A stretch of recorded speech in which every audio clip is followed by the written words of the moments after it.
This is Audible. Cut So Deep, a dark billionaire romance. Love So Dark Book 1. Written by Stasia Black. Narrated by Lacey Laurel featuring Scott Ryder. Chapter 1. Bryce Gentry of Bryce Information Technologies doesn't look up from his computer when I enter his huge corner office.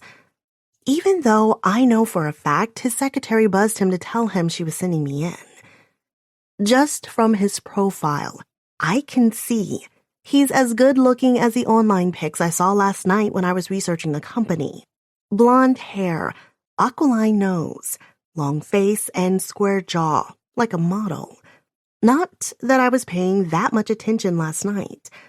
Kinda hard when Charlie kept trying to climb into my lap and bang his favorite rubber spoon on my nose. All the while yelling, "Mama, Mama!" to get my attention. Try telling a 2.5-year-old that Mama needs her me time on the laptop, or you're both going to get evicted by the nasty landlord. Yeah, I shudder even thinking about Mr. Jenkins. He doesn't even try to pretend he isn't staring at my boobs, no matter if Charlie's with me or not.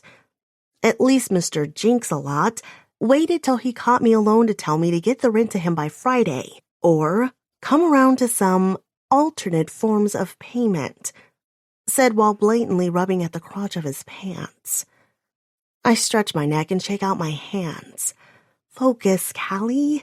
All that shit just means this interview is more important than ever, which leads to my mantra I've been whispering over and over to myself all morning. Don't fuck this up. Don't fuck this up. Mr. Gentry? I finally venture. Maybe he didn't hear the secretary when she buzzed him or noticed when I came in. The wall separating his office from the reception is that cool futuristic glass that can frost and unfrost at the touch of a button. It frosted over as I opened the door. I thought Mr. Gentry had control of it, but maybe I'd been wrong and that had been the secretary as well. Am I an idiot just standing here like a stalker, and he doesn't even realize there's anyone in the room with him? I'm here for the personal assistant interview? A grunt is all that greets me in return. I stand awkwardly and look down at my shoes. I immediately frown. Shit. I polished them last night, but the left one has a giant scuff down the side. They're just crappy knockoff pumps, but I thought they'd at least last the interview process. I've been desperately job hunting all month, ever since the lawyer's fees and rent and student loan repayments have started stacking up too high, especially when another custody hearing is looming.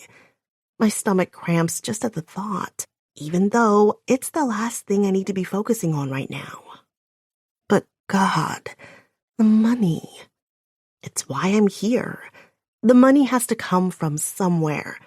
Waitressing gigs aren't cutting it, no matter how many hours I work. And after a month of job hunting, interviewing with no callbacks, turning over every damn rock possible, this is my last shot. And for a job I'm only remotely qualified for. Personal assistant. I can do that, right? Assist a person. I'm great at thinking on my feet, helping out where needed, and I know computers and robotics. Well, I've taken classes about them anyway. I look around the pristine room and swallow. The space isn't like the others I've interviewed in. It looks almost like one of those futuristic sets for a movie. Everything is white glass and chrome. The floors, the ceiling, the chairs, the desk. It's all so immaculate. Perfect. At least I thought I was qualified for the job. My hands squeeze into my fist, but I quickly relax them again. The listing didn't say the PA job was for the freaking CEO of the company.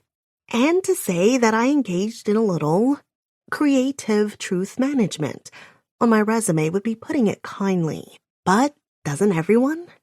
And if I can actually pull this off? There wasn't a salary listed.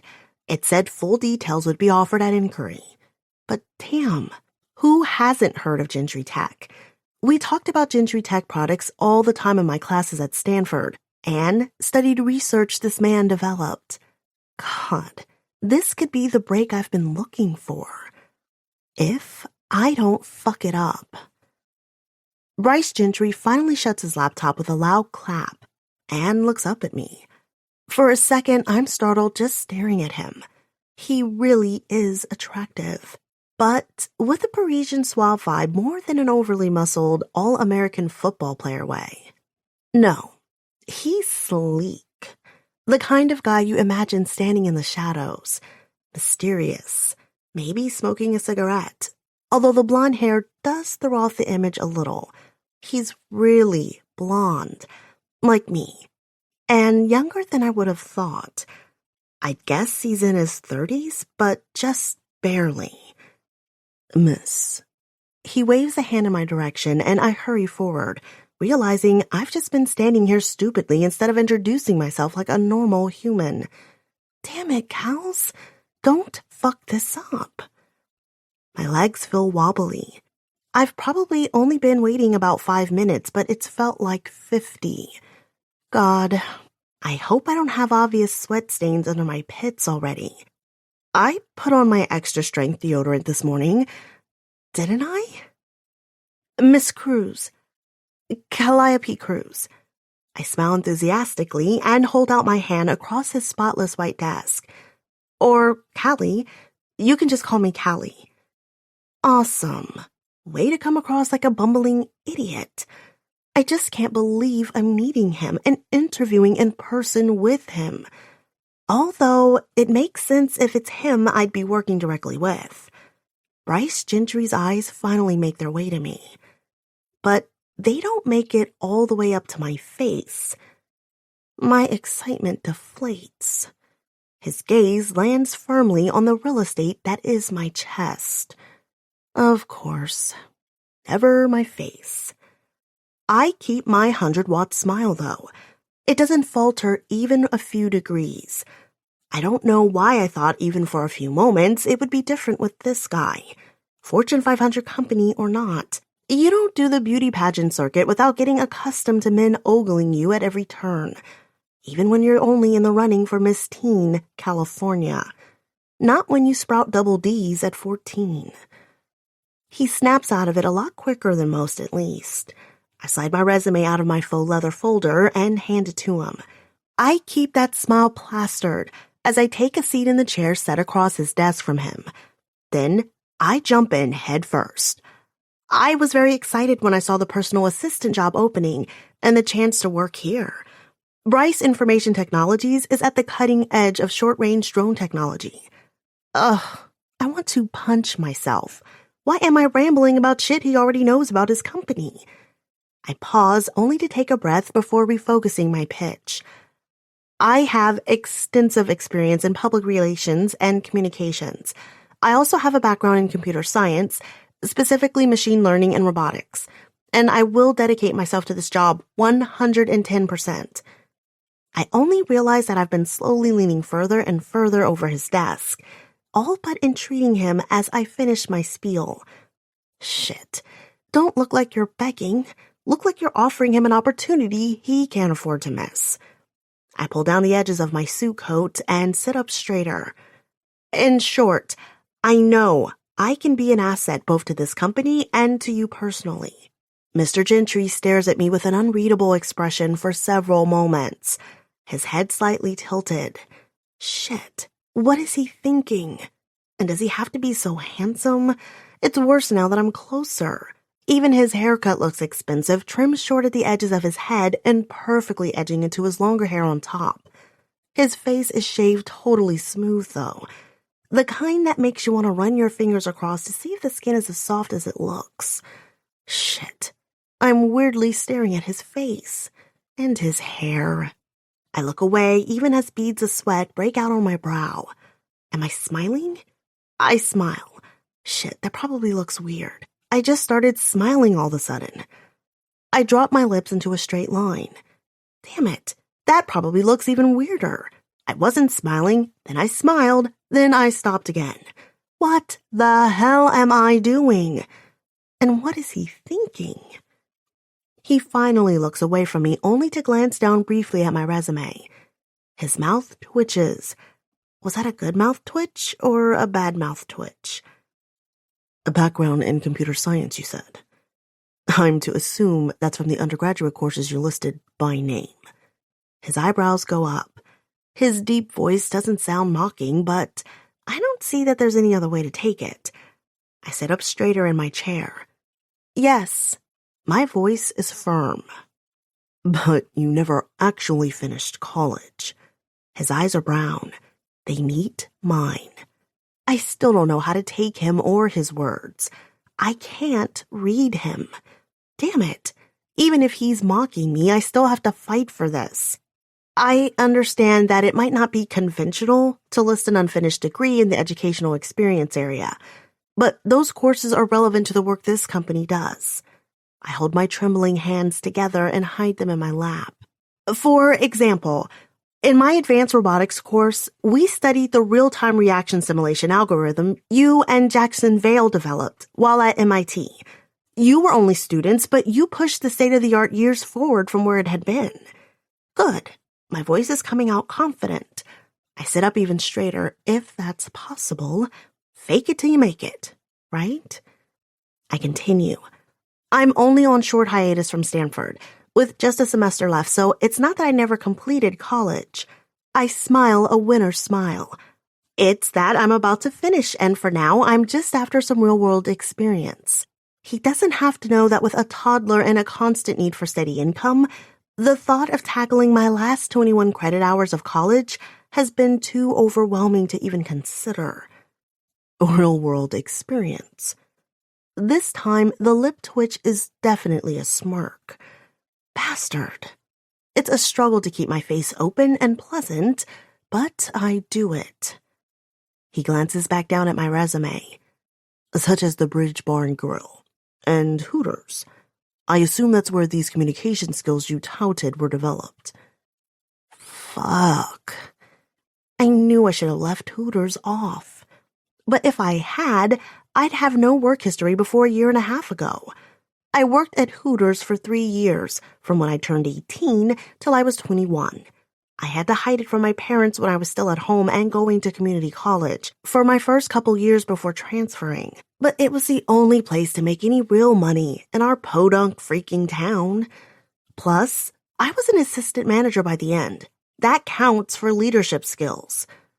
I feel my cheeks heating up, but when I look at Bryce Gentry, his eyes aren't where I'd have predicted they'd be. He's not looking at my double Ds again. He's staring straight at me, in the eye. It's like, for the first time in the entire interview, he's looking at me. I don't care if he's being an ass and judging me like everyone else in my life has. I keep my voice confident. Look, I did what I had to do to get out of the tiny-ass town where I grew up. No one there ever amounted to anything special. That wasn't going to be me. He doesn't have to know that I've already learned my lesson the hard way, that I'm not a special fucking snowflake. I was an idiot with all my big dreams and princess wishes. All I want now is to be able to pay rent and keep custody of my son, Charlie. And all this bastard needs to know is that I want this job and I'll do anything to get it. I know how to work hard and do whatever it takes to get the job done. One of his eyebrows lifts, and there's challenge in his face. Will you really, Kelly Cruz? Even the way he says my name is clearly mocking. My name has never sounded blonder than it does coming from his lips. Will you really do whatever it takes? My jaw thrusts out. I can take what this guy dishes. Absolutely. He smiles an easy, carefree smile. Then open the front of your shirt and take out your tits. What? I choke out. Some of his easy demeanor drops. A challenging glint enters his eye. You said you'd do whatever it took. Do you need this job or don't you? I cannot believe this. I can't. How can this be happening in the 21st century? After Harvey Weinstein and Matt Lauer and Me Too? Yeah, my assets have gotten me work and tips, and I know that we live in a shady world where bosses still ogle their employees. But this man, so respected in his field, just asking so blatantly for me to... Bryce Gentry waves his hand as if dismissing me. I really thought you wouldn't be so squeamish, considering your work history. He looks completely uninterested now. I stand up ready to spit fire at him. I'm not a fucking prostitute. He stands up as well, his interest from a moment ago reappearing in a blaze. His hands are closed fist on the table as he leans over. Good, he says, his voice low, brown eyes blazing. Because I don't want a fucking prostitute. If I wanted a fucking prostitute, I could hit East San Jose any time after dark. I want you, with your big titties, your gorgeous smile, and the fact that you know what a simulation algorithm is. But he flashes a smile, and I swear it's straight from the devil itself. Dimples and all. I really do need to see the headlights in person. I can only just stare at him. I don't even know why. This isn't the first time I've been propositioned like this. Well, all right, it's certainly never been exactly like this. This office just looks so classy. Bryce is so handsome. He could have any woman he wants. It doesn't make sense. He comes around the desk toward me, and I take a step back. He holds up his hands and sits on the edge of the desk. He's got an easy smile back on again, like we're having an everyday conversation. He seems kind of schizo that way, moving between intensity and a California laid-back vibe. I don't know which one is really him, or if either are. If this guy is showing any of himself at all, this is clearly a game to him, and I don't know the rules. So much is at stake for me. What am I going to do if I don't get this job? How am I going to afford a lawyer? For a half second, the panic threatens to choke me. I know from the little my ex David told me that his supposedly ex-wife is wealthy. Yeah, I found out after he broke up with me that he wasn't divorced after all, just separated. Another juicy tidbit in the train wreck that was my relationship with Charlie's dad. And now, I can barely afford an ambulance chaser type lawyer. I can't let them take Charlie. I work 2 jobs as it is, but it's not enough. Not enough. I look up at Bryce, and he's just sitting there on the edge of the desk, staring at me. That easy, expectant expression on his face. Shit.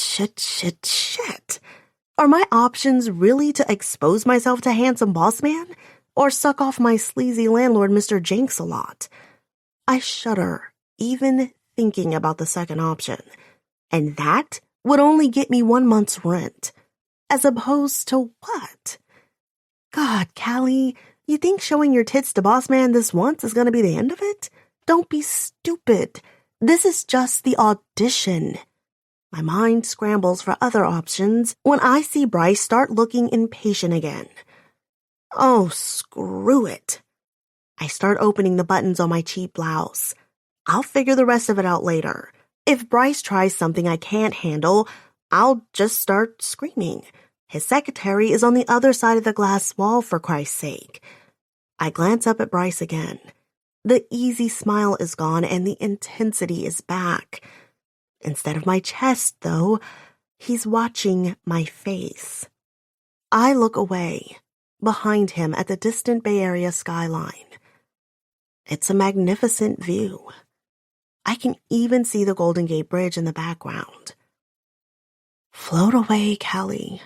You remember how this works, don't you? Just float away and let him do whatever he wants to your body. I'm at the last button. I let my shirt fall slack. Hold it open. Bryce's voice has gone deep. I keep my gaze firmly on the window as I pull the shirt to the side. It's still tucked into my pants. I have to tug to get it loose enough so that it pulls all the way around the curving edges of my breast. I look at the floor, but watch Bryce with my periphery vision. I can always run if he makes a move toward me. But will I? Shit. I don't know how far I'm willing for this to go. I need this job. That's the only reason my breath is getting quicker, right? I'm putting on a performance. Pull the cups of your bra down. Sit those fat, luscious tits on top of them. There's a rasp to his voice now. Damn. Have I heard a man's voice like that anywhere outside of a movie? My breath hitches as I push down the left cup and pull my breast out. That's right, he says low. Look at that nipple.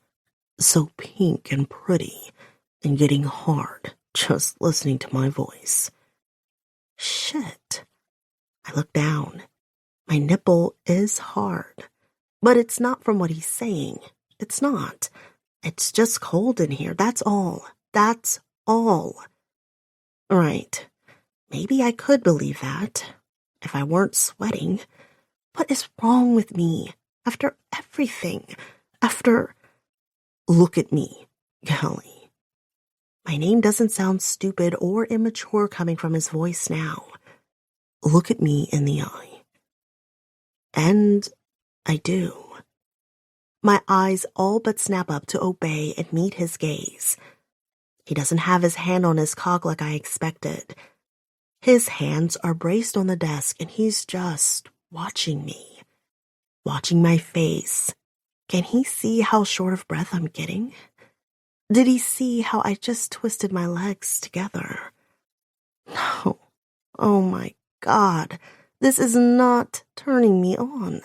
This is all so wrong.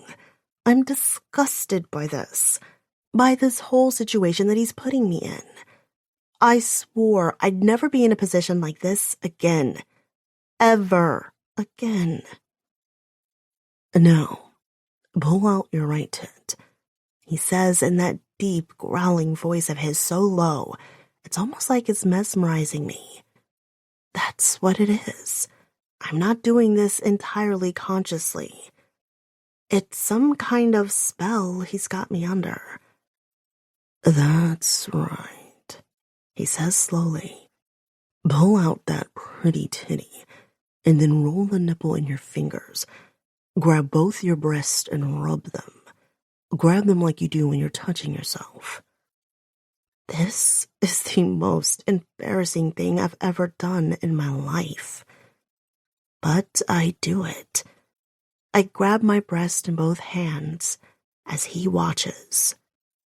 That's right. Twist it. He speaks through his teeth. Like that. That's right, my pretty girl. Massage them. Gently at first. Eyes on me. I swallow even though my mouth is the driest it's ever been in my life. He slowly moves from the desk. I see it, but I don't pull back. He's closer. Just a step away. Now, I want you to pull a little rougher. Squeeze your nipple between your thumb and forefinger. I do it. He's so close, I can smell him now. Cologne, aftershave. I don't fucking know what it is or how to describe it, but it smells manly, and I can feel the warmth radiating from his hard chest. And right then and there, I decide that, no, this is not like what happened before. It's my choice to be here. I could leave if I wanted. I could jump off this desk and bolt for the door. But as I pant, even harder, oh God, am I really panting now? I know that for better or worse, I don't want to go yet. And not just because of needing the money. There's a telltale heat that started in my stomach. It shoots to the place between my thighs and my panties.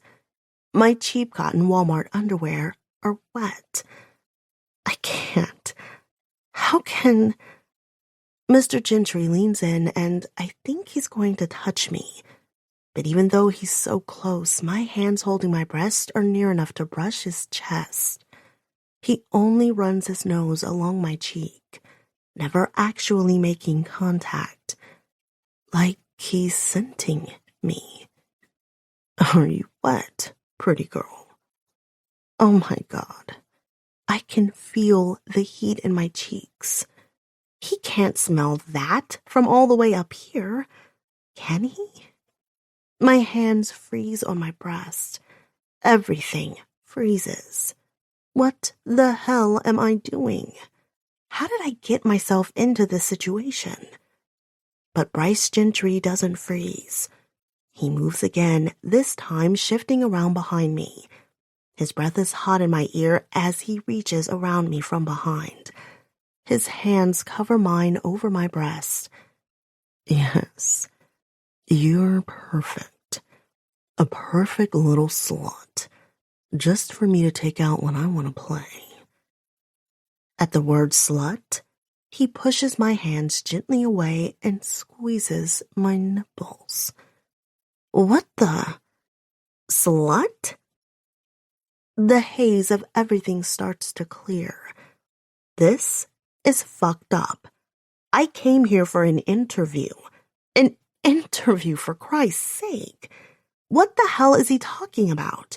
He's calling me a slut and talking about me like I'm a toy. And what? Is he thinking he's hiring me as his little personal sex assistant or something? But shit, that feels good. He started nibbling with teasing bites at my ear while he's still massaging my breast. God, how long has it been since I've felt this? I haven't been touched in so long. I can't even remember the last time. It's not just hot between my legs. It's fucking pulsing down there. I need. Holy shit. Can I come from just this alone? Someone playing with my breast? But he's not just playing. Every guy I've known has just been a mauler. They get all excited about my big boobs and start yanking on them. But this guy is like a virtuoso. I bet sex with him would be insane. Because that's what he wants, right? That's where this is leading. He wants a personal assistant he can fuck when he wants. He'll just keep me here in his office, push a button, and I'll come in and blow him, or he'll fuck me or something. I said I'd never get this low, never degrade myself. But if it could feel like this, I can't help the high-pitched whine that comes out of my throat. Fuck, I'm almost there. And it's been so long. So long. I can't think. Oh, God, if he would just touch me there. Maybe I could touch me there. He'd find that hot, right? And that's what this is about. Sex. What would it feel like if he was sucking on my nipple instead of just playing with his fingers? His face is so smooth-shaven, but even the thought of his tongue. Another whine comes out of me, and he sucks and bites at the back of my neck. Holy shit. That's hot. I'm so close. So fucking close. He's gotta know. But he's not doing anything about it. Fuck it. I put my hand down the front of my pants. A girl's gotta get it done sometimes. That's right, my dirty girl. He hisses in my ear. Make yourself a little whore for me. His words should disgust me. They should not be turning me on even more as my fingers find my clit. Show me how bad you want this job. Make yourself come. His voice lowers, but the words are intense. His grip on my breasts continues, the same massaging pressure, but he's twisting my body slightly sideways so he can see my face. We're looking eye to eye, and all traces of the nice guy fall away as he sneers. Dirty bitch, I want to see your cum face, you trashy fucking bimbo whore. The breath is knocked out of me at the nastiness of his words. And in the same instance, I come harder than I ever have before in my life. Chapter 2. I'll see you tomorrow morning at 8:30 sharp. Those were his parting words to me as I stumbled out of his office half an hour ago. My mind still feels like it's in a haze as I ride the light rail back to my apartment south of San Jose. Did that just all really happen? Maybe I fell asleep in the lobby and had some crazy sex dream. Or not, because when I reach in my pocket, the short-term security pass I was issued is still there. Which means, holy shit, all that really just happened. I exposed myself in front of Bryce Gentry, CEO and billionaire. And he just hired me on to be his, what? Am I there just for sex, or will I actually be doing any work?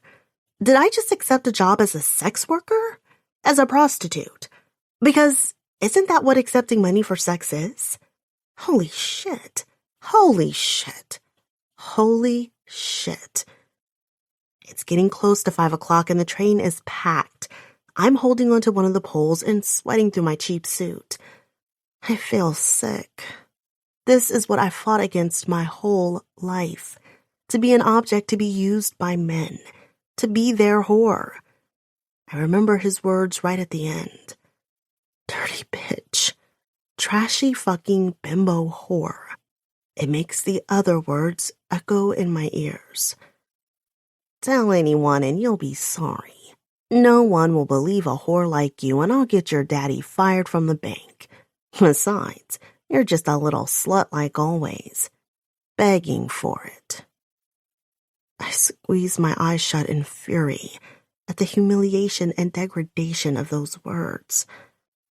I always swore I'd never be what Mr. McIntyre claimed all those times when he came into my room. My parents invited Dad's boss over twice a month for dinner, or they got as drunk as skunks and never noticed Mr. McIntyre didn't leave as soon as they stumbled up to their room. He started touching me when I was 16 and threatened that he'd get my dad fired if I ever told anyone. It lasted until I left for Stanford at 19. I hated him. Hated what he did to me. So how could I come after Bryce said such similar things? I swallow hard even as tears bite at my eyes. Damn it. I'm almost at my stop. I press angry palms at my eyes for a second to get myself under control. Okay, no way am I breaking my record of not crying for a year and a half. Not over this. Then I push my way through the bodies towards the doors as the train rocks to a stop and the bell sounds. I'm almost to the doors when somebody grabs my ass and squeezes hard. Who did that? I turn around and yell. Who just grabbed my ass? There are so many people pushing past me, men in business suits and guys in beanie caps, guys with dreadlocks and a few that look like college kids, people pushing in and out. Then the doors are closing. I jump off the train at the last second. Damn it! I yell, stomping my foot like a 5-year-old. But what the hell? What is it about my body that says, feel free to grab here? That's it. I'm fucking done. I will not be anyone's whore. I'm not going back to that office tomorrow. I speed walk the 6 blocks home. It's lights out, so I'm safe, but I still keep my eyes peeled. The neighborhood where I live is in the transition area between the good part of San Jose and the bad. On nights I work at the bar and can't catch a ride home. I sleep on the couch in the office and walk home the following morning, which only works because my sister Shannon lives with Charlie and me. Not that Shannon ever believes I'm actually ever just sleeping on a couch at the bar the nights I don't come home. My older sister's favorite pastime has always been judging me. Of course, getting knocked up by my married, even though I thought he was divorced, philosophy professor my first year away from home didn't help my case. Yeah, ever lived a cliche and not realized it until afterwards. That was me. I sigh. Shannon is a godsend, really. I should be more grateful. When I showed up preggers, my parents cut me off and made it more than clear that I was not welcome on their doorstep. But Shannon stuck by me. She moved in to help with the baby and rent. She works from home doing graphic design work and takes care of Charlie at night while I work. She's great with him. She's super smart and is kind of the definition of a good person. I really should be more grateful. I turn my keys and push open the door. All I want to do is grab a bottle of wine and forget everything that happened today, much less what I'm going to do tomorrow, or where I'm going to get the money to pay for a lawyer better than the shitty one I hired the first time, let alone rent. God, the next hearing is in a month, and I still owe $800 in back fees to the first crappy lawyer. What the hell am I going to do? Maybe let's skip the wine and go straight to vodka. Charlie's high-pitched wailing greets my ears when I step inside. The sound makes my stomach clench. I want to hold him to make him feel better, at the same time as I wish there was someone else to deal with him so I could sit down for 5 minutes to decompress from the day. Shame immediately hits as I close the door. Am I that bad of a mom? "Where have you been?" Shannon shouts to be heard over Charlie, a hand on her forehead. She looks exhausted and beyond stressed out. I drop my bag by the front door and hurry over to where Charlie sits in his high chair by the kitchen table. Food is smeared all over his face, and he keeps shaking his head back and forth when Shannon tries to spoon in another mouthful. I can tell by his overall demeanor that he's overtired. "Oh, baby, baby." I croon to him. I go to give him a kiss on the head, but then think better of it when I see how goopy he is. "Did he not get his afternoon nap?" I ask Shannon as I rinse a washcloth in warm water. Shannon stares daggers at me as Charlie keeps up his wailing. "I'm the one who actually knows his schedule." Her shrill voice cuts over Charlie's cries. "I don't just pop in and out of his day whenever I want to." What the hell? I just walked in the door and she's gonna give me this crap? I stop and take a deep breath. She's a godsend. Callie, you and Charlie really rely on her. Just keep your cool. I wipe his face and then the tray free of the baby cereal chicken combo that Shannon was trying to feed him. This is just an initial wipe down. There's still some in his hair and on his neck. He's going to need a bath, but that's part of the nighttime ritual anyway. Shannon keeps on going. "Charlie's exhausted. He woke up early from his nap because somebody kept ringing the doorbell when I didn't get there fast enough. You know how he hates the doorbell." She flings it like an accusation. I throw my hands up, exasperated. How is that my fault? I wasn't even here. I didn't do anything. "You didn't do anything?"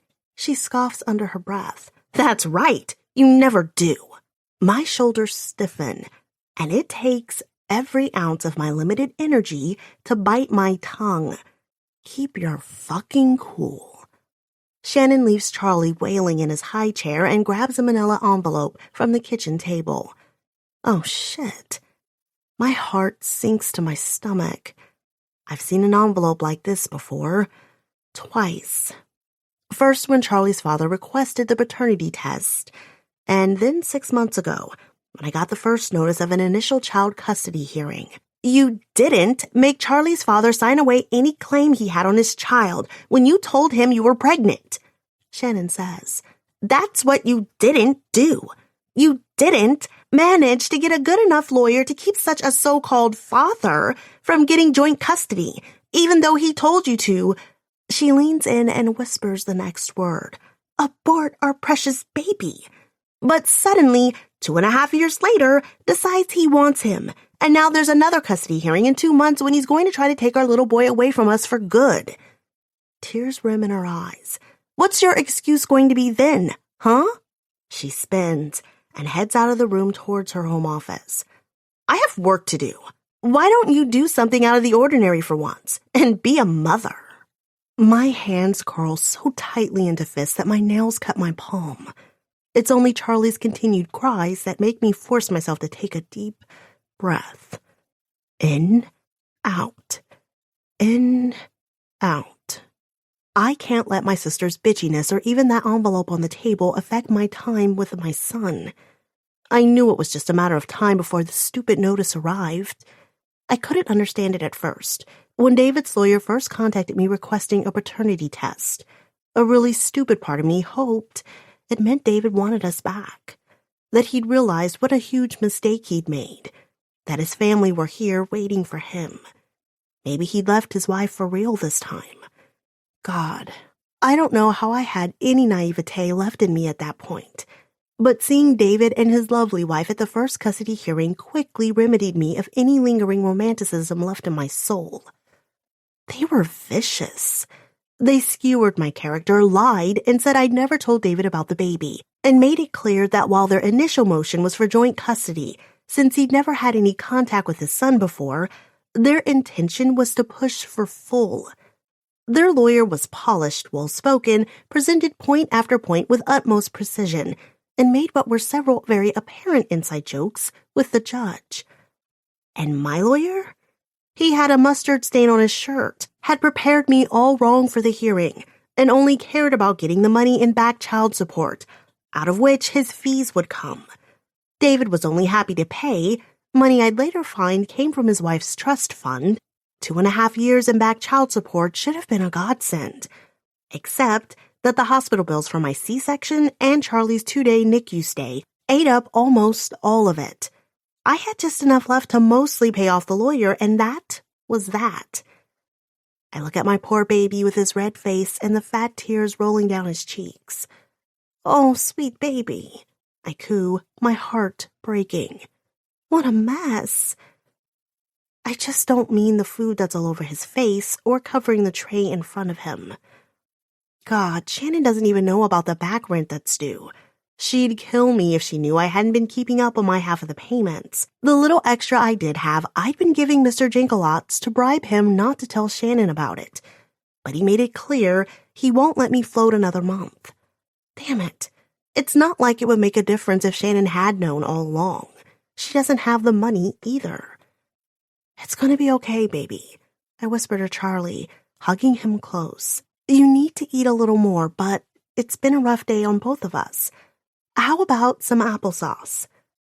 Applesauce, he repeats, his whimpering calming down slightly. Applesauce, applesauce. Some mama attention and sweet treats were always good for the soul. It's a good thing he doesn't know about chocolate yet. Charlie does well with the applesauce. Bath turns into playtime like always, and though there's more whining than usual when he gets out, he falls asleep quickly and without much fuss. That's always been my saving grace with Charlie. He's a great sleeper. When I close the door behind me and head to the kitchen, I'm less than thrilled to see my sister there making herself a sandwich. I head straight for the wine. I'll be a little classier than straight vodka tonight. Besides, wine and chocolate together are like a thing, right? In Europe or something. Well, it's gonna be a thing in my kitchen tonight. I reach up on top of the refrigerator where I keep my chocolate bars. I frown when I pull down just half of a Hershey's. I know for a fact there were 2 full bars there yesterday. I turn and look accusingly at Shannon. Did you eat my chocolate? She shrugs and turns her back as she spreads mayo on a slice of bread. It was in the kitchen. I figure it's fair game, is her only response. But you know I buy it especially for when I have cravings. She shrugs again. I bite my cheek and huff out a breath. It's not worth getting into a fight over. It's not worth getting into a fight over. If I repeat it enough times, I'll start to believe it, right? I unwrap what's left of the bar and take a giant bite. The chocolate on my tongue makes me feel slightly better, at least until I reach for the bottle of wine and see that it's only half full. What the hell, Shannon? I all but explode. She finally turns around to look at me. What? She crosses her arms over her chest. Stop eating my chocolate and drinking my wine. They didn't have your name on them. It's such a goddamn childish thing to say.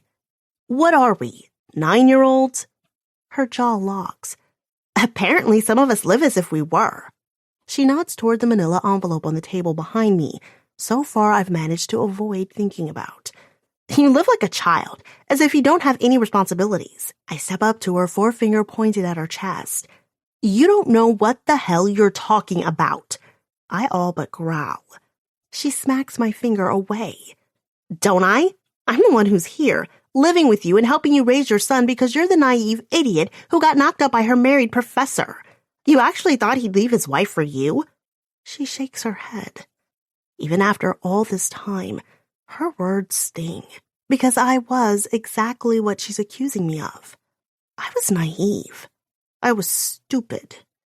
I was officially a junior when I took David's class, though it was my first year on a real campus. I transferred to Stanford with credits built up from AP classes and an accredited online college. It was unusual that I got in like that, but apparently my entrance essay went over the board. Impoverished small-town beauty pageant girl dreams of studying computer science and becoming a robotics engineer. Then, I took philosophy my first semester and met David.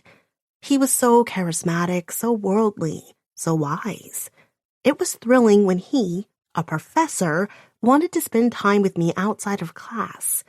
When he said he wanted to mentor me because I had such a unique mind, unlike any he'd seen in his 15 years of teaching, I was starstruck. The night I'd first kissed him, he pushed me away at first. It seemed like a genuine fight against his conscience before he finally returned my embrace. My stomach sours now at the memory. He should have taught acting instead of philosophy. He certainly had me fooled. I believed everything. I believed him when he said he'd never met someone like me before, that he'd never even been tempted to start a relationship with a student before me, that I was special to him. When he said words like forever, I swallowed them hook, line, and sinker. He said they were divorced. I defended weakly. Sure. I've heard your sob story 100 times. I stood up to Mom and Dad for you. You didn't do it for me, I say, calling her on it. We were always at each other's throats growing up. She thought I was spoiled, our parents' golden child until I wasn't. You did it for Charlie. Well, someone had to, she fires back, eyes blazing. Someone had to take care of that baby. Or do you not remember when I bailed you out of jail while you were pregnant? It's not Charlie's fault. She stops herself, but just barely. Just say it. I spit at her, my heart pumping wildly. I've always known this is what she secretly thought of me. This is just the first time she's even come close to letting it out. Her arms lock tighter around her chest and her lips purse. Say it, I demand, but finally I just say it for her. It's not his fault who his parents are. I pull back from her, and for a second, I can see myself how she sees me. Really, isn't it the vision I try to fight against every day? That used-up, pathetic, broken mess I let David make of me. We talked so often about a future together. When I was throwing up on Easter Sunday and peed on 4 sticks to quadruple check it, I felt confident David would welcome the news of our coming baby. When he instead said that this was a sign things have been moving too fast, gone too far, and that I needed to get rid of it. I was so shocked I thought it was a nightmare. I kept waiting to come to. I started slapping myself to wake myself up. David said I was crazy and I needed to leave. He said he'd been getting tired of our arrangement anyway, and this was the last straw. I went a little insane. I don't exactly know what happened then, though the shame of it will follow me until my dying day. I was so weak, so horribly weak. David was my everything. It was all I could see. I camped outside his door for a week, begging him to tell me what was wrong, to take me back, to do whatever we had to in order to fix it. I would have done anything, been anything for him. It literally just wouldn't sink in why he was acting the way he was. I had crazy thoughts, like someone was forcing him to say the things he was, that his ex-wife was blackmailing him, like happened in the books I read. Somehow he was being forced to lie to me when in actuality he loved me as much as he always said he did. But none of that was true. He threatened to call the police if I didn't stop harassing him. Little by little, it finally started sinking in. My beloved David had turned into a stranger, and I felt like I was living someone else's life. Even living in someone else's body because of the changes the pregnancy was wreaking on me. It was like being dropped into a parallel universe where no one and nothing was the same. Nothing made sense, except that I realized David was a liar. After going days without sleep and having David threaten to call the cops on me, I slid even further down the stupidity ladder. I came back to his house in the middle of the night, bashed in all the windows on his car, and then set it on fire. He really loved that stupid car. The satisfaction at having done it was short-lived, however. The cops finally came. Having morning sickness while being in county lockup? Yeah, that's exactly as fun as it sounds. David only agreed not to press charges as long as I promised to leave him alone. That, and not report him to the administration. Relationships with students weren't grounds for dismissal. The faculty involved was supposed to report them as soon as they started, and David hadn't, because unofficially, they were frowned upon. It was why he said we had to keep it a secret the whole time we were together. By the end of the whole mess, I would have said anything to be finished with all of it. Or so I thought. After all that, I never thought about having him sign documents officially giving up paternity of Charlie. Everything settled down, and I got counseling at a local women's shelter. The last thing I ever expected was for David to suddenly decide to fight me for custody 2.5 years later. And win. Ever since the initial hearing, David's been getting Charlie each Wednesday and every other weekend. I laugh bitterly to myself, because it's not just David. It's him and his wife who swoop in and take my little boy away from me twice a week. It's her who has the trust fund and whose father is a judge. Yeah.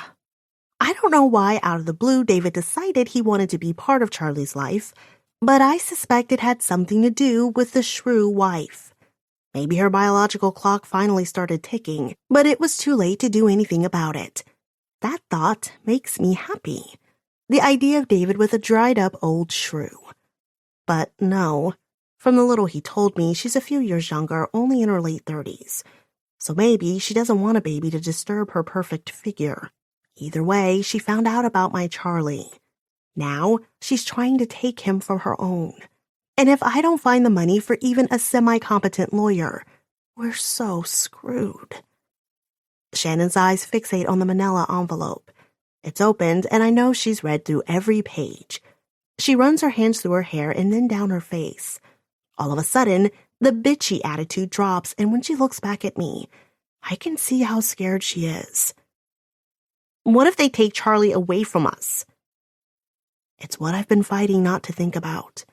But seeing Shannon, my always untouchable older sister, look afraid puts the fear of God in me. They won't. I reach out and grab her hands. I won't let them. She scoffs and tries to pull out of my grasp, but I don't let her. I swear, Shannon. I move so I'm standing closer to her, forcing her to meet my eyes. I got a job today. As soon as it pops out of my mouth, I know. It's the only way. I don't even blink as the realization sets in. I have to keep the job. Everything was so insane earlier.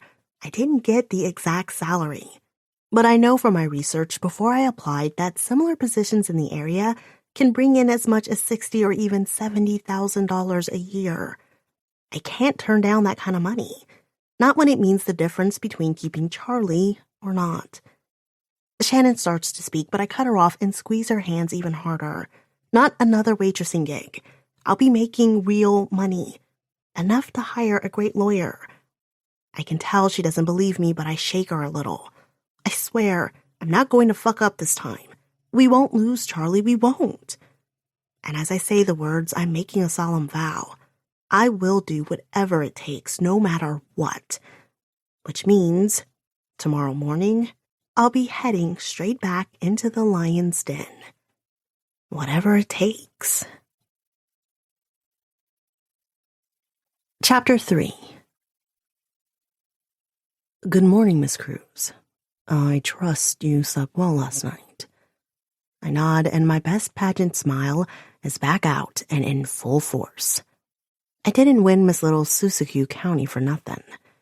For Bryce's part, he's all easygoing charm. If anything, he seems amused by the front I'm putting up. Lovely. He waves me forward into his office from where I'm standing by the door. To get started, I've got a stack of forms from HR.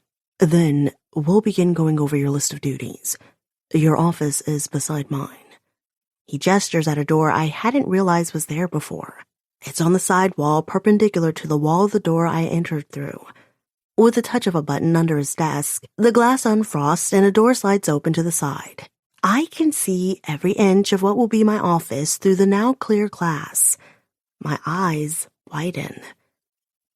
I find it most convenient, he smirks, to have my personal assistant close by whenever I may have need of you. I swallow, stepping toward the door and taking in the room. Like Bryce's office, the 3 internal walls are made of glass that can be clear or frosted, with the 4th a window to the outside. The offices have a spectacular view of the bay. With only the wall between us unfrosted, no one from the rest of the office will be able to see in. I look back at Bryce. He's still just wearing a casual smile, like we're friends out for a beer after work. My chest feels tight. So, what? We'll be like having sex in here while everyone else just goes about their day? How exactly will this work? I hate the not knowing. So, what are my, I stumble over my words, then blink, hating that I'm put in this awkward, bumbling position. Duties. I lift my chin higher. Screw him. I might have to do this, but I don't have to lose my dignity. His head quirks to the side. You're here of your own free will. Remember that, Miss Cruz. If you enter into this, he tilts his head to the side as if searching for the right word. Arrangement. I'm not forcing you. Then, the easy charm dissipates and the edge from yesterday comes back into his voice. But, if you agree and sign those forms, you'll not betray my trust. If you ever do, things will go very badly for you. Chills race down my spine. Not the good kind. This motherfucker's scary. Scary like he was at the end of the interview yesterday when his easygoing guy facade dropped and I saw the flash of pure meanness. What the hell am I getting myself into? But then I think of Charlie nestled so secure in his bed last night. I think of my promise to Shannon. I think of my empty bank account. And I can't let David and his wife take Charlie from me. I won't disappoint you, I managed to say through my tight throat. Also, we never discussed the actual salary for the position. Didn't we? No, I would have remembered. Is it an hourly wage or yearly salary? Yearly. That's all the bastard offers, even though it's obvious what I'm trying to get at. It feels like some kind of power play, him making me beg for every scrap. And what is that yearly salary? I say, smiling with gritted teeth. Oh, of course. He looks down at his desk and searches through some papers there. Procuring employment is such a mercenary business, isn't it? He says in the way someone would an offhanded comment. All about what services or part of our souls we're willing to part with for such and such compensation. The words sting like a slap. Sure, he just described business as a whole, but it was also basically the definition of prostitution. Here we are. He holds up a paper with a broad smile on his face. He runs his finger down the page, eyes scanning back and forth. He mumbles under his breath as if skimming the document, then announces, 85. I stop breathing. Wait, does he... What? I squeak out when I finally manage to gasp a breath. 85, he repeats, looking over the top of the paper at me. 1,000? I ask, my voice still unnaturally high. 85,000. Yes. He draws out the word. That's what I said. Both his eyebrows lift until he's staring at me as if I'm especially slow. It's not completely unfounded either. My brain is moving slow. 85,000. Holy shit. That's about 20,000 more than I was really expecting. With that kind of money... Finally, my brain catches up to the moment, and I shake my head to clear it. Once it does, I don't hesitate. I need an advance on my first paycheck. I keep my eyes firmly on his and manage not to even show my nerves by swallowing, like I have the sudden urge to do. Today. He doesn't hesitate. Done. Direct deposit information is part of the packet. Fill out your information and the money will be wired to your account by the end of the business day. Now, I'll give you a couple of hours to get through the forms and set up your information on your computer. You'll also find a cell phone that I expect you to have on you at all times, so set that up as well. Then I have a meeting at 11 that I'd like you to attend and take notes for. Oh, I say, trying not to sound too surprised. So I will actually be doing real work. Thank God. I smile, and it's the first genuine one since I've walked through the door. Excellent. He smiles back and waves me toward the door to my office, then sits down at his desk. He turns to his computer that's gone dark in the time he's been away from it. He leans over, puts his eye to an eye scanner I'm just now noticing is attached to the side of his screen. Then he lays his hand on another small dark rectangular plate that lights up at his touch. Damn, if I didn't get it, that I'm working with some top-secret high-tech shit, it's starting to sink in. This company must deal in big stakes. I know they make drones and just got a big Department of Defense contract from what I read online, but damn. I pull my purse up on my shoulder and head the way he gestured a moment ago. Oh, Callie, one last thing. I look over my shoulder. Yes? After you sign the non-disclosure agreement, take off your shirt. You'll work the rest of the morning until the meeting with those fat, juicy tits of yours on display. No bra, either. I want to see your nipples and remember what it was like having them between my fingers.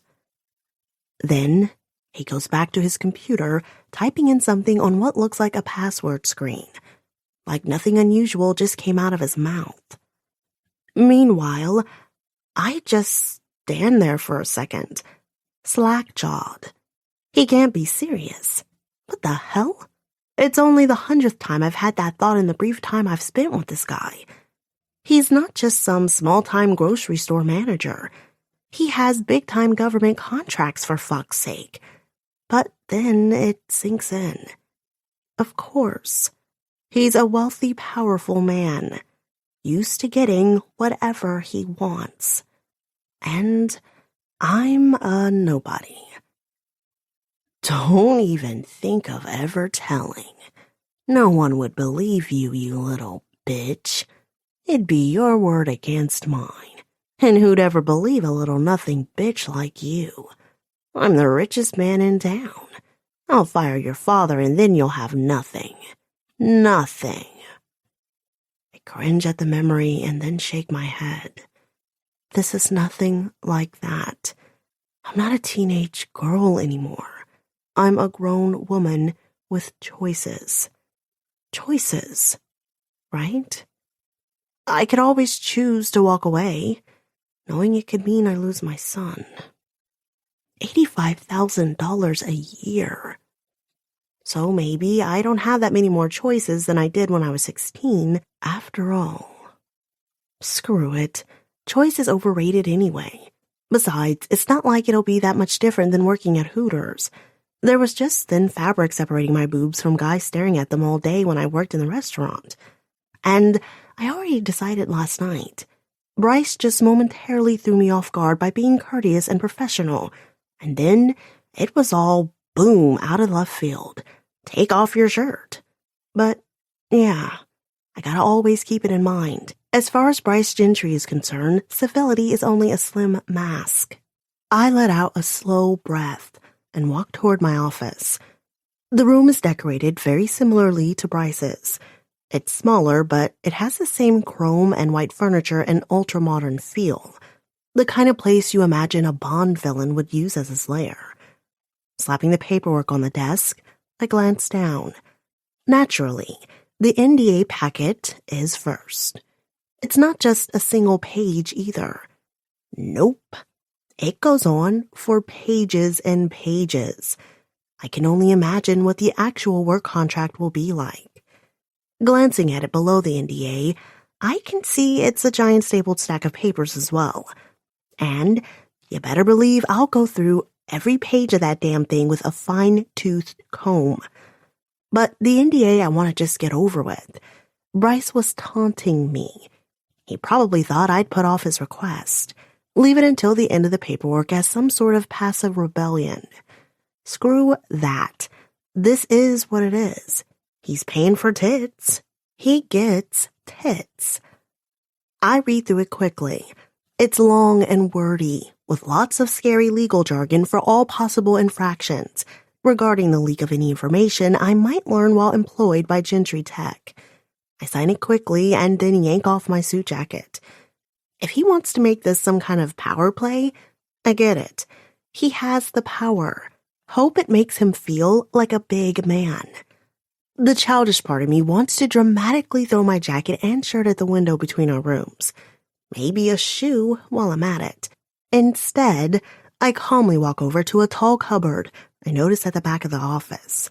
My room is smaller than his, but still impressive. All the white is frankly annoying, but it is sleek. When I pull open the door to the cupboard, I not only find books to hang up my shirt and jacket, I find clothes inside. In my size. Okay, 'cause that's not creepy. Bryce's voice suddenly fills my office. I'll expect you to take the wardrobe home and dress in appropriate attire from now on. I spin around. He's still sitting in the chair in his office, not even looking in my direction. My gaze goes back to my desk. There's a small, sleek, mini triangle tripod thingy I've seen on TV. That must be the intercom, and maybe even phone system. But yeah, as if the glass wall didn't give it away, it's clear there's never going to be any privacy. Ever. And I believe I said the bra needs to go as well, Miss Cruz. Fucker. I turn my back to him and force myself not to visibly react. He might be putting me in this position, but really, it's my circumstances that have me between a rock and a hard place. I smirk. No pun intended. Christ, maybe it's not so bad after all if I'm still making jokes. I breathe out a long breath, then take off my bra and hang it along with my shirt and jacket on some empty hangers. I take another quick moment to flip through the rack of clothing. It feels expensive. silks and fine-threaded wool counts, all skirts and low-cut blouses. Shocker. At least Bryce is predictable. He thinks he holds the power, but apparently all straight males can be moved by the influence of a big rack and a swaying ass. I can use that. I turn around and sit down at my desk without glancing his way. If this is a game to him, I've just been tossed in the deep end. Now, I only have to learn how to swim, and fast, or else be swallowed by sharks. At 4:30, I glance again at the little clock at the bottom of my computer screen. I've almost survived my first day at work. And it's been, well, exceedingly normal. Except for the not wearing a shirt for the first half of the day. But ever since we left for the meeting, Bryce was a perfect gentleman, a charismatic employer. We greeted several of his research and development team department heads in the conference room, and they talked about ongoing projects as Bryce got status updates. It was overwhelming as I tried to follow what the hell was going on and take even semi-competent notes. Yeah, I studied coding and robotics in college, but not even remotely at the level of the stuff they were talking about at that meeting. Bryce understood it, or seemed to, though a lot of what he does as the CEO is delegation at this point. Meanwhile, I realized I'm in over my head, and way more than I thought this morning. Ever since we got back from the meeting, I've been Googling note-taking strategies because I've got to come up with something faster than trying to write down every word. That wasn't cutting it. Writing up the notes was probably supposed to take half an hour, but it took me almost 2, and I still only caught maybe half of everything that was said. I need to read up more on the Gentry tech products in general, so I can keep afloat on what's going on. They're most famous for their drone research, but they also work in all kinds of surveillance technology. Bryce is famously, or infamously, depending on who you ask, quoted as saying that Gentry tech products will be the eyes on the globe. Whether you consider his company Big Brother or not, he's doing massive ambitious work here. And shit, am I going to lose this job because I can't do the actual work involved?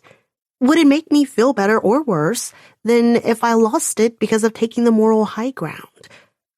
Miss Cruz. Bryce's voice comes over the intercom. Double shit. I look over at him. I emailed him the notes document half an hour ago after lunch, but that was probably way after he expected them. He's not looking at me. Is he going to fire me over the intercom? Roll your chair over to the window. Wait. My brain can't follow for a second. What? Don't keep me waiting. He sounds impatient, so I do what he says, even though it doesn't make any sense. How can I finish work through the emails he sent me to answer if I'm not at my computer? I roll my chair over close to the window anyway. Pull your skirt up to your thighs and take off your panties. I blink. Miss Cruz. Right. Sex job. I follow the instructions, but simultaneously feel like I want to both laugh and cry. I can't believe I got so caught up for the last few hours thinking about this like a real job. It's just, it felt real for a little while there. In front of his colleagues, he treated me like I was a real personal assistant. He introduced me as if I was. I let myself forget. Because I'm a stupid girl. But I won't be. Not anymore. I stiffen my back as I kick off my panties and push up my skirt. It bunches uncontrollably at my waist, and I sit back on the chair. The smooth leather feels strange against my ass. Bryce keeps working without looking up. I just sit there. He still doesn't look up. I finally say, I'm here, in position. I know, is all he says. I can't help the breath of air that huffs out. Bastard. God, what does he want from me? To just sit here like some pornographic statue for the last hour of the day while he finishes up? He lets me sit there another good long while. 5 minutes. 10. Finally, he decides to grace me with his attention. He stands up and pulls his chair to roll with him as he walks over to the glass. He pauses on the other side of the glass right in front of me. He sits down with that charming smile firmly in place. "Open your legs, Kelly." His voice isn't muted at all, even though the door between the rooms is still closed. It's coming through the intercom. Handy trick. "Spread them wide. I want to see your cunt." I sit perfectly straight and do as I'm told. Last night, this is how I determined I'd approached everything he requests of me. Do it without thinking. Be a robot. He wants a monkey on a string? Fine. That's what I'll be. Wider. I stretch my legs open wider, eyes focused on the outside wall where I can look out on the city. I'll pretend I'm in one of those cars on the bridge driving far, far away from here. Put your fingers on your pussy lips and open so I can see. I do. He makes a tutting noise. Kelly. You're being a naughty girl. You aren't even a little bit wet. I want to look at a pretty, juicy, wet cunny, and you're going to give me what I want. Aren't you, my pretty little slut? His voice deepens. Look at me, Kelly. His voice is sharp as he calls my name. Calliope, eyes on me. My eyes snap to his. His brown eyes are so dark they seem to bleed into the pupils. That's right, he croons. Eyes on me. Don't you dare take them away. You signed the contracts this morning. You're mine. Stick a finger in your mouth. My anger flares before I shut it down. Robot. Cals, you're a robot. I pop my forefinger in my mouth and pull it out again, but he's quick to stop me. Suck on it, he hisses. Reluctantly, I stick it back in my mouth. That's right, he says with a lazy smile. He leans back in his chair. In the bottom of my periphery, I can see his hands are going to his pants. He unbuckles them and pulls his cock out. He's uncut, and he pulls the skin back. I snap my eyes back up to his. Damn it, why did I let my eyes go there? It's okay, my pet. I want you to look. Look at my hard cock and suck harder on your finger. And a second later, you're not sucking hard enough. The hard edge to his voice. And look. I suck, and I look. His cock is big. Not gigantic or anything, but bigger than the couple I've ever encountered before. And only one of those was a man I actually slept with. Mr. McIntyre never actually went that far. Everything else, but not that. Isn't that the irony?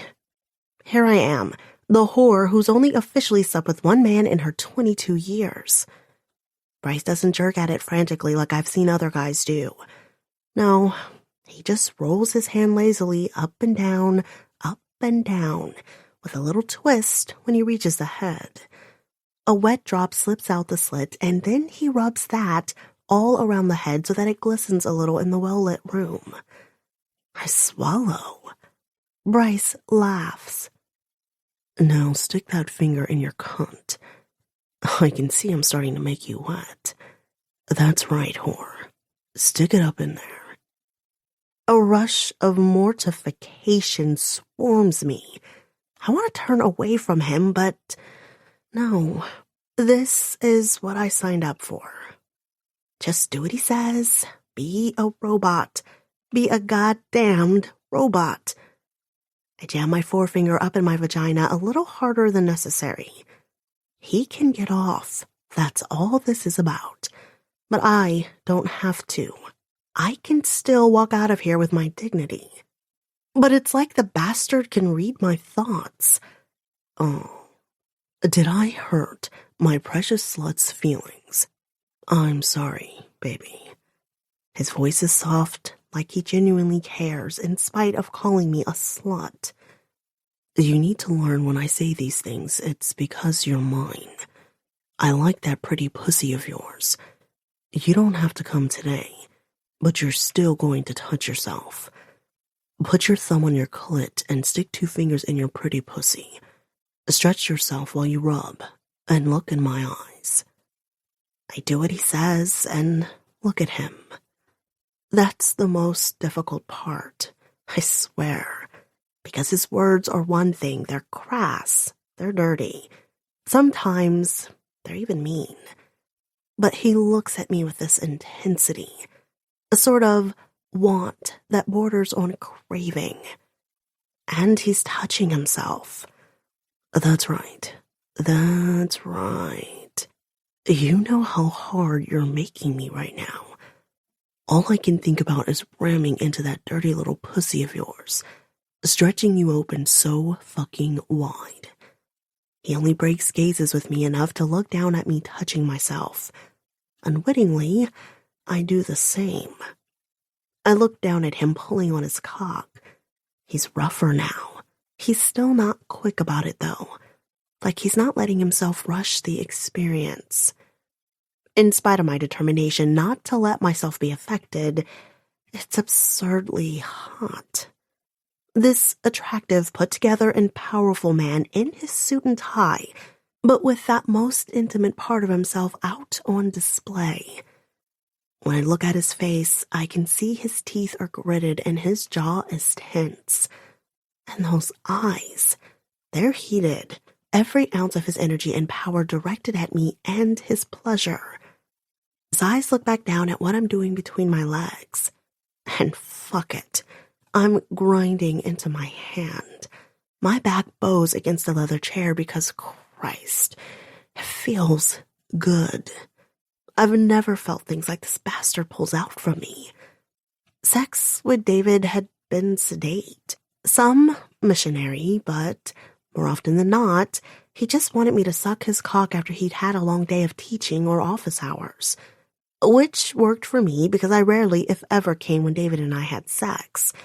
That was part of what I liked about being with him. Not coming during sex made it feel cleaner somehow. Like it meant I was finally different from the girl I used to be. Different from the little Barbie Mr. McIntyre liked to play with on those shame-drenched nights in my darkened bedroom. I glare at Bryce because I can see the satisfaction in his face. He knows what he's doing to me.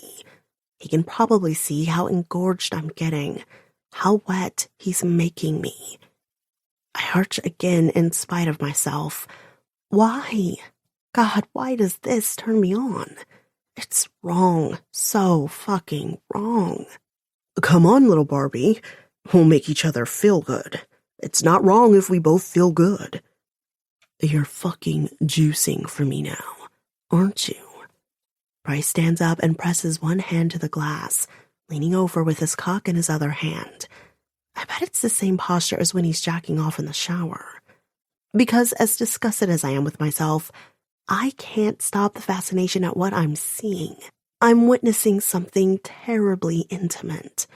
Yes, I'm touching myself in front of him, but he's doing the same.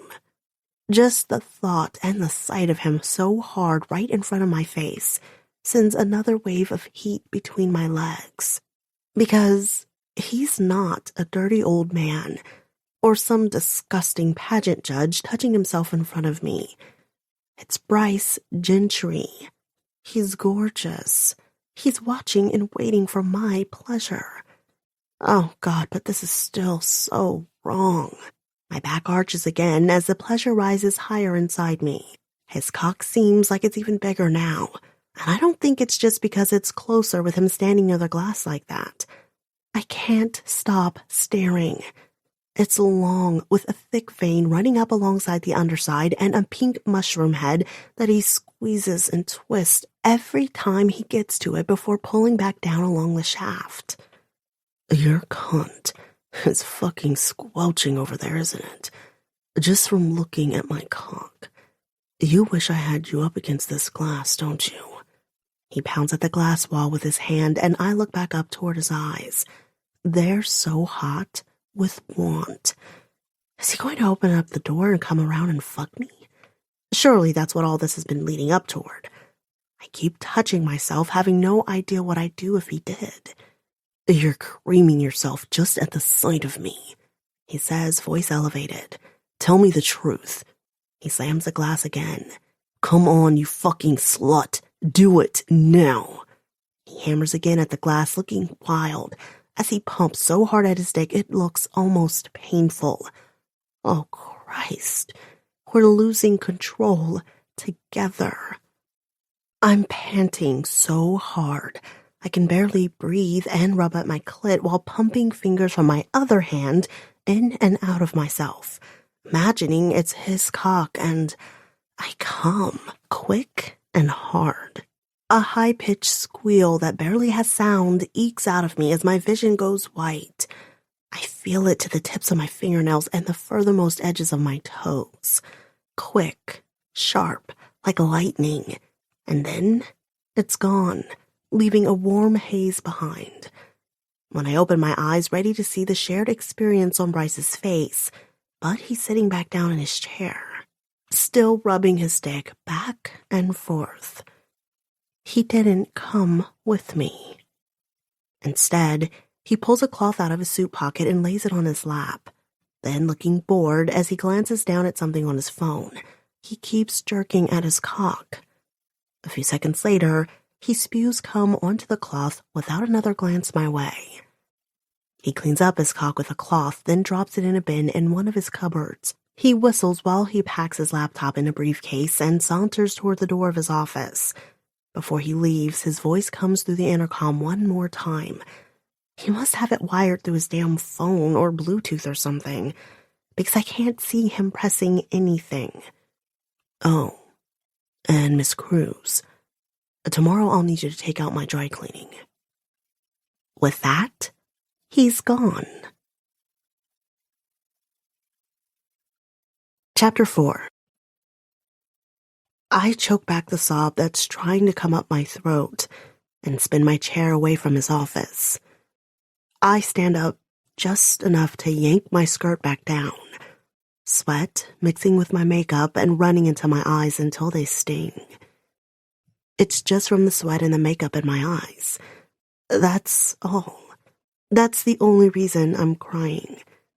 Not because of him. I find the small container of tissues I keep in my purse and tug several free. I swipe angrily at my eyes until I can see again. God, is letting myself be humiliated like this worth it? But what the hell else am I going to do? I slink to the ground with my back to the desk and bang my head against it, then grab my purse and frantically reach for my phone. I log into my banking app. Instead of the $44.53 that was my entire balance yesterday, there's now a balance of $6,583.76. I sit up straighter and immediately wipe again at my eyes. Holy shit. It's real. I lean back against the desk and breathe out. Holy shit. I mean, I believed the bastard when he told me the salary earlier, but seeing the number in my bank account, $6,500 every month. I let out a little laugh. That's my paycheck after tax. Holy shit. The $3,000 retainer fee for my dream lawyer is suddenly totally doable. As in, I can pay for the attorney and make rent. Or, well, pay off some back rent and be current within a couple of months. Oh my God. My chest feels like it's filled with helium. When I laugh this time, it's genuine. And then I'm shaking my head because, what the hell? I haven't been wrung through so many emotions in such a short amount of time since I told David I was pregnant with Charlie. I take in a deep breath and hold it as I get shakily to my feet. Buck up, cows. This is your life. I drag myself off the office floor.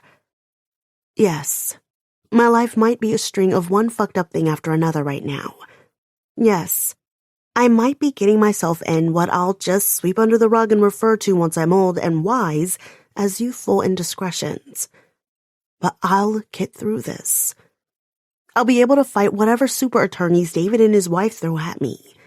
One day at a time. One foot in front of another. I throw my mascara-covered tissues in the trash and open up the clothes cabinet at the back of my office. I fix my makeup in the cabinet mirror and smile at my reflection. It looks more like a grimace. I roll my eyes, grab an outfit for tomorrow, and shut the door tight. The rest of the week, nothing happens. Well, a lot of things happen. I'm thrown in the deep end as far as figuring out what the hell a personal assistant does. Some of it is what you see on TV and the movies. Getting coffee and the boss's dry cleaning, but the rest of it is just mundane office stuff. Learning how to deal with Bryce's personal and business email correspondence, i.e., copying and pasting similar polite responses with brief personalizations at the start and end. Mostly saying thank you for contacting me, but I'm very busy, blah, blah, blah. Or fielding requests for meetings, personal appearances, interviews, and managing his very hectic calendar. Along with the emails of the female variety, wanting a follow-up encounter for a rendezvous. When I ask Bryce about them, he only dismissively rolls his eyes and asks how they got in his email in the first place. I very diplomatically do not mention that I can see from the email history that he and whichever woman have emailed back and forth several times, often with him initiating contact after he's met with the woman at some social event or other. At his bidding, I write a quick response requesting no further communication and then block their emails. I try to use the nicest language I can. But really, is there a nice way to tell someone you've been intimate with to fuck off and never contact you again? I've been on the other side of that, and I know that, no, there's not. But apart from the never-ending task of keeping up with his email, taking notes whenever he has meetings, ordering his schedule, and keeping him in hot caffeinated beverages, Bryce doesn't request any extras outside the scope of a normal PA's duties. I'm both relieved and on the edge, every second waiting for the other shoe to drop. At home each night, I've started taking the hottest baths I can stand to loosen the muscles in my back and neck. I'm sore from being so tense all day, just waiting for the next crass demand from my boss. But other than that first day, nothing. Friday comes and goes, and it's a totally normal workplace situation. I'm baffled. Is Bryce just screwing with me, or did he decide I'm not his type? Hell, maybe he's found some lovely woman who's so worth his time he's actually decided not to send her to my inbox for the impersonal email FU. But I'm to the elevator and free from the office for the weekend without anything else happening. Oh, glorious weekend. I get to be the uncomplicated mommy version of me. Shannon catches up on her graphic design work, and Charlie and I do mundane things, like shopping and laundry and cleaning the house. And of course, playing blocks together over and over and over. This is his favorite pastime. It involves stacking blocks, and then knocking them over. Stacking them, knocking them over. Over and over and over and on for all eternity. Most of the time it drives me bananas, but this weekend, I find the monotonous action soothing. Especially when Charlie giggles every time the blocks fall over like we've just invented the absolute most hysterical thing in the world. When I finally can't handle the blocks anymore, I put on my favorite upbeat playlist and dance with Charlie all around the apartment. He giggles like crazy every time we do this. No one can stay stressed out or unhappy when he's in full giggle mode. He's more than ready when I put him down for his afternoon nap. I collapse on the couch with a pile of laundry that needs folding and push play on a Netflix series I've been meaning to catch up on. It's not the ringing doorbell that jerks me from sleep. It's Charlie screaming from down the hall. I shoot to my feet, disoriented from the awkward cramped position I must have drifted off in. The doorbell continues its shrill chirping. I glare. Do I go remount whoever's pushing it repeatedly in spite of the clearly duct-taped note over it that says, "Do not ring," in capital letters? Or go soothe Charlie? "I'll be right there," I yell as I jog toward Charlie's room, aka my room. He won't calm down until the noise stops. I don't know why, but he just starts to screech whenever the damn bell is pushed, and the idiot out there isn't letting up. "Stop pressing the bell!" I shout at the door. Charlie screams bloody murder in my ear as I hoist him on my hip and then hurry toward the door. I stub my toe on Thomas the fucking train, and I'm ready for a mommy beatdown when I finally swing the door open. There stands David, and walking away from the stoop is a tall, slim, and immaculately dressed woman who must be his wife. She's wearing some kind of expensive-looking wrap dress that falls just slightly past her knees. She doesn't give a backward glance before sliding into the driver's seat of their Audi parked at the curb. Damn it. I must have forgotten this was his weekend. He emailed last week, but I totally spaced it. Usually on his weekends, he picks up Charlie on Friday night, but he had some work mixer last night and asked to pick Charlie up this afternoon instead. I blink, still trying to wake up. "What's wrong with him?" David tries to pull Charlie from my arms. I step back and glare at him. Is he crazy trying to pull Charlie away from me when he's so upset? He needs his mother. "What's wrong is someone can't read." I nod toward the sign over the doorbell for emphasis. It's hard to be heard through Charlie's continued crying. He's squirming in my arms and I bounce him. "Shh, it's okay, baby. No more bad noises." I spin around a couple of times until I start to feel dizzy. It does the trick, though. His cries turn into giggling squeals. I drop down to the ground. I have to keep distracting him if I really want to win the battle and keep the crying at bay. "What's this, Charlie?" I rip off a blade of grass from the small square of green space that counts as lawn in this place. It's basically a place for the tenants who have pets to take them to piss and crap. Most of the time, they're good about bagging it. And when they aren't, well, there's a reason these patches stay so green. I run the blade of grass down Charlie's nose, across his cheeks, and down underneath his neck, until his grin and giggles seem like they're going to stay. Soon he's got a clump of grass in his hand, tugging to try to get it out of the ground. He yanks and yanks, and finally a few pieces come off, clutched between his tiny knuckles. He looks delighted and smiles his big, drooly smile at me. "You're so strong, Charlie, but no." I grab the fist he's heading toward his mouth. Grass is not for eating, especially considering what I know about these patches are used for. I hear an unfamiliar phone ringtone and look up and around. David pulls his phone out of his pocket. He looks tired today, wearing his 42 years roughly in the lines on his face. He straightens and frowns. I can't tell if it's because he caught me watching or because of what's being said on the other end of the conversation. Either way, when he hangs up, his voice is clipped. "Enough of this. You're delaying me taking my son. I can document this, you know." My mouth drops open, and immediately my eyes shoot to the car and the woman waiting there. Sure enough, she has her phone up like a camera, maybe even like she's taking video of the event. "What the crap, David?" I whisper to him. He stubbornly resists meeting my eyes. "You're half an hour late in delivering my son to my care. That's another breach of our court custody agreement." I scoff in disbelief, popping my own phone out of my pocket to look at the time. It's 4:20. I didn't spend 20 minutes getting to the door. You were late. Plus, I was cool with you guys picking him up today instead of yesterday like you were supposed to. Then I had to calm Charlie down after you terrorized him with the doorbell. Damn it, Cows. Get yourself together, he's goading you. That's not the way I see it, David says, or the way the courts will see it. He looks down when he says it, like he's parroting someone and it's obvious to even him. Two guesses as to who. My eyes shoot to the profile of the woman sitting in the Audi. I bet it was her on the phone telling him to hurry up. She is such a shrew. When I look back, David's scooping Charlie off the ground and up into his arms. I hate what a good picture they make together. Charlie has the same wide, flat nose and dramatic eyebrows as his father, which was a little difficult for me in the beginning.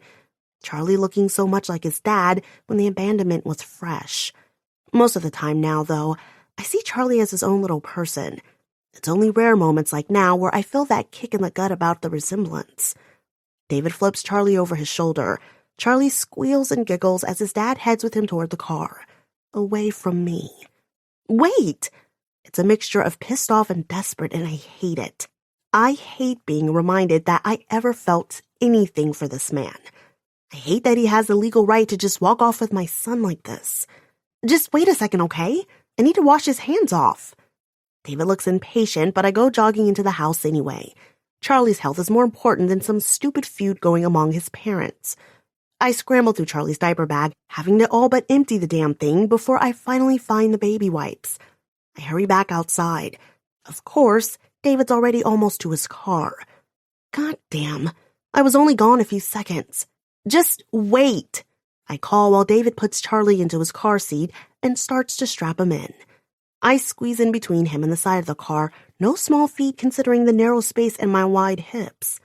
David backs away almost immediately as soon as my hip bumps into his. Instead of the tailspin of lust it would have shot into me 3 years ago, now I just feel the pressing need to make things right with my son. Cole, Charlie says, his D's not very well defined yet. Yes, cold. I smile as I wipe down his hands with the wipes that do feel a little chilled compared to the early summer air. I see neatly made-up eyes narrow at me in the rearview mirror. This is just more time that you're intruding on with our son.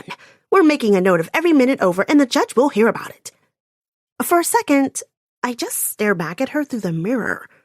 Bitch, say what? There's so much in that last statement that is fucked up. Charlie grabs a wet wipe from me and starts smacking me in the face with it. Court. I breathe out. This is why I will hire a good lawyer. We're going to court, and everything will get settled there. Opening the driver's door and bitch-slapping her in the presence of my son might feel awesome in the short term, but it won't do me any favors in the long run. I turn back to Charlie and give him a smile and an extra smoochy kiss on his forehead. Nose kisses. He snuggles his nose against mine, and my smile turns real. Mama loves you. Wavu! My grin is wide as I pull back from him and wave. David immediately slams the door shut. I spin on my heel and glare at him. My voice is a heated whisper. You try and pull any of that counting minutes BS on me and I'll do the same to you. You are at least 15 minutes late. I can keep records too, and you might want to remind your... I grind my teeth together and bite back the adjectives batshit crazy. Wife that. While Charlie might be your son by an unfortunate quirk of biology, there is no way in he that belongs in any way to that woman. I jab an elbow toward the shrew in question. David just rolls his eyes at me and walks away. Just walks away without a word. My fists ball together until my nails are biting so hard into my palms, I'm almost drawing blood. Old me would have chased after the bastard and demanded he listen to me. But this has always been his superpower, after all. Leaving when shit gets real. Their fancy-ass car takes off almost the moment his door closes, with my son inside. And I have no say about it. It still shocks me that some stranger who didn't know me or Charlie or anything about any of it could sit down one day and just decide that these people get to take my son twice a week.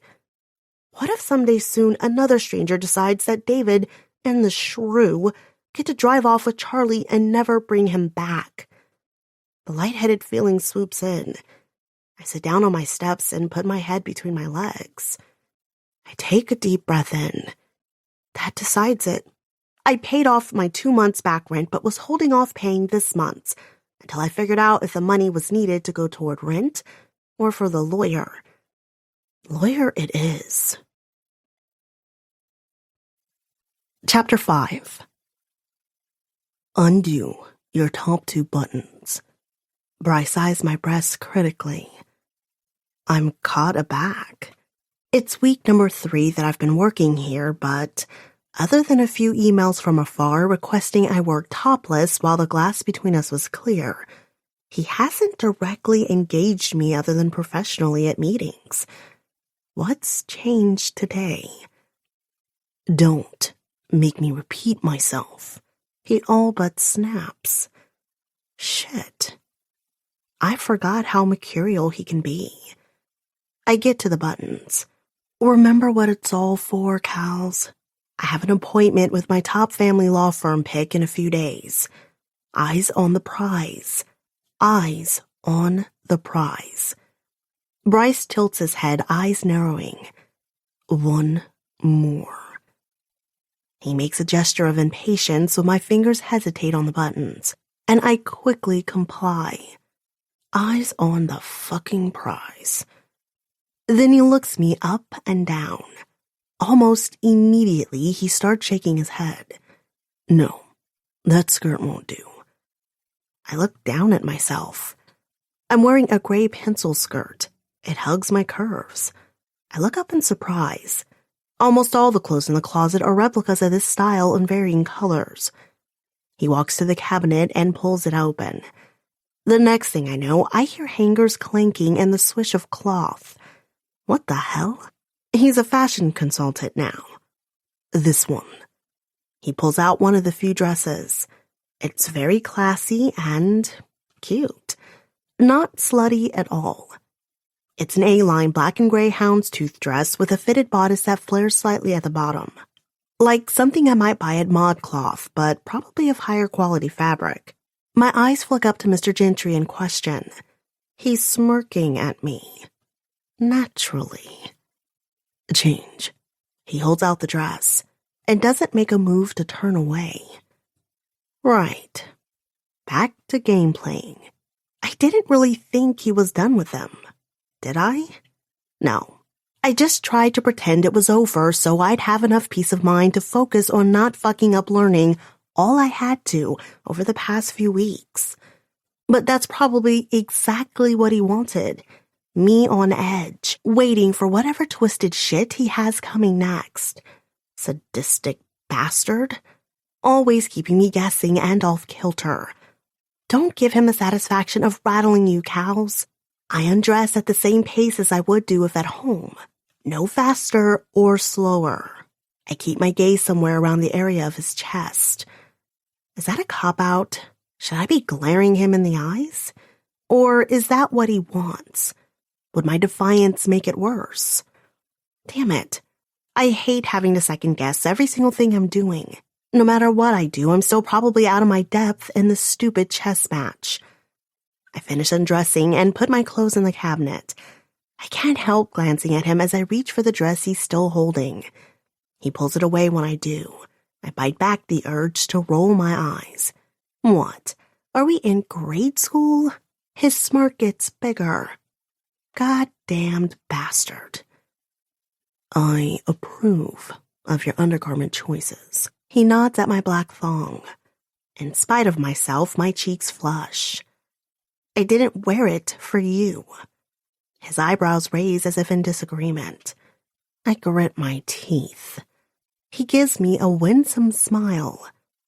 Either way, it does well for our purposes today. What does that mean? I keep my posture straight. I swear my posture's never been as good as it has been since I've met this man. I always stiffen like it's some kind of armor. Ridiculous. How so? He ignores my question. Go to the bathroom and bring yourself to orgasm.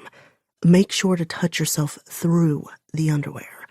I want them drenched in your scent. What? I start, but break off mid-question. Of course, this fucker would make this kind of request. His face darkens.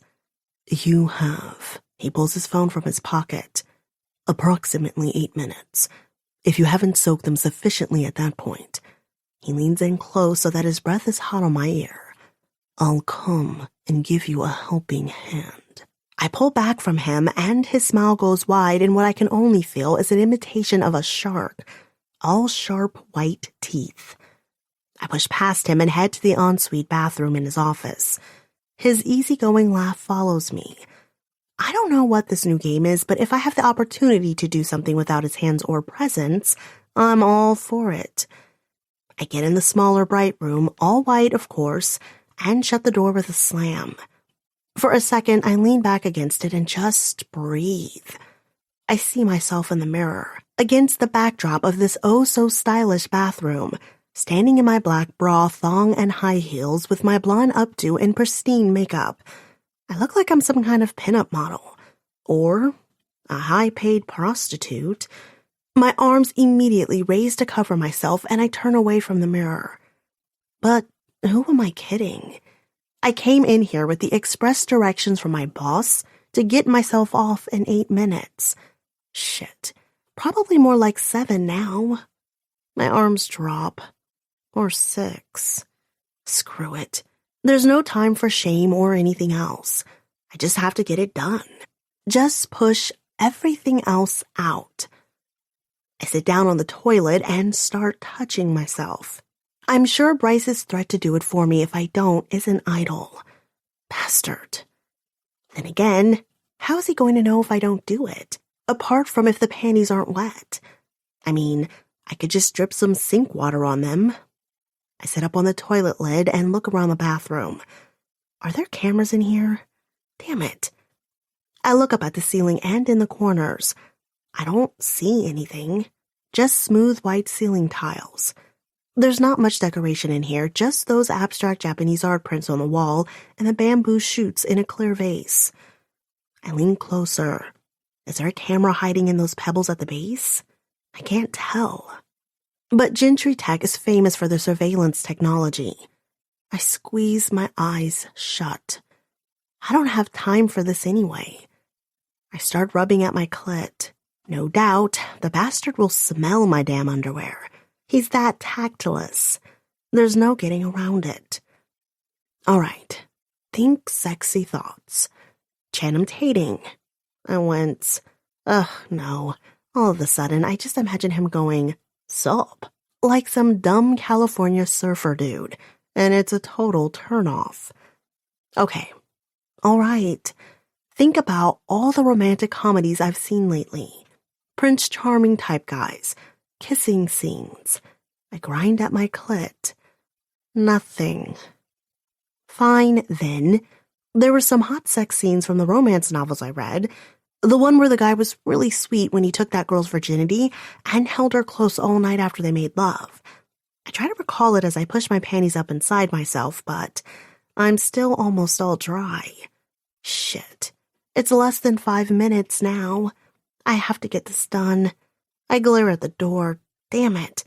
I close my eyes. My fantasies are my own. They don't matter. I squeeze my eyes shut tighter and ignore the darker places my mind has to go to make myself come. Rough hands, the grip of a stranger, taking what isn't his. Harsh words, harsher hands, and God. Oh, God. I come out of the bathroom, ignoring the fact that I'm sure my cheeks are flushed. Bryce waits right outside the door. Was he listening? If he was, he didn't get any thrills there. I was careful not to make a single sound. But he knows what I was doing, while he was standing right here. And in spite of myself, I feel it. The shame. He doesn't miss it, what I'm feeling. He smiles the shark smile.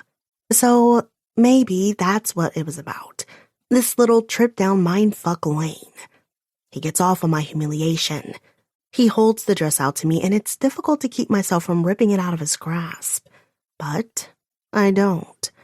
I take it calmly, unzip it, and slip it over my head. A help with the zipper. I don't say a word as I settle the dress on and then turn my back to him. His knuckles graze my spine as he slides the zipper up. If he notices the chill I get, he doesn't say anything. I'll be needing that thong now. He says it calmly. I'm not surprised. At least he let me put the dress on first. He offers me an arm to steady me so I can take the damn thing off. What a gentleman. I smile at him as I refuse his arm. Look at that. I'm getting my own array of smiles now. This one I'll call my sugar snake smile. It's all apparent sweetness, but with venom underneath. I slip my heels off so I'm not off balance while I pull the thong down my legs as discreetly as I can. I ball them up and hand them over to him. He brings them to his nose and inhales.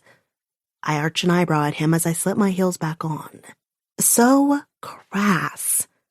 He looks at me with genuine surprise while he sticks the underwear in the inside of his suit coat pocket. Watch out for that wicked tongue. He steps close. For a moment, I think he's reaching forward, as if to adjust something on the front of my dress. But then, he grabs my breast and tweaks at my nipples. I yelp and pull back, but he just keeps plucking at them while he talks as if nothing's amiss. There. He looks down at my breast in satisfaction. See that your nipples stay like that. I want them puckered when we walk into the restaurant. I'm breathing hard as he turns away. Damn him.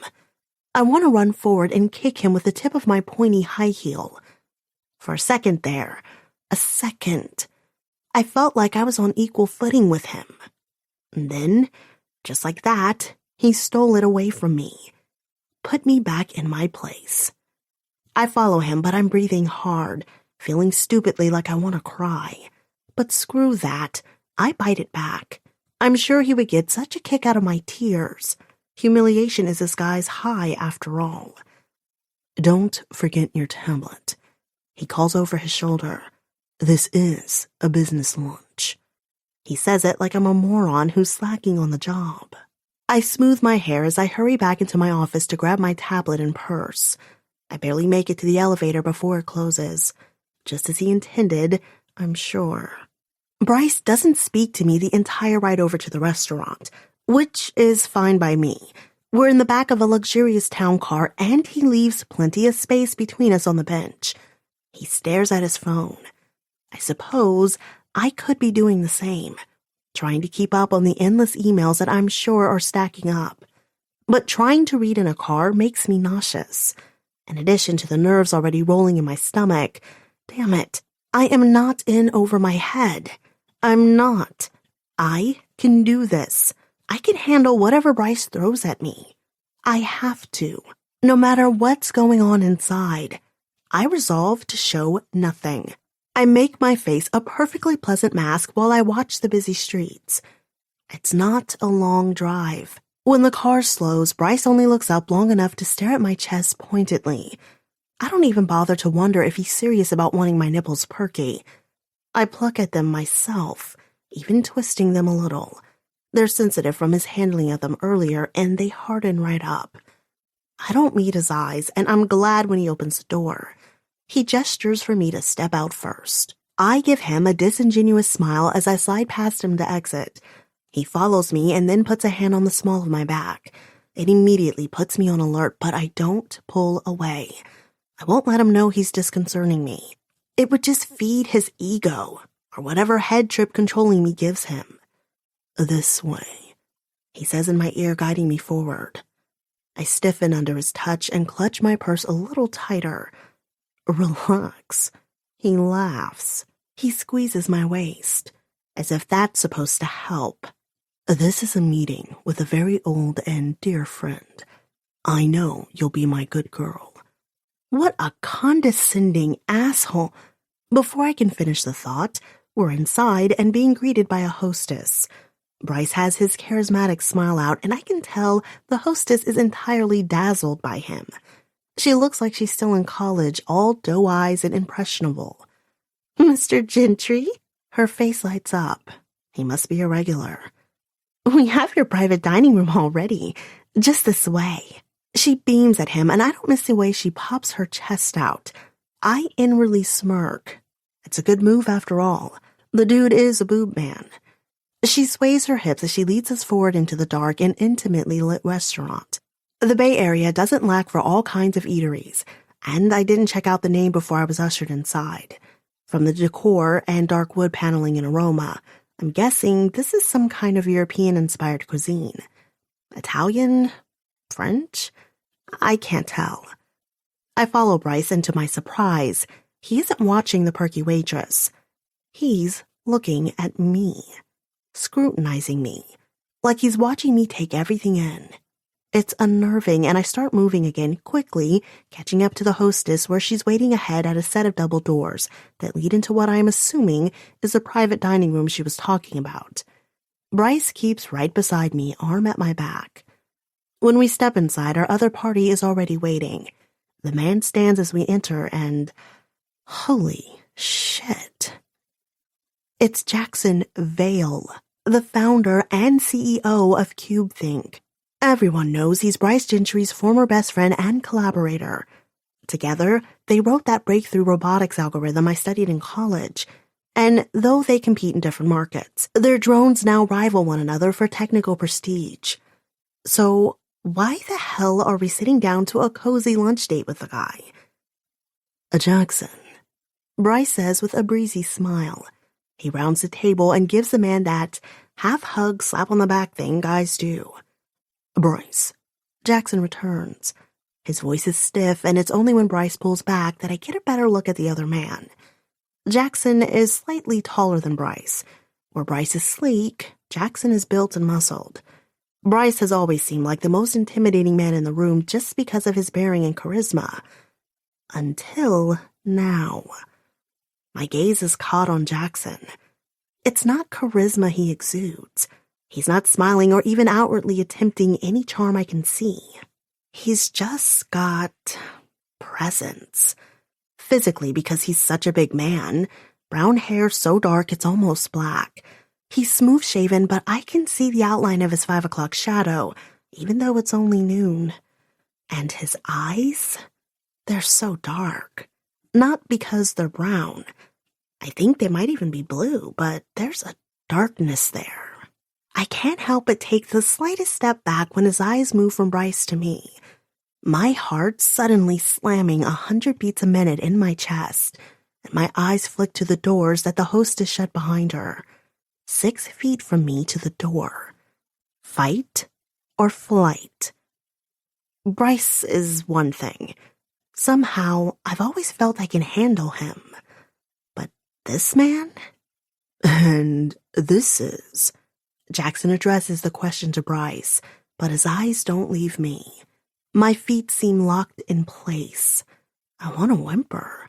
My palms are sweaty. You're in a public place, Cows. He can't do anything to you, because that's why I'm whimpering, right? Fear? Right? But there's something else happening, too. Something even more screwed up. Those nipples Bryce wanted perked up, they're hard right now, and they're pointing like rock-tipped arrows aimed straight at Jackson. Bryce's arm slips around my waist. This lovely creature is my new personal assistant, Miss Calliope Cruz. Isn't she just a vision? He pulls back and stares at me with pure adoration on his face. I can only gape. The hell? Not once has he ever looked at me with anything like what his expression is now. I try not to let the confusion show on my face and keep my features pleasant. Not only that, Bryce turns back to Jackson, but she's pursuing a degree in advanced robotics from Stanford. Again, I struggle not to reveal my surprise. When Bryce interviewed me, he made me feel like a college dropout, but now he's putting the best spin on everything, like he's showing me off. And suddenly, it clicks. He is trying to show me off. He's trotting out his prize show pony to impress Jackson.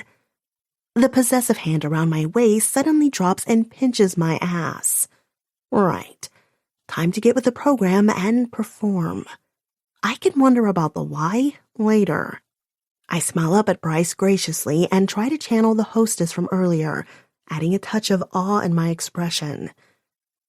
And I can't thank Mr. Gentry enough for giving me the real-world experience of working at such an amazing company. I gush. I'm learning so many things by getting to see the inner workings of how he develops and grooms new ideas through each stage of production.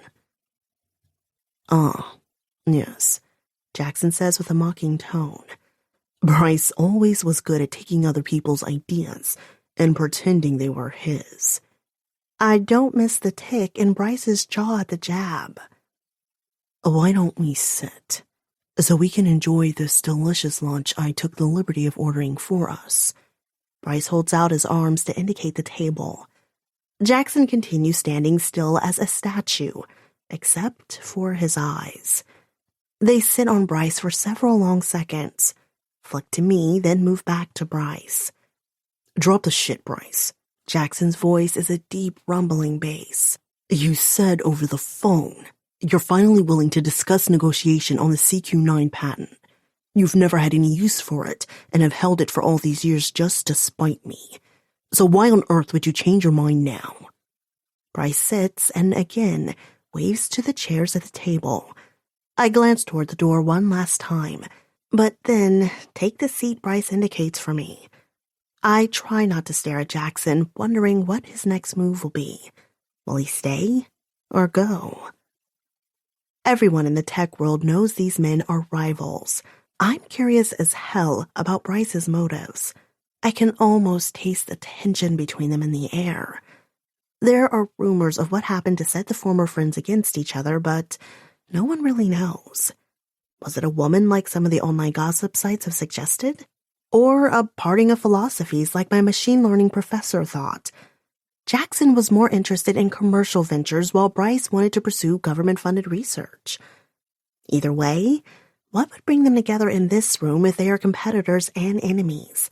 And what the hell does Bryce expect my role to be in all this? What if I told you I wanted to let bygones be bygones and allow the past to stay where it belongs, in the past? Jackson's hard stare remains immovable. I'd say I know you better than that. Bryce laughs, a big bellowing laugh from his stomach.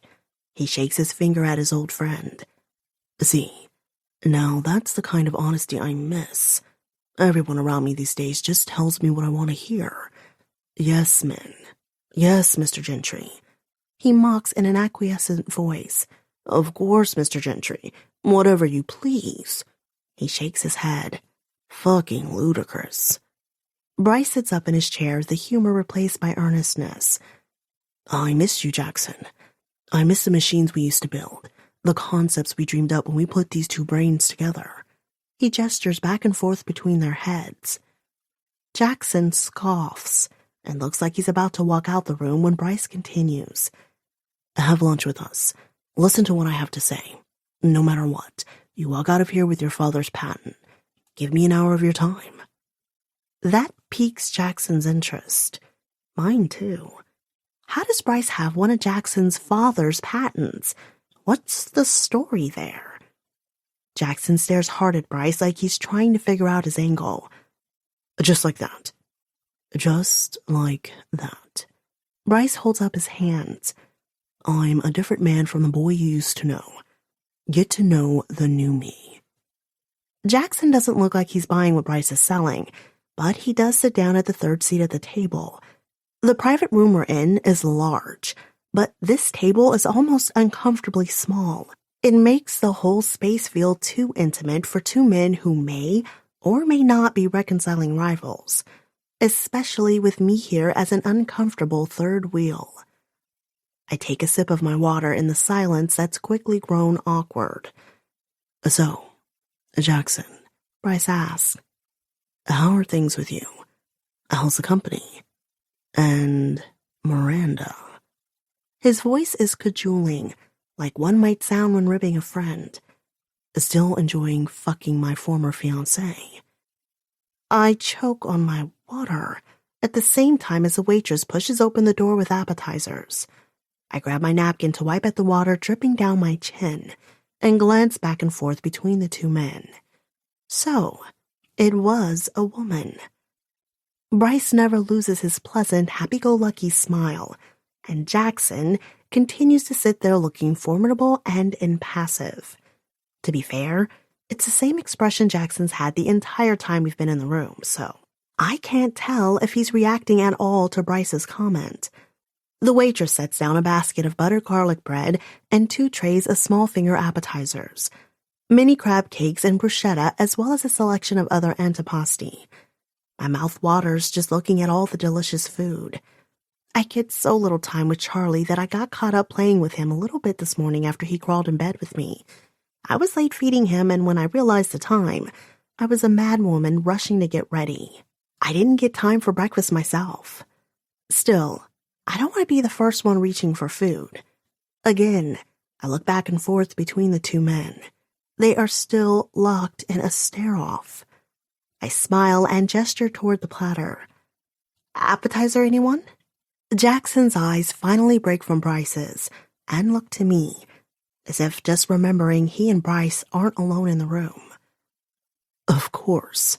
Jackson takes one of the small plates and begins to load it with appetizers.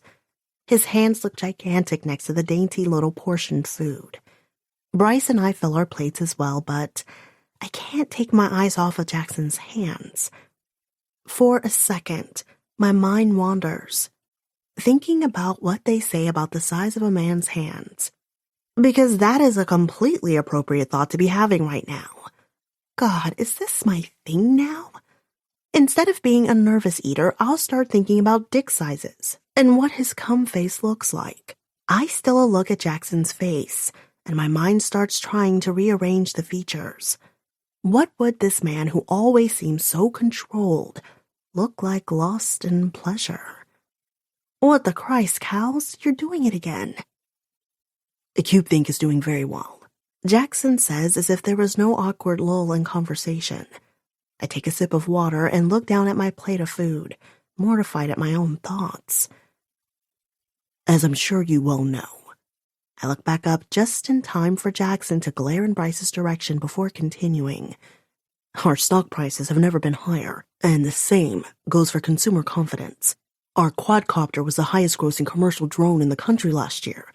As for Miranda, a look of rich amusement cracks Jackson's stoic facade for the first time.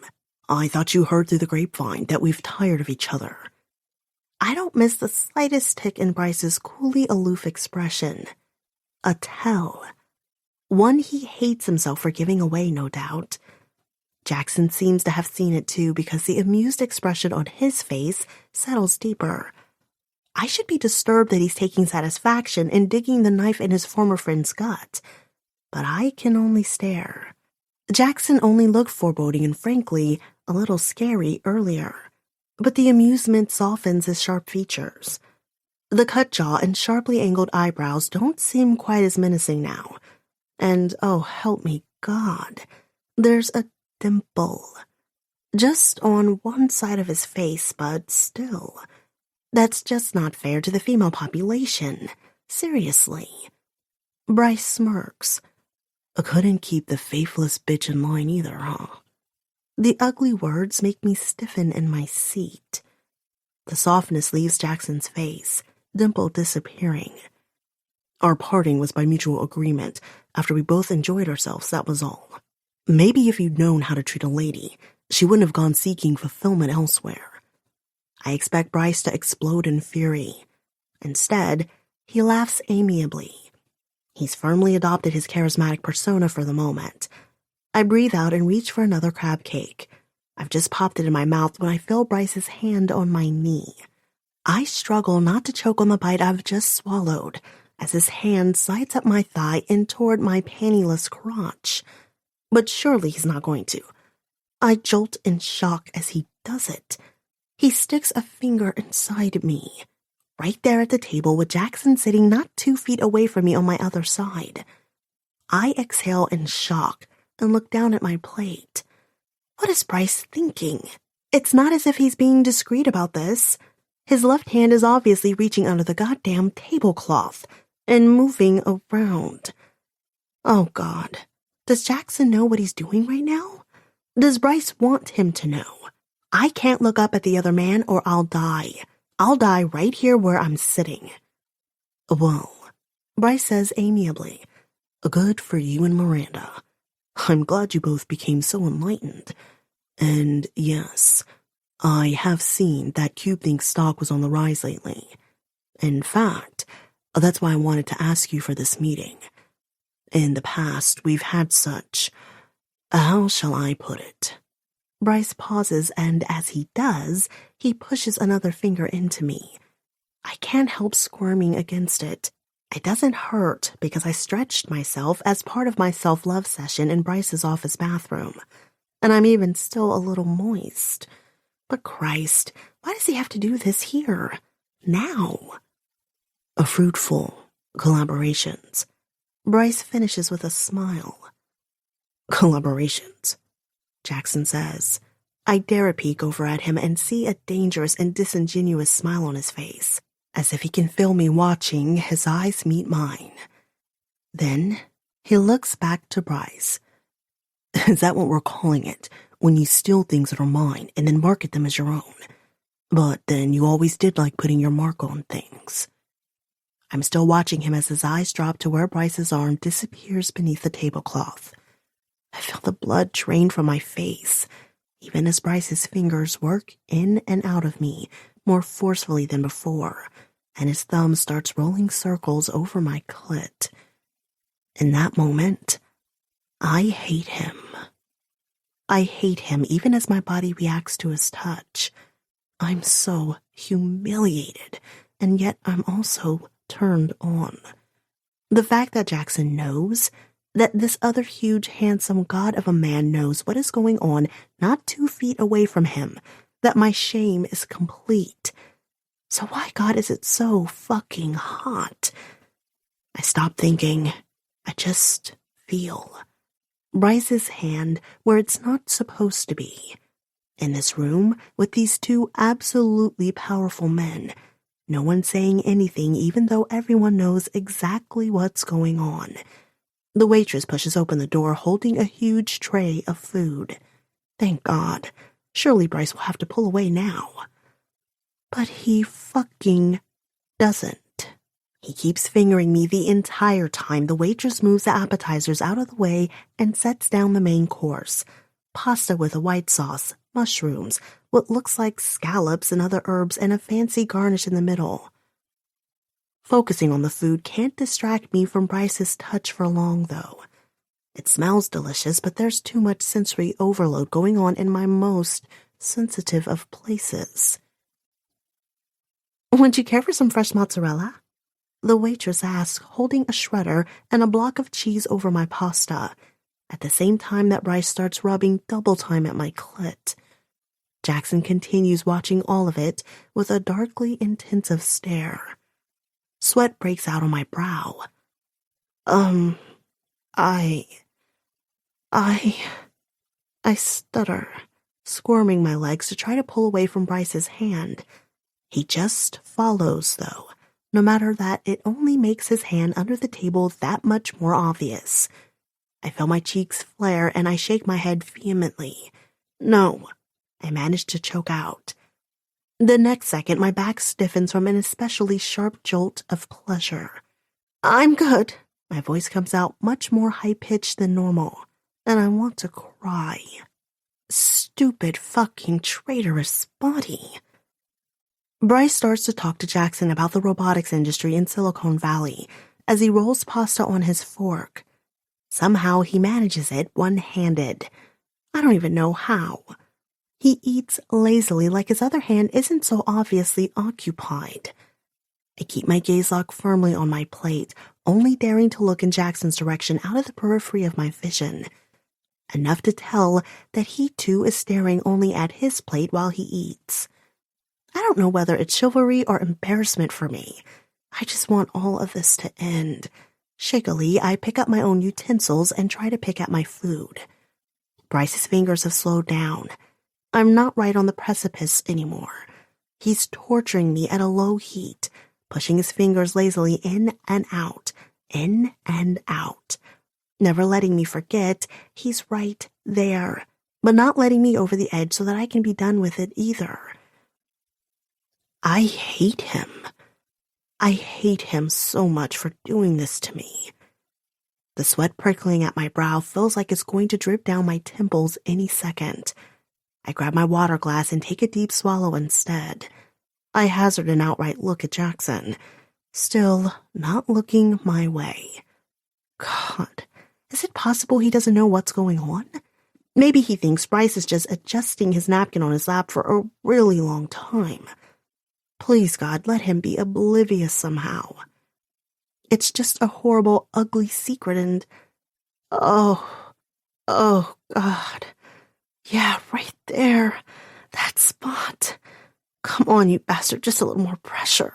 I struggle against arching in my chair and try to cover my short, panting breaths with another drink of water. Bryce keeps the conversation light and never even approaches talk of either company. But near the end of the meal, or at least when Bryce's plate is almost empty, his tone changes. That's not the way I remember it, you know. Bryce says, voice going from lighthearted to more serious. I'm confused for a second, then realize Bryce has abruptly gone back to the remarks made at the very start of the meal. The way I remember it, we were best when we shared things. He arches an eyebrow, and it seems like there's some innuendo to his words I'm not catching. But then his thumb begins to press more urgently at my clit again, and he inserts a third finger inside me. I readjust myself in the chair so that I can press up against his hand, praying that it's unobtrusive. Damn it, what am I doing? But oh shit. Oh, God, oh. Jackson scoffs. And yet when we supposedly shared, you were the one who always came off with all the, his eyes narrow, prizes in the end. I'm trying to pay attention to their conversation, I really am. Every word seems laden with double entendre or some kind of code I'm missing the key to. But the way Bryce is so masterfully playing my body, the edges of my vision are starting to go hazy as heat rushes to my lower core. Jackson's low rumbling voice isn't helping either.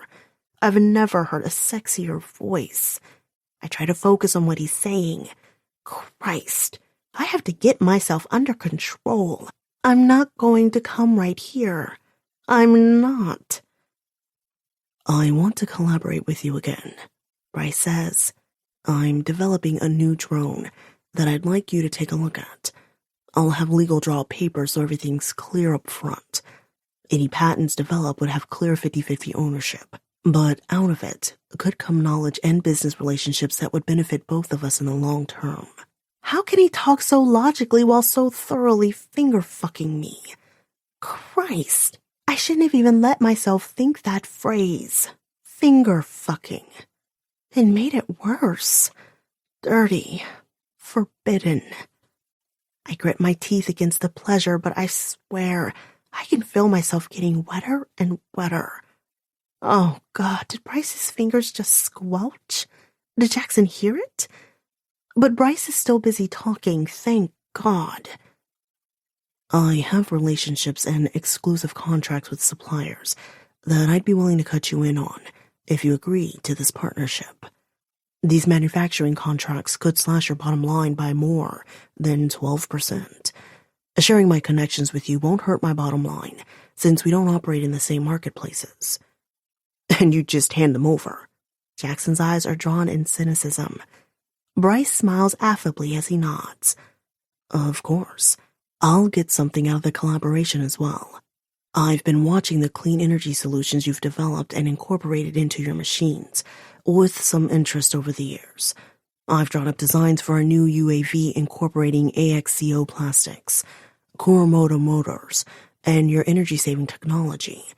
We'd take over the top-performing models in the business and lock up the DoD contracts for the next decade. Even through my sex haze, I saw the spark of unintentional interest light in Jackson's eyes when Bryce began talking, but it doused at the very end of Bryce's spiel. I was never interested in military applications. Jackson shakes his head. And I stopped playing your games a long time ago, Bryce. You said if I sat through this meal, I'd get CQ9. He folds his cloth napkin and places it beside his plate. I'm not in the mood for dessert. I fulfilled my end of the bargain. Right as Jackson moves to stand, Bryce does something with his hands, the fingers inside pressing up until he hits a certain place on my clit, and oh, God, yes, right there. After the entire lunch of teasing, I'm so swollen and ready, and Bryce somehow knows the exact way to play my body. A short tremor of pleasure shoots through me. Oh, yes, don't stop, don't. Oh. It's all white spots and chest-seizing fire for a moment.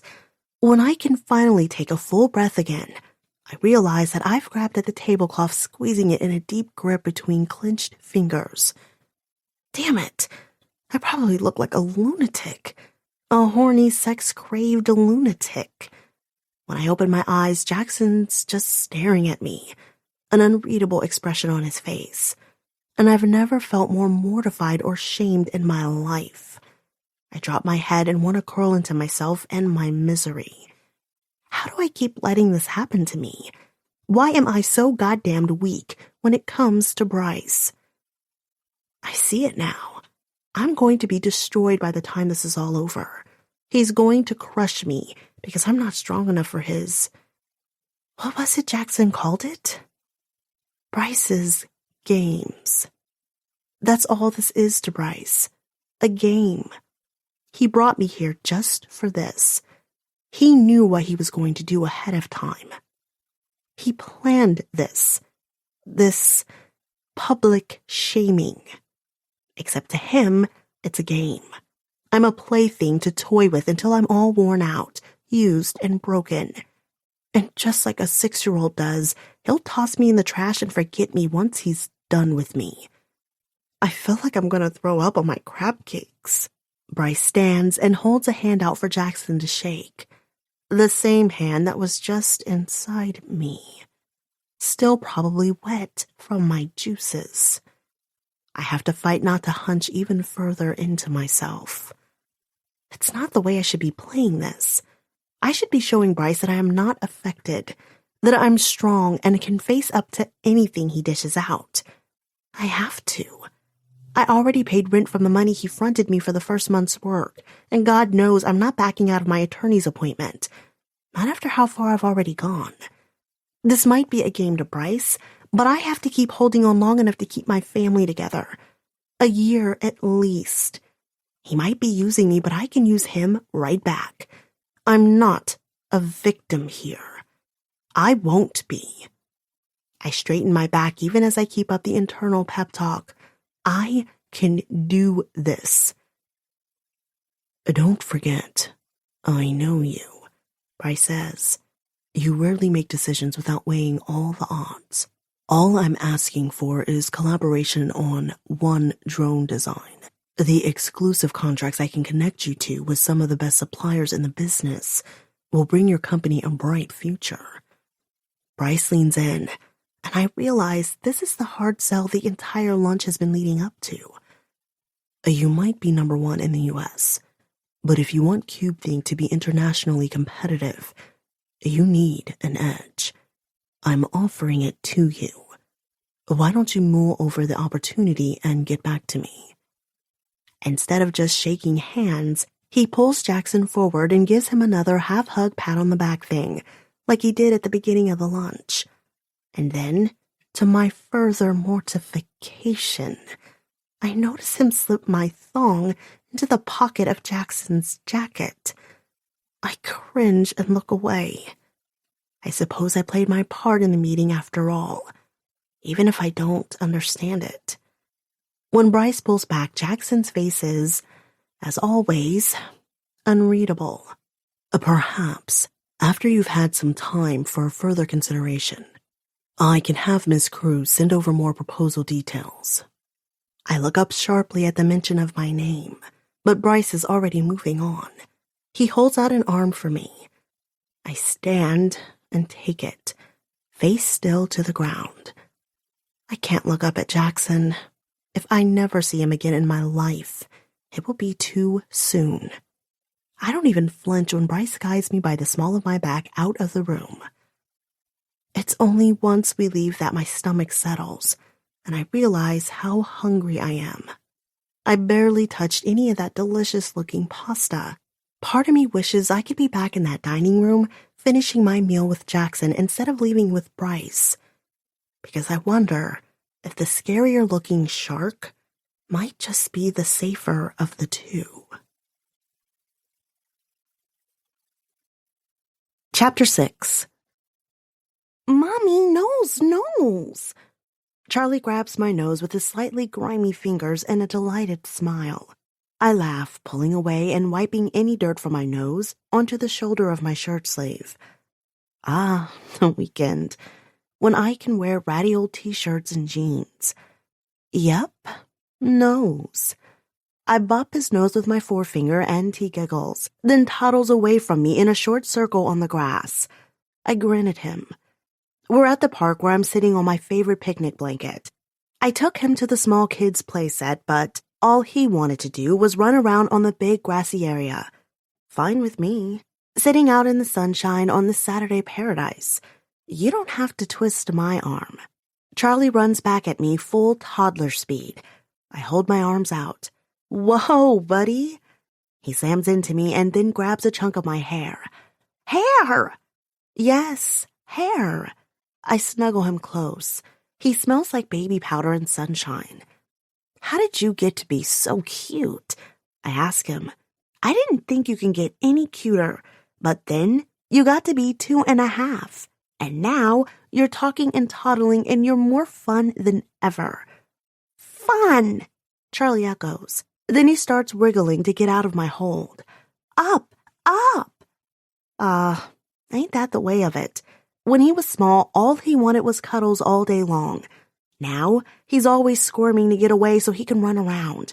They always say kids grow up too fast. I let go of him and he's off again. Stay close, I call.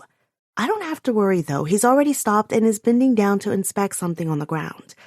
Now, I just have to keep a close watch to make sure whatever it is doesn't go in his mouth. Miss Cruz, is that you? I look around and see a jogger. For a second, I can't place him. He's a runner, that's obvious. A big man. A mountain of a man, really, with powerful thighs and a sweat-soaked chest that's so wide it requires a full swivel of my eyes to take all of him in. Miss Cruz. And then I blink, because the deep voice is familiar. I put my hand over my eyes to block out the sun that's shining from behind his head. Finally, it clicks and my mouth drops open. It's Mr. Vale. Recognition hits with the force of a taser striking my nervous system. I sit up stiffly and my head whips around to find Charlie. He's got a stick and pokes at something in the dirt. My precious, innocent baby. All I can think is, no. My two lives do not cross. Charlie's mom and that other woman do not share the same space. Cannot. I'm on my feet in the next second and backing away from Mr. Vale toward Charlie. Come on, honey. I turn toward my son, grabbing the diaper bag to swing it over my shoulder and then yanking the blanket. Time to go. Wait, Miss Cruz. I pause only long enough to shoot the coldest glare of my life over my shoulder. It seems to convey everything I can't say in the moment. Step off, get the fuck away from my son, because Mr. Vale immediately holds up his hands and starts backing away. Have a nice day. He resumes his jog along the path, but I don't stop long enough to watch him go. Playtime's over. Predictably, Charlie starts crying. He fights it when I try to wrangle him back in the stroller, but I manage it. We're getting close to nap time, so that's not helping matters either. I head in the opposite direction Mr. Vale went and look over my shoulder as I go. It's probably an overreaction to leave, but seeing him here, of all places. I grit my teeth together. Fuck that shit. I've compromised myself enough already to make ends meet, but I draw the line at any of it affecting my son. I don't care what Bryce or any of his friends or enemies think. I'll move across the goddamn country and change my name before any of these so-called games pour over into my personal life. As I push the stroller back for the long jog to my house, I keep checking over my shoulder. Another reason I chose this park was for the cardio I get from the jog on the way here and back. But now I'm ruining the decision. Maybe a lot of my recent decisions. What if all I've done by trying to solve one problem is bring on even more trouble? Charlie falls asleep in my arms on Sunday as I rock him after his bath. I carry him gently to his crib in my room. He barely stirs as I settle him down. I can't help doing that parent thing where I pause in the doorway and just stare at him for a minute or two, with my heart going all gushy. He was whinier today than most. My standard silly dance around the living room trick almost didn't work the last hour before bedtime, and he was fussy during almost every other activity all day. Shannon thinks another tooth is coming in, and from the amount of drool pouring out of his mouth onto my shirt and whatever toy he could shove in his mouth all day, I think she's probably right. Poor baby. He's so beautiful when he sleeps. Precious. Perfect. His mouth moves in a sucking motion like he's dreaming about his sippy cup. I grin and shake my head before slipping out the door. Shannon's in the living room on the couch with the blanket tucked around her, watching some gruesome forensic TV show. Is he down? I nod and go reheat the spaghetti I made earlier. Feeding Charlie dinner tonight was a feat all on its own. He was so fussy, and I didn't get to my own dinner. At least he's not usually like that. I sit down on the ugly-ass 70s maroon velvet lounge chair beside Shannon. It was a dumpster dive score I'm especially proud of. A neighbor down the street put it out on one of those rare big-item trash pickup days, and Shannon and I hauled it home. It's hideous, but comfortable as hell, and therefore my favorite place in the whole apartment to hang out. I go to take a bite of my spaghetti, but then catch the sight of blood and guts on the TV screen. As in, literally, some dead guy's organs and intestines. Oh, hell, Shan, why? I avert my eyes, but way too late. Why do they always feel the need to go for the autopsy shots in these shows? Seriously, can't we watch something else while I'm trying to eat here? Hey, I was watching it first. She shrugs. You're the one who decided to come in here with your spaghetti. I grumble and keep my eyes firmly on my food while I eat. I wince a little as a meatball squishes in my mouth. I'd like to say I'm one of those delicate girls who was put off her meal by it all. But, nah. I close my eyes, let the queasy moment pass, then get over it, and enjoy the hell out of my pasta. I look back at the screen only when my plate is empty. Of course, the detectives are past the forensic part and are now storming the bad guy's apartment. I've missed too much of the plot to care about what's happening, but I keep watching anyway. I relax into the chair and let the stress of the day with the fussy kiddo roll off me. Ah, evenings. God's gift to mothers everywhere. So how's the new job? Shannon asked, eyes still on the screen. After a brief shootout, the cops have the bad guys in cuffs. I tuck one of my legs up underneath my bum, trying not to let the surprise show on my face. Shannon and I might be sisters, but we've never been buddy-buddy. Well, that's not exactly true. When we were really little, we used to do everything together. She's 3 years older than me, and my earliest memories are of her half carrying, half dragging me everywhere, dressing me up and calling me her dolly, holding my hand when we went to the park with Mom, and sitting behind me with her arms around my waist as we slowly slid down the slide together. She's the one who taught me how to tie my shoes. I don't know when it changed. Maybe around when I was 7 or 8 and started doing pageants, but the change was drastic. She began completely ignoring me and hanging around with her older friends. She never had time for me anymore, and whenever we did spend time together, we just fought. It's fine, I finally say. She rolls her eyes. Just fine? Well, it's not like I can tell her what it's actually like. I think of the business lunch with Mr. Vale that Bryce put me through last week. God. Instead, I put on a false smile. No, I mean, good. It's really good. She nods and it's quiet for a second. What about your week? I ask. If Shannon's trying to connect, I want to encourage the effort. She's so good with Charlie, and it's more than that. She was here supporting me when no one else was. I don't know how I would have made it after Charlie was born without her. I wish we could get along better. The graphic design stuff. I don't know a ton about what she actually does. A freelance for advertising firms from what I understand. Her body tenses. I lost another client. She picks up the bottle of wine I didn't notice on her side table and pours herself a glass. From the level of the bottle, I'm guessing it's not her first. When she puts the bottle back down, it lands with a heavy thud. That fucking Gregory from Inline Design is undercutting me and poaching my clients. She keeps taking liberal swallows from the glass. I'm sorry, Shan. That totally sucks. Her eyes shoot a glare at me. Crap. Wrong thing to say. I was going for sympathy, but from the look on her face, she took it as pity. I didn't mean... So tell me more about this job. It's fine. She makes air quotes. What does that mean? I said it was good. I try to clarify again. Your boss. The one you're personal assisting for? She smirks, like it's some kind of inside joke, or she's insinuating something by it. What I hate is that she's not that far off the mark. He's fine.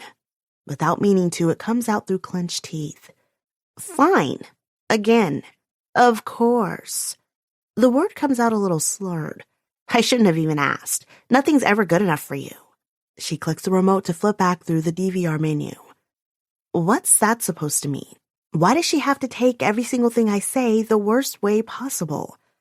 Nothing, she mutters, selecting another episode of the same show, without asking me what I want to watch. Naturally. I sit up straighter. Why does she have to be such a bitch? What did I ever do to her? No, I really want to know. What do you mean nothing's ever good enough for me? Her eyes flash my direction. Apparently, I have the same effect on her that she does me. We're both gone from 0 to pissed in 0.3 seconds. Sisters. Oh, you know, she says in a voice dripping with condescension. You had everything growing up. Everything was about you. She scrunches her eyebrows together and talks in a mocking, high-pitched tone. Oh, poor little Calliope needs money for her Busion patty dresses. Her jaw locks. You and Mom getting manis and petties every other week, even though it was the last thing we could afford. Oh, our Callie is a beauty and has brains. She's a valedictorian of her 8th grade class. And then, oh no. The high-pitched voice returns. Beautiful Callie has quit the pageants. What's going on? Is she depressed? Does she have body image issues? Maybe we should get her counseling, even though that would cost us another arm and a leg. Her face goes hard. She downs the rest of her glass of wine so fast that some sloshes on her face and down the front of her shirt. No matter that Dad's scraping by at the bank, never able to get that promotion he was always working so hard for, even though he was always kissing his boss's ass. I jerk back like she slapped me. Shut up! I jump to my feet. You don't know what the hell you're talking about! I'm conscious to hiss it in a whisper shout because of Charlie in the next room, but fury pulses through my entire body so hard I can hear my ears ringing. I'm sorry you had a shit day at work, but you just shut up about shit you don't know anything about. Shannon's eyes are wide, and I can see that she realizes she took it too far. But I can also see that she thinks my reaction is over the top, because of course, she doesn't understand. Because I never told. I never told any of them about what Dad's boss did to me. And, yeah, tonight's not the time for late-night confessions. I shake my head at her and walk out of the room. Shannon slept off our night of wine bitchery, and we avoided each other all of Monday. Then today, we pretended nothing ever happened.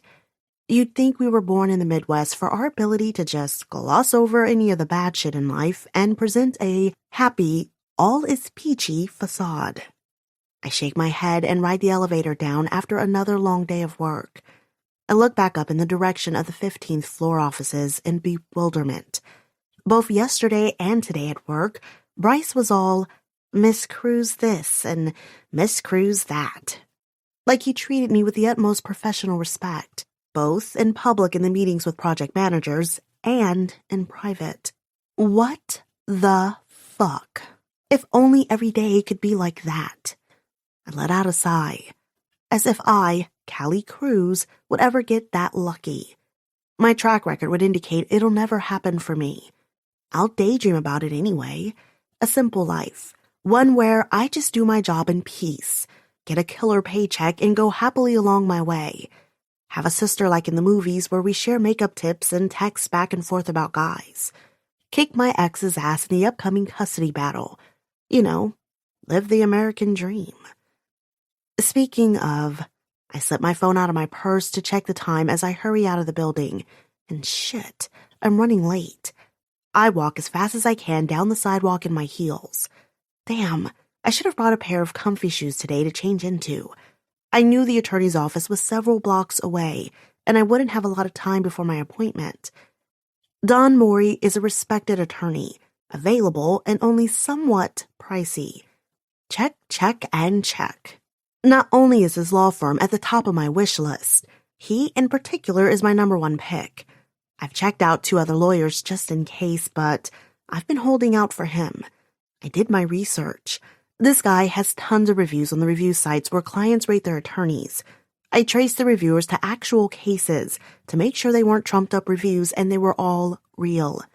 He's not only gotten great settlements, he didn't waste money in useless billable hours. Exactly what I need. His office has the longest wait time for an appointment, even for the phone consultation I did with him last week. After facing David and the Shrews Piranha lawyer last time, I know I can't afford to go with second best, just because I could get a quicker appointment time. I keep up my pace no matter that my feet are killing me by the time I get to the office. I end up being only a couple of minutes late, and manage not to even limp when I'm led into his office. "Miss Cruz." Mr. Mori stands up and shakes my hand as I come in and sit down in his office. "How can I help you today?" He's a middle-aged man, but his suit is sharp. The slightest punch at his stomach and gray in his hair somehow only adds to a sense of gravitas about him. It's a good look for a lawyer.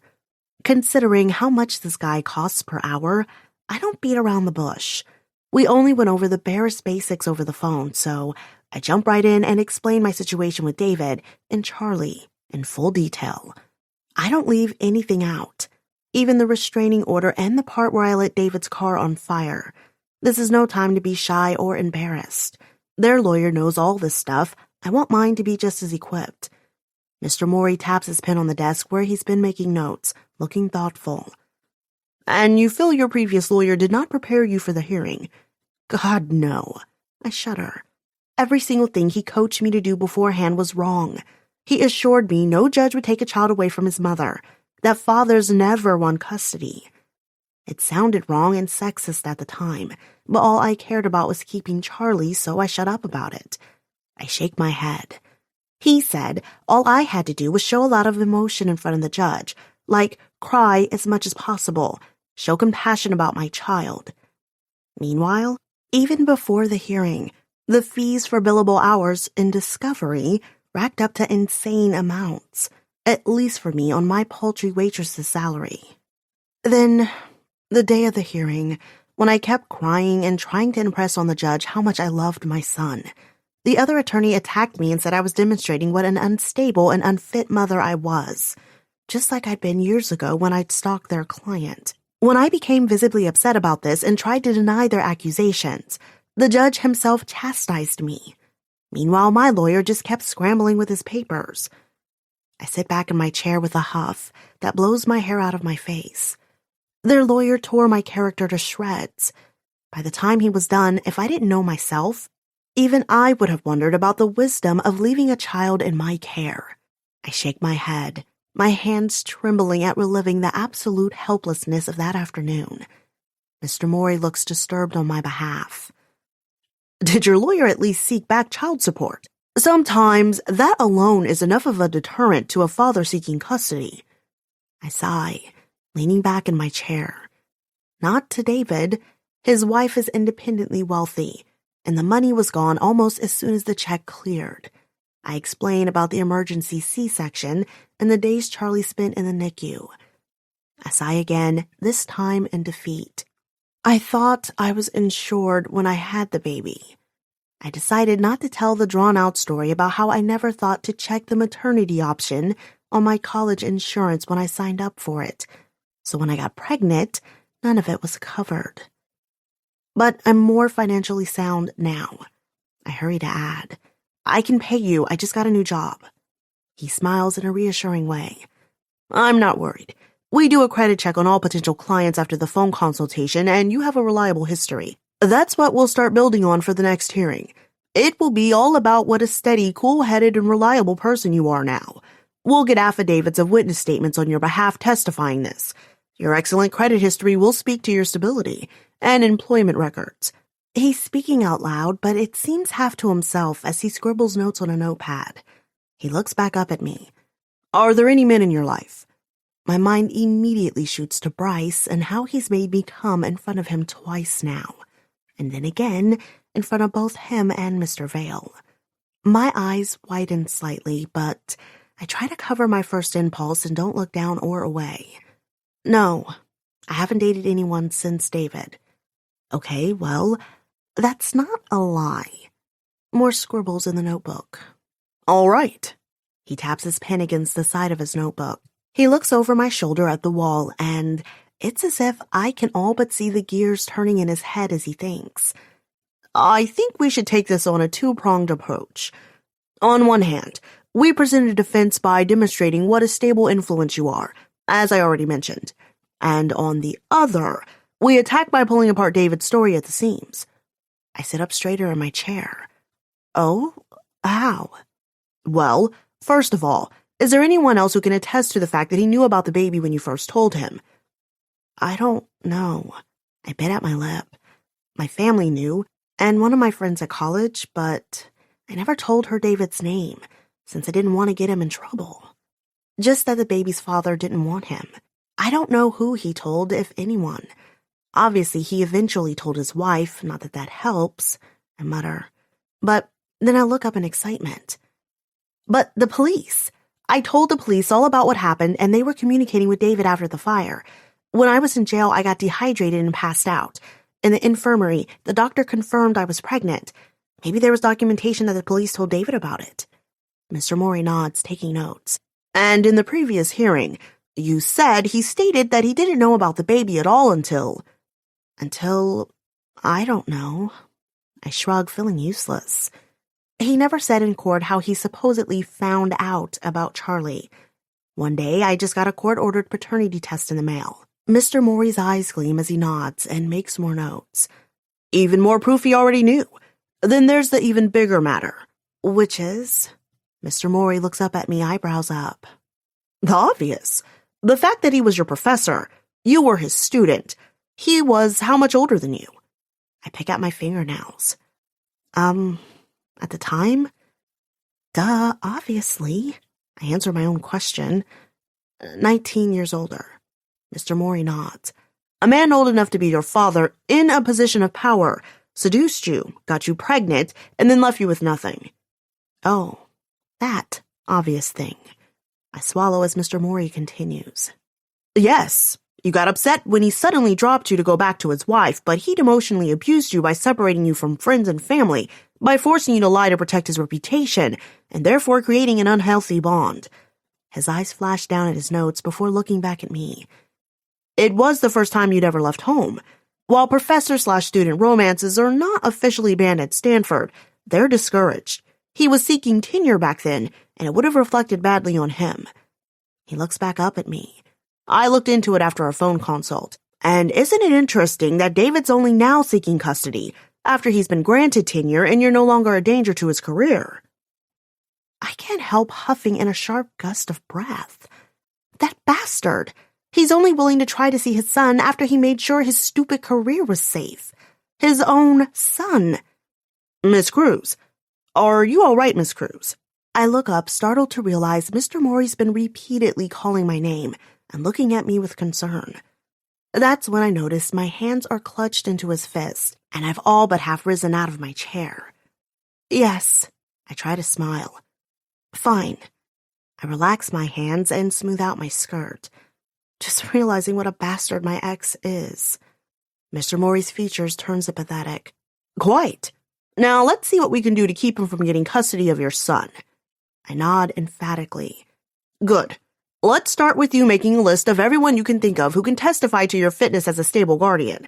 Then everyone you can remember talking to at the time of your pregnancy, who may have known about your relationship with David. The hearing is in 4 weeks, so we have to work fast. We talk and strategize some more, and then the hour is over. I swear, it felt like I was only in there for 10 minutes. He promises he'll get his investigators on discovery. I tense as soon as I hear the word. Hold up, I say, body tensing. I've done my research on your firm, and from your reputation, you don't waste client hours. But my last lawyer did, and I was charged for a ton of I pause. Stuff I didn't end up needing. Mr. Morey shakes his head, lips curving down in what I almost call disgust. Miss Cruz, I would hardly call that man a lawyer. He's a bottom feeder. My firm is all about transparency. Every associate and paralegal in this firm is aware of the tight spaces our clients are in, and we work our hardest not to add to your burdens. But discovery is a necessary part of our work. I can keep you updated via email of everything we're doing, so that nothing comes as a surprise. You'll have control over how in-depth we go. I nod, feeling the weight lift at his words. But words are just that. Words. Still, I can't afford to get screwed over again. This is a business decision. I smile to soften the blow.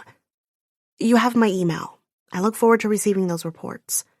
He doesn't look at all offended. Of course. And call me Dawn. Thanks, Dawn. I reach out a hand. He gives my hand a firm shake. Make sure to make appointments with my assistant before you leave.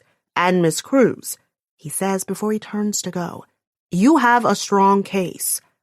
I nod and give a tight smile in return. I can't quite bring myself to return any platitudes.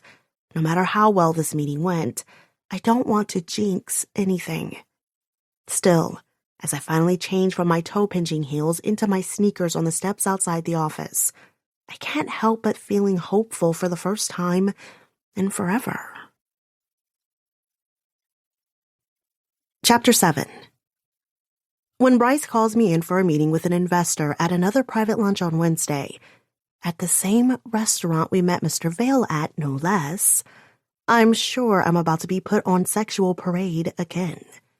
But no, I'm only there to do my job. I have to scramble to come up with the numbers and figures from last week's production meeting that Bryce requests on the spot. It's a different sort of performance, I guess, and no less nerve-wracking. But at the end of that meeting, having successfully met each of his demands, I feel proud of myself, not humiliated and ashamed. Good girl, Bryce says with a pat on my ass as we walk back to the offices. But that's as far as he took it. Patronizing and sexist, sure, but it was praise all the same. It even sounded genuine. Stupidly, it lit me up inside. Because I'm a fucking idiot, and part of me hopes it means that somewhere deep down he's coming to respect me. Just wait for the other shoe to drop, cows. Never let your guard down. Which is my mentality when I go in on Thursday morning. But again, it's all professionalism as Bryce comes in and we go over the next week's agenda. He's traveling to Japan in the next few weeks, and it's my first time booking travel plans. His smile is easy as he thumbs in a name on his phone. A ping resounds on the tablet I'm holding. I just sent you the booking agent my former PA used. She'll help you arrange the hotel and car service I prefer in Tokyo. Great. I'll get right on that. My tone is clipped and professional. It's my go-to when I'm dealing directly with Bryce. I can't tell if he's pretending not to notice how stiff I've gotten around him or if it simply amuses him. While I grow increasingly rigid, his posture only gets more relaxed. I've tried to loosen up. I realize that even my stiffness plays into his control over me. This constant paranoia on my part that keeps me always on edge. And you already have the contracts for the meetings I'll be attending. Yes, I've got your itinerary already in your inbox, and I'll be calling to confirm each appointment. If it was anyone else, I'd describe the expression on Bryce's face as encouraging. You're doing great. I know I'm in good hands. There's not even a trace of sarcasm in his voice. I just stare at him a moment before I realize I haven't responded. He arches an eyebrow. Right. I finally get out. Thank you. Then I turn on my heel and hightail it out of there. But that's it. I'm not called back for a striptease or anything else.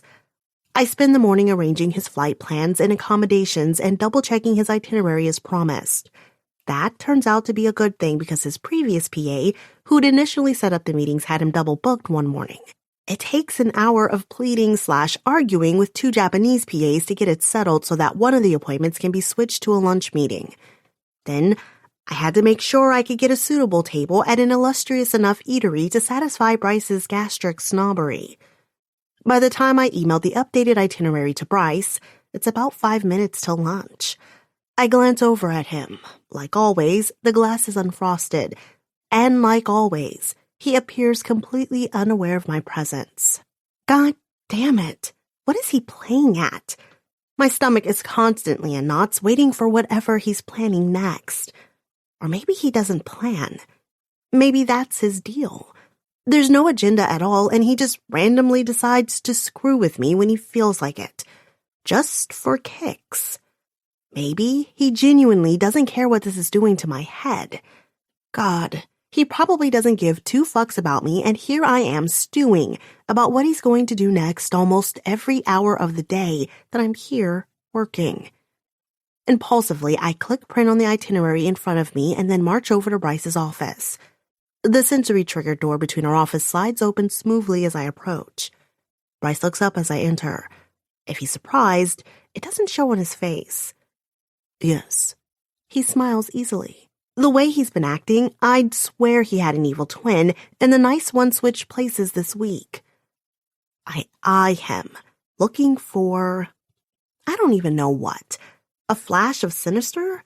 Christ, why did I even come in here? I just need something to happen. Or not happen. This not knowing is seriously screwing with my head. I finished your itinerary for the Tokyo trip. I emailed it to you, but thought you might like a hard copy to look over as well. So, I flounder. You could tell me if you'd like to make any changes. I set the piece of paper on the desk in front of him. Very good. He looks at me. After an uncomfortably long beat, he asks, Is there anything else I can do for you? Damn it. How does he always do that, even when he's a nice guy version of himself?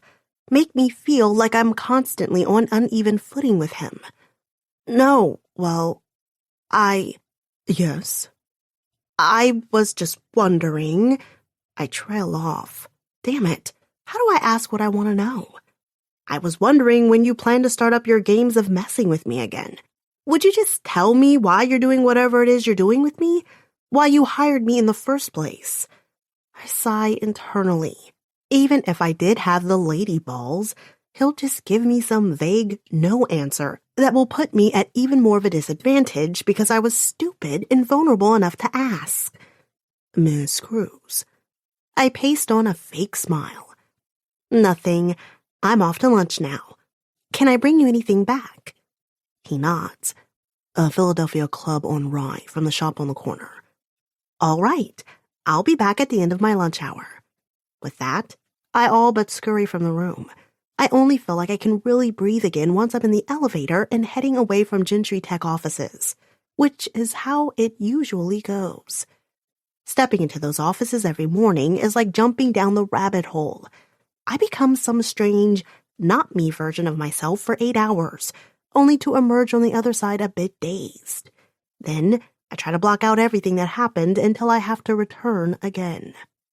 When I come out onto the sidewalk, I take in a deep breath of air. It's noon, and the sun is right on top of the city. I love the way it warms me.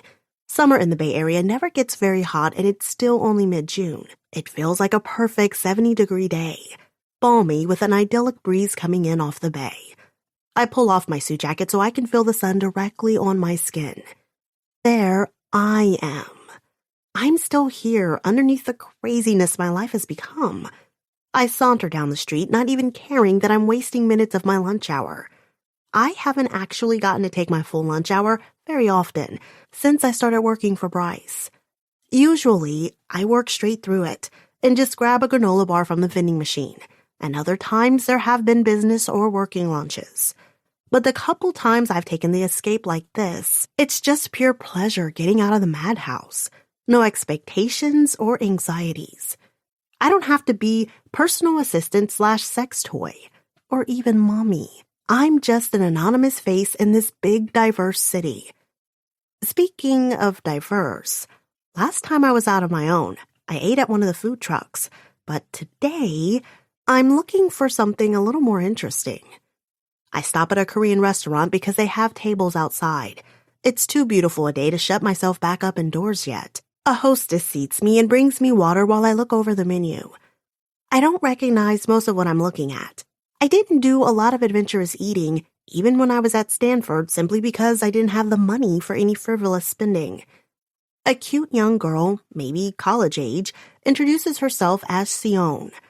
It's on her name tag, too. What can I get for you today? I smile up at her. I have no idea, but I'm pretty game for anything. What do you recommend, or what's the special today?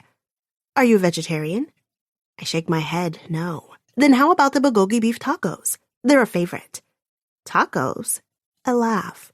I thought this was a Korean place. She grins. It's California. Everything comes in a taco. Though, shh. She lowers her voice and leans in. We call it Korean-Mexican fusion. I laugh again, and it feels good. That sounds awesome. The Korean beef taco it is. I order iced tea with it, and soon I'm sipping my iced tea and leaning back with a relaxed smile on my face as I people watch on the busy street. There are people in business attire like me, but blended in are college kids, since the U is only a few blocks from here. Plenty of tourists, too. Take, for example, that sunburned couple with a fanny pack who can't stop taking selfies with every palm tree they see. Then there's a dad pushing a stroller with two little girls. One a baby and one who looks about a year older than Charlie. The older one is chattering nonstop while they roll past me. I'm still smiling even when a shadow comes up behind me and blocks my sun. Miss Cruz. I almost spill my drink as my whole body stiffens. I look behind me. What the fuck? Mr. Vale. I'm halfway up and out of my chair before he holds out a hand as if to calm me down. Are you stalking me? He walks around the table and takes the seat across from me. I still don't know whether to sit down or take off down the street. Relax, Miss Cruz. I'm not, as you put it, stalking you. The idea sounds ludicrous coming out of his mouth, and his next statement calms me even more. Coming across you and your son the other day in the park was entirely coincidence. And please, call me Jackson. I sit back down in my chair. As for meeting you now, well, I was hoping to catch you at lunch. I did have my driver watching for you. My office isn't far, and he reported you were here. I wanted to apologize. I felt like I might have... He swallows and looks across the street. Made you uncomfortable when I approached you and your son at the park last Saturday. I blink. So, he wasn't stalking me on Saturday at the park, but he is today? That's supposed to make me feel better. Okay. I eye him warily. He's dressed very similar to how he was when Bryce and I met him for lunch last week. Sleek, dark gray business wear, white shirt, gray tie. Obviously expensive. Again, he's got that sexy 5 o'clock shadow at noon thing going on. Shit, did I just refer to him as sexy? I shake my head and I'm about to look away when I'm caught by his eyes. Ice blue, focused entirely on me. I do look away then. The sky is too intense. I've already got one of that kind of man in my life. I definitely don't need another, especially one that witnessed what Jackson Vale did. My cheeks pink with shame at the memory and I duck my head. All right, apology accepted. The meeting at the park was an accident. Got it. I give an awkward hand wave. Nice to see you again, Mr. Vale. If you'll excuse me, I'm just going to enjoy my lunch now. I keep my eyes firmly on my table, but I can tell out of my peripheral vision that his hulking body isn't moving to leave. I told you, it's Jackson. His voice is a deep baritone, like the air is echoing around in that large chambered chest of his before it makes it up his throat and out of his mouth. I feel like I need to warn you about Bryce Gentry. He's not a good man. Associating with him, he pauses as if not knowing how to get out what he's trying to say. I worry. He's just not. My eyes flash up at him, and I can't help the laugh that comes out of my mouth. Are you kidding? I lean over the table. Look, pal. I meet his dark eyes with mine. I don't bother hiding how pissed I am. I don't know you. You really don't know me. I enunciate each word carefully. I can take care of myself just fine. I don't need strangers trying to get involved in my business. Just then, So-yoon comes back with my food. It looks and smells delicious. As ever, I'm not a girl who loses her appetite when stressful things are happening. I'm the opposite. I stress eat. The longer Mr. Vale sits across from me, the more I want to stuff my face. Screw it. I just told him I don't care. I grab the taco and take a huge, satisfying bite. And a juicy bite. Did I mention juicy? Because some kind of sauce drips down my chin. I try not to be too obvious about searching for my napkin. Yeah, tacos. Not so great for dining with a companion. Then again, I never asked for this companion. If you don't mind, I say with my mouth still full of food. No need to bother with politeness after all. I'm trying to have a nice relaxing lunch here. Alone. As I watch, one edge of his mouth quirks up. He reaches over and hands me a napkin. I snatch the napkin and swipe at my chin. I can't take my eyes off Jackson. Is that a smile I see on the untouchable Mr. Vale's face? It's not like Bryce's smile either, which always feels fake or manipulative. No, from the little I've known of him, Mr. Vale doesn't seem like the kind of man who bothers with fake smiles. If I've managed to get one out of him, it's genuine. Granted, I did it by being a gross lunch companion, but nothing. I do not want this man around. Frankly, I don't even want men around, and certainly none associated with Bryce, even if they are enemies. Although, if this guy is Bryce's enemy, doesn't that actually say good things about him? Shut up, brain. I grab my iced tea and take a big swallow to wash down the too large bit of taco I just ate. The whole time, he just keeps sitting there, watching me with that steady gaze of his. I huff out an exasperated breath. What? I ask. Why are you sitting here? What do you want from me?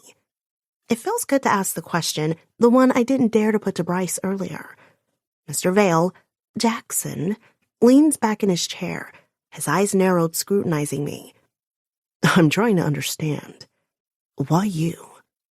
What do you mean? I genuinely have no idea what he's talking about.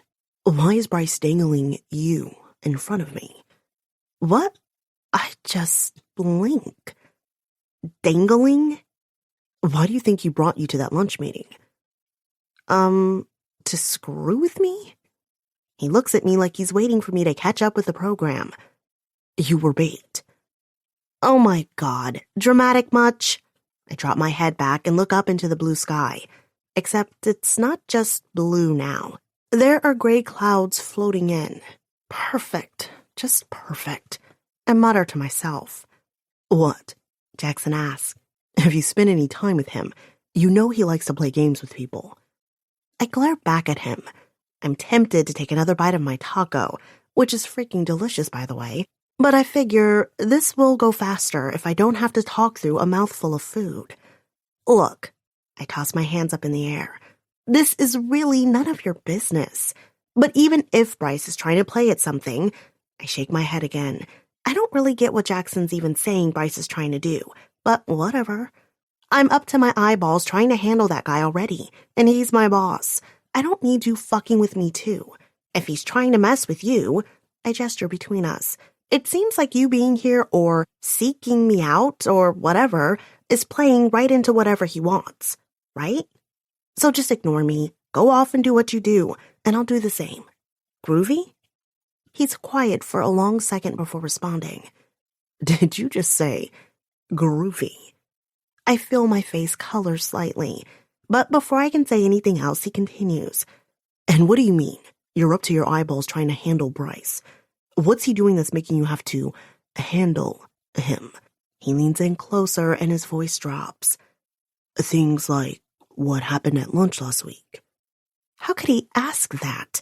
How dare he ask that? Suddenly, I can't stand to be sitting here. In spite of how good my lunch looks and tastes, I can't do this. He's ruined it. Ruined it just like the raindrops that start to splatter the sidewalk around me. I reach into my purse blindly and pull out my wallet. Miss Cruz, Jackson says, but I ignore him and slap down money for my lunch, including a nice tip on the table. It's not Zian's fault my lunch got ruined. I swallow hard and only then realize I'm biting back tears. I never cry. I'm so not a crier. How dare he bring up that fucking lunch? What a bastard. I stand and then start walking as fast as I can away from Jackson. Wait, please wait. He calls behind me, but I don't slow down. But then, as rain starts to fall harder, he grabs my arm and swings me partially around. His blue eyes are as dark as the clouds above our heads. All I need to know is if you're his willingly. Are you? Of all the... I'm not his. I sputter indignantly. He doesn't fucking own me. And for some reason, this sets off a flare of intensity and satisfaction. And Jackson's expression. That's it. I officially give up trying to understand any of this. But then he leans over and speaks so softly in my ear I can barely hear it above the falling rain. If you belonged to me, Miss Cruz, you wouldn't look so disgusted. True ownership goes both ways. I would own you, but you'd own me too. A concept I'm sorry to say Bryce Gentry never understood. My breath hitches and I pull back from the intimacy of his voice on my ear, only to get lost in the dark blue of his eyes. Let me go, I whisper. He does, and then he turns and is gone into the rain-soaked street, leaving me behind breathless and confused. I'm drenched down to my skivvies by the time I get back into the office. I'm such an idiot for not checking my weather app before I left. The warmth of the afternoon is totally gone. Now, I'm a wet, shivering mess. On the elevator up to the 15th floor, I shove another huge bite of sandwich in my mouth. I can't believe I had to buy 2 lunches for myself. I thought my appetite was ruined after the run-in with Jackson. Yeah, that lasted until I got to the sandwich shop to order Bryce's food, and was assaulted by the delicious smell of the fresh-baked bread. Stupid to let Jackson get to me. I roll my eyes at myself. Not that there would have been much time to enjoy my first lunch anyway. I had to wait in line almost 20 minutes for the sandwiches, hence stuffing my face on the way back up to work. I manage one more bite before the elevator pings open. I try to walk through the lobby toward my office with as much dignity as I can, while looking like a cross between a drowned rat and a chipmunk with cheeks stuffed full of sandwich. Maybe no one's looking. Mr. Gentry said to go directly to his office when you return. The receptionist says, oh so helpfully, looking me up and down. She's blonde and skinny as a rail, one of those model-thin chicks. I go gaga. I try to say with my mouth full, gesturing toward my office first, but she shakes her head vehemently. Oh no, Mr. Gentry was very clear that you were to go to his office first thing. I chew hard and try to swallow quickly. Look, Madison, I'm soaked. I'm just gonna go in my office real quick to change. But she's already pressed her little intercom button. Mr. Gentry? She says in this girlish voice that's higher pitched than the one she was just using with me. Miss Cruz is back from lunch. Why isn't she in my office? Bryce's voice is annoyed. I don't know, says Madison, sounding innocent. I gave her your message right away, just like you asked, sir. Seriously? I just stare at her and she smiles at me. One of those petty bitch girl smiles. Oh my God, why am I surrounded by all these people determined to create drama? It makes me just want to go home, put on my rattiest pair of pajamas, and play building blocks with my 2.5-year-old. Stack the blocks, knock them over. Adorable giggling ensues. An hour playing blocks with Charlie and all the world's problems could be put in perspective and solved. I shit you not. I breathe out, Remember the bigger picture, Callie. All of this BS is so that you can keep having that time with your little boy. I turn on my heel and walk, dress and hair still dripping, into Bryce's office. He's typing away at his laptop. Your lunch. I drop the slightly damp bag onto his desk and turn to go toward my office. Stop. I do, and with effort, keep the annoyance of frustration off my face. Yes? Did you have a nice lunch? He asked. For once, he stopped what he's doing and his face isn't buried in his computer screen while he addresses me. Nope. He's gazing at me like he's trying to ferret some clue out of me. I shift uncomfortably in my heels. Not especially, I say slowly, gesturing down at myself. I was sitting at a cafe outside and it started raining. He keeps staring at me. I raise my eyebrows like I'm waiting for a punchline. Is there something else you wanted? Yes, actually. He smiles and it reminds me of a suddenly satisfied shark. I shift uncomfortably on my heels. Are we finally getting back to the asshole Bryce? I had a call while you were out. About 15 minutes ago, actually. Can you guess who it was from? I was never good at 20 questions. I quip. I'm ready to get into a dry change of clothes. His smile only sharpens at my short reply. Bastard. It was my old friend, Jackson Vale from CubeThink. You remember our dining companion from last week. My breath hitches and it doesn't go unnoticed. Bryce's eyes narrow and again, I'm reminded of a shark. What did he want? Bryce sits back in his chair, fingers crossing underneath his chin. Well, if you can believe it, he was interested in discussing the very collaboration he seemed so against last Thursday. Do you have any idea as to what might have changed his mind? No, I whisper, and really, I don't. I mean, the offer of collaboration Bryce laid out at the lunch sounded like a good deal, but Jackson's distaste for Bryce seemed deeply rooted. Then again, he also came across as a dispassionate man. Maybe he can separate personal feelings from business. But no, dispassionate is the wrong word. My cheeks heat at the memory. If you belong to me, Miss Cruz. Well, he intimated that for particular, personal reasons. Bryce sneers. He'd rather not work with me on the project. I suggested several of my project managers, but do you know what he said? He continues scrutinizing me with his head tilted slightly sideways. I swallow and I wish I had grabbed a bottle of water from the sandwich shop. I shake my head. He said that he preferred to work with none other than my promising personal assistant. It seems you made quite the impression on him the other day. I feel my cheeks go even hotter.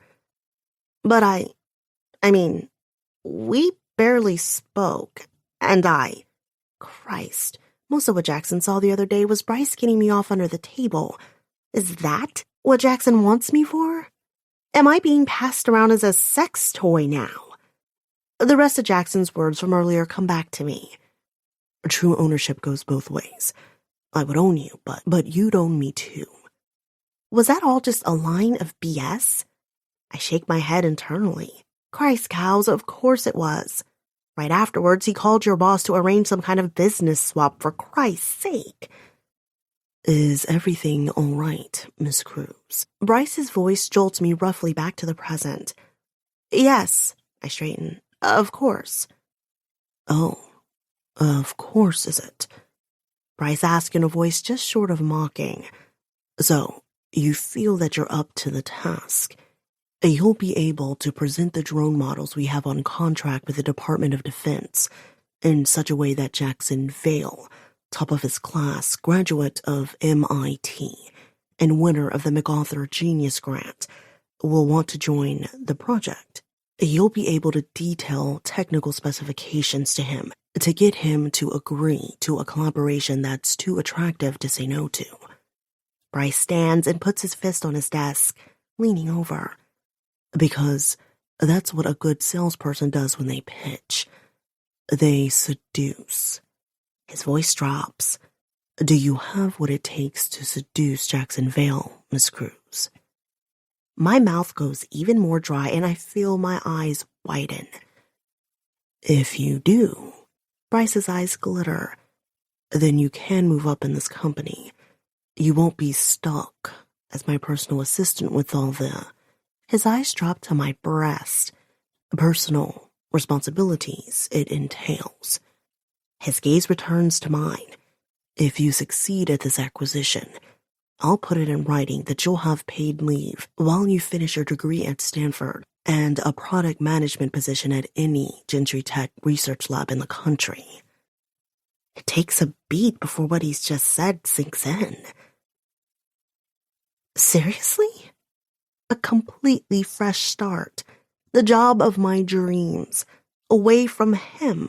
Away from Charlie's father, making money, real money. Being able to live quietly and securely. It's all I've ever wanted. I bite my lip, which means it's too good to be true. Don't be a goddamned idiot, Callie. Seriously. Bryce smiles. This acquisition is that important to me.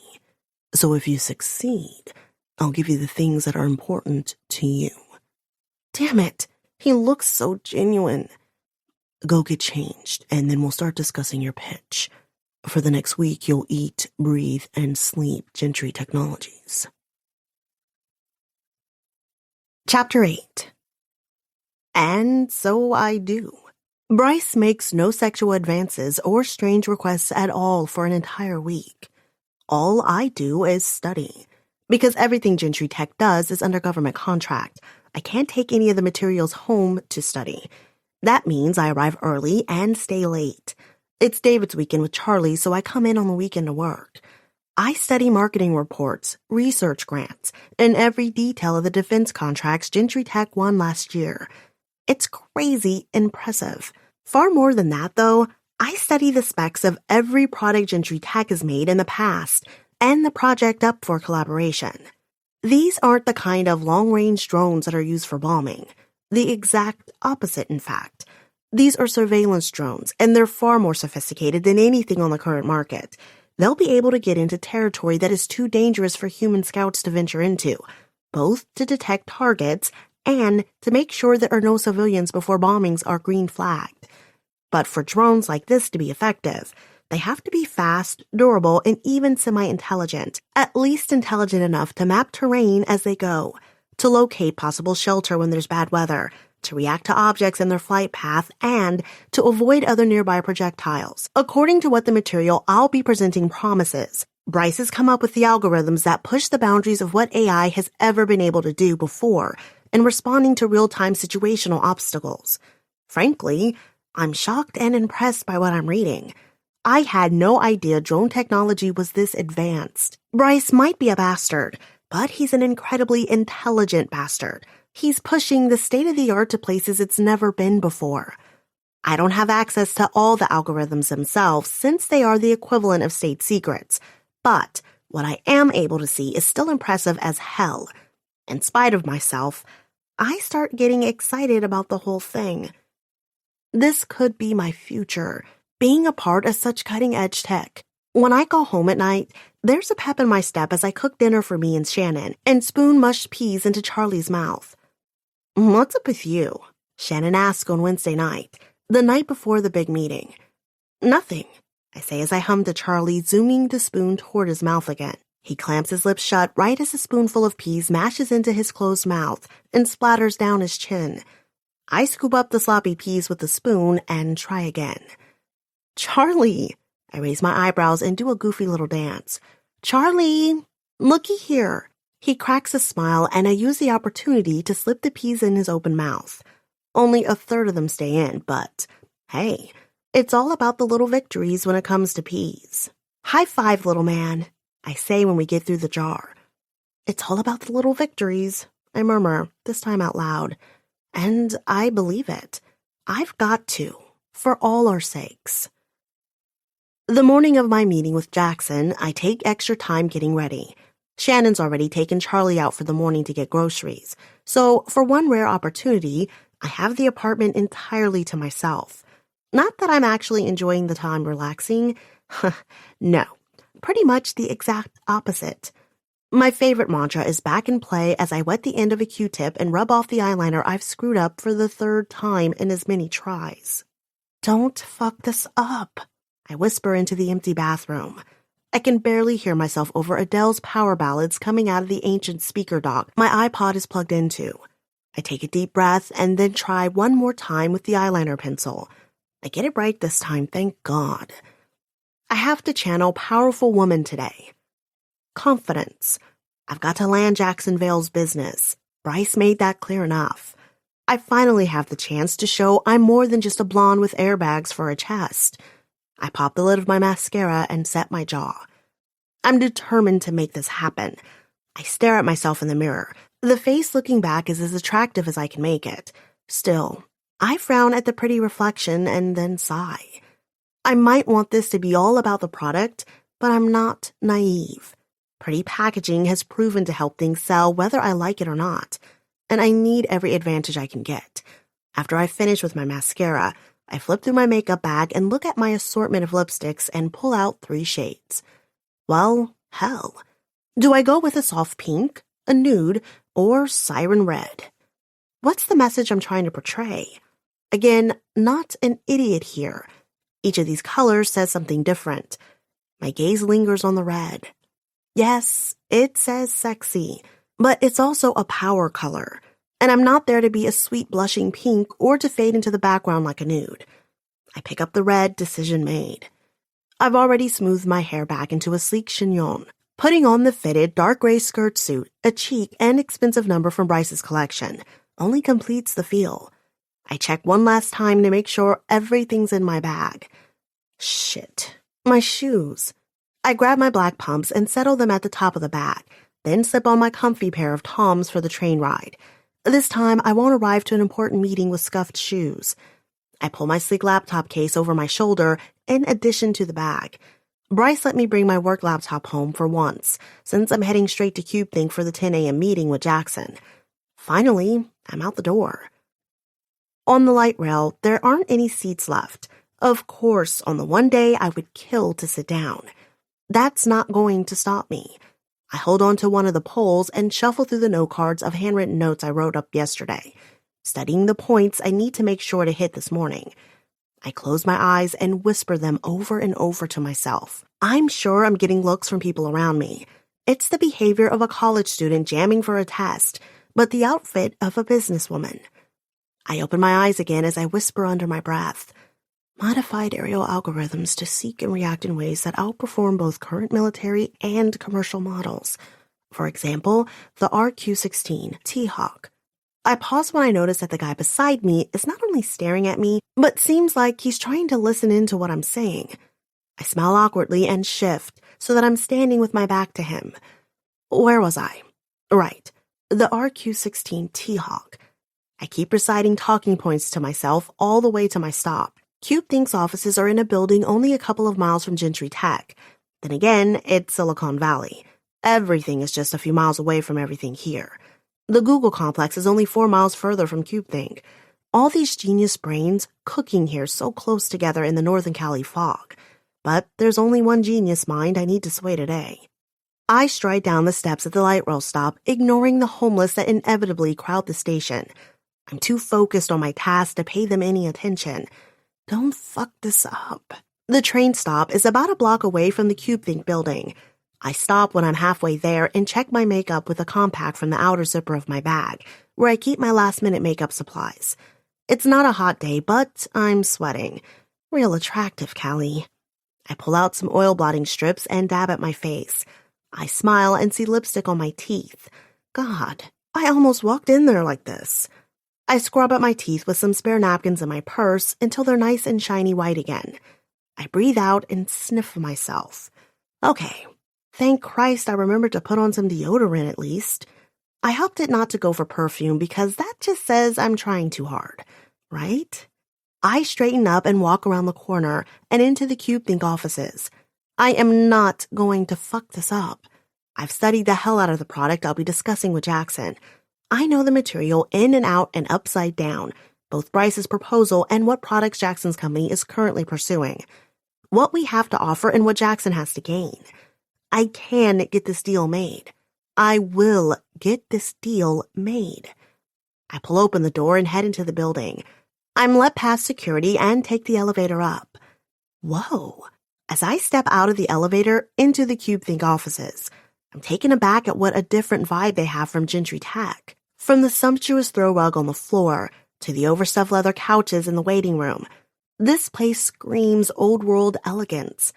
Even the receptionist, a woman who looks like she's in her 50s, sits behind a heavy cherry mahogany desk. She's dressed smartly, but it's more what I call cardigan chic. Cute retro cat's eyeglasses frame her shrewd eyes. I have an appointment with Mr. Vale, I say, smiling and standing up straight. Miss Calliope Cruz. The woman eyes me for a second like she's appraising me, and then picks up her telephone to notify Mr. Vale that his 10 o'clock is here. She nods at something he says and then sets the phone down. You can go back, she says to me. Down the hallway. She points behind her. Last door at the very end. I smile, my mouth feeling suddenly dry as I head back. Again, unlike Gentry Tech's offices, this place isn't laid out in an open floor plan, but it seems very old school. The hallway is somewhat narrow, with office doors at intervals on either side, but I can see that the hallway ends at Jackson's door, of course, corner office. I knock lightly on the door when I finally make it there. Come in. I take one last deep breath and then step inside. Jackson stands up and walks around his desk when I enter. Oh, I can't help expelling a surprised noise as he approaches, hand out. Calliope, so nice to see you again. The furrow between his eyes softens as I enter. Instead of stoic or brusque, he looks almost agreeable, maybe even pleased to see me. I shove my hand out, thrown a little off my game, and I've only been in his presence less than 30 seconds. Off to a great start here, Cals. I mentally give myself a shake even as I clasp his hand in what I hope is a firm grasp, but not too firm. What is all that crap I've heard about the psychology of a handshake? Be firm and confident. I strengthen my grip, but then realize I might be coming off like I'm grasping desperately onto his hand. I loosen my hold, and now that was just weird, so I let go entirely and try not to grimace. If Jackson notices anything strange, at least he has the grace not to let on. He quickly looks me up and down. One edge of his mouth quirks up, and then he walks back around his desk and takes a seat in his office chair. Again with the old-world luxury. It's a burgundy wingback leather affair with brass buttons lining the sides. I can't help staring for a second. Who uses such an overstuffed antique chair for the regular office chair? That thing could double as a throne. Nice chair. It just pops out of my mouth. I bite my lip and wish I could recall the words, but it's too late. They're out there and echoing in the lavish room. Jackson simply stares at me, saying nothing. He's still looking at me like my visit is pleasant, though, so that's something. It's a good start, at least. I'm a man who enjoys the finer things in life. You'll find, Miss Cruz. Is his only response after another half-minute of silence. Why does my stomach swoop when he says that? Maybe because he's staring at me the whole time, eyes so focused. I don't know what to make of it. Come on, Cals, is that really true? Damn it. If I'm being honest, I know what I'm seeing in his eyes right now is attraction. And it's flattering. He's a handsome, powerful man. But I'm not here for that. It's the last thing I need to deal with right now. Especially since I can't be sure if he's actually attracted to me, or if it's just that he's attracted to the thing he can't have. Bryce's plaything. That thought's enough to sour any sizzle I might feel at his attraction. I take the seat across from him, drop my heavy purse, keeping the laptop case balancing on my knees. Shall I begin with the opportunity Gentry Technologies is proposing? I slide out the laptop. I have all the specs here and the proposed collaborative schema. Jackson rolls his eyes and waves a hand. Do we have to dive into work right off the bat? I'd much rather talk about you, Calliope Cruz. I'm struck dumb for a moment. Damn it. That's not good. Maybe the red lipstick was a bad idea after all. I need to get the focus onto the product and off of me. I smiled demurely. The best way to get to know me is to see my work, Mr. Vale. Now, why don't I start by showing you our project proposal? Where can I hook up my laptop to a projector? I look around the office. Or we could go to a conference room if you'd prefer. Jackson just sits back in his throne-like chair and crosses a leg at the ankle in a relaxed posture. Our systems are being updated. He gestures toward a chair in the corner that's also leather, but has wheels. Besides, there's no need for such formalities when it's just the two of us. Your laptop looks like it has a large screen. Just grab that chair and come sit beside me. Oh. My eyes shoot between the chair he's nodded to and then back to him. Is he lying about the projectors? Really? The whole company is updating their systems the day I happen to be visiting? I turn and coolly walk to the chair, so he can't see my inner freak out on my face. This isn't going at all how I expected. I was going to be calm and collected, dispassionately explaining my slides, preferably in a large conference room setting, not cozying up beside him in this luxurious office. My eyes flick around all the dark wood, the landscape oil paintings on the walls, the luxurious carpeting, and oh shit. Shit. I never switched to my heels.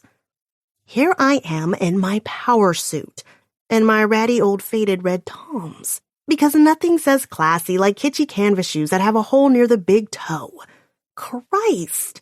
If Jackson didn't notice before, surely he's going to notice now that I'll be sitting beside him for the next half hour.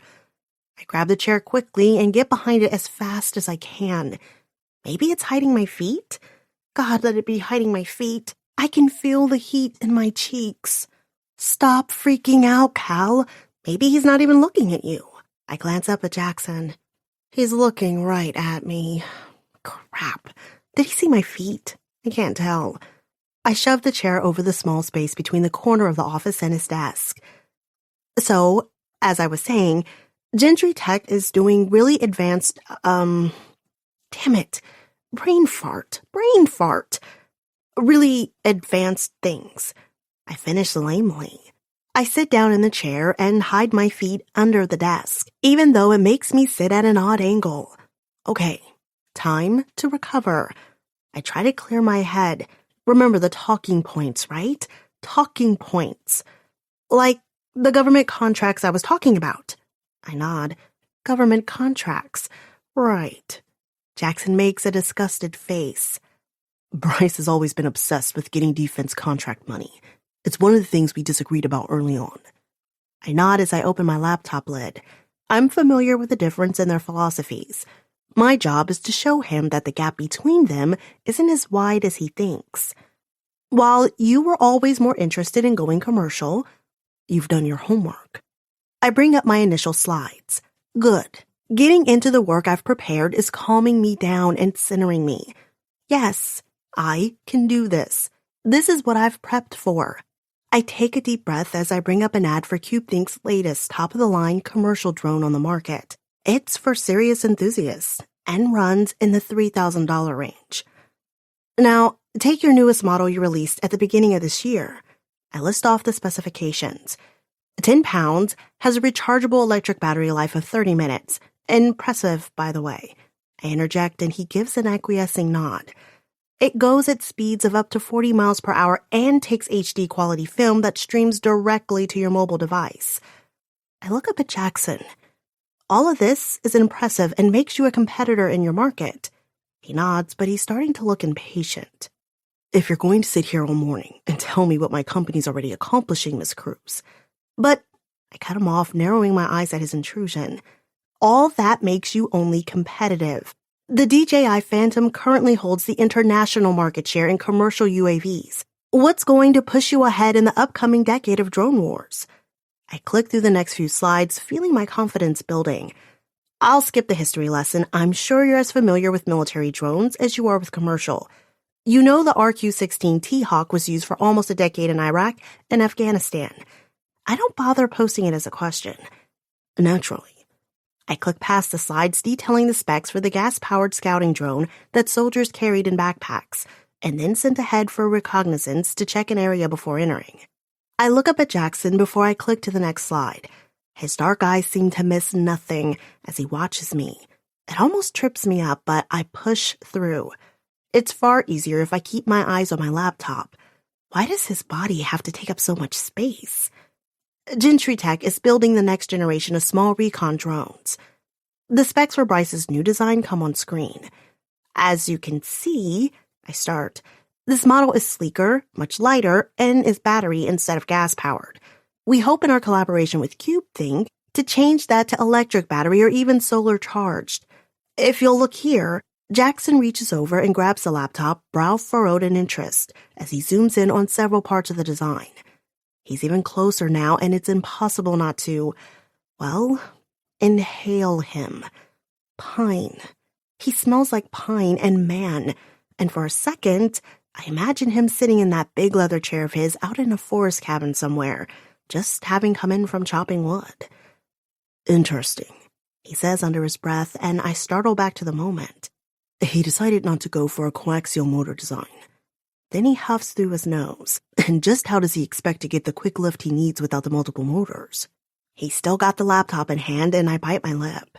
I can't exactly snatch it back, but at the same time, I can't afford to lose control of this meeting now. If you'll just click through one slide over, you'll see the modular design for a single centralized motor. This way, there's less chance of engine failure on one of the limbs that could take down the whole chopper. He does, and it's a close-up of the internal motor. I start to describe the unique aspects of what Bryce has done, just as I studied, but Jackson's already clicking through several slides ahead. Wait, you just skipped... I start to say, my voice strangled, but he only waves his hand at me like he's brushing away a fly. His focus is entirely engaged in the laptop. He clicks through slide after slide of the specs for Bryce's design, and then he comes to the end of the presentation and looks up to me exasperated. Where's the rest of it? He looks back down at the computer, double-clicking on the presentation and going through it at lightning speed, as if this time he'll find a different conclusion.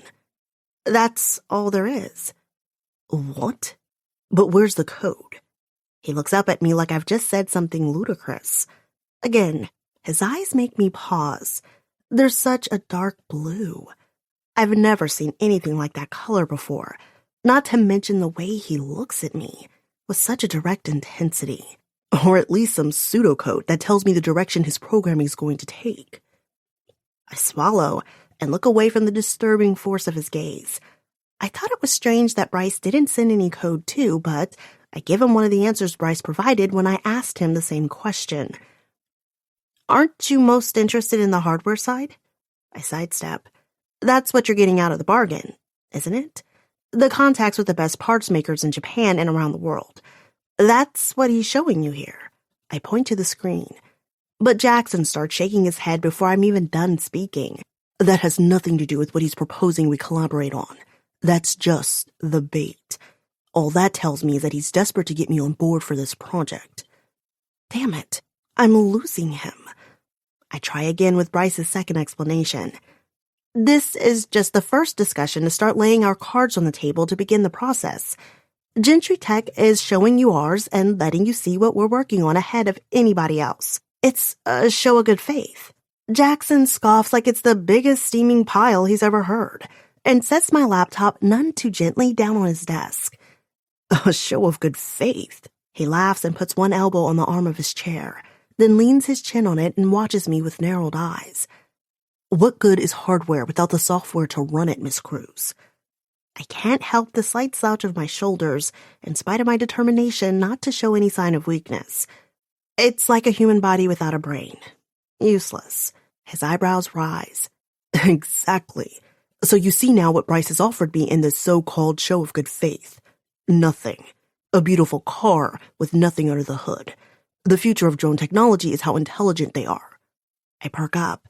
This is in my talking points. Why didn't I think of it sooner? But he's discussed that in meetings with our product development team. That's what this new project is all about. Developing a drone that's intuitive and can map terrain to find shelter, avoid projectiles and other objects in the air. Didn't you see? There was even a slide about it. I start to open the laptop, but he puts his hand on top of mine to stop me, and I look up to find he's leaned close. So close, I'm inhaling his scent even more deeply. Pine. Woodsy. God, he smells really good. And his hand is warm. If I closed my eyes, I could imagine us both there in the cabin. I'm not interested in his claims. Bryce could always talk a good game. His face is only inches from mine. A follow-through, however, was always more my strong suit. His voice is low. So low, I'd swear I can feel the rumble of it up through my chair and straight to my... Oh! I pull away to put more distance. I'm sure Mr. Gentry wouldn't make claims he couldn't deliver on. Jackson's eyes narrow and the edges of his mouth dip down. You have so much faith in him after working for him for what, a month? I feel my face flush. Damn my easy blushing cheeks. I didn't say that. I just meant that anyone of his reputation couldn't just waltz around making false business promises. I mean, he won a Department of Defense contract to build this drone. Besides, I say a bit confused now, I know you two don't, how to put this diplomatically, see eye to eye, but you've worked together. Surely you admit he's a genius when it comes to software development. Jackson says nothing, he's still just staring at me. And that's how you see him. Are you attracted to that kind of arrogant genius, as you put it? I balk. It doesn't matter how I see him. His intelligence can't be denied. What if it matters to me? How do you see him? His gray eyes are staring me down. He's so focused on me, it's like he's looking past any facade I thought I was putting up today. Past my attempted professionalism, past my pretend cool, and straight into me. Which is not what this meeting is supposed to be about at all. I breathe out, praying with my last bit of patience that I don't sound as frustrated or confused as I am. In the end, it doesn't matter what either of us feels about Bryce. My neck feels hot as I look back up at Jackson. All that matters is that he's a man who can get the job done. Haven't you ever wanted to be a part of something that matters? I'm leaning forward on my chair and slightly into Jackson's space, but I don't care. If Bryce delivers on what he's promising, he's building the next generation of reconnaissance drones that are going to protect our soldiers. It means saving the lives of scouts. This new, much lighter and quieter drone will be able to recon areas for a longer range and provide even more assurance so that soldiers aren't walking into traps. His face, which was curious and ever so slightly predatory a moment before, goes hard. And you are so naive to think that's all they'll be used for. That if Bryce perfects his technology, it won't be used to seek out and kill insurgents. I shake my head. It was the first thought that popped into my head, too, when I heard the word drone. But surely out of anyone Jackson could understand. You know, these aren't the big, fast-flying, long-range drones that drop bombs. This is the kind that's used for close surveillance, to check for civilians and give a better picture of what's happening on the ground, instead of relying on satellite imagery. It can be used to check out for civilians so that the kinds of artillery drones you're talking about don't take out innocents as collateral damage. I'm talking so vehemently my arms are involved. Crap, that only happens when I get passionate about a topic. I try to ramp it down a few levels. I take a quick breath and then finish. Even if I don't respect Bryce as a person, it's a vision I can still find inspiring. Tell me, Mr. Vale. My eyes flick up and lock onto his. Can you say that your commercial products have saved any lives this year? I'm prepared for another pithy comeback or for the sparring to continue, but there's only silence. Again, Jackson just watches me, like he's taking my measure.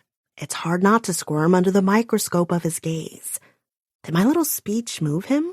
Or is sweat smearing my makeup and he can't believe what a hack Bryce sent to represent his company? I lock my jaw and stiffen my spine. Finally, when the staring goes on for at least another 90 seconds, I know because I started counting, I raise an eyebrow and challenge. Not that it seems to affect him, he just continues to stare for a few moments longer, before finally speaking. Accompany me as my +1 to the Red Cross Gala on Friday night. It's more of a statement than a question.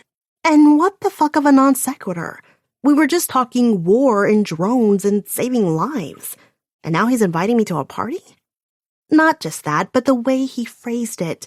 It sounded like he assumes I'm going to go. Isn't that a bit presumptuous? What if I'm busy? You're not. Well, that definitely pisses me off. He apparently sees it on my face. You're not the only one who did their homework before this meeting, Miss Cruz. He cuts me off before I can go on the war path. Obviously, I met your son when I accidentally ran into you in the park the other day, so I know you have a child. A simple Facebook search told me you were single. You really should update your privacy settings on there, by the way. So you're a single mother. He shrugs. Maybe you do already have plans lined up for your Friday night. He squints at me. But with your new, and if I know Bryce, his face darkens, a very stressful job. I'm betting the last thing you want after a week of putting up with that asshole is to go out and put up with other assholes on the whole dating scene. No. He shakes his head, still eyeing me. I'm betting you're more of a wine and bubble bath on a Friday night kind of woman. Maybe a good book. I glare at him. All right. It's disturbing how well he's guessed my Friday night routine. Seriously. The books are only sometimes, though.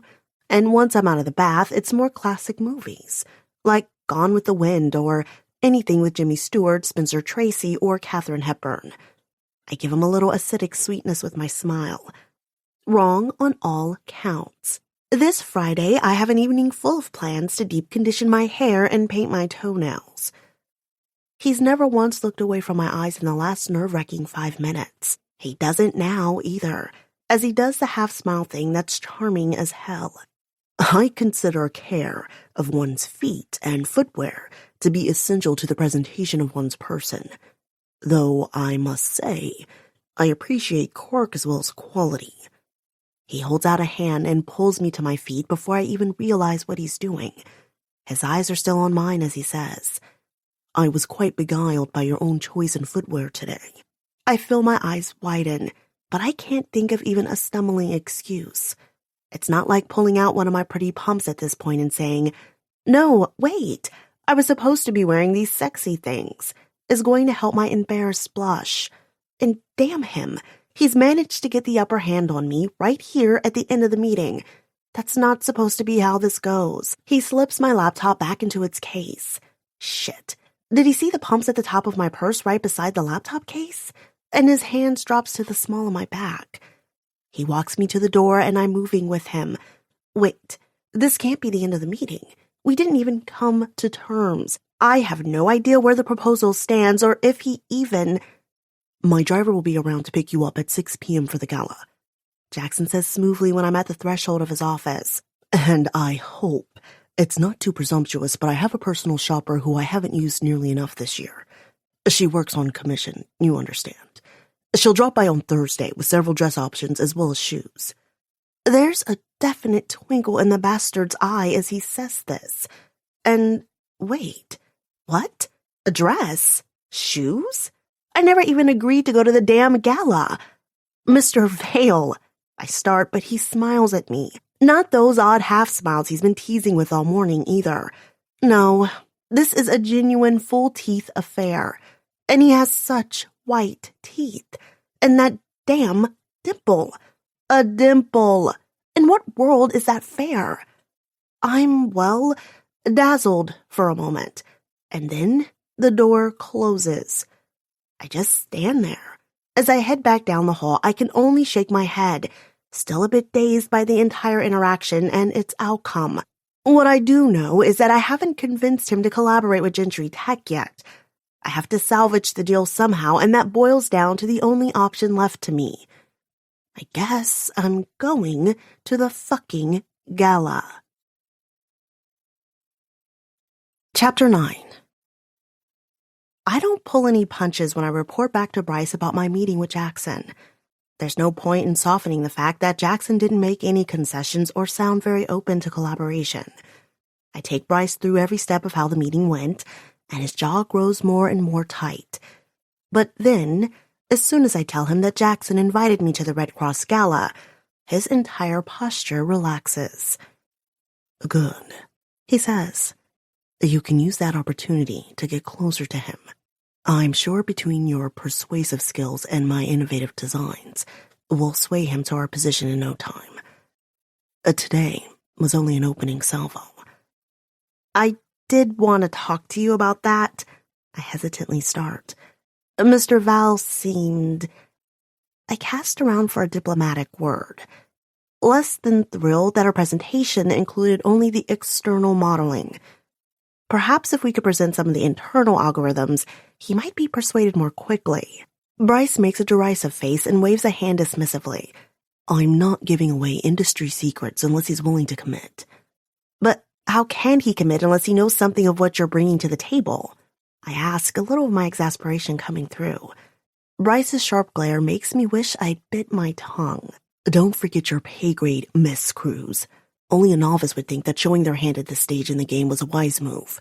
In poker, do you give your opponent a glimpse of your ace? This time, I do physically bite my tongue.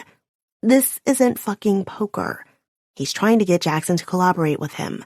Collaborate, as in incentivize him to cooperate, not outgun him at a freaking duel, or, to use his stupid metaphor, win at a poker game. Still, I swallow down my real thoughts and shake my head, no. Bryce smirks at me. No, you don't. Why don't you go back to clearing up my backloaded correspondence? You know, your job. At least until you're needed on Friday. Then you can do your other job. Be arm candy. He looks down at his computer. I'm already dismissed from his presence even while I still stand there. I turn and walk to my office. I wish I could say I'm fuming the whole way, but Bryce's words are stuck in my head. Arm candy. Old, veined hands groping me. Pretty girl, I could just eat you up. I cringe and startle at the sudden memory. I press my hands to my face when I sit at my desk. Pull it together, cows. I take my hand from my face, careful not to muss my makeup, then force them to my desk. I will not go to the restroom and wash them over and over until the skin is rubbed pink. I won't give in to the old compulsions that took over every time I thought about that old, dirty bastard. I count to 10, breathe out, and open my email to get back to work. On Friday, I'm taking notes at a teleconference with Gentry Tech's Japanese manufacturing partner. Bryce has been having similar conferences with various companies all week.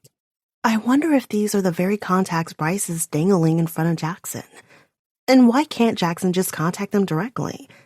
Bryce did keep saying exclusive contracts in that first meeting with Jackson. Maybe that means Gentry Tech has him hired out only to work for them and no one else for a contracted period of years. Miss Cruz, Bryce's voice jolts me. Repeat back the specifications we've agreed upon so far.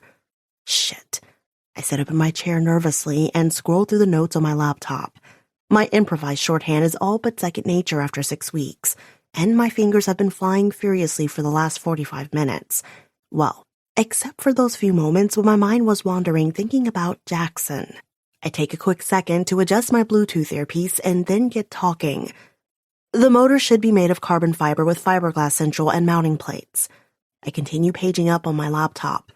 To deal with high temperatures, the surrounding case should have a fine heat sink designed to self-ventilate, able to withstand temperatures of up to 240 degrees Celsius.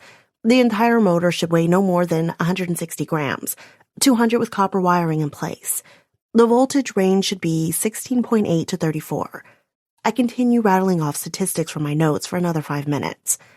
When I finish, there's silence on the other end. Mr. Kuramoto finally responds. I thought we agreed to 12 kilohertz for the ECS PWM rate. That's generally accepted as standard. Bryce rolls his eyes, but his voice is calm and professional as he responds. With the specs of this motor, it should easily push to 16 kilohertz, maybe even 20. I'd like to set that as our goal. There's a murmur of assent on the other end of the line. Yes, I like the idea that our motor will set the new standard. Exactly. Gentry Tech and KDI Industries should be the names that come to mind when people think of future robotics, don't you agree? Very true, sir. Excellent. I look forward to touring your factories and getting to speak more one-on-one when I visit in 2 weeks. Yes, we will have some initial drawings of what we have discussed today, and you can talk with our engineers. Bryce and Mr. Kuramoto finish with some more closing pleasantries, and then Bryce closes the teleconference. I breathe out in relief as I take out my earpiece. We've had several of these teleconferences with different manufacturers this week, and each one has made me nervous that I'll miss out on recording some important detail. I should have known he'd put me on the spot today. All week, Bryce has been occasionally tossing me a question out of nowhere, so I always have to be on point. It's been terrifying, but, if I'm honest, also totally thrilling. A few months ago, I could only dream of being involved with work like this, even if just in this peripheral support position. Bryce leans back in his chair and smiles at me. It appears genuine, not calculating in any way. You've done a wonderful job this week on these calls, Callie. Not just coordinating their setup and getting everyone connected at the right time. You're fielding every query I've tossed your way. Don't think I haven't been noticing. He nods as if to himself. You're really proving yourself here. I feel a ridiculous blush at the praise and stand up, laptop clutched to my chest. Thank you, I murmur as I turn away. I'll have the notes from the meeting typed up and to you within the hour. And then I get the hell out of there, forcing myself not to look back at Bryce. When I get into my office, the window between Bryce's room and mine stays frosted, just like it's been all week. I've finally let myself look back in the direction of his office, even though I can't see the opaque glass. But seriously, what the hell? It's like some other boss has body-snatched the Bryce I'd known for the first few weeks I'd worked here. Again, it feels like the good twin has taken up residence. I dub him Mr. Respectful, as opposed to Mr. Asshole. Today isn't the first time he's complimented my work. He's been at it after every teleconference and even after the weekly internal head of departments meeting. Just my work, not accompanied by any lewd remarks about my body or person. I shake my head. No requests to work topless. Nothing. He must really want this deal with Jackson to go through. As if I didn't already feel enough pressure to not fuck it up tonight. I don't know how much shop talk Bryce really expects I can accomplish at a social outing. I rub my temples and then get back to work typing up the notes from the meeting with Mr. Kuramoto. After I send Bryce the meeting notes, he emails back with a one-liner saying, I should go home early so I have extra time to get ready for my event. So, I take off at 4 o'clock, unsure if I'm grateful or not for the extra time without the distraction of work to obsess about the night ahead. I get home a little bit faster than I normally do since it's not yet rush hour. There are actual seats available on the light rail too, something that's never true at 5 when I usually get on. Since it's a little earlier in the day, I don't feel quite as exhausted. Not to mention, in spite of myself, some really stupid little girl Disney princess part of me that I thought long dead and buried got all excited last night when 3 dresses were delivered. Disney screwed us all. That's all I'm saying. Long flowy dresses? A gala? Apparently, that sounds close enough to a ball to my inner 8-year-old princess's ears. And the dresses? Let me tell you, that personal shopper that Jackson was talking about?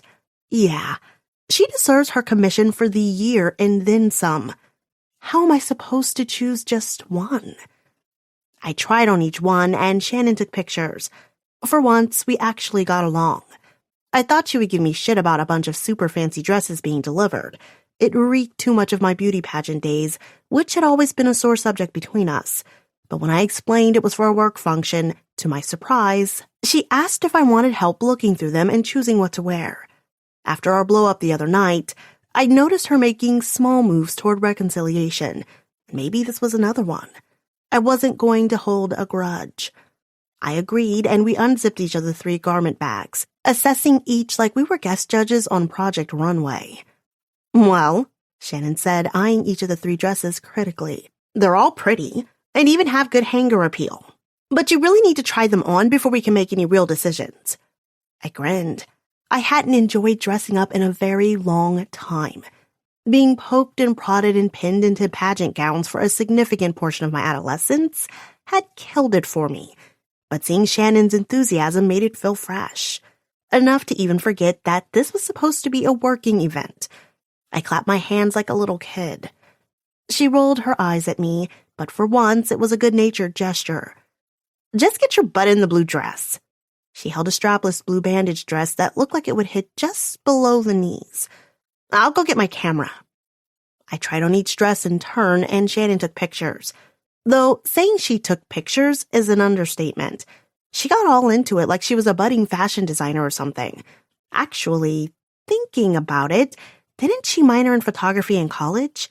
I remember thinking it was so strange because it was like artistic, and that was always the last word I would have associated with my dreary, studious sister.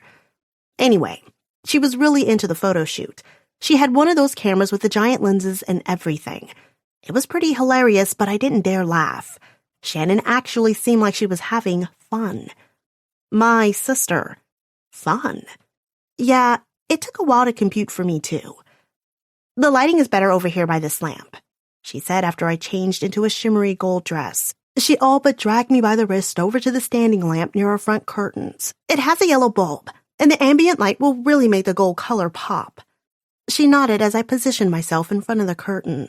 The dress had a sweetheart neckline with a palpum detail at the waist before dropping dramatically to the floor. Yes," she murmured. "That's much better." She brought her camera up to her eye and adjusted the big lens on the front several times before clicking away. "Drop your chin." "No." She shook her head after I moved my head. "Not that much." I readjusted. "Better." "No, now I can see up your nose. Down some. There. Now don't move." I barely stopped myself from shaking my head. No wonder Shannon loved this. It was a perfect excuse to order me around. Finally, we finished with the gold one. Then there was the last dress, the red one. No, red was the wrong word. The dress was magenta, a deep, rich magenta, made from an expensive chiffon. The neckline swept down in a V that showed just a hint of cleavage but still kept it classy. The rest of the bodice was fitted, and it kept its shape over the hips, but then it flared. Or, no, again, that was the wrong word. The material floated as it brushed the ground. I spun in a circle, and the material swirled in a cloud of flowing fabric around me. Shannon's camera was clicking away on some super fast shutter speed. I looked up at her, and her eyes met across the small expanse of our living room. "This is the one." I said at exactly the same time as she said, "That's the one." We both laughed, and I couldn't remember the last time we'd had a moment like this between us. I walked over to her, lifting the hem of the dress as I went, so I didn't step on it. Shannon was busy looking at the screen on her camera, clicking to look through the pictures. I lifted a hand to the camera and lowered it. "What happened to us, Shannon?" Her eyes briefly flipped up to mine, but then she lowered them again. She lifted the camera and went back to clicking through the pictures. I could see flashes of red and then gold as she ticked through the pictures way too fast to really be seeing anything. "I don't know what you mean." I let out a snort. "Oh, come on. I hate how it is between us." Silence. I tried again. "Do you realize how much I appreciate all that you've done for me and Charlie?" And then I wondered if I'd told her that. Well, I knew I'd told her, but it might have only been in the beginning. I thought it in my head all the time. Granted, I thought it because I was trying to remind myself to be nice to her, but still. I didn't say it out loud nearly enough. Because I do. I really do. I couldn't have made it without you, Shan. I so appreciate you. She moved a finger to another button and reversed to look through the pictures again. She shrugged, still not looking up at me. "I know you do." "Do you?" She shrugged again. "I want us to be the kind of sisters who can talk to each other, not just about the bills and Charlie's schedule, about real things."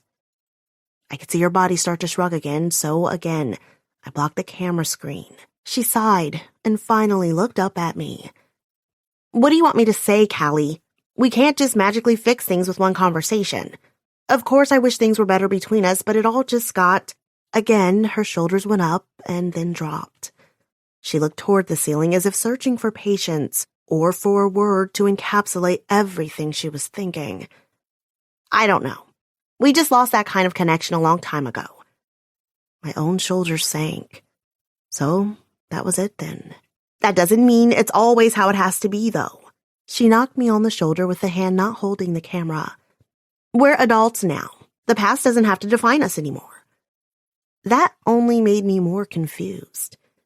Exactly what had I done when we were younger that was so bad she was still so pissed about? I was her younger sister, and all I'd ever wanted was for her to give me the time of day. Mom smothered me with attention during all the pageant crap, but what I really could have used then, and certainly during the much worse situation that followed in high school, was a big sister. If anyone should still be mad about it, it was me, not her. Then she let out a heavy breath. I admit that I can be one to hold a grudge. She smiled in a self-deprecating way. I'm sorry for that. I'll try to work on it. In spite of the part of me that wanted to be upset about the past, I felt a stupid grin start to light up my face. It seemed like my big sister might finally be willing to let bygones be bygones. She rolled her eyes again. Oh, for God's sake. Don't think we're going to hug it out or anything. I put my hands up and took a step back. Wouldn't dream of it. She shook her head again, but I didn't miss the smile teasing the edges of her lips. She lifted her camera and started looking through pictures again. Okay, so the red dress is obviously the winner. Come check you out. Yeah, so not only did I have this great night with my sister, but the dress also looked amazing on me. For serious. All day I've been fighting these random terrors that something has happened to it in the 24 hours since I first put it on. That Charlie had gotten into it and decided to have fun time with scissors on Mommy's new dress.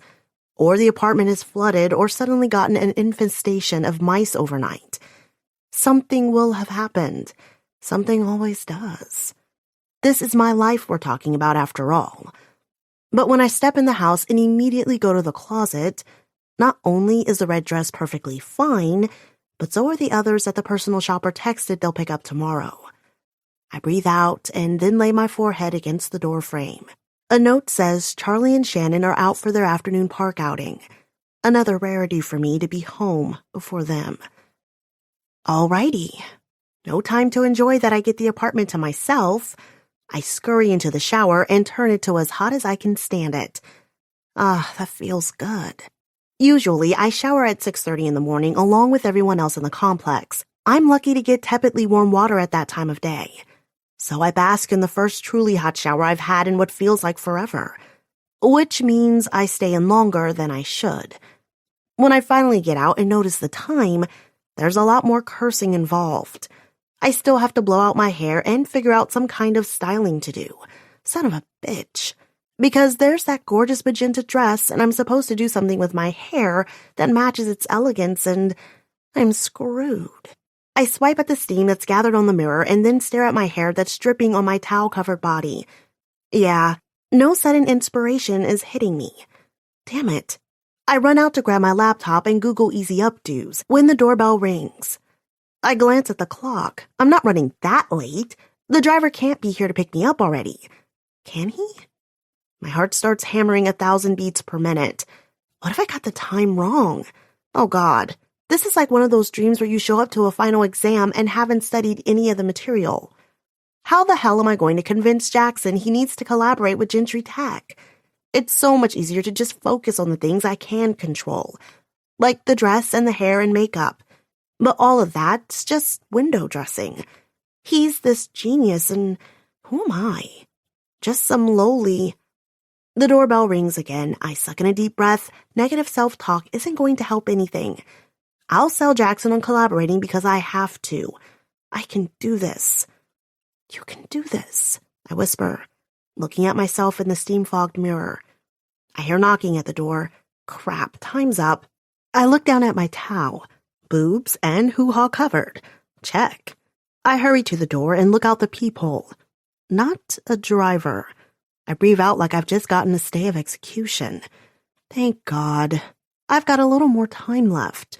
Instead, standing on the stoop is a woman with 2 suitcases. Is she lost? I open the door and peek my head out. Can I help you? She's an attractive brunette in her mid-30s, stylish in a cute t-shirt dress and ankle boots. She gives me a friendly but professional smile. Calliope Cruz? Yes. I'm Brianna Monroe, professional stylist. At my continued look of confusion, she says, Mr. Vale sent me. I'm here to do your hair and makeup. Oh, cool. And, weird. But I don't say that out loud. I mean, I can do my own makeup for God's sake. Does Jackson think that I'm that clueless? But I step back when she pushes through the door, dragging her 2 suitcases behind her. When she sees the state of me, she nods her head. Good. You've showered. It's best to start with a blank canvas. Where should we set up? I look around the living room, then glance at the wall and remember that Shannon will be home with Charlie any minute. How about my bedroom? Lead the way, she says. When I gesture toward my room in the back of the apartment, she confidently charges in front of me. By the time I join her in my room, she's got one of her cases open on the bed and is pulling out supplies. I pull the old ratty fold-up chair I keep in my bathroom into the room while she sets up 2 small tray tables she removed from her super-duper suitcases. Seriously, she's like Mary Poppins with those things. She keeps pulling more and more stuff out of them. In the blink of an eye, she's got a couple of double-decker makeup cases arranged on one of the small tables, and on the other, an intimidating array of curling irons of various sizes, a straightening iron, and several devices that I don't know the purpose of at all. I sit back in the chair, eyes wide. Brianna produces an extension cord strip with 6 outlets that she immediately begins to plug devices into. Now, she turns back to me after one satisfied glance at her perfectly lined up instruments, like I imagine a doctor might before surgery. Darling, she smiles toothily at me and I'm only further intimidated. Which dress did you end up choosing? Magenta, I say, but my voice is all weird and dry and it barely comes out as a whisper. What, darling? She says extra loud like you might to your grandmother at an old folks' home. I try again, attempting more confidence. If I let myself be run over by the hair and makeup lady, how am I ever going to make it in the business world? The magenta one. This time when she smiles, she meets my eyes and I can see what I can only imagine to be a slightly manic glitter in hers. Well, of course she did. Time to make some magic. And with that, she comes at me, makeup brush in one hand, tweezers in the other. When the doorbell next rings, I've been plucked, brushed, painted, moussed, and spritzed into a glamorous version of myself that I could hardly believe was me when I looked in the mirror. Brianna just finished up and left about 5 minutes ago with several last-minute instructions. Make sure to double-check your face before you step out of the limo, because there's going to be press there. Especially check for lipstick on your teeth. There's nothing worse than showing up on page 6 with lipstick smile. She shuddered. Press? I squeaked. And a red carpet? It's not like this is Hollywood. She just laughed. But it is California. And tonight, the richest of the richest will be out to play. They all want the red carpet treatment too. And of course, the press will be there for the society pages. Oh! Her eyebrows narrowed in distress. I wish we had time for me to teach you which angles you photograph at best. I just stared at her wide-eyed. Great. As if I didn't have enough to worry about already tonight. The next second, she brightened again, obviously missing the trepidation in my face. If anyone asks who your stylist is, my last name is Monroe, like Marilyn. She winked at me in the makeup mirror she'd set up. Brianna Monroe. She leans over and flashes a grin at me. Can't miss an opportunity to network. Most of my work comes through word of mouth. I smiled, but it was just an uncomfortable reminder of what the night was really about. People might pretty it up at an event like this evening, but I lived in a world where no one ever gives something for nothing. I look down now at the rich colors of the magenta dress I'm wearing. Everyone has an agenda, even Jackson Vale, or rather, especially him. I'm sure he didn't get to be the CEO of such a powerful and successful company by being nice. That's the question. What does he want? Then again, I've got my own agenda for the evening. Land the ThinkCube account. I have to make this happen for my future. The way to make that happen, according to Brianna, make sure there's no lipstick on my teeth. She repeated that one at least 15 times. No one wants to kiss a woman with lipstick on her teeth. She ignored me when I said I wasn't planning on kissing anyone tonight. "I'll get the door," shouts Shannon, and I jerk in my chair. Damn it, the door. Right. I jump to my feet. Shannon, who has been sneaking glimpses ever since she got home with Charlie an hour ago, is already to the door right as I'm hurrying out of my bedroom, high heels in hand. "Wait, Shannon, I'm not—" But before I can finish, she swung the door wide. I'm expecting it to be Jackson's driver. Instead, it's Jackson himself. "Good evening, Calliope," he says in his characteristic low, gravelly voice. He's tall and dapper in a tailored black tux, complete with a magenta handkerchief tucked neatly in the pocket of his coat that perfectly matches the color of my dress. With his large hulking stature, he should be too big to pull off a tux. But no, he makes it work and then some. Which, yes, is doubly ludicrous because I need all of my head in the game tonight. Talking points, competitive market shares, access to key exclusive manufacturing contracts. Damn, those slacks look fine on him. And I'm ogling. I yank my gaze back up to his face, and that's when I see that he's doing his own perusal of me. I mumble stupidly. "Hi." I suddenly wish I'd had time to put the heels on before stupid Shannon opened the stupid door. I had the ridiculous desire to look perfect for him. "Mama!" Charlie toddles toward me. Shannon snaps him up before he can grab my skirt with his gummy fingers. He squirms to get away from her, pointing at me. He says something that's unintelligible at first. When I finally understand him, I start laughing. Shannon's brow furrow. "What's he saying?" "Elsa, like from Frozen." I laugh some more. Looks like Disney is inundating a whole new generation. Charlie's only 2.5, but he's already got the picture. Princesses wear long dresses. Mama's wearing a long dress, therefore, princess. Obviously. I turn back to Jackson. "Sorry. I'll be out in just a second. It's always a little bit of a madhouse in here." I smile apologetically. The quick second with Charlie helped to ground me, thank God, and reminded me that I do not need to make any more stupid choices when it comes to men. I only need to put on my shoes and grab my clutch. If you want to wait in the car... "That's all right. I'll just wait here." Jackson steps through the door and takes a seat on the arm of my ratty couch. I blink at the incongruous image. Jackson and his multi-$1,000 suit against the backdrop of my thrift store couch. Just no. But it'll sound stupid if I sit here and argue with him about it. It's quicker to just get my shoes on. "Elsa, Elsa, Elsa!" Charlie keeps chanting, squirming with his body to get out of Shannon's arms. I throw her a grateful look and sit down on the armchair to quickly secure the strap on my heels. I was extremely grateful when I first saw that the heels were the kind that had a strap across the ankle. The heels of my feet are narrow and tend to slip out of my shoes if they aren't strapped in. The last thing I need tonight is to pull a Cinderella moment, losing my shoe, with me inevitably tumbling after. Cinderella meets Humpty Dumpty. Yep, that'd be me. Strapping myself in it is. I glance over and see Jackson watching me with what appears to be avid interest as I fumble with my straps, which only makes me all thumbs. God, why couldn't Jackson have just waited in the car? The awkward silence of the adults with Charlie babbling away is killing me. Motherfucking strap fit in the damn little fancy buckle. "So, Mr. Vale," Shannon starts, shifting Charlie around on her hip. "Callie hasn't told me much about you. You're a work friend of hers?" Shannon ignores the death glare and a quick line I draw across my throat at her when Jackson finally looks away from me.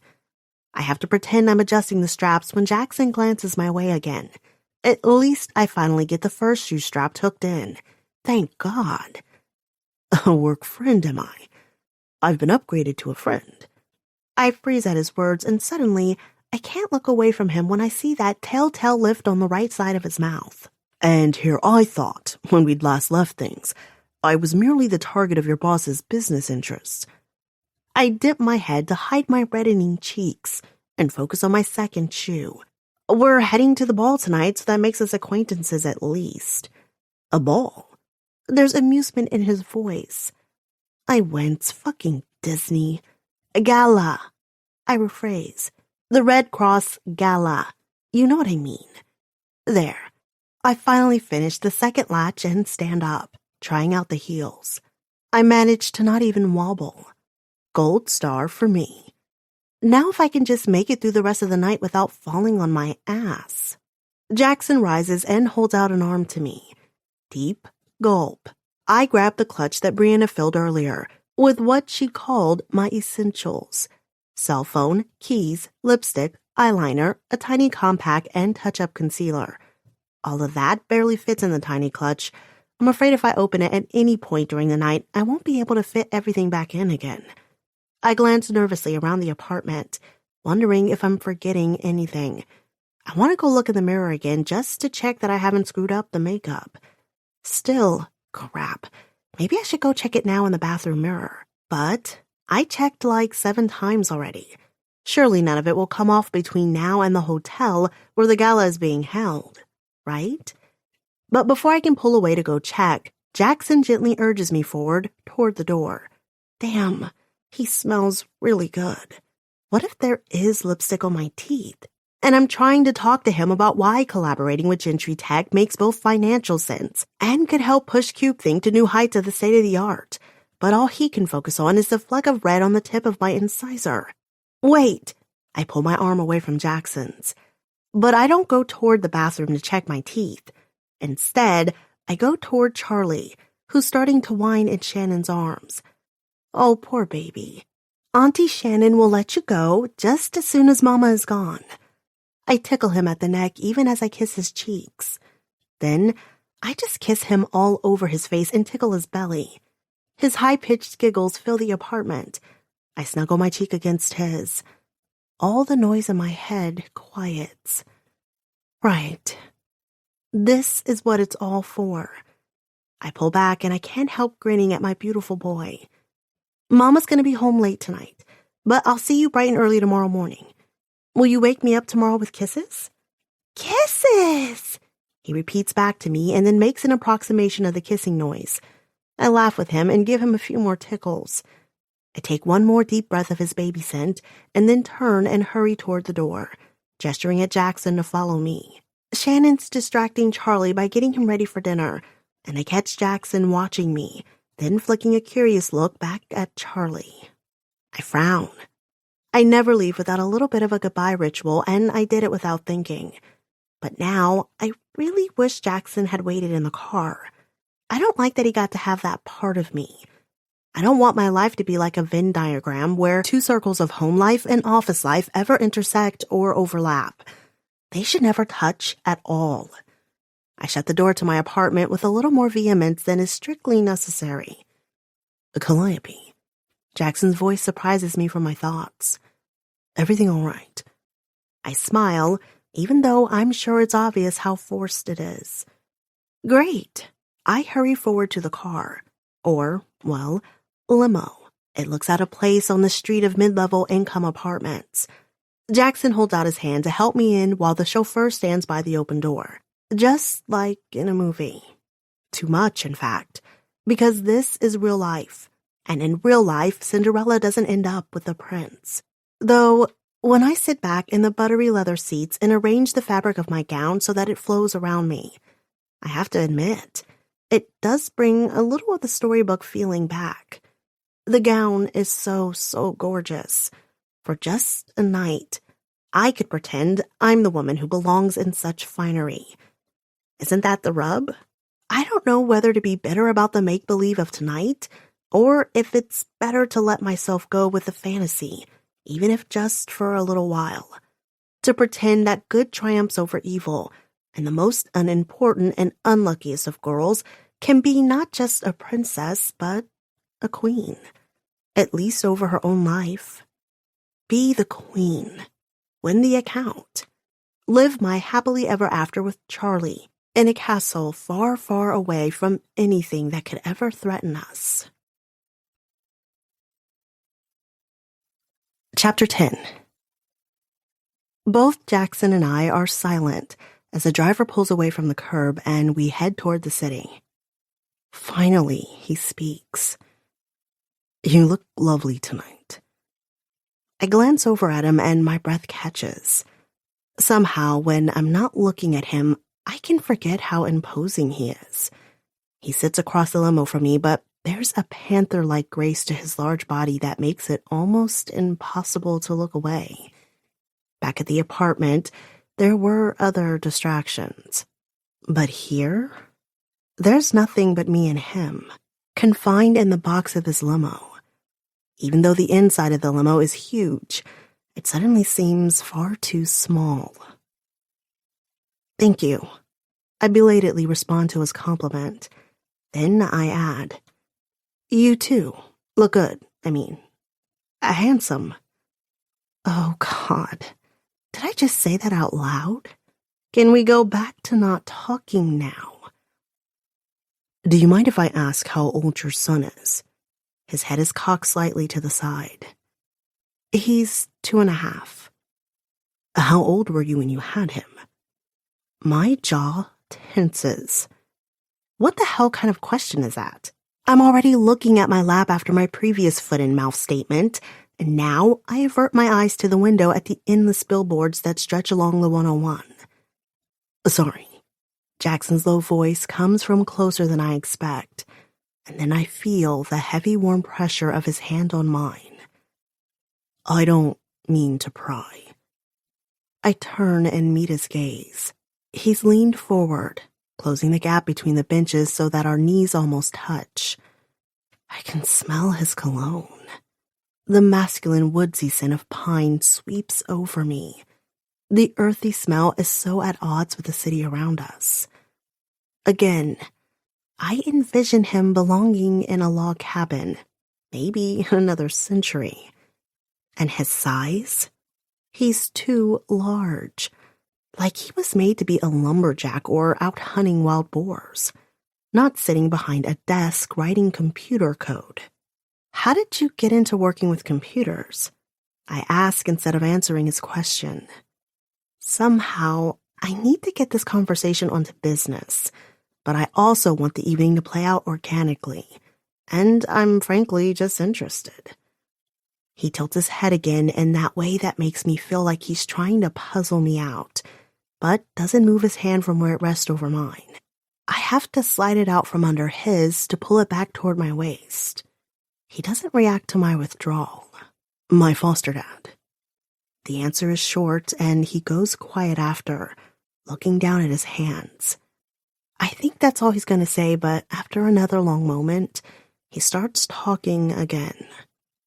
"It was, I don't know, our thing. I was sort of a..." He shrugs and looks out of the window. "A handful, when I came to live with him. So Dad gave me a bunch of old computers to take apart. Then, after they were in pieces, we'd put them back together. Anything to keep my hands busy and keep me out of trouble." Okay. Wow. I really wasn't expecting him to open up like that. "I didn't know you were in foster care." I feel stupid after I say it, because it kind of implicitly infers that I've researched him, or at least run a few Google searches. He seems to take it in stride, though, because he holds a finger over his lips.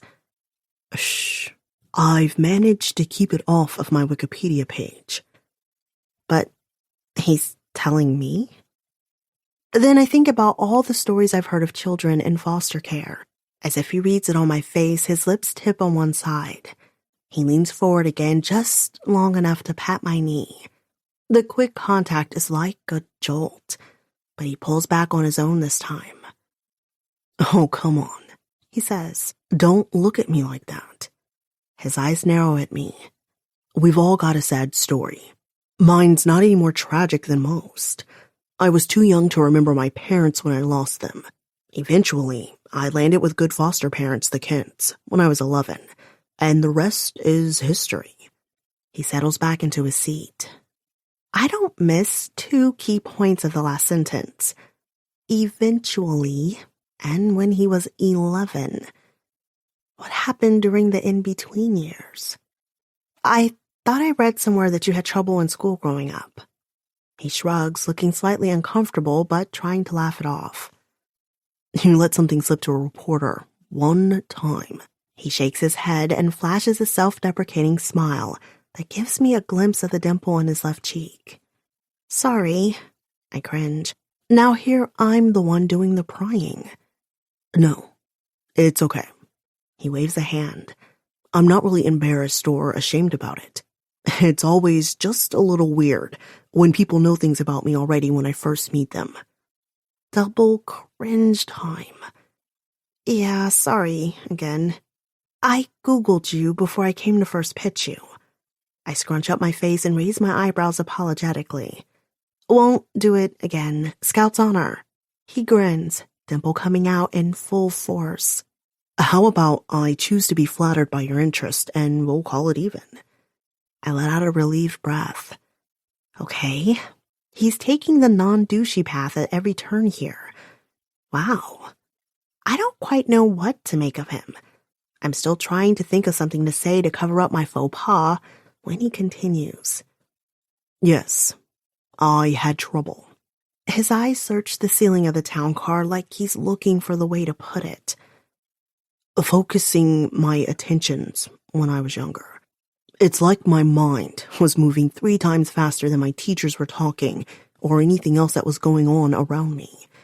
I was slapped with an ADHD diagnosis and put on meds until I was placed with the Kents. His gaze goes back to the window. Did you actually have ADHD? Well, damn. There goes my curiosity again. Except he's the one opening up. I'm not forcing him, and suddenly I'm hungry for every tidbit of information he's willing to share. Oh. He looks back at me like he was just lost in memory for a moment there. Dad didn't like how meds were the go-to solution for troublesome kids in the system. He helped me wean off them. Others just saw me as a disruptive kid, but Dad saw something else. His fingers thrum on the seat beside him. I like the way he talks about his dad. His voice softens and his usual hard features gentle. By that alone, I can tell the man is really special to him. He saw how I was always fiddling with things. He worked at Lockheed, so he taught me some basic coding. I really took to it. It was good for me. The control of it. When I started coding, it was like this thing I'd been needing my whole life. I scrunched my eyebrows. How do you mean? Well, computers just made sense. Like math, but more fun. You have a problem, and you write an algorithm to fix it. Life's always too chaotic, but computers... He shrugged. It was like for the first time in my life, I finally felt in control. Oh. It's all I can say. But inside, I can't stop thinking about Jackson as a little 11-year-old boy who'd been labeled as a problem child by the system. He'd probably known nothing but chaos for years before coming to live with the Kents. But then Mr. Kent gave him an arena where he could finally reclaim control of at least a little part of that chaos. Jackson continues as if he didn't just reveal something so personal. Dad made it fun, and he just had a way of working with me to help me funnel my energy. So I'd be using my hands and my brain, you know? Another one of those fond smiles crosses his face. Robotics was always the perfect match for me. He was an inventor too? The patent that Bryce used to bring Jackson to the table in the first place. Bryce said it had belonged to Jackson's father. Jackson's jaw tenses slightly. He's obviously recalling how I know this bit of information. He nods, a quick, tight jerk of his head. He helped me build my first robot. We entered it in a BattleBot competition. Ours won. Naturally. I smile. His dimple reappears as his eyes flash to mine. Naturally. He looks so young when his face softens like that. It strikes me then that he and Bryce must be around the same age. They were in college together after all. So that would make Jackson, 32? 33? 10 years older than me. But considering all that he's accomplished, and possibly young. I was hooked from then on, he continues. I built all kinds of things. For a while, I was obsessed with making robots that were elaborate machines to really do simple things. My smile turns into a grin. I know exactly what he's talking about. I can't believe he's trying to play it off so casually. Ridiculousrobots.com, right? That site is still epic. I laugh. My friends at Stanford were always trying to come up with ideas of things to submit to it. Ah, he sighs with a pretend cringe. The legacy of my 17-year-old self. 15 years later, and that one's still the thing I'm most famous for, more than my actual life's work. I'm laughing full out now. Oh, come on. I slap his knee playfully. It's a great legacy. My favorite was your 10-foot robot / Rube Goldberg machine that sings Mary Had a Little Lamb, all just to flush the toilet. The grad students at Stanford totally built one like it and installed it for a semester in the lab bathroom. It was awesome. I shake my head. Though we all wanted to torch Mary by the time finals rolled around. The dimple looks like a permanent fixture in Jackson's cheek at this point. He laughs too. I disabled the music box after a week and a half. I can't believe you guys lasted a whole semester. Oh my God, no way. They'll die if I ever run into them again and tell them. The only reason they kept it was because they were so damn dogged about authenticity. But then the smile fades from my face. I was never great friends with any of the people in the computer and robotics lab. I was too wrapped up in David for that. Then when I had the baby, even the acquaintances I'd had petered off faster than you can say diaper change. I pull my thoughts back to the present. Jackson's being so relaxed and easy with me. I don't want to lose any part of the moment. Are you two still close? I ask. You and your dad. A pained look crosses Jackson's face. He passed away while I was in college. A heart attack. I'm so sorry. Almost involuntarily, my hand seeks his. He pulls away before I can make contact. My heart cinches, and I'm not sure if it's because he pulled away or because I saw the flash of pain in his eyes about his dad's loss. We're here. He straightens in his seat, and I see that we're pulling up to a well-lit hotel with a line of limos and expensive town cars waiting at the curb. I want to ask more about his father, but by his posture and the look on his face, I can tell that the subject's closed. Yet he opened up to me so much. Me, an almost perfect stranger. Why? And at the same time, all I want is to know more. What happened after things turned around with his new foster family? Did everything change after that? Did he start to fit in at school? What about college? I still never learned about his father's patent and how Bryce came to have it. And obviously it hit Jackson hard when his foster father died. Shall we?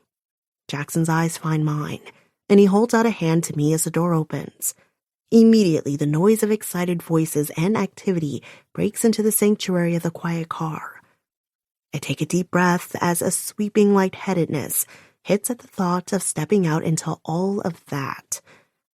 In the busyness of getting ready and the overwhelming nature of Jackson's presence in the car, I haven't thought about this moment.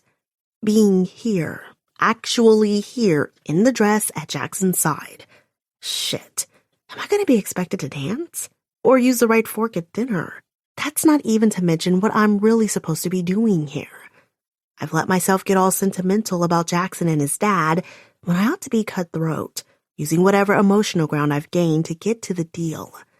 I have to get this done, and not make an absolute fool of myself in the meantime. Shit. Breathe, Jackson whispers into my ear. as if his hot breath on my ear is supposed to freaking help anything. I shiver from the sensual feel of it as he steps out of the car. Then, his hand grabs mine and, ready or not, he pulls me out after him. It's not a graceful exit. Let's just say that. I end up tripping on some of my dress's fabric and I fall into Jackson's chest. Shit! I grab his lapels in a death grip and my cheeks burn hot with embarrassment. "I've got you," he says, eyes locking with mine as his hands go to my waist, steadying me. Wow. His eyes are really blue. Like, really, really blue. They must be catching some light from how lit up they've got the red carpet, because they're almost iridescent right now. I've never seen any color like that in my life. And "I've got you," he repeats in a whisper. "If you just come this way," breaks in a loud-voiced man with a clipboard, alternately speaking to us and then into an earpiece. Yes, I'm getting the car cleared right now." The slick-haired man, who I guess is a concierge or event organizer, smiles impatiently at us. "If you'd like to enter the venue, then we can get the next car moved up." He gestures toward the red carpet behind us. "Of course," Jackson says. Unlike me, he isn't watching the concierge. He's still looking at me. Nervous, I slide away from him, carefully pulling my dress out from underneath my shoe and stepping toward the gauntlet that is the red carpet. This is just a charity function, but I suppose in California, everything gets the Hollywood treatment. There aren't paparazzi per se, but just like Brianna warned, there are lots of camera flashes taking shots for the society pages. Even a few local news crews are out here as the Bay Area's wealthy parade in their finest for charity. Jackson joins me, arm proffered for me to take. Then we start down the red carpet. It's not very long, but still, it's red, and there are cameras flashing. I'm on the arm of a gorgeous man wearing an incredible dress. This is the most surreal moment of my life. It's hard to keep my eyes open with all the flashes of light in my face, but I do my damnedest. Jackson Vale is a somebody, and there are often pictures of him on the society page. He was being absurd in the car when he said he was most famous for ridiculousrobots.com. Gentry Tech is more of one of those names you've only heard of if you're in the robotics world, or if you studied it like I did. But Cube Thing hobby drones are all but a household name. Yeah, they make the professional models that Hollywood uses for filming, but they also make more affordable units, like the toy parents were fighting each other for last Black Friday. So, yeah, I don't want to be the idiot beside him wincing away from camera flashes with her eyes shut. I blink quickly when my eyes start to water and make sure to keep them open. I paste on the biggest smile I can manage. But does that make me look too beauty queen? I dial it down a notch to what I hope comes across as demure. That's what a companion to the Jackson Vale should look like, right? Before I can overanalyze it too much, we're at the end of the carpet by the awning for the entrance to the hotel, where the gala is being held. Another organizer tells us to pose against the Red Cross logo backdrop for more photos. Oh, great. Even more nerve-wracking. I don't have much time to think about my smile before there are even more flashbulbs going off in our faces. Christ, give a girl a little warning. I've barely just managed to arrange my features into something I think looks like a pleasant expression, and the next second we're being ushered off the carpet and into the hotel. Damn, I wish I could have, practiced that, I whisper to Jackson as we head to the doors. I swear I've never had such a hard time walking and smiling at the same time before. He coughs out a startled laugh as we pass the threshold into the ornately decorated hotel lobby. He looks down at me. Both sides of his mouth are actually tilted up at the same time. You were brilliant. There's not much time for the praise to sink in before we're led through to what I can only call a ballroom. I know this must just be an event center on any regular day, but it's been absolutely transformed. White fairy lights hang from the ceiling and everything else is done in whites and golds. Crisp white tablecloths, gold napkins, gold swan centerpieces with vases of white tulips. It all looks like something out of a fairy tale.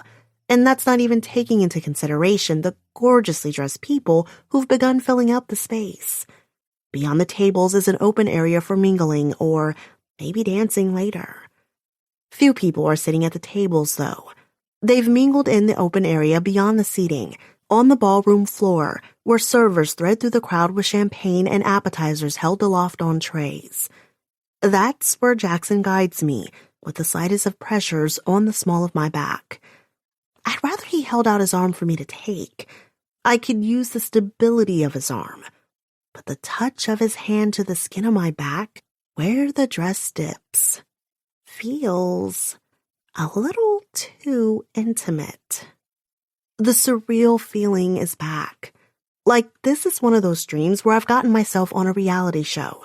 You know, the kind where they set you up on an elaborate prank and then Ashton Kutcher jumps out at you. Except that show was for celebrities and aired forever ago, and yeah. Besides, with my luck, it's more like the dream would turn into a nightmare where everyone starts laughing at me and there are clowns, and it all goes downhill from there. So, now you know where I come from and how I got into computers. What about you? When I look up toward Jackson, his eyes are so intent and piercing, I all but lose my breath. Dear God, this man should come with a warning label. I stutter, shrugging ridiculously and laughing. I don't know. Studying computers seemed like a good way to play against my typecast. His eyebrows furrow like he doesn't get my meaning. I feel my cheeks heat. You know, blonde bimbo. I leave out the big boobs part, and he's gentlemanly enough not to drop his eyes to my cleavage that manages to make even this elegant dress that looked perfectly respectable on the hanger into something Jessica Rabbit would wear. The crease between his eyebrow only deepens, though. I've never seen you that way, Calliope. A part of me wants to challenge him on it. Then why did you invite me out tonight? All my naivete was used up a long time ago. I've accepted the fact that it's what all men see when they look at me. But what if, could a man ever learn to see past it? I've never doubted that there might be good men out there in the world. I just always knew that those weren't the kind of men who would be attracted to me. Jackson's doing it again, the intense staring thing. And just like the first time, it takes my breath away. It's like he's looking into me. Seeing me. Jackson, I whisper, my heartbeat suddenly racing. Jackson! An older man with silver hair and a southern accent booms out. He grabs Jackson's hand in what looks like a crushing grasp. So glad to see you here, my boy. I take a step back and blink, sucking in a large lungful of air. Jesus, what had I even been about to say? I have no idea what my follow-up was going to be. Or maybe I just needed to say his name out loud, to know the feel of it on my lips. Trevor, Jackson says, and I almost jolt from shock at the sound of it, because it sounds like a stranger's. All the warmth and animation I've been enjoying all night is absolutely gone. His voice and face are back to that untouchable mask, like they were when I first met him. So that I have no idea his thoughts about this Trevor guy. I think it's just Jackson's go-to, though, not a commentary on this man. But Jackson's cracked that hard facade with me many times now. What does that mean? There's no more time to ponder it, though, because Trevor turns his eyes on me. And who is this lovely creature on your arm tonight? Miss Calliope Cruz, may I introduce Mr. Trevor Henderson? Again, nothing is given away by Jackson's voice. Trevor, this is my associate, Miss Cruz. She's kindly deigned to spend the evening with me. I'm with Lockheed Martin. Trevor holds out his hand to me. Don't tell me Jackson roped you into playing with his toys when there are so many dynamic companies hiring in the Valley. As we shake, a grip that's several touches past too firm from his side, if I do say so, I have to all but stop from wringing out my hands afterwards. And Trevor keeps up the smile. It's a salesman's grin. What's your specialty? Engineering? Advanced mathematics? What university did you graduate from? How about you turn it off for one night, Trevor? Jackson's face is impassive, almost bored. Come on, Jackson. You know how the game is played. The other man continues, still looking at me with that too large smile on his face. Never lose an opportunity to network. So what university is it? Stanford, I offer, though I haven't finished my degree yet. She's working at Gentry Tech while she's finishing up her last semester. Jackson inserts. Trevor's eyebrow goes up at this. Gentry Tech, huh? He looks back and forth between Jackson and me several times. And she's here as your guest tonight. How interesting. Careful, Trevor. In a moment, you're going to sound as much the gossip as the beautiful Mrs. Henderson. Did I hear my name? My ears are burning.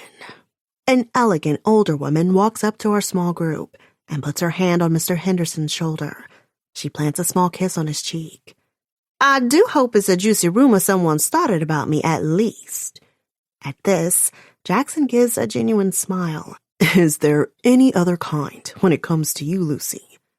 Mrs. Henderson laughs and then pats down her glossy brown hair. She seems like she might be in her mid-50s like Mr. Henderson, but I suspect she's had some work done on her face. It's not horribly conspicuous, though. Her skin is smooth and her hair glossy brown. She's beautiful and elegant, and when Jackson smiles at her, I'm surprised at the small cake of jealousy that hits me. She has to be at least 20 years his senior, if not more. Oh, how you do spoil me, Jackson. She pulls away from her husband to plant a kiss on Jackson's cheek, lingering a little longer than is strictly necessary in my opinion. When she pulls back, her eyes are flushed with excitement.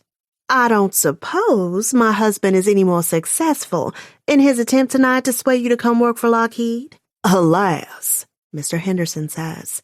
Tonight I was trying to tempt his fair companion, Miss Cruz. For the first time, Mrs. Henderson seems to take me in. I'm not sure exactly what all is encompassed in the flash of her eyes as she looks me up and down. Oh, and what is Miss Cruz's specialty? Mr. Henderson casually puts a hand around his wife's waist, and his stare comes back to me. We will just get into that. I feel my cheeks heat. The words at the tip of my tongue are to mumble that I'm a nobody, just a personal assistant. Far less than that, if I'm being honest, since half the reason I was hired had to do with my chest size. But no, screw that. I force myself to stand up straighter and meet Mr. Henderson's gaze straight on. I can't hang all of my hopes on Bryce's paper-thin promises of a future at his research labs. I might only be a pawn to Bryce and perhaps a curiosity to Jackson. But if I can leverage my time among these stratospheric powerful men to a higher position in the world once they're done with me, then all of this won't be for nothing. Mr. Henderson said it himself. Never lose an opportunity to network, and Lockheed is one of the gods in advanced machinery, constantly pushing the state-of-the-art in their field. I'm interested in specialized algorithm design in applied machine learning situations, especially robotics. What field of work have you done? Trevor asked. I realize with excitement that I actually have an answer for him. In my last year at Stanford, I was working on a project to program imitation learning techniques. We were trying to get our robot, I lean in and smile. We called her Ginger, to learn behaviors by observing an end user performing them, without us having to program each action. It was our job to program her how to learn. That was the point of the project. She was just an arm and a hand hooked up to a small computer brain, but what we were really interested in was how quickly and intuitively we could program her to pick up behaviors. Mr. Henderson looks impressed. And how did it turn out? I don't let my disappointment show that I never got to see Ginger's full potential. It was a 2-semester project that was supposed to span my entire senior year. Of course, I wasn't there for the second semester. I barely managed that first one. I had to arrange to take my fall finals early because Charlie's due date was in mid-December. He ended up coming even earlier, but thankfully I just finished my last test. But I don't let any of that show. Instead, I keep my smile bright and inviting. I had to leave the project early, but I was involved in coding the initial breakthroughs. When I left, Ginger could mirror me sufficiently to high-five me. It was enough to hook me for life, I'm afraid. I shake my head again with a laugh. I'm fascinated by programming that directly interacts with hardware that can have immediate real-world applications. I arch an eyebrow, lean in conspiratorially, and shrug in Jackson's direction. Whether that's with the drone systems that Mr. Gentry and Mr. Vale are cooking up, or with the future of other advanced machinery, we'll see. When I pull back, I keep my distance tall, and I think I finally managed to demur. Damn, that feels good. Trevor's broad grin tells me I pulled off what I wanted to accomplish. Before I can even dip my lips into a return smile, he's pulled a card out of his suit coat and has it in my hand. As I said, whenever you get tired of playing with toys, give me a call. With that, he winks at me and my fingers close over the card. I try not to grin too broadly and instead keep my smile coy. I'll keep that in mind. I take the card and pop open my stuffed clutch to slide the card inside. To my relief, only after a brief wrestling match behind my back, it latches closed again. Yes. Well, darling, Mrs. Henderson says, looking bored at the conversation. I'm famished. Let's go find our seats. With a lingering glance at Jackson and a dismissive glare my way, she pulls her husband off toward the tables. I can't help feeling a small thrill from the whole exchange. I grab a glass of champagne from a passing server girl and take a large swallow of the fizzy liquid. It makes my eyes water, but at least I don't choke or cough. I do, however, hear a low rumble from beside me. I look over in surprise when I realize that it's the sound of Jackson chuckling. It's a nice sound. More than nice. A girl could quickly become addicted to the sound of it. To all that is Jackson Vale, if I'm being honest. He's taken his own glass of champagne and he's looking at me over the rim of it. He's barely smiling, but his eyes are so alive as he watches me. I should have known that a night out with you would be anything but boring, he comments in that low, gravelly voice of his. His face is all hard lines, his jaw and cheekbones so sharp they might cut. He looks ferocious in spite of the gentlemanly suit he wears. Again, it seems like he doesn't belong to this era, like he'd be more at home in leather and maybe a bearskin or two. They say the eyes are the window to the soul. So what do I see in his? I search, back and forth in those blue depths, but I can't read a damn thing. He doesn't look away, though, and holds my gaze so that we're just staring at each other. Or into each other. I may not be able to read him, but damn, if I don't feel this intensity burning between us. But then a flash of someone's face I recognize catches in the periphery of my vision from across the room. My head swings that way, and all the air in my lungs leaves in one shocked exhale. It's David and the Shrew. Chapter 11. What are they doing here? How did... Calliope, what's wrong? Jackson's body goes taut, his hand immediately at the small of my back. For a second, I can't say anything at all. David looks both relaxed and stylish in a tailored black tux. Even from across the room, I can tell it's far nicer than anything I ever saw him wear when we were together. His wife hangs easily on his arm, tall and elegant, perfectly suited to him. Calliope. Jackson's voice is a snap in my ear, demanding answers. It's just... no one. Someone I used to know. The words come out in a flood. When I look up into Jackson's disapproving eyes, I know he knows it's a lie. I don't care. It's all he's getting right now. There are 2 circles in my life, and they must never touch. They must never touch. I pull away from Jackson's hand. Did someone say that dinner is about to be served? I walk in the direction of the diner tables. After a moment, Jackson follows. I know he's watching me, and I try to keep my gaze straight ahead, but I can't help it. My eyes involuntarily shoot behind me to the ballroom where I saw them. They're gone, and I feel panicky. Where did they go? Shit. I don't know why I'm so shocked that they're here.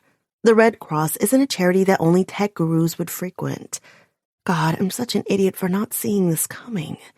The Shrews family is loaded. Of course she'd be here.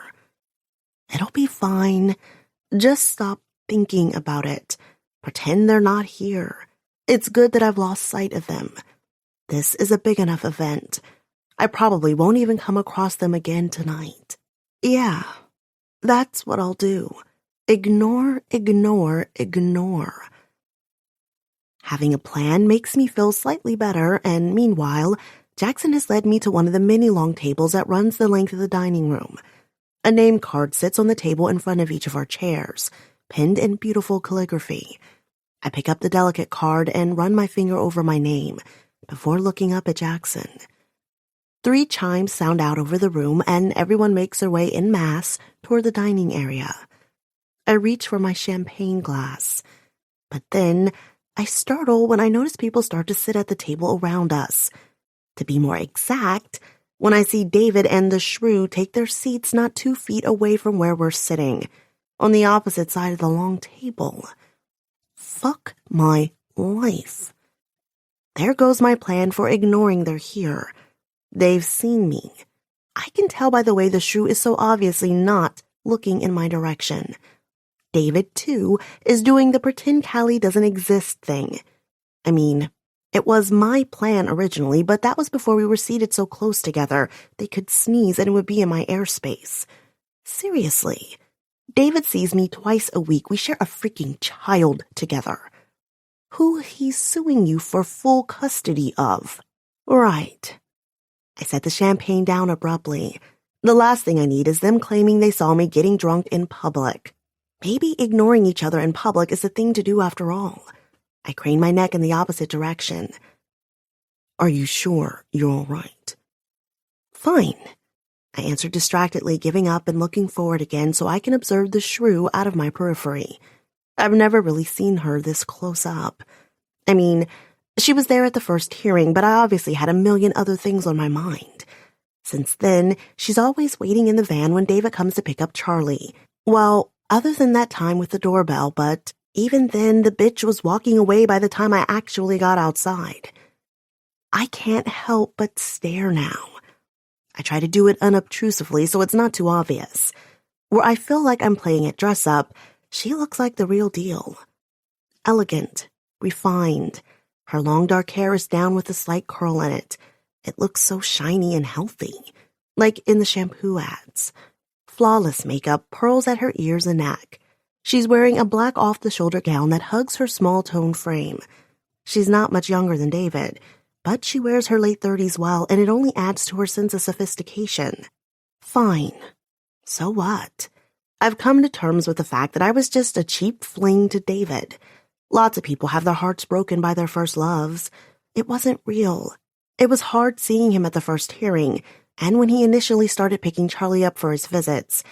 It would have been difficult on anyone in my position. I'm over it now.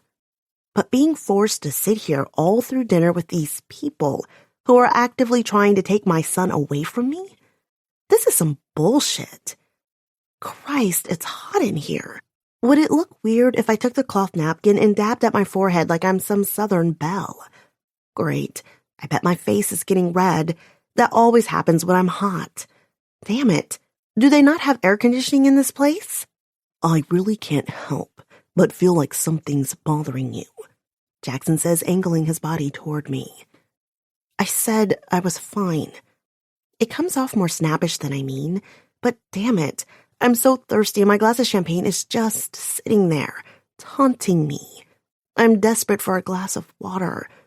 There's a water glass at my setting, but naturally it's empty. Where the hell are the waiters who come around and fill those up? I pick up the name card and try fanning myself with it. Does it feel warm in here to you?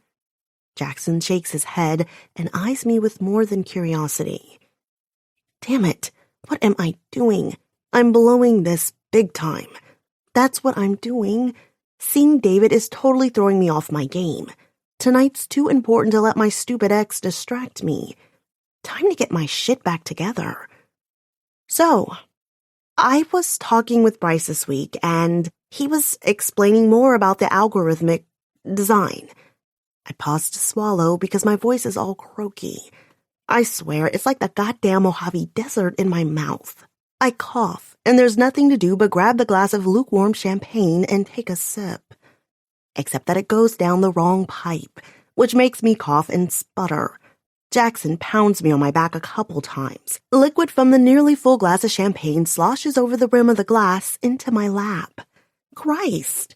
I jump out of my chair at the same second Jackson apologizes and reaches for some napkins. And that's when I feel it.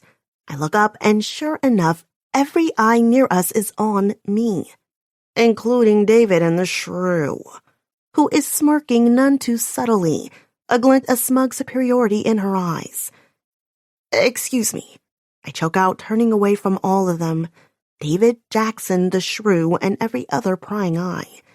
I hurry away from the table as fast as I can in these goddamned heels. Water. I need some water and a moment to just, I don't know, pull myself the fucking together. I have no clue where the bathrooms are, but I head in the direction I think they might be. I'm getting out of the ballroom anyway. Sometimes a girl just needs a goddamned minute. A waiter passes by with another tray of champagne flutes. Bathroom? The desperation must be clear in my face. He expertly balances the tray on one hand and then points to the back corner of the room.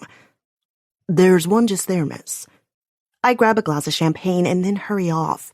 It's not until I'm through the door of the restroom, well, 2 doors. It's one of those fancy ones that has a sitting room before you get to the actual room with toilet stalls, that I'm finally able to take in several deep breaths. I pour the champagne down the sink and then fill the flute up with water. Then I down the glass of cool water in one long swig. Oh my God, has pure sweet water ever tasted so good? I refill it and then drink down another glassful before I finally leave the glass on the counter and head into one of the stalls. It's only then I notice one door is already closed. Eek. I hope I wasn't huffing like an overworked cow when I stomped in here like I think I was. I always find it awkward sharing bathrooms with strangers, no matter the partitioning stalls that supposedly give privacy. I sit on the toilet with the lid down, just using it as a chair, and hope the other woman leaves soon. Then I lean my head back and look at the ceiling. I'm being ridiculous. If she leaves, 3 more people will probably take her place. The ball is packed out there. I should be glad I'm getting as much privacy as I am. It's quiet in here. I take in a deep breath and let it out slowly. Oh my God, what a shit show that just was out there. I grab some toilet paper and dab at the wet spot on the front of my dress. It's not too visible against the dark red of the dress. It's not as much as I initially thought either. I put the toilet paper in the little garbage on the wall and take another couple of minutes to gather myself. All right, I'm going to go back out there and focus. Give Jackson my best pitch. I will salvage the night. I will be calm, cool, and collected. I use the restroom, then step out of the stall to wash my hands, examining my face to see what needs fixing. I'm astonished that my makeup looks pretty much just like it did when I left the apartment. I thought I'd be a sweaty mess. Then I remember that Brianna did spritz some kind of makeup fixative all over my face when she was done. I was coughing from the fumes at the time, but it has kept everything perfectly in place. I smile and am gratified to see there's not even any lipstick on my teeth. Brianna would be so proud. The door opens as I take a towelette to dry my hands. Whoring yourself out to another older man. Really? You just don't have any imagination, do you? I look up in surprise to see her reflection in the mirror. It's the shrew, all 5'9", polished head to toe inch of her. Jackson Vale. She clucks her tongue and her pointy-toed shoes click, click, click on the marble floor as she walks toward me. You sure are moving up in the world. She glances at me out of the side of her eye as she opens up a small clutch bag and pulls out some lipstick. At least until he realizes what a crazy bitch whore you are. I step back from her. Excuse me? She starts to casually reapply her lipstick.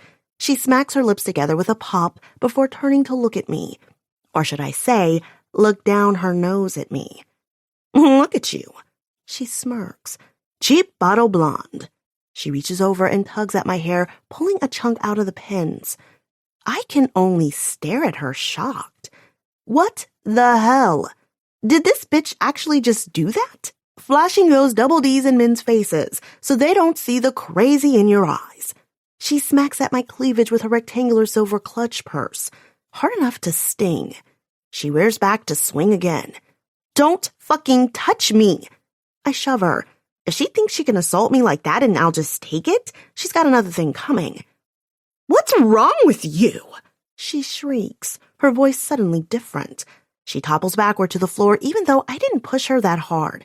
I just wanted to talk to you, woman to woman, about David getting to see his son more. Her voice sounds pleading now, as if she's afraid of me. What the hell's going on? I shuffle forward and she holds her hand up defensively. Please stop. I won't approach you again. Just don't hurt me. I throw my hands up.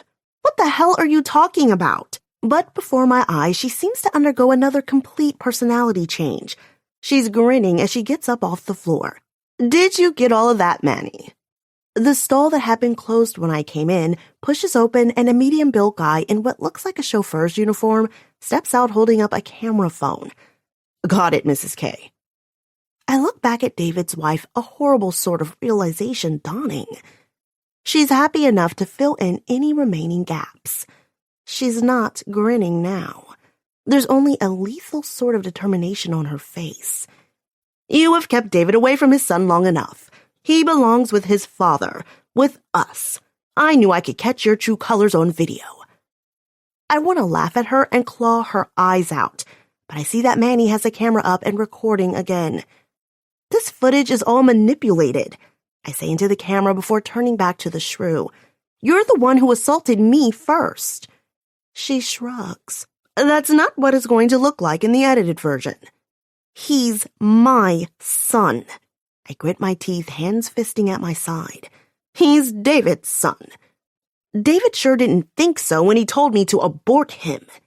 I struggle and fail to hold my temper. I'm the one. I stab my thumb into my chest. Who's loved Charlie and been there for him for his first words and steps. I'm the one who sacrificed, who gave up school and postponed the other things I wanted because he's my number one priority. He's everything to me. You'll never take him away. It takes everything in me to keep my rage from boiling over. I have a lawyer who knows what he's doing this time. You don't deserve a baby. She steps up to me, anger flashing in her eyes. You're a coked-up whore. We have pictures. What do you think the judge will say when he sees that? You'll think they'll find you a fit mother when they see you snorting the rent money up your nose? My insides drop to my feet. How could... It was just that one time and David brought it. He told me it would be so hot if we both did it and then had sex. I hated the way it made me feel so out of control. And David took pictures? I don't remember that. But then that night became extremely hazy after the drugs. I look up and glare at the shrew, then at the guy who has the camera trained back on me. Or is this bitch just lying to try to get me to say something on camera she can twist around? If you want a baby so bad, why don't you just have one of your own? Then I see it. The flash of pain on her face. You can't. Can you? That's what all this is about. I take a step back in realization. So my guess was right. She can't have kids. For a second, I feel sorry for her. I can't imagine what it would feel like not to be able to have my Charlie. Her face hardens. Don't you dare pity me, you little whore. You think you can sleep with my husband, get knocked up with his bastard, and then pity me? I glare at her. Yep, any pity I had is gone now. I could give 0 fucks for this lady. He told me you were divorced. Most of the time we met at his house, a necessity since I was still living in the dorms. Why wouldn't I have believed him about the divorce? I'm sorry you can't have a baby, but that doesn't mean you can steal mine. It's not stealing. It's David's child. She gestures at Manny and turns for the door, but not before pausing for a parting shot over her shoulder. And our team of lawyers will have more than enough ammunition now to gain full custody against whatever paltry little family lawyer you can scrape up enough cash for. We have quite a story to tell, after all. She leans closer as the vicious words continue spouting. Poor little college girl with a habit of seducing older men. It started early, with the executives at her father's bank, whoring herself out to get favors for Daddy Dearest. Or maybe because you just like the control it gave you, having him twisted around your little finger.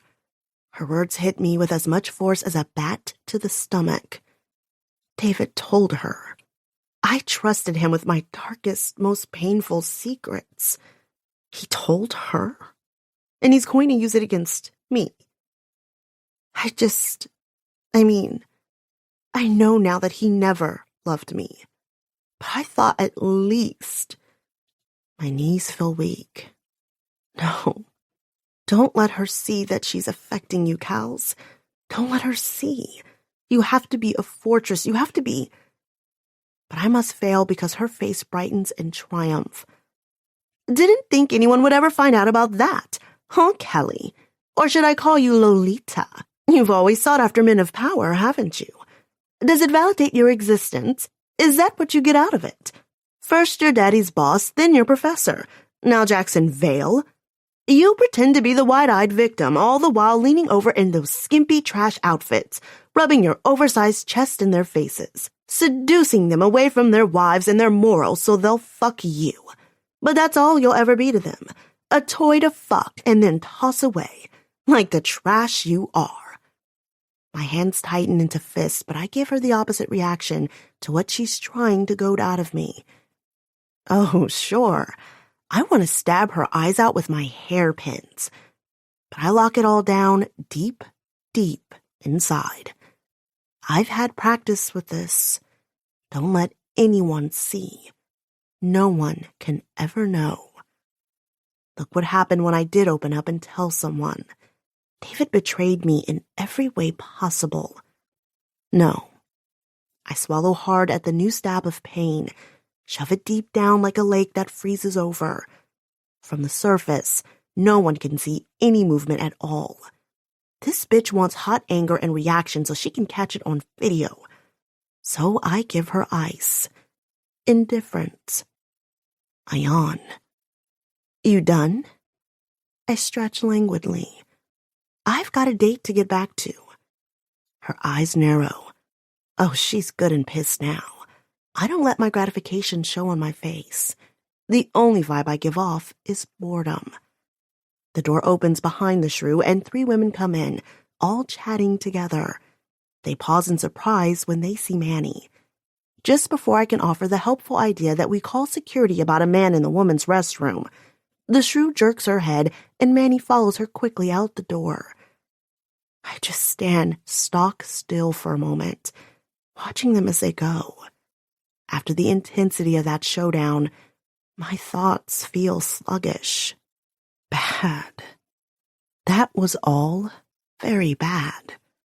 The things David and the shrew are going to bring up about me in court? Mr. McIntyre?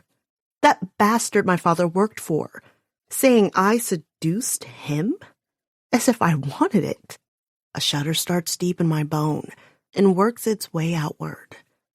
David was so outraged on my behalf when I eventually told him about it. We were in bed one night and he just promised that we'd be together forever. I'd never known happiness like that, and I didn't want any secrets between us. I was scared, but I told him anyway because I trusted him. David jumped off the bed. He was so pissed. He said he'd kill him. I had to beg him not to go on the rampage. He made love to me so tenderly afterwards, telling me that he'd protect me from anything bad ever happening to me again. He made me believe heroes were real. But it was all a lie. A horrible, devastating lie. My lip starts to tremble. I open the door. My knees are even shakier now. I force myself to walk away. But I can't block out the shrew's words. My stomach roils. If their lies sway the judge, I'll have nothing left. I will be nothing. I survived Mr. McIntyre in part because of David. I survived David's betrayal because of Charlie.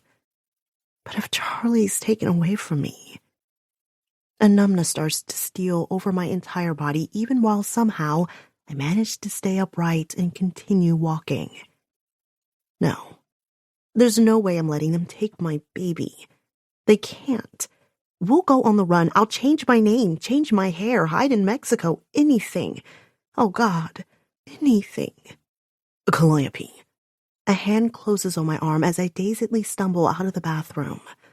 I look up and Jackson's large form fills my entire field of vision. His face is tight with some emotion I can't name.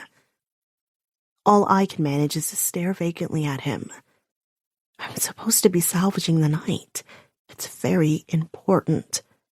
There's a voice in the back of my mind yelling at me to pull my shit together. But Charlie, that horrible woman is trying to steal my place as mother to my Charlie. She doesn't know how I sing to him before bedtime, how we snuggle together in the mornings, that smile he has just for me. Enough. Tell me what's wrong right this moment. Jackson drags me off to an alcove created in the corner by a column. I start, but then pause, because there are genuinely no other words in mind. I'm just blank. Other than Charlie, my baby. Charlie. Home. I finally managed to pull out through my mental fog. I need to go home. Thank God, I must have gotten out some words that made sense, because Jackson turns my arm and starts to lead me out of the ballroom in long strides I have to hurry to keep up with. Relief hits me through numbing haze. Home. I'll check in on Charlie and then curl up and sleep. Sleep. Yes, that'll help. Tomorrow I'll figure all this out. Of course I'll figure it all out. I always do, don't I? I have to. Except, of course, for the first court hearing where David won partial custody. And sure, I have a better lawyer now, but is he really going to measure against the team the Shrews family is paying for? And all the horrible things they're going to accuse me of. Habit of seducing older men. Oh, God, I could lose Charlie.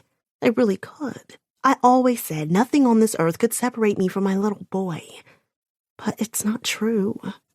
David, the shrew, and their team of lawyers might.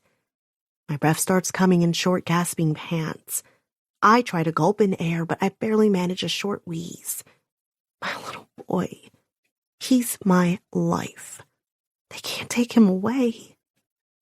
I barely realize that we've stepped into the cool night air before the limo slides in front of us. Jackson all but pushes me into the back of it. Breathe, Calliope. Take a deep breath. You're hyperventilating. I try. I really try. But every time I open my mouth to gulp in air, the image hits. Policemen holding me back while that horrible woman drags a screaming Charlie away from me. Then the air that I desperately need is gone again. Spot stands in my vision. Oh, God. Oh, God. Oh, God. Then, wait. What's going on? Everything goes head over ass, and not just because I'm lightheaded. Jackson spun me over so that I'm face down against the seat. And, wait, is he? He is. He's bent me over his lap, ass up, and now he's hoisting my gown up. Before I can even fully comprehend what's happening, his hand comes down on my ass. It doesn't hurt per se, it's more of a slight sting.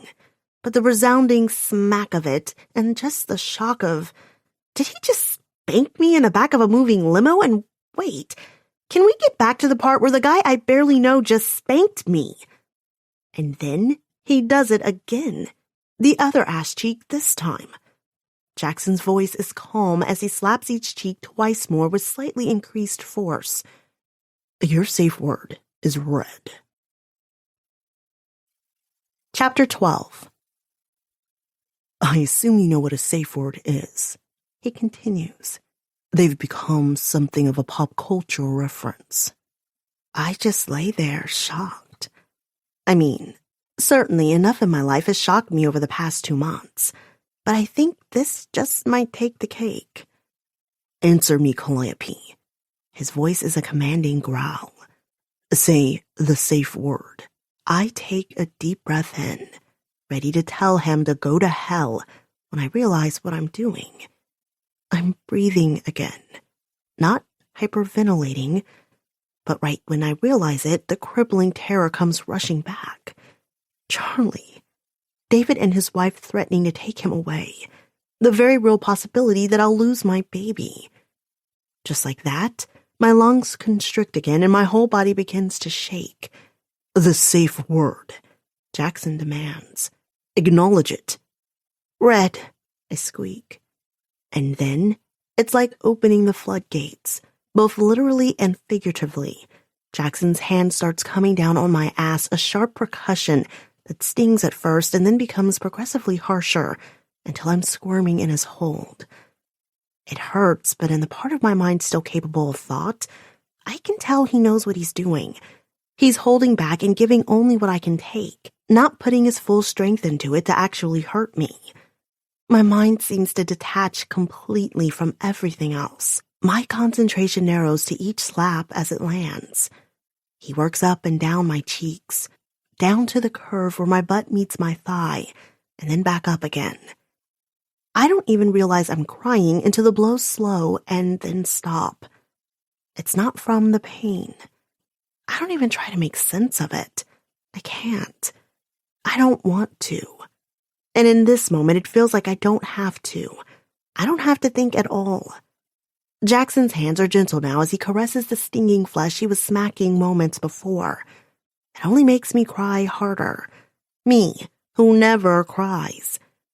That's right, he murmurs. Let it out. And I do. My ass is warm. No, red hot under his hands. He continues his gentle stroking, and when his massage moves lower to between my thighs, I press back against his touch. Needy. Because, God, I was too mixed up to realize it even seconds before. But the spanking didn't only make my ass hot. I'm wet. Drenched. It doesn't make any more sense to me than anything else since I've stepped into this limo tonight. But Jackson's hands are so sure, so decisive. He's so perfectly in control in a moment where I'm anything but. One long finger slips easily inside me and he hisses out a long breath. So ready. So perfect. You're so beautifully made. Perfect. I let out an ugly sobbing scoff. Beautiful? What's wrong with this man? That's right. Beautiful, he whispers. His deep voice a rumble as his thumb finds my clit. His other hand delivers another sharp thwack against my ass. I yelp even as I writhe on his lap. That's when I feel him hard underneath me. He's not unaffected by all of this. Should I be touching him in return? Is that what he expects? His talented fingers continue their exploration, and my back arches in pleasure. Yes, I should try to give him some of what he's giving me. That's what this is. A kinky fuck in a limo.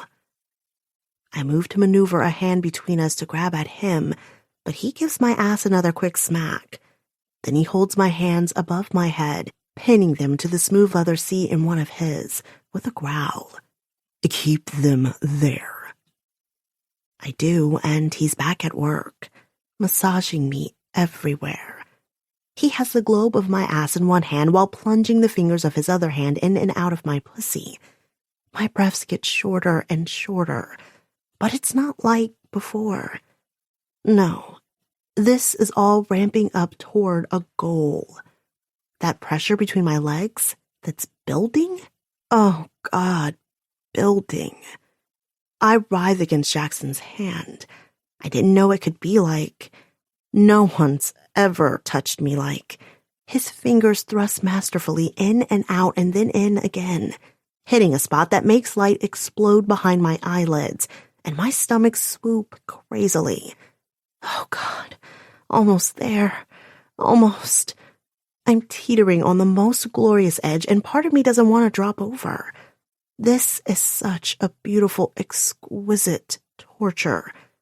I want to stay here forever, with him, drowning in him. But then Jackson leans over and bites my ear.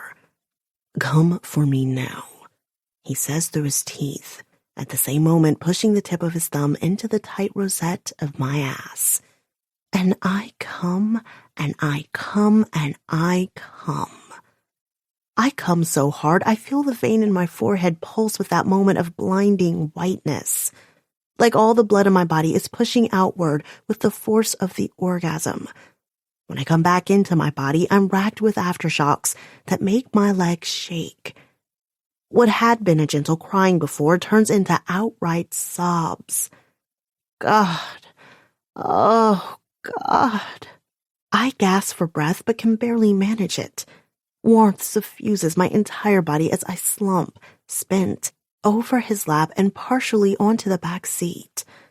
I mean, I know what orgasms feel like, or at least I thought I did. I touch myself sometimes, and there have been the few terrible times with Gentry, but each of those encounters have been quick, sharp, and drenched in shame. But this, God, is this what it could really be like? I'm embarrassed and I should be doing something in return. And then there were all the things I was upset about before all this. Charlie. Oh God, Charlie. Enough, Jackson says, settling the skirt of my dress back down. He lifts me and settles me on the seat beside him. Right. Of course he's had enough of me. This was supposed to be some hot, kinky thing, but instead I was just crying the whole time? Not what he was probably hoping for when he picked me up tonight. Are we at my house so he can just drop me off and get rid of me yet? I'm hiccuping through the sobs as my breathing gets short again. I'm so weak when I swore I'd be strong. Stupid, weak Calliope. But Jackson doesn't put distance between us or look uncomfortable. The limo isn't slowing down either. Instead, Jackson pulls me onto his lap and secures my head against his chest, where I can hear the slow and steady beat of his heart. You can cry more, or you can talk to me about it, he says almost conversationally. Either's fine, but you're not allowed to keep torturing yourself about whatever is going on in your head. Short pause. Or I don't care how sore your ass is. We'll go for another round. Then he begins to stroke my hair, pulling out pins as he goes so he can better work his fingers through it. This all seems crazy, insane, batshit. What the fuck? I take option number 1 out of necessity. I cry more. But only a little while longer because it turns out being held in Jackson's strong arms while his soothing hands work my scalp is so calming. I sink against him, even though part of me knows it's dangerous letting myself feel so safe here. There are no heroes. This is all a delusion, letting myself forget my worries and pretend things are okay. But I'm so tired. And Jackson feels solid and strong and gentle and good and... When my eyes blink sleepily open, The world is bouncing. I'm cradled in Jackson's strong arms, my face pressed into his chest, his piney, manly scent invading my senses. The hell? Where are we? I stiffen against his body. Shh. Rest. We're at my house. Okay, now I'm wide awake. Wait, what? I struggle a little in his arms. Let me down! It's dark out, but other than that, mostly all I can see is Jackson's massive chest. No. I sputter. No. No. We're almost to the door. I blink more and really take in my surroundings. We're standing outside a huge house. Strike that. House is the wrong word. Mansion.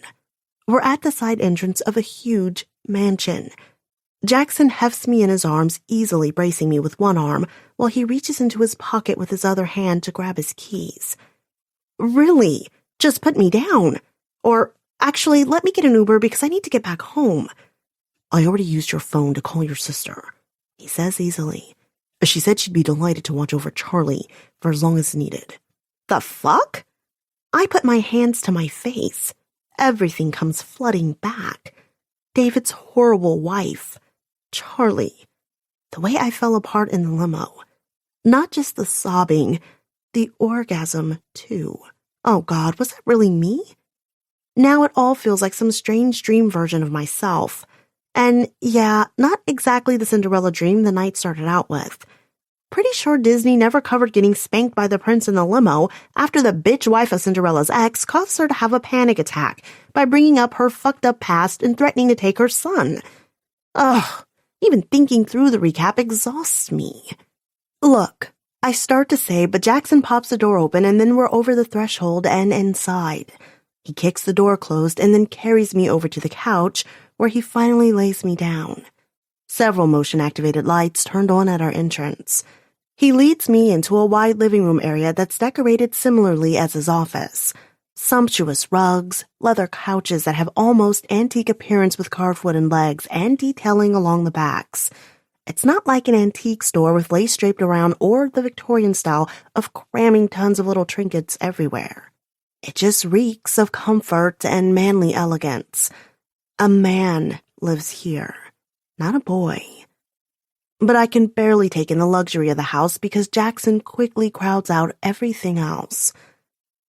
Look, I try again, embarrassment heating my neck.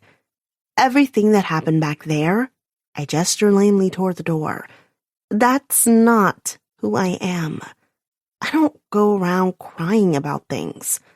I leave out the bit about not normally letting almost strangers spank me in their limos. Hopefully that goes without saying. Jackson tilts his head to the side, observing me in that way of his that always makes me feel like he's seen too much. So, if you're not a girl who cries often, it must have been something pretty big to make you do it tonight. Tell me what it was.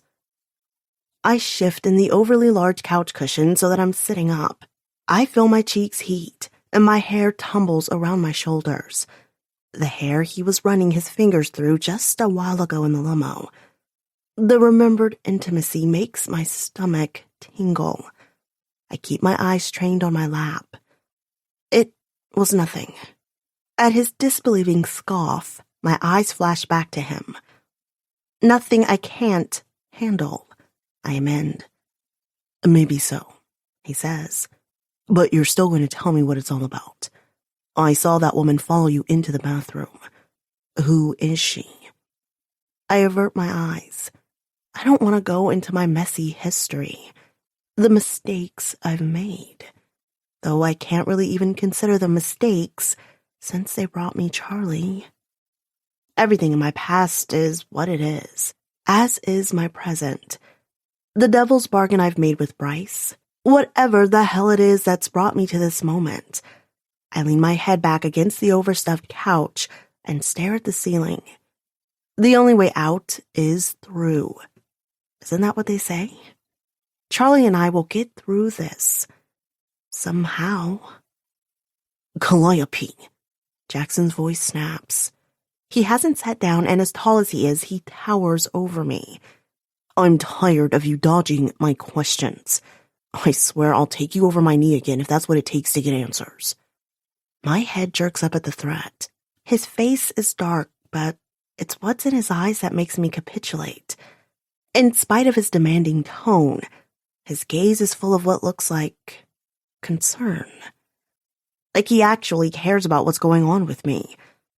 And when was the last time that happened? Other than Shannon, who is somewhat contractually obliged as my sister to care. Who else have I had in my life to give a fuck what happens to me? So, I tell him, at least about David. As the words flow out of me, I know it's a cliche, but I do feel like a weight is lifted off of me. The stress compressing my chest like a tightening anvil loosens suddenly with a telling. So, let me get this straight. Jackson paces in front of me.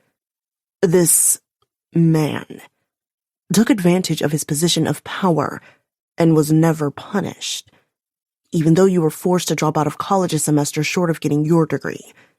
Then he told you to get an abortion, but now, suddenly, he wants to take your child because his barren wife decided she wants a baby. I cringe. Yep, that's about the sum of it. I sit up straighter. But they aren't going to take Charlie from me.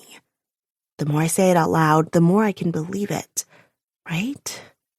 I'll just ignore the wavering quality of my voice. I don't care how fancy their lawyers are, I continue, and then quieter but with no less determination. I'll take Charlie and go on the run if I have to. Shit, I shouldn't have said that out loud. What is it about this guy that makes me confess my every thought? Jackson's eyes narrow, and I hurry to add, not that it will come to that. Now that I'm working for Bryce, I can afford a great lawyer. Then I frown, because my position with Bryce is dependent on my ability to sway Jackson, and I haven't even broached the subject with him tonight. What? What thought just made you frown right then? I sigh. I'm not playing this smoothly at all. I could probably try to twist this into some kind of sympathy ploy, but I hate that kind of shit. I'd rather just put it out there straight. I need you to agree to collaborate with Bryce. It will secure me a higher position. I meet his clear blue eyes. But I'm not saying I think it's something you should just do out of some kind of, I shrug, pity for me.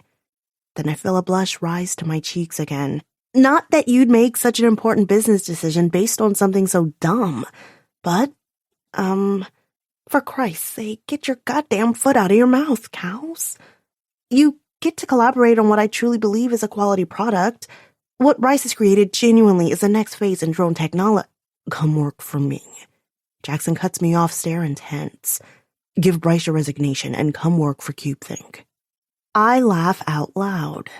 Oh, my laughter stops abruptly. You're serious? His stern face says it all. I blow out a huff of air and give him the full force of my glare. And you want me to do the same thing for you that Bryce has me do for him? Be your personal assistant? No, he all but barks. For the first time all night, Jackson looks like he's about to lose his composure. His jaw isn't just rigid now, his skin starts to look mottled, like he's barely keeping his temper in check. I scoot further down the couch. I really don't know this man very well, and here I am alone with him in this big, empty house. It's true, I've never felt unsafe with him, but he takes a deep breath as if steadying himself. No, I would never expect sexual favors from you as a part of your position. Bryce is a snake. He begs for scraps from government contractors, cuts corners, and is all about the bottom line, not innovation. CubeThink is light years ahead in terms of global application. We can use drones to solve real-world problems, ones without military applications. The disgust is clear on his face. Then his eyes meet mine. Maybe I'm not saving lives, but that doesn't mean I don't do meaningful work. Planting trees, taking stable oceanography video, delivering care packages to refugees.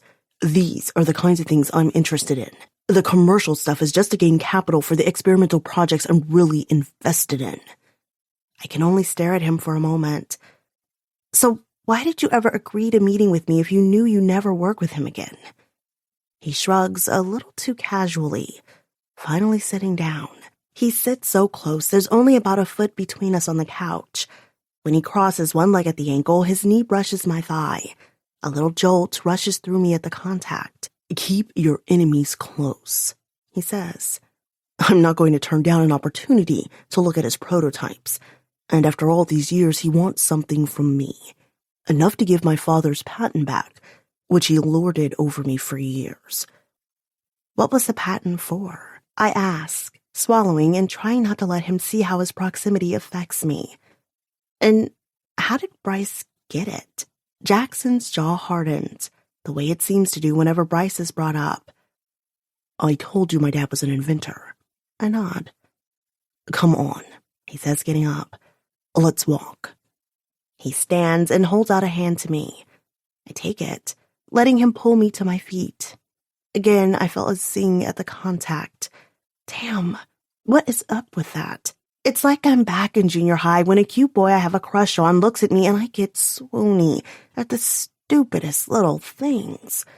I shake my head at myself. Jackson leads me through the living room and then flicks the switch to illuminate a large inner courtyard covered in greenery before he opens the glass doors. When we step out, I'm immediately assaulted by the smell of flowers.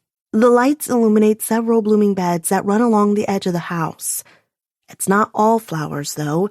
There are trees and all kinds of other standing bushes. The lights have made the outdoor garden come to life. Old-timey lampposts dot the garden, their lights glistening off the pond in the center of the courtyard. Jackson walks toward the pond as he starts talking. It's covered with lily pads and other flora. Everything out here is full of life. I bet there are actual fish living in there, too. Dad never had the capital, or even the... Jackson looks out at the surface of the pond, as if trying to find the right word.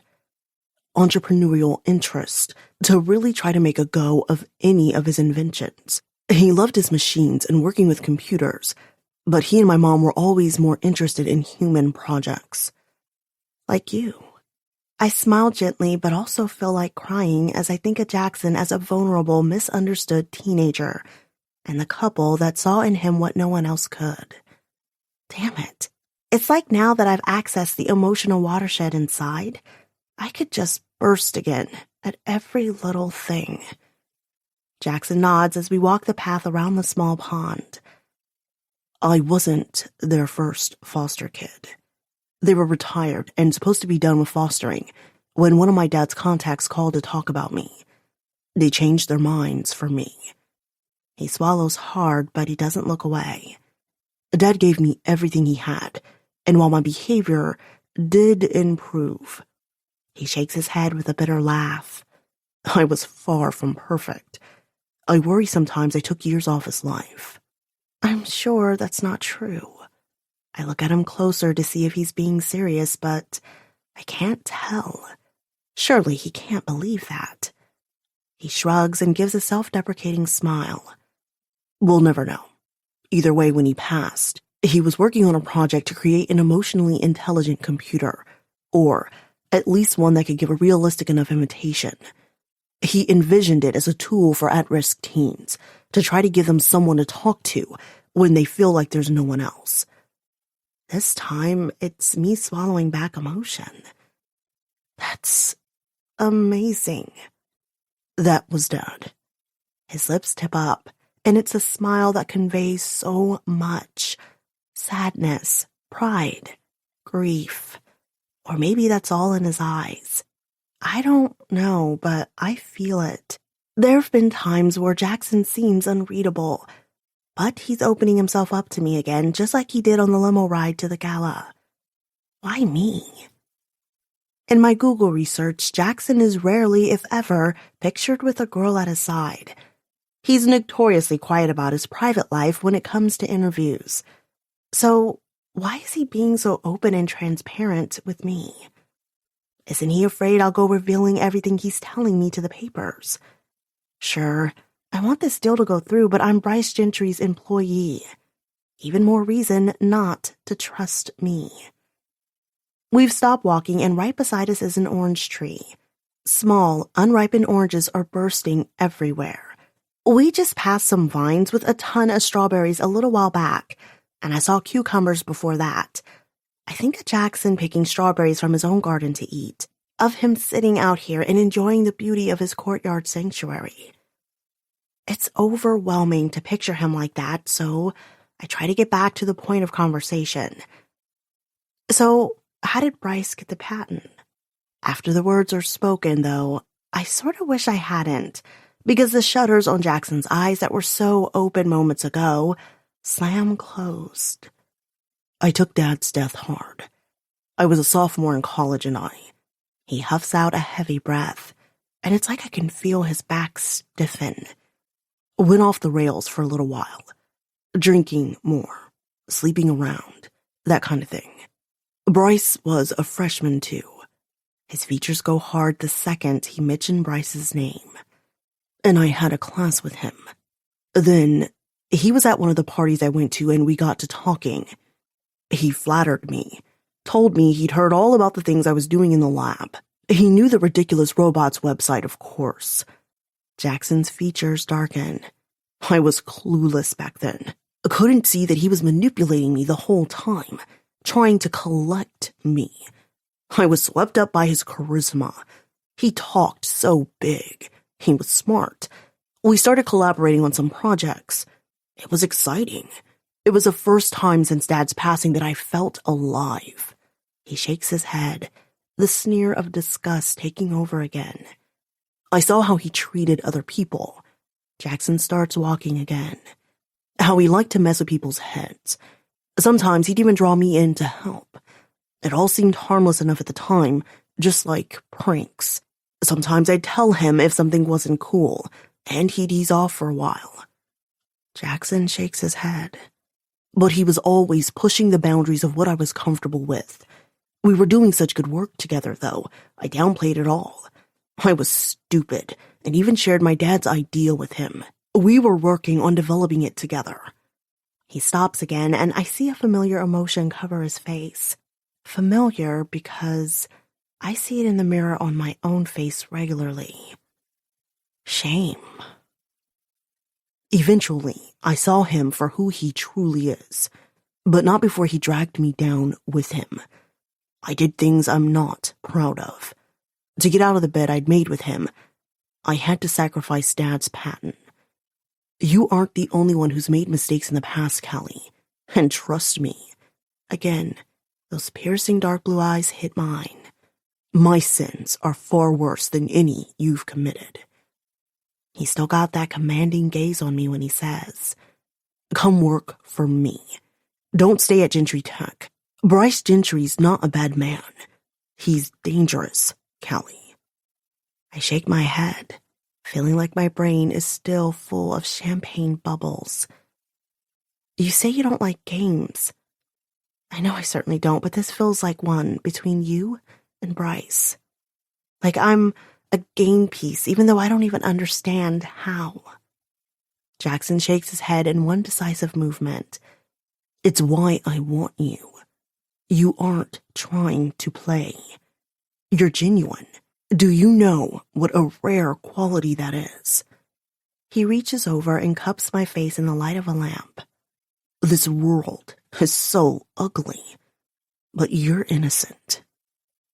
I pull back. I can tell he means it as a compliment, but it doesn't feel like one.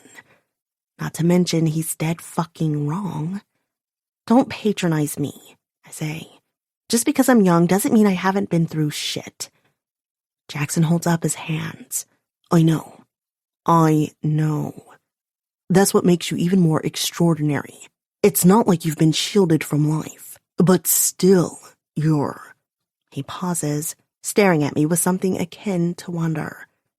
You're extraordinary, he repeats. My heart swells at the words, even while at the same time, they feel too slick, too perfect. even though those aren't ideas I'd usually associate with Jackson. He's not the flatterer like Bryce. From everything I've seen in my short association with him, what you see is what you get. I shift uncomfortably on my heels and then rub my forehead. I don't understand. You say you're offering something different from Bryce.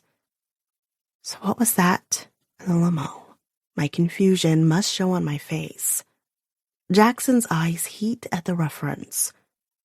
Any personal relationship you and I might share. I can't help the way my eyes pop at the word relationship. Or not share is completely independent of the work you'll be doing at CubeThink.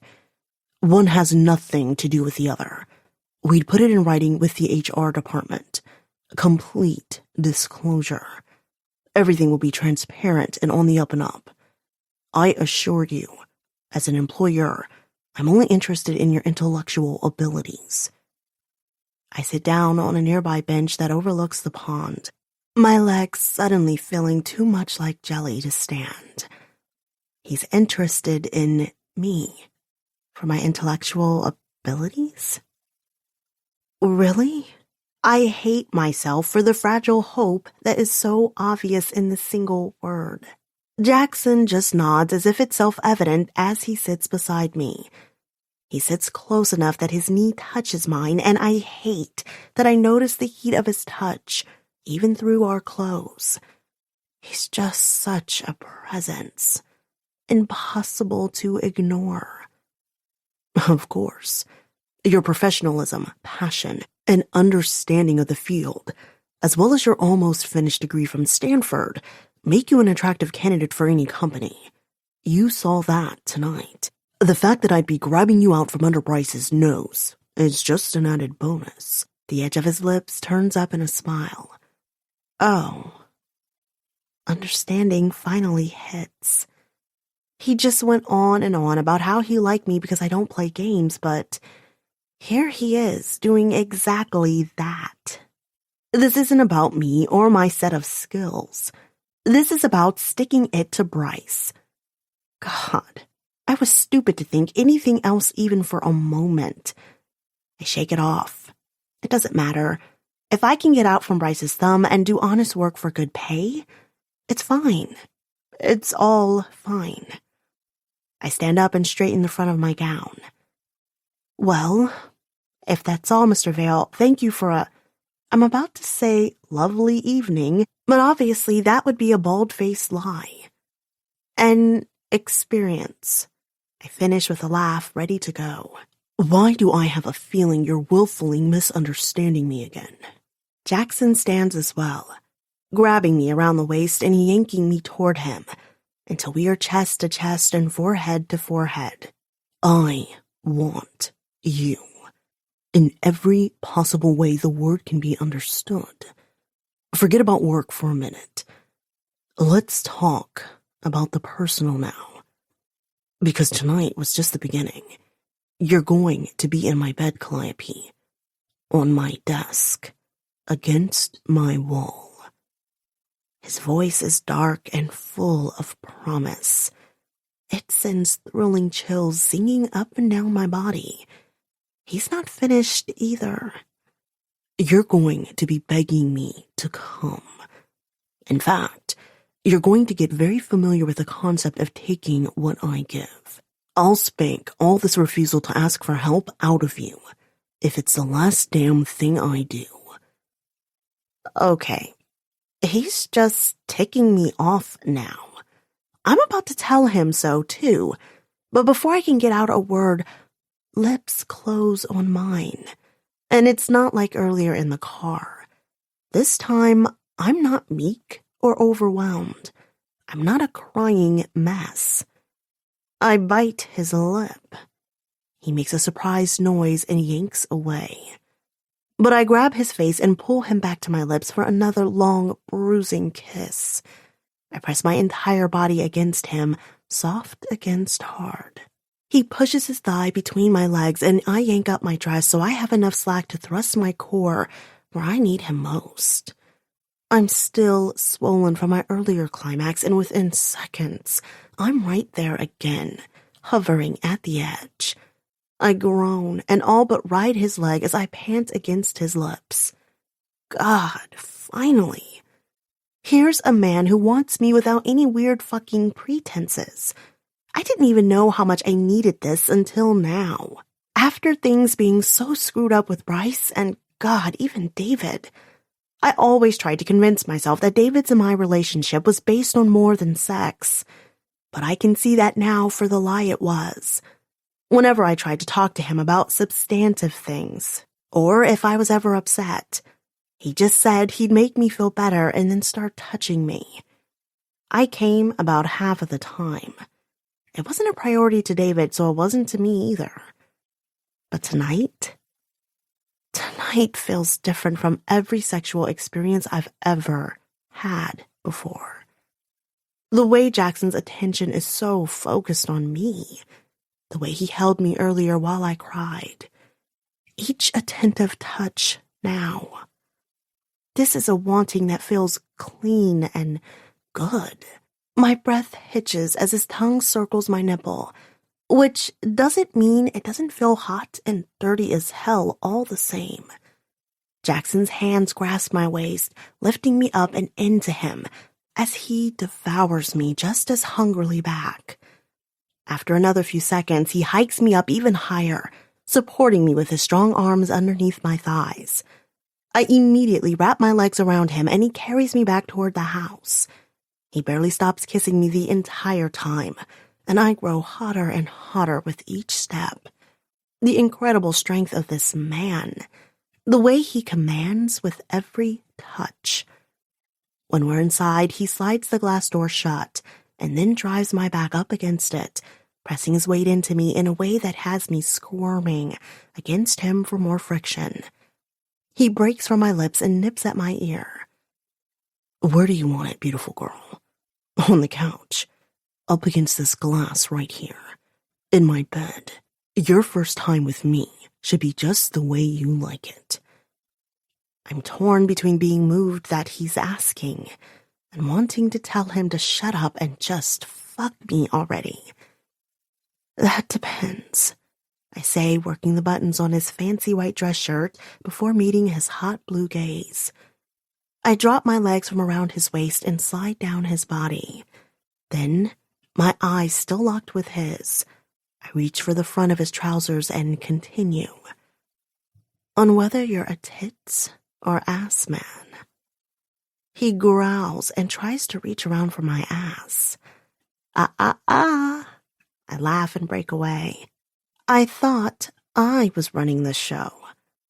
I hurry around to the back of the couch and lean my elbows on it, ass out. I glance over my shoulder at him. Another low rumble comes out of Jackson's throat as he stalks toward me. He doesn't come quickly. No, it's the slow, sure stride of a hunter coming for his prey. Prickles spike up and down my arms. My heartbeat races even quicker than it already was, and the heat that's pooled in my stomach sinks lower and hotter. By the time he grabs hold of my hips from behind, I swear I'm all but yowling like a cat in heat. He yanks me back and grinds his hardness against my ass. Then I feel the lightest touch of his fingers at my spine near the top of my dress and hear the quiet snick of him unzipping it. The next second, the bodice of my gown, which had been hugging my torso, is loose.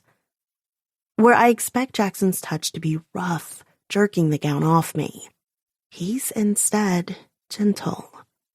He coaxes the fabric off my arms and down my hips. It slips to the floor in a swoosh of chiffon fabric. Then I'm standing there in only my red bra and panties. Again, Jackson's hands are soft on my body, almost reverent, as he starts at my shoulder and then traces the curves downward, sliding his hands over my breast, cresting my nipples with a quick pinch, and then dropping further south until he's sliding my underwear down my hips. My breath comes in stunted gasp as my sex is exposed. especially when, after my underwear has joined the pool of fabric on the floor, he starts back up my legs. He bends over and kisses his way up. When he gets to my most private of places, he pushes me down further over the couch, exposing me completely. And then his mouth starts to explore. Oh my God. Pleasure ripples up and down my entire body. First, he looks around my entrance before diving his tongue inside. My back arches and I cry out as he tongues around my clit. I have to grab onto the couch so I don't lose my balance when he starts sucking on that taut bundle of nerves. Because I shit you not, he makes me weak in the knees is not just a saying. Oh God, it feels. I can't even. If he stops, I swear I can't even be embarrassed about the high-pitched keening cry that escapes my throat when he adds a finger inside me as he continues to suck on my clit. His fingers find that perfect place inside while he sucks outside, and that does it. I shake and then my whole body spasms as I come hard. So hard the world goes white. But it's not just for a moment. It's one pulse and then another, and I can't breathe. And I'm not sure if my heart is beating and my whole body is one long contracting spasm of pleasure. And oh God, I've never felt anything like this before in my life. Finally, I gasp in a breath and my vision starts to clear again. I have a death grip on the top of the couch cushions. A moment before, I wasn't sure my heart was beating at all, but now it's going triple time. I'm gasping as I glance over my shoulder at Jackson. He looks very self-satisfied as he wipes his mouth on his forearm. He's mostly naked now except for his boxers. An aftershock quivers through my body at the sight. His shoulders are insanely broad. And while he's not overly muscled, it's more muscles than I've ever seen on a man in real life. And to my shock, his arms are covered in tattoos. Pictures of barren, alien landscapes and oddly shaped monstrous animals. He sees my eyes taking in the tattoos. I went through a phase, is all he says. He tries to kiss me, but I pull back, not done looking him over. He's got washboard abs, and my eyes drop down toward his V. A genuine sculpted V that leads to, fuck me. I whisper. Then my eyes flick back up to his, and I swear, I've heard people talk about a haze of lust, but I've never felt it before now. Get that cock out and fuck me with it. Now. He doesn't smile or laugh, but I do see his eyes flare. And when I look in his hand, he's already got a condom out. Good boy. Now, I say even more urgently. He doesn't bother with any more pretty words. He pushes his boxers down and releases what is most definitely a cock that was created for fucking. It's big and thick. Not monstrously so, but pretty goddamn perfect in my book. Long and even and standing at attention for me. For me. I can't help but to lean back and run my hand up and down it. Jackson jerks at my touch and lets out a hiss. He throws his head back as I stroke him, but only for a moment. Enough. He bats my hand away. I have to be inside of you. I nod. And then he's putting on the condom. His eyes meet mine, and all I see is hot wanting. And hell, I've never wanted anything more than I want him in this moment. He steps into me and teases me, rubbing his cock along my opening, wetting himself with my juices. I whine at his teasing, but he doesn't make me wait. The next second, he's shoving inside of me. It's not a gentle probing to ease his way in, either. No, he just fucking shoves all the way home, burying himself. I gasp at the sting and stretch as my body accommodates him. But that only adds to the thrill of it. Fuck. He breathes out from behind me. He leans his chest against my back and wraps one arm around my waist, the soft bristle of his chin nestled into the back of my neck. He holds that position for several insanely long moments, buried to the hilt. He's everywhere, surrounding me, inside me, and I swallow and am suddenly blinking back tears again, because I've never felt anything like this before. It's overwhelming. So much pleasure, yeah, but it's also like I'm safe. Like nothing could ever touch me when I'm surrounded like this. I still feel it even when he eventually pulls back and slips out of my body, because then he's pushing right back in, claiming my body again and again with each thrust. His large hands hold me with such assurance, like he was born to command my frame. I've been naked with men before, but never this naked. And suddenly, I don't know if I can continue. It feels good, God, so good, but it's so much. Maybe too much too soon. He's a man, and every man I've ever known has let me down, betrayed me. Do I really think Jackson will be different? I'm not that girl. I'm not the girl who believes in fairy tales, not even for a night. But just when I want to pull away from him and make some lame excuse about how I need to go, Jackson's strong fingers turn my face, so I'm looking over my shoulder at him. He shoves in deep again, and then he kisses me while he cradles my face. And I melt. My brain shuts off, and it's all just sensation. And him. Jackson, oh God, Jackson. In me, surrounding me, just him, all him. He kisses me, and the hand cupping my cheek drops down to massage my breast. The pumping rhythm of his hips never lets up. I didn't think it was possible to have 3 in one night, but when his hand drops even further and starts to circle my clit, that insatiable tide starts to rise again. He plays my body like an instrument he spent years intimately familiar with. I can't question it. All my energy pours into every cell of my body, and when I burst this time, it's with him gazing into my eyes. I see the taut strain on his face as he lets himself go in the same moment. Do fucking universes collide? I don't fucking know. I'm sure someone put it that way once, and a bunch of other loopy bullshit runs through my sandblasted brain as Jackson carries my exhausted body to his bedroom. He lays me down, and then his big warm body is beside mine. I nestle into him because I need a buffer against the chaos of my thoughts. I still don't have the energy to even begin sorting through them. For once in my life, I won't worry. I won't overanalyze. Instead, I embrace the haze and complete satiation of my body. I burrow further against Jackson, and I sleep. Chapter 13. I wake up slowly.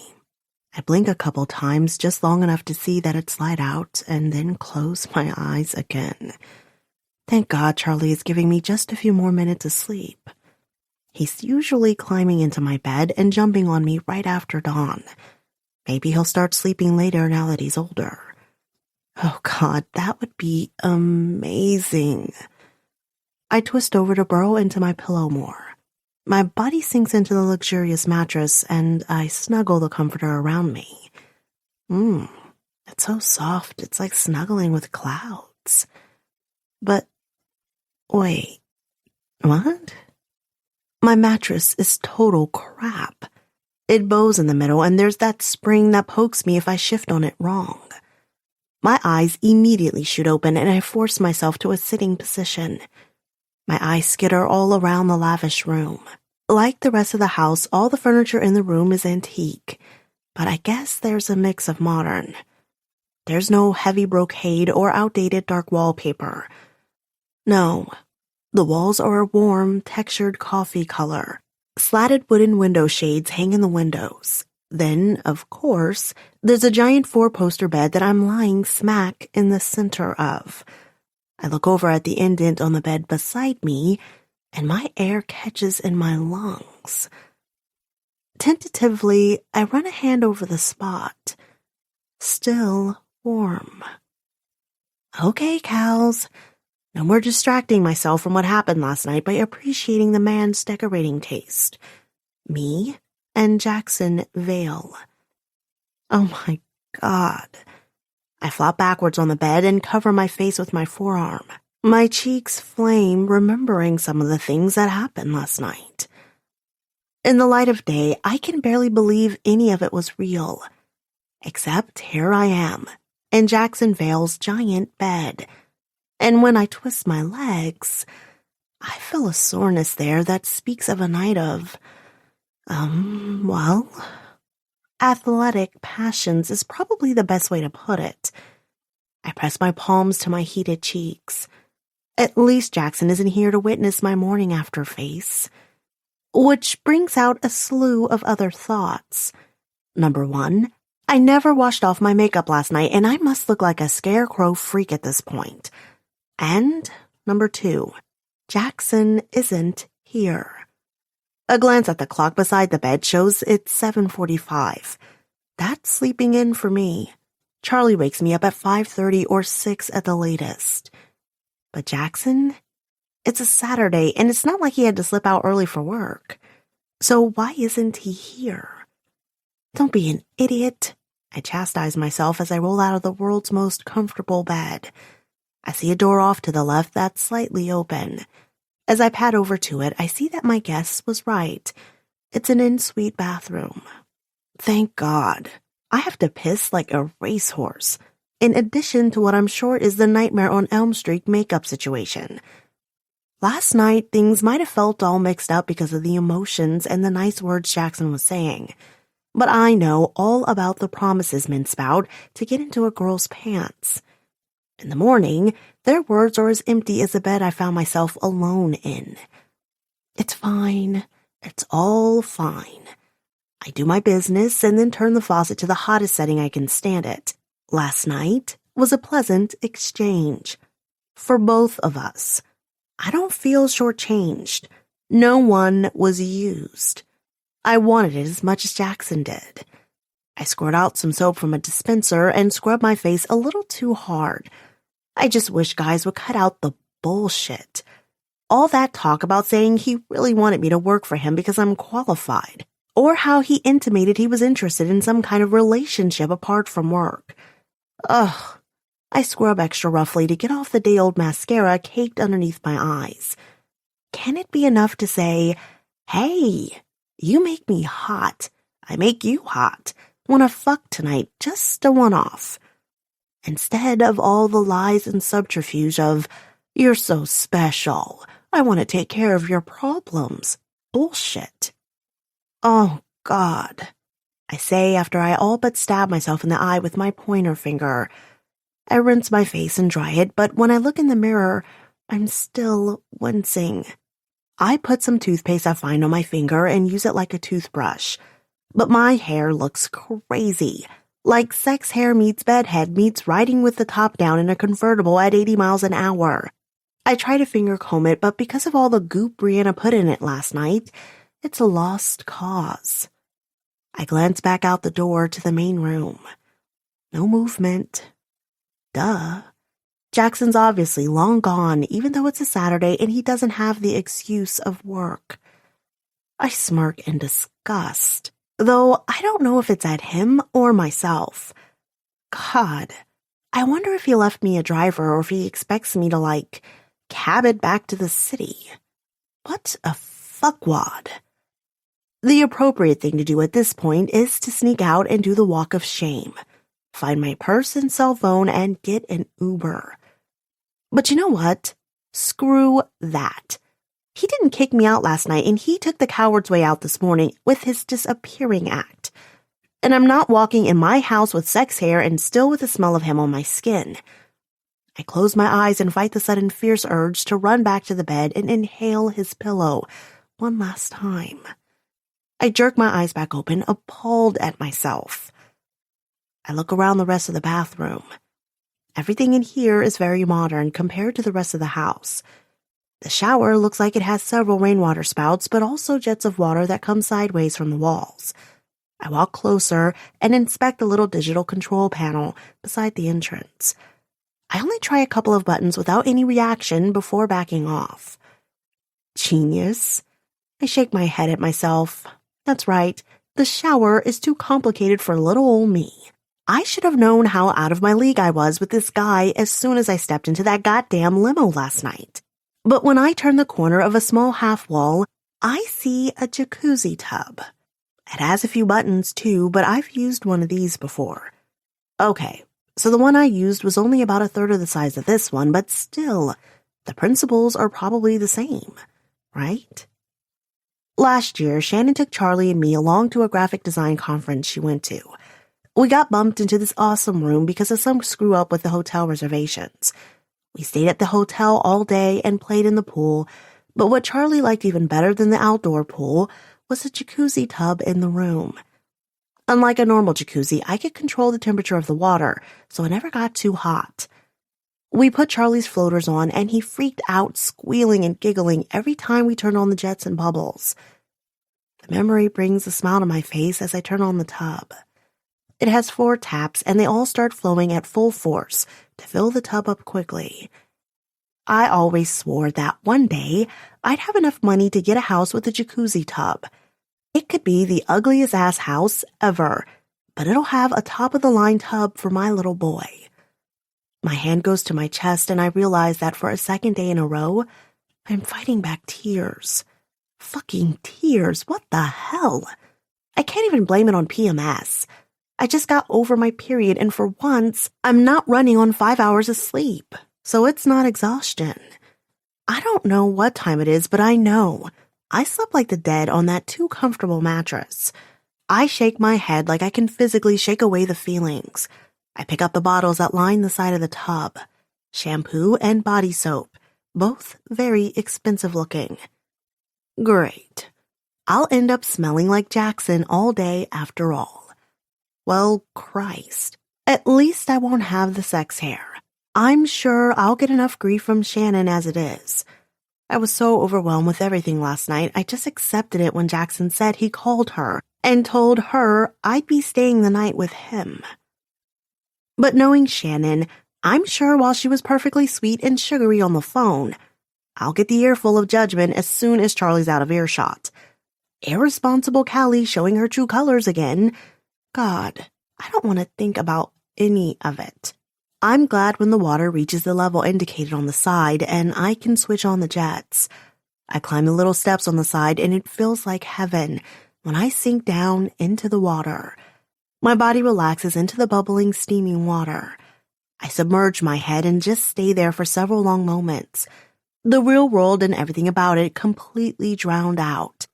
Is this what it's like when we're in our mother's womb? So quiet, all alone. No pressure, no expectation, just existing in silent communication with myself. Or maybe in connection with the whole world. That's how the monks think of it, right?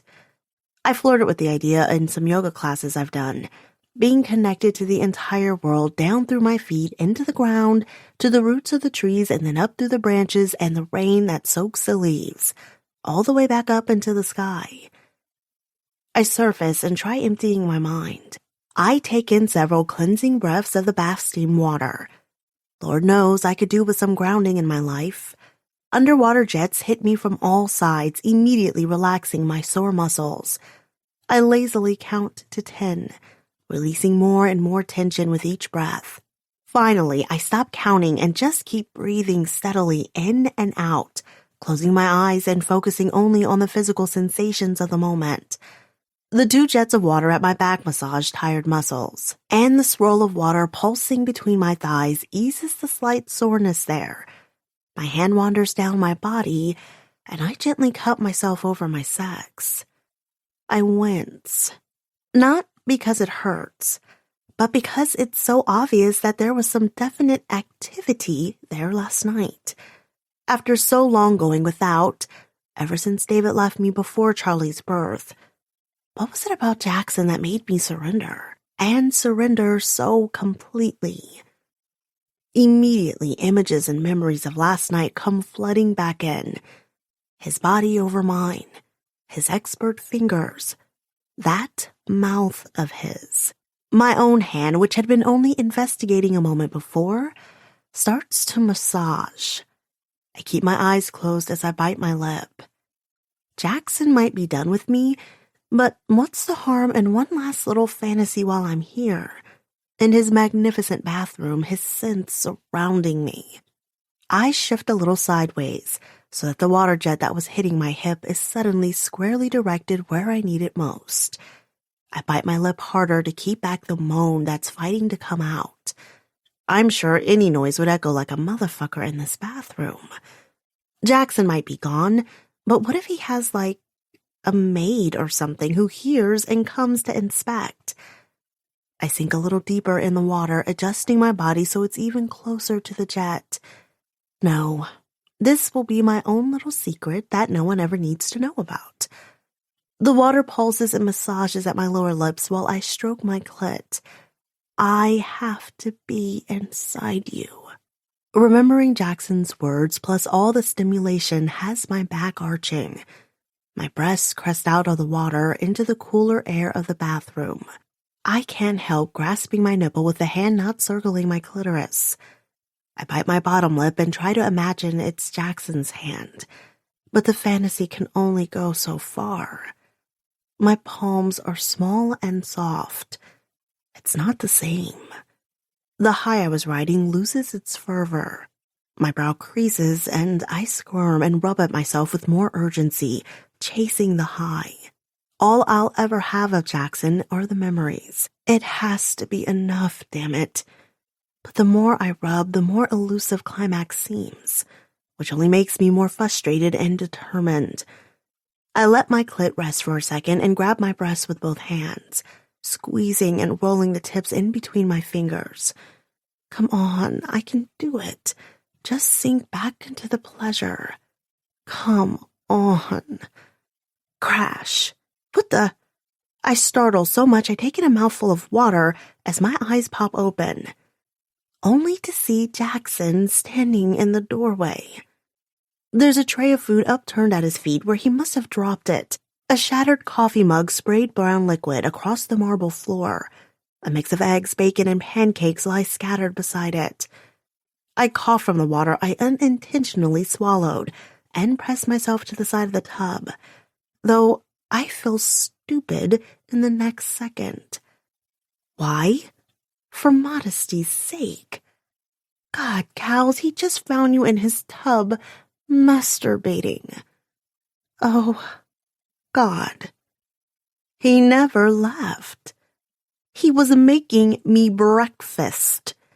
Breakfast in bed, if the tray was any indication. And then he found me like this. Even my full-body cringe isn't enough to express the humiliation I feel in this moment.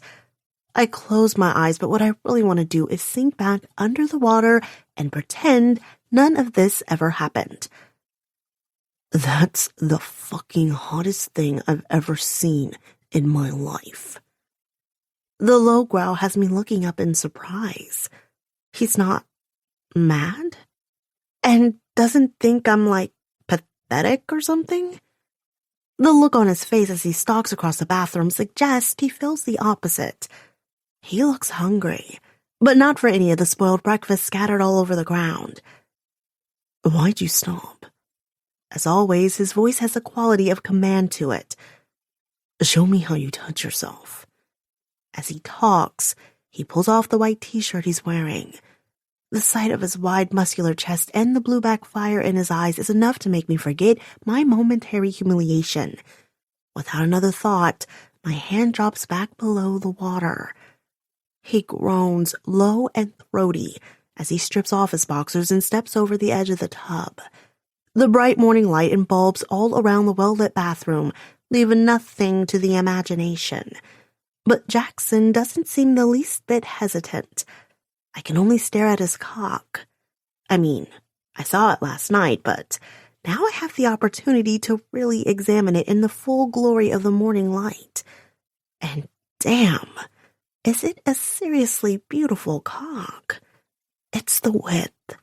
That's what's left me feeling so deliciously sore this morning. He's wide and round, and there's a thick vein that runs underneath the shaft to that beautiful throbbing mushroom tip. I lick my lip and my breath hitches as he finally drops down to sit beside me. He groans again and grabs my hand, capturing it in his and wrapping it around his cock. With his hand over mine, he guides me to pump it up and down, roughly several times underneath the water. See what you do to me. For the first time all morning, I hazard to lock eyes with his. His gaze sends my stomach crazy somersaulting, especially looking him in the eye while we pump his shaft together. I barely know this man, but it feels so intimate. I look away and try to pull my hand back, but Jackson doesn't let me. Instead, he reaches over and grabs my wrist in both hands. With what seems like little to no effort, he maneuvers me through the water so that I'm sitting on his lap, facing him, my legs spread on either side of his hips. I try to look everywhere except at those intense blue eyes of his. It's futile, though. When was your last checkup? What? My startled gaze meets his, and then understanding hits. I'm on the pill, and I'm clean, but I'm clean too. And the next second, he has one arm around my waist, lifting me slightly in the water, while his other hand is on his cock. I feel him nudging at my entrance. Oh, Christ. There's no condom. That's why he was asking. There's a moment when I can pull away, say that I won't do this without a condom, that I'm not ready to trust him like that. But I don't. Then he's got me positioned and is guiding my hips so that I sink down onto him, and oh, God, that feels. I throw my head back and relish every inch as he pulls me deeper down onto his shaft. I clench around him and wrap my legs around his back once I'm fully seated on him. He's so deep inside me. He's got to be touching my cervix. Has any man ever been in me like this? David was never that adventurous, and when we did fuck, it was pretty much missionary, and in 10 minutes, wham bam, thank you, ma'am. Jackson lifts me in the swirling water and then coaxes me back down, and any and all other thoughts are driven out of my head. Like last night, it's just Jackson. Just this moment. With how he's got me angled, I rub against him in a way that makes me crazy with every down thrust. But I still want more. Without even thinking about it, I wrap my arms around his head and press my breast toward his face. I get one of Jackson's rare grins at that, and then he gives in to my unspoken demand. He suckles a nipple into his mouth, teasing at first, and then pulling at it with his teeth. I hiss, and my body clenches around him at the sensation. Then his hands pluck and pulls at the other nipple. It feels on the edge of too much, with jolts of amazing mixed with pain, especially when he starts suckling hard and pinching at the same time. I squirm on top of him as the arm wrapped around my waist continues moving me up and down. My legs like jello, I do my best to assist his movements, but even though I'm on top, he's the one fully in control of this dance. I can feel my climax just out of reach. I twist and wiggle on top of him as he continues pumping in and out, never releasing his hold on my nipples, until all at once, he does. Feeling floods back and my climax hits in one heady rush. A high-pitched scream comes out of my throat, and Jackson pumps even more ferociously before stilling inside me.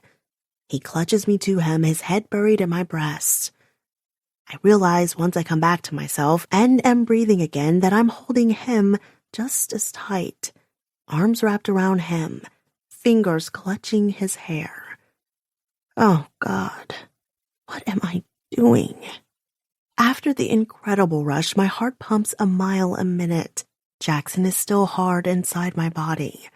All I want to do is hold him closer and beg him to stay there forever, which has me tensing and wanting to push off of him so that I can fucking flee from his home. As if sensing my thoughts, Jackson's grip on me tightens. His cock that's still mostly hard inside me jumps as if it too is claiming some hold on me. What are you thinking, baby? I absolutely melt against him in spite of myself. Baby? The endearment sounds incredibly foreign coming from the usual stiff Jackson, but it also sounded incredibly perfect and right and natural. What's happening to me? I don't go gooey over men. Never. I know better than this. I learned my lesson, didn't I? I try to laugh it off. Nothing. I shrug and smile as I finally pull away from his grasp. Just that I'm getting pruny, and I've been in here so long. I hold up my hand to show him the wrinkled skin of my fingers. I slide a little further away, and finally, his cock slips out of me. There's both relief and a stunning sense of loss at the sensation. Ridiculous. I barely know him, I remind myself. So what if there's some off-the-charts sexual chemistry? That doesn't mean anything. Nothing at all. Just when I'm about to say I should get going, Jackson reaches for me again. Have you washed yet? I should say yes, or that it doesn't matter. I'll shower when I get home. I'll just put my hair in a ponytail.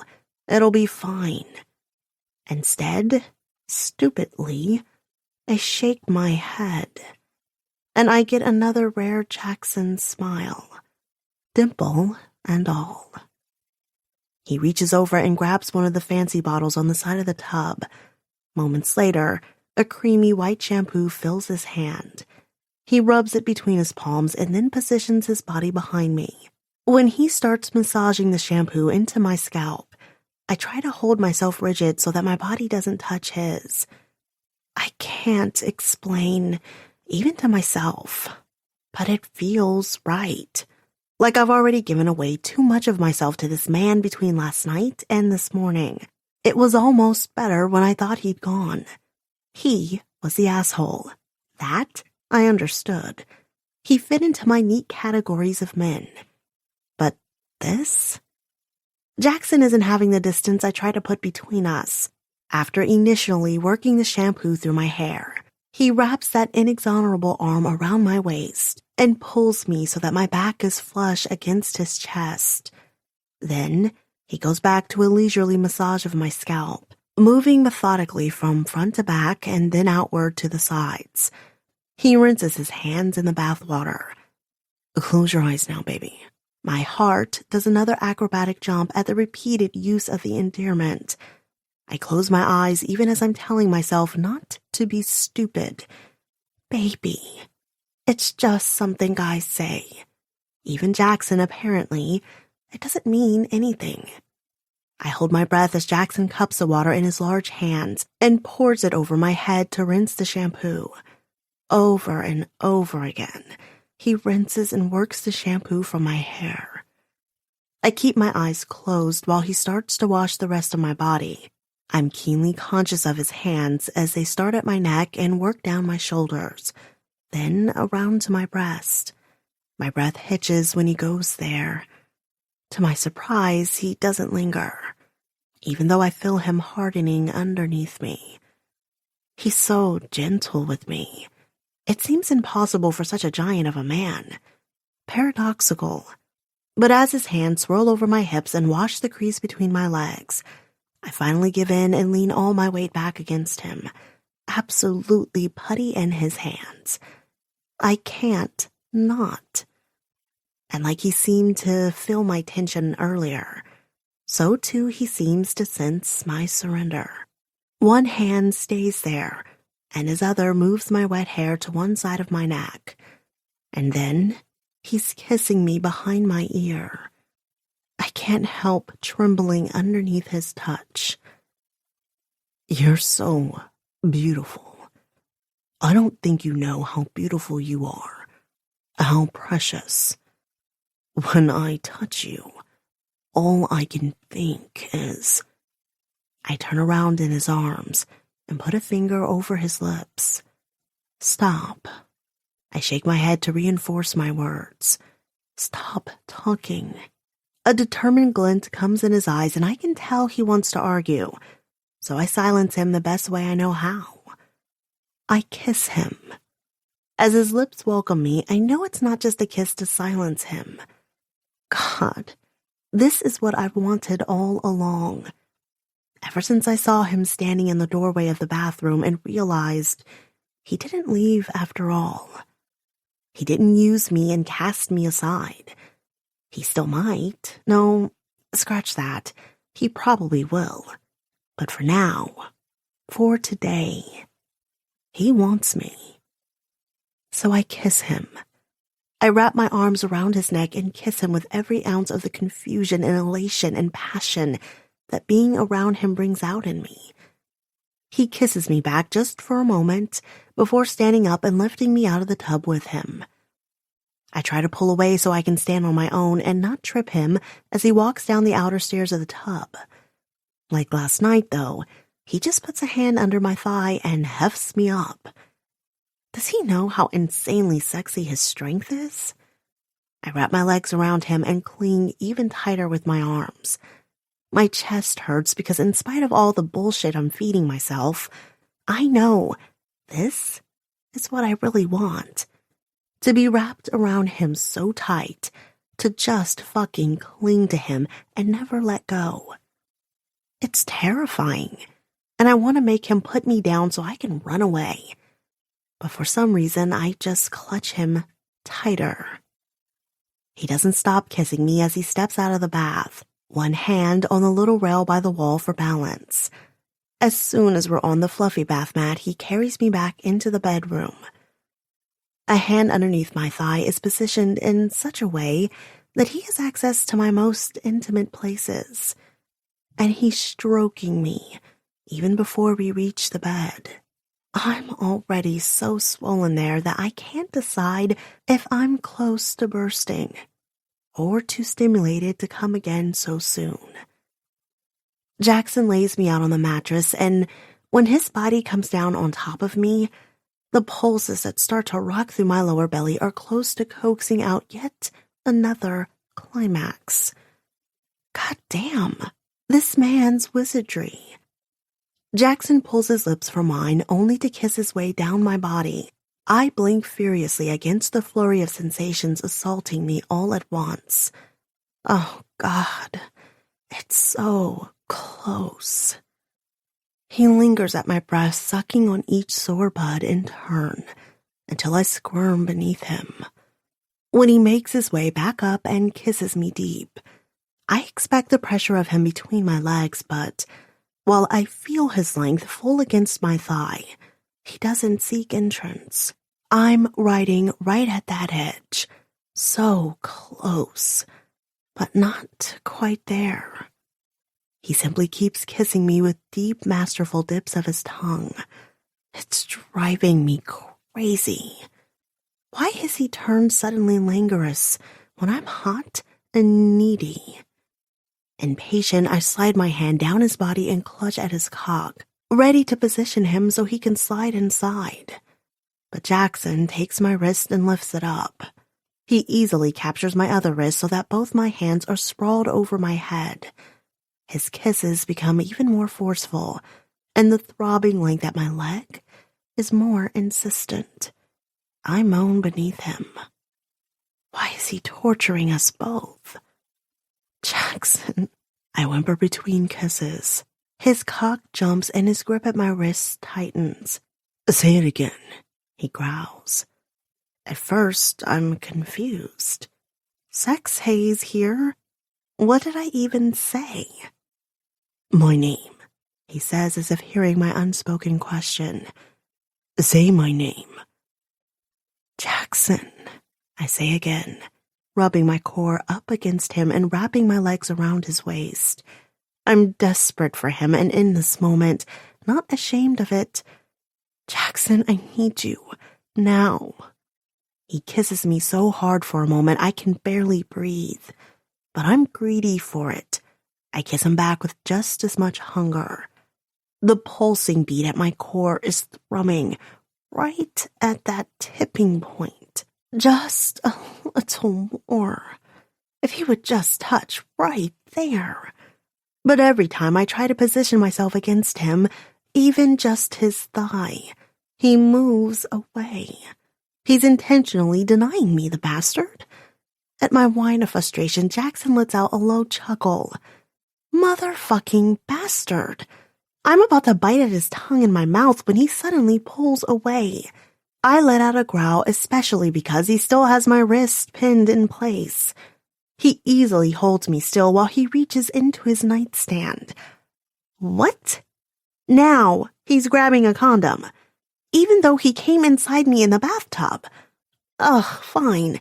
If that's what's been holding him back, let him get the damn rubber on, and then get that glorious cock back inside me. What the? He's not holding a foil packet. What the hell is that? The question comes out breathless as I take in the slim metallic tube-shaped thing he's pulled from the drawer. It's about 1 inch in diameter and 8 inches long, with a rounded top and a small switch on the opposite end. Jackson clicks the switch and it starts to vibrate. Well, that answers one question, although I haven't seen a vibrator like this before. Not that I've actually seen a lot of them. I've had some friends who swear by their battery-operated boyfriends, but I was always too embarrassed to keep one in the house. Open, he orders, bringing the long cylindrical object closer to my mouth. The objection dies on my tongue, and for some reason, I do what he says. I open, and he pushes the rounded tip inside my mouth. My lips close over it until I'm sucking it like a freezer pop. Jackson's eyes flare, and my pussy contracts. He plunges the toy in and out of my mouth, and I can feel the wetness seeping from between my legs. Jackson's eyes jump between my eyes and my mouth. God, I can't believe I'm doing this in front of him. I've never done anything so dirty. But at the same time, I can't deny how crazy hot it is. I'm not quite able to give into my inner porn star and start deep-throating the thing or lapping at it like it's my favorite treat. I just take what Jackson gives me, my eyes on him the whole time, watching for clues. But he seems to like what I'm doing already just fine. That's right, baby, he says in a low grumble. That's right. Suck it. So, I do. I suck it like I imagine sucking his cock, and that makes me even wetter. Just when I'm getting really into it, he slips the toy out of my mouth. Then, with his hands on my hips, he roughly flips me over so that I'm on my stomach. The next second, he's manhandling me again, so I'm up on my hands and knees, ass in the air. He clutches my ass, massaging the cheeks. He's not gentle, and oh, wow, that's fucking magnificent. I bow my head down into a pillow. He continues to knead my ass like a deep tissue massage. Then he pulls the cheeks apart wide, and I feel his head drop down there. I almost jump off the bed in shock when I feel his tongue rimming my back passage. Oh, God. Little jolts of pleasure zing all through my pelvic region at the touch. I can't believe. No one has ever. His thumbs dig in, and he's holding the area even wider apart.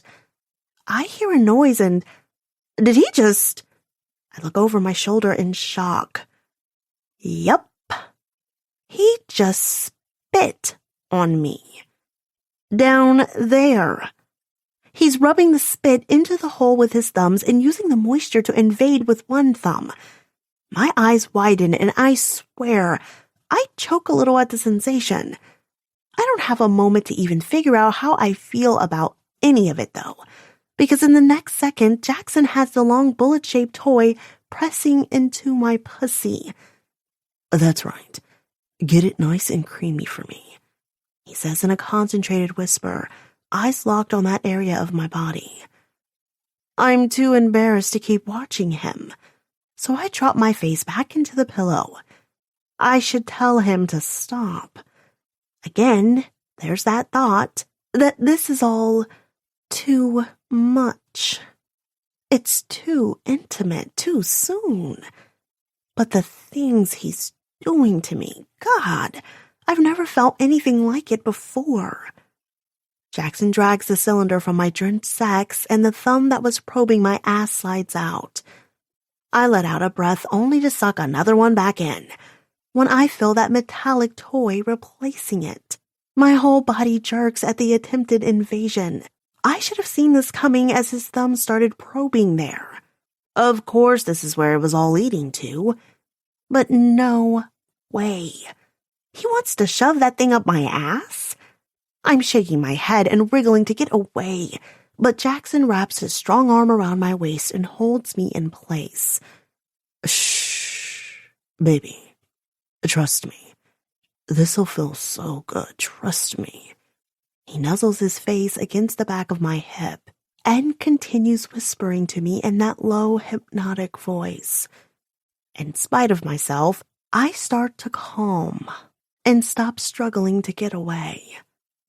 That's right, my beautiful girl. He rubs a palm languidly down the spokes of my spine.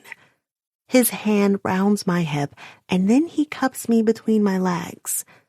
I feel his warm breath, and then he places open-mouthed kisses all over my ass. Occasionally, his teeth come out and he nips me. And while I jerk each time, I don't pull away again. When I feel the toy probing at the puckered opening of my backside, I stay still this time. That's right, baby. You're doing so good. You've never been more beautiful. You're so strong. Relax for me, baby. Just relax. The arm still wrapped around my waist reaches down and starts strumming my clit. My head presses against the pillow at the confusing mix of sensations. It all feels strange and wonderful and alien and hot. So freaking hot. The rod at my back entrance is insistent, but with Jackson's fingers working me so expertly, my body suddenly loosens, and the bullet pushes in past the first ring of muscles.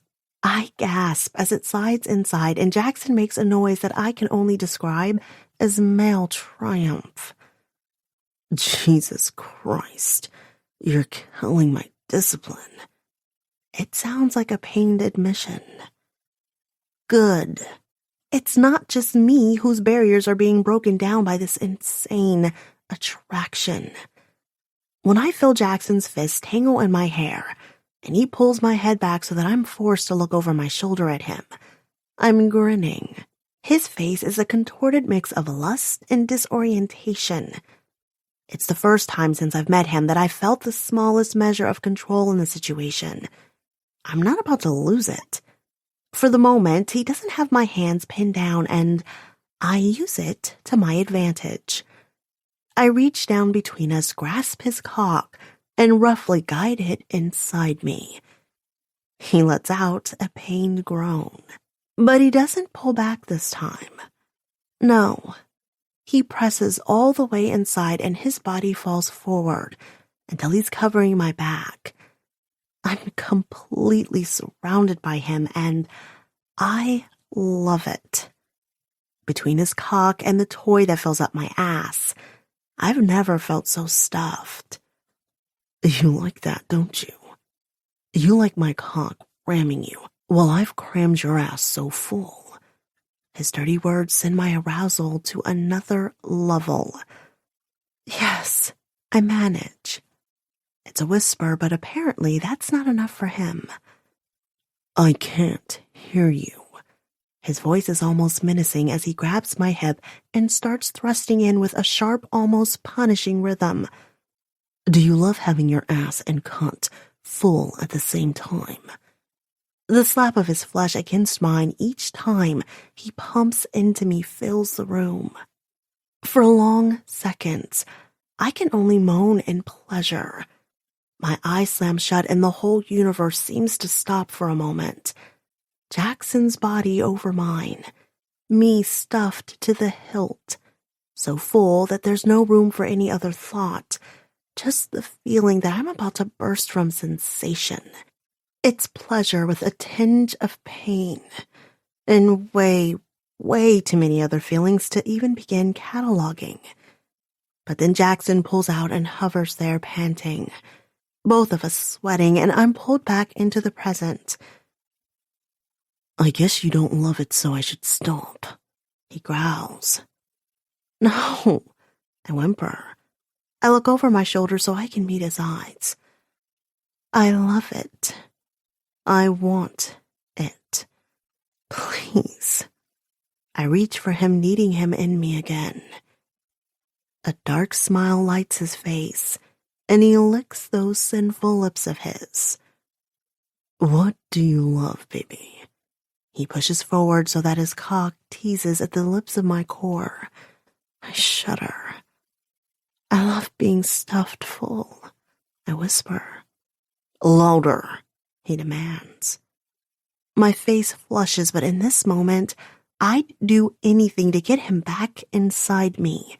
My body squeezes around the toy in my back channel, and that alone sends a thrill of sensation racing through me. At the same time, it just makes me feel incredibly empty in the one place I need, Jackson. I love it when my ass is full and your cock takes my cunt, I say. His cock jumps against me and the tip slips back inside. Louder. I whine and try to move so that I can take more of him inside, but he moves along with me to deny me friction. I glare at him but give in at the same time. I love you stuffing my ass and cunt, I shout. Before the last word is even out of my mouth, Jackson has jammed all the way in. He pulls out, hammers back in, over and over like a bull in heat. I've never been fucked with such an animalistic fervor. The fullness in my ass only adds to it, making Jackson's already thick cock feel twice as wide as he plows me. And his words, an endless stream. That's right, baby. You're my beautiful, dirty girl. Dirty just for me. So fucking beautiful. I'm going to fuck that beautiful ass one day. A few extra hard thrusts accompany that one. So good. So fucking tight. Then he reaches a hand around to finger my clit, and I'm gone. My climax is explosive since I've been on the edge of it for far so long. Jackson won't leave it at just one, though. He keeps rubbing through the first and coaxes me right back up into another.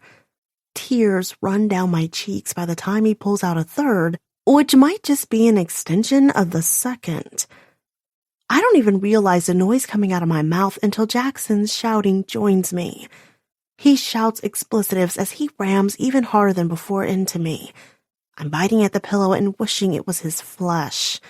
I want to bite him, to tear into him the way it feels like he's tearing me apart.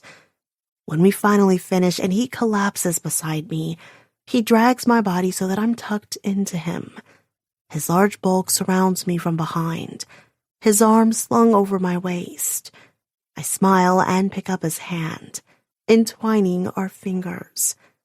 That's when I see I've left scratch marks all over his hand and up his forearm, since it was one of the few parts of him I could reach from the position I was in.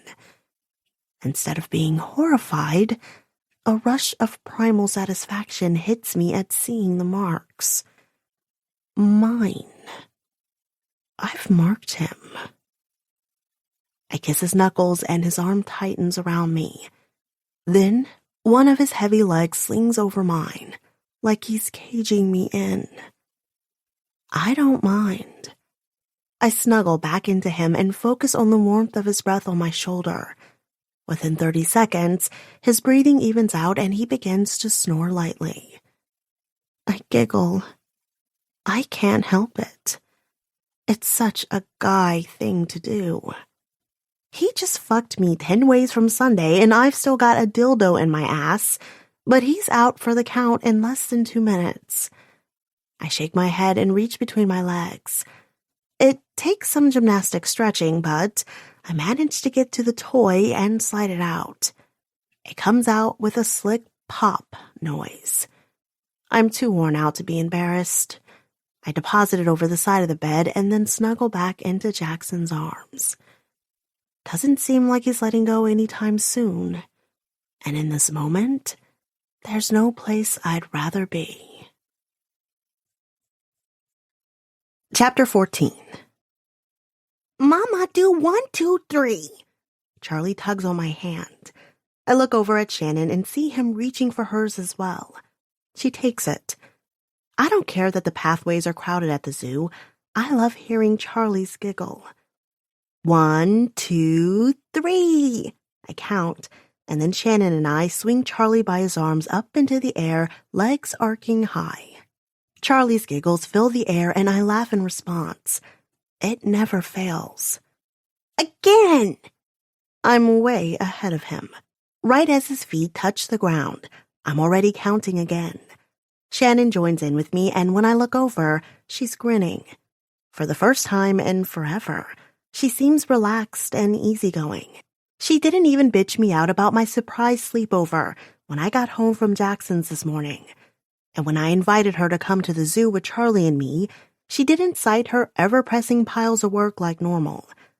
Yeah, she takes care of Charlie during the day, but she rarely spends time with him and me outside of her regularly scheduled hours. We swing Charlie a few more times until my arm gets tired. Again! Charlie demands. I reach down and tickle his belly. Sorry, Mommy's a wimp. I need a break. I kiss him on the top of his head. Oh, look at that big turtle. Distraction. Every mother's best friend. Charlie looks where I'm pointing and his face lights up. Toy-toys! The word comes out more like toitus. Freaking adorable. I'm still fixated on my child's absolute cuteness when his small body launches in that direction, his little hand almost yanking out of mine in his ferocity. I stumble after him as we weave through the crowd of other children and parents to go closer to the fence between us and the large turtles. What a big turtle, I say, and Charlie looks at me with a disdain particular to small children's derision for their ignorant parent. Toitus! Mama, Dora says tortoises is big and walk on the ground. Turtles is in the water. Ouch, Shannon says beside me. I think you just got schooled by your 2.5-year-old. I jam an elbow lightly into her and she laughs at me. I pretend I'm put off, but really, it's so strange and nice to have her like this. Charlie's fascinated by the tortoises, so we stay there for several minutes. It's such a beautiful day, Shannon muses. I turn to her. Okay, seriously, what's going on with you? What? I narrow my eyebrows and give her a for real look. Nothing's going on. Her eyes cut away from me. Wow, could she be more obvious that she's trying to hide something? Oh my gosh, is it a guy? I ask, getting excited. Did you meet someone? "Oh, look," Shannon says loudly. "Charlie's bored with tortoises. Want to go on one of the rides, buddy?" Charlie starts jumping up and down. "Don't think I didn't see what you did there." I grumble at Shannon as Charlie starts trying to run ahead of us, yanking on both our arms to get us to hurry. All right, bud, wait up for us." I laugh and quicken my steps. And to think, I was wondering if we should bring the stroller. Though I know at some point all this excess energy is going to be used up, and then we'll have a suddenly overly tired little boy on our hands. He's having too much fun to overthink it now. "Bet you're rethinking the kid leash now," Shannon says, and I shoot her a devil glare. Right as she says it, we see a kid around Charlie's age toddle by strapped into one of those ridiculous things. The 3-foot leash is stretched taut as the kid rushes in front of his harried-looking dad, who's got the other end of the tether wrapped several times around his wrist. Oh my God. No. Just no. I finally give in and laugh. I swear, when I first saw one of those things, I was standing beside a counter and I just saw a woman holding a leash. I leaned over to see what kind of dog she had, and there was a kid attached instead. I was like, what the F? "Language?" Shannon frowns at me. I roll my eyes at her. Did she not just hear me edit myself? I always turn off my potty mouth around Charlie. It's too crazy crowded to do much talking on our way to the rides. It's not until we have Charlie strapped into the Ladybug merry-go-round ride that I can corner Shannon again. We pull back to stand with the other parents. I take out my phone to snap some shots of Charlie vigorously grabbing the little wheel in the Ladybug car and bouncing up and down on the seat as the ride starts to slowly whirl around and around. His particular peal of laughter fills me with warmth as I get a perfect shot of his grinning face, dark little curls catching the slightest bit of wind. "So, is it a guy?" I ask my sister. I'm not letting her off the hook. Is that why I get Sunshine Shannon today? She lets out a huff of air beside me. "If we're talking about men, you should be the one spilling. From the little I saw of the man last night, I liked him, and he was nice on the phone when he called later." I look over at her to see if she's mocking me, but she actually looks sincere. Still, I ask, "Are you fudging with me?" "Yes, fudging." Charlie might be safely out of hearing distance while he's on the ride, but there are other kids around. She narrows her eyes at me. "What? I can't be interested in your love life?" I raise an eyebrow. "To tell me I'm doing it wrong? Sure." She gives me a head shake. "Don't be so juvenile, Callie. Mr. Vale seemed like a perfectly nice man. Respectable." An image of him bending me over his lap in the limo flashes through my mind. Yeah, doubt she would say that if she knew the details of last night. I smirk inwardly as she keeps going. "He has a good job," she continues. "He's a colleague but doesn't work in the same office, so you avoid any complications there. He wants me to come work for him." I interrupt. Her expression instantly morphs. "You have to make everything more complicated, don't you?" She watches Charlie as he goes around and around, that look back on her face, the one she usually wears when I'm around, exasperation tinged with disappointment. For a second, I don't say anything. God, I was stupid to tell her he offered me a job. We were finally getting along for once, like being regular sisters.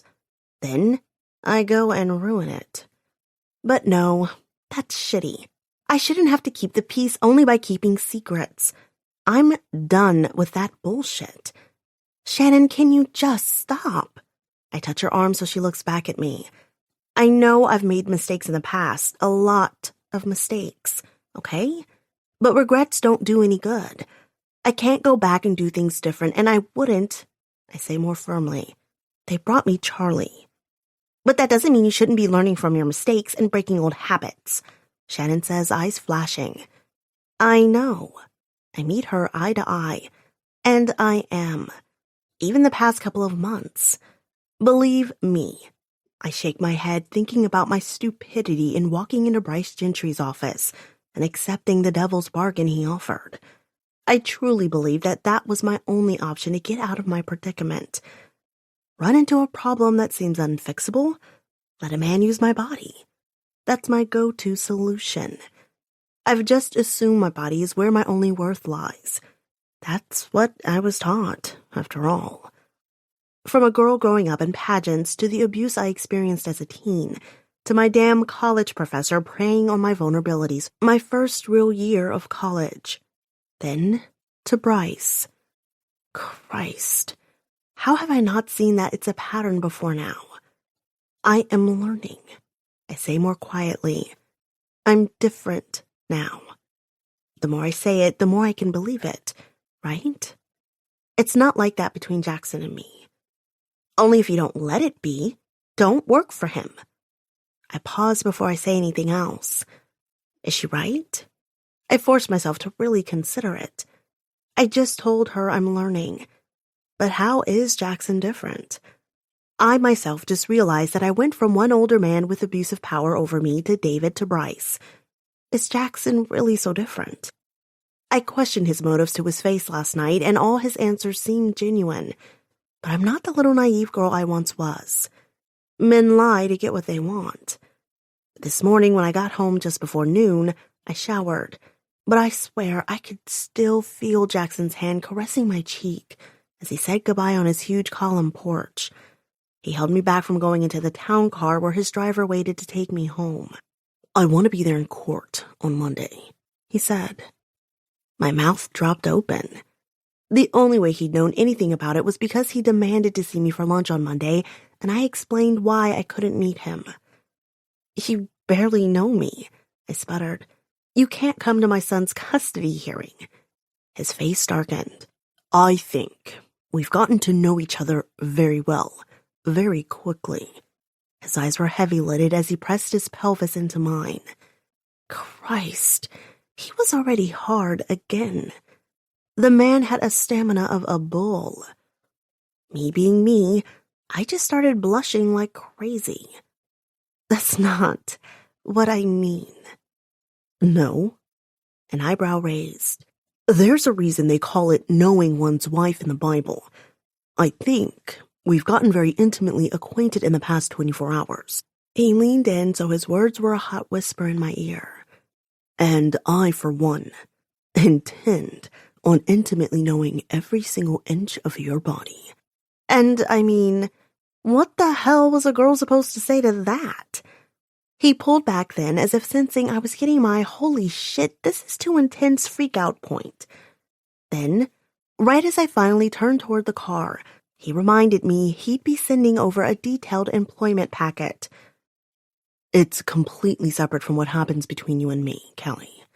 He reminded me. But please, seriously consider it. I could really use you there. I was flattered this morning, but now the words take on a different context. He could really use me. And what exactly will be left over after he's done using me up? But Jackson's not like that. Another voice in my head argues. How do you know? You've known him what? All of 3 weeks? Of which you've spent a total of maybe 16 hours in his company, half of which were spent sleeping. But last night, and then again this morning, he was so tender, so considerate in his lovemaking. It was explosive and intense, and you felt so incredibly connected. Awesome. So now I'm letting myself be blinded by great sex. He wanted to be at your son's custody hearing, as a way to make me more emotionally dependent on him. He's moving way too fast, too soon. Why? Because he's trying to manipulate me just like the rest of them. The ladybug's slow and the ride comes to a stop. I don't know, I finally say, rubbing my temple quickly. Maybe you're right. I move to go grab Charlie, but Shannon puts a hand on my arm. Are you serious? I shake my arm out of her grasp. Don't look so surprised. Look, none of it matters right now. We just have to get through the custody hearing on Monday. Everything else can be figured out after that. She nods, and I see her brows pinch together in worry. She walks with me to grab Charlie. I've started doing guided meditation my doctor suggested for stress. She murmurs. It's the only way I've been able to manage all week. I'm so freaked out about Monday. We get to Charlie, and there's no more time for talk. Hey, buddy. I unlatch the little seatbelt and lift a grinning Charlie out of the ladybug car. I prop him on my hip. Again! I laugh and snuggle my face into his neck. Best smell in the world. Sunlight and my little boy. We gotta give all the other girls and boys waiting in line a chance to go. He rubs his eyes, and I can tell the afternoon is finally starting to wear on him. I know he's about to object loudly and probably with a fair share of whining, so I interject before he can. How about some ice cream to cap off this lovely afternoon? Ice cream! Distraction managed. He starts bouncing up and down on my hip, his strong muscles all but jostling him out of my arms. Down, down! All right. I guess his energy reserves aren't completely gone yet. I set him down, and Shannon and I both take one of his hands. The snack station is close to the ride, so soon we're in line for ice cream. Charlie hugs my legs and leans his head against my knee. Heart explode. How on earth did I create such an amazing little human being? It still blows my mind sometimes that I carried him in my belly, and now he's out in the world walking and talking and growing up more and more every day. I run a hand through his dark silky curls. When I glance up at Shannon, her eyes are soft as she watches me with Charlie, which makes me soften toward her. She might have said some things that were hard to hear today, but she's not necessarily wrong. No more jumping into things without considering every angle. I'm not letting my past determine my future anymore. I refuse to keep mindlessly repeating the same patterns. I'm not going to be that girl. So, it's yoga or meditation or whatever that's got you in such a good mood. A slight smile tilts Shannon's lips. Yes, I have discovered the Zen way of life. I nod, impressed. I've never really managed to be able to sit still for more than 5 minutes at a time, the few attempts I've made at meditating. Of course, she leans in.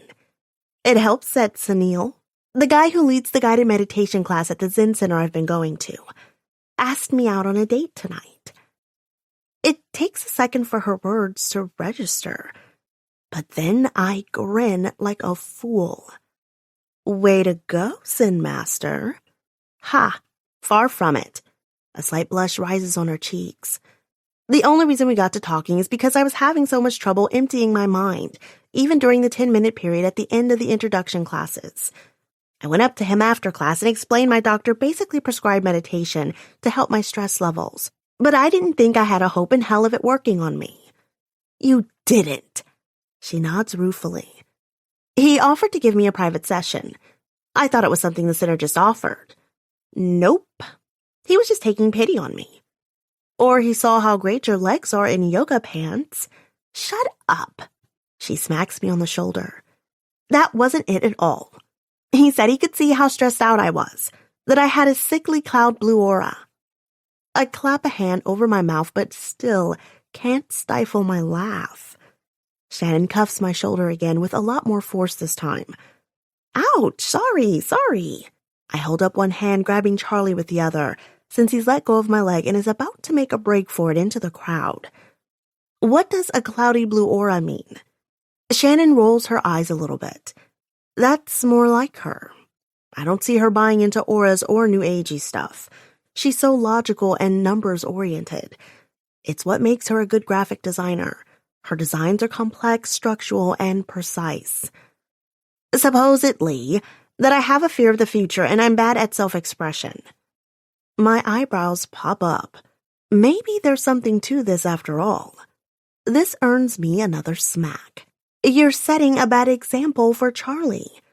Charlie, I look down at my little half pint. Tell Auntie Shannon whether hitting is good or bad. His whole body tips back, not just his head, as he looks up at us. If Shan and I weren't holding his hand, he'd be on his butt. "Hitting bad," he exclaims. I look over at my sister with mock chastisement, shaking my head. From the mouth of babes. Anyway, she does a half-eye roll thing again. Supposedly with meditation, positive thinking, and eliminating toxins and extraneous sugars from my diet, I'll feel like a whole new woman. Is it working? I'll tell you after I eat this delicious sugary ice cream.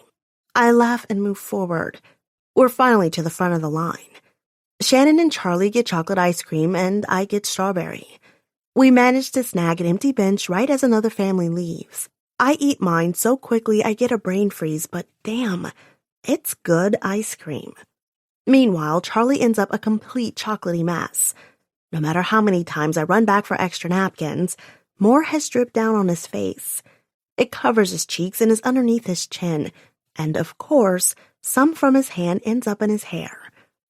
But he's laughing and enjoying the goopy treat the whole time, so screw it. My face hurts from smiling by the end of the afternoon. My little chocolatey face angel falls asleep in the Uber we splurge on to get home. I'm sandwiched in the middle between the car seat and Shannon. She leans over me to look at Charlie and smiles. "You did good," she whispers and gives me a quick squeeze. Then anxiety draws her eyebrows together. "You're sure you and the lawyer have everything ready for Monday?" Really? I'm impressed she hasn't been harping on me about it all day, or all week for that matter. Maybe there really is something to the meditation stuff after all. My lawyer's got it covered. I'm meeting with him tomorrow for one last strategy session, but from the email and talks we've had over the phone, he's confident we'll win. There's no way David's getting full custody.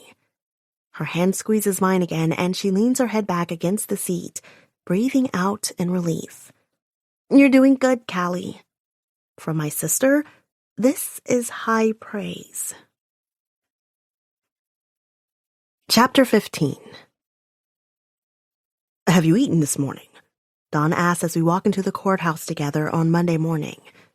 I nod, even though it verges on a lie. Really, I just barely managed to get down a cup of calm and soothe tea and half a piece of toast. I wasn't very hungry anyway. I stress ate my weight in bagels and pastries yesterday afternoon at the last 3-hour strategy session Don and I had at his office. Don coached me on what to expect and how to react, or rather, not react, through all of it. But no matter how nauseous I feel, I'm ready, goddammit. Even if my body feels as tight as overly strung guitar strings, I've got to keep it together and manage not to snap, no matter what bullshit David and Regina's lawyers put out there today. "Don't forget to breathe." Don pats my shoulder, offering what I assume is meant to be a reassuring smile, even though he's dressed in a fairly sharp suit with his unruly graying hair. He always reminds me of a sitcom dad. I've just put him on his attack lawyer mode before, though, so when he says, "Come on, we're ready. You know they have no case to push for full custody. You're a great mom. Don't let them get in your head and make you second-guess that." I relax. I release the breath I've been holding. Yes, of course he's right. The courts aren't the boogeyman. I believe in justice, don't I? No matter how much they pay their attorney, the facts are on my side.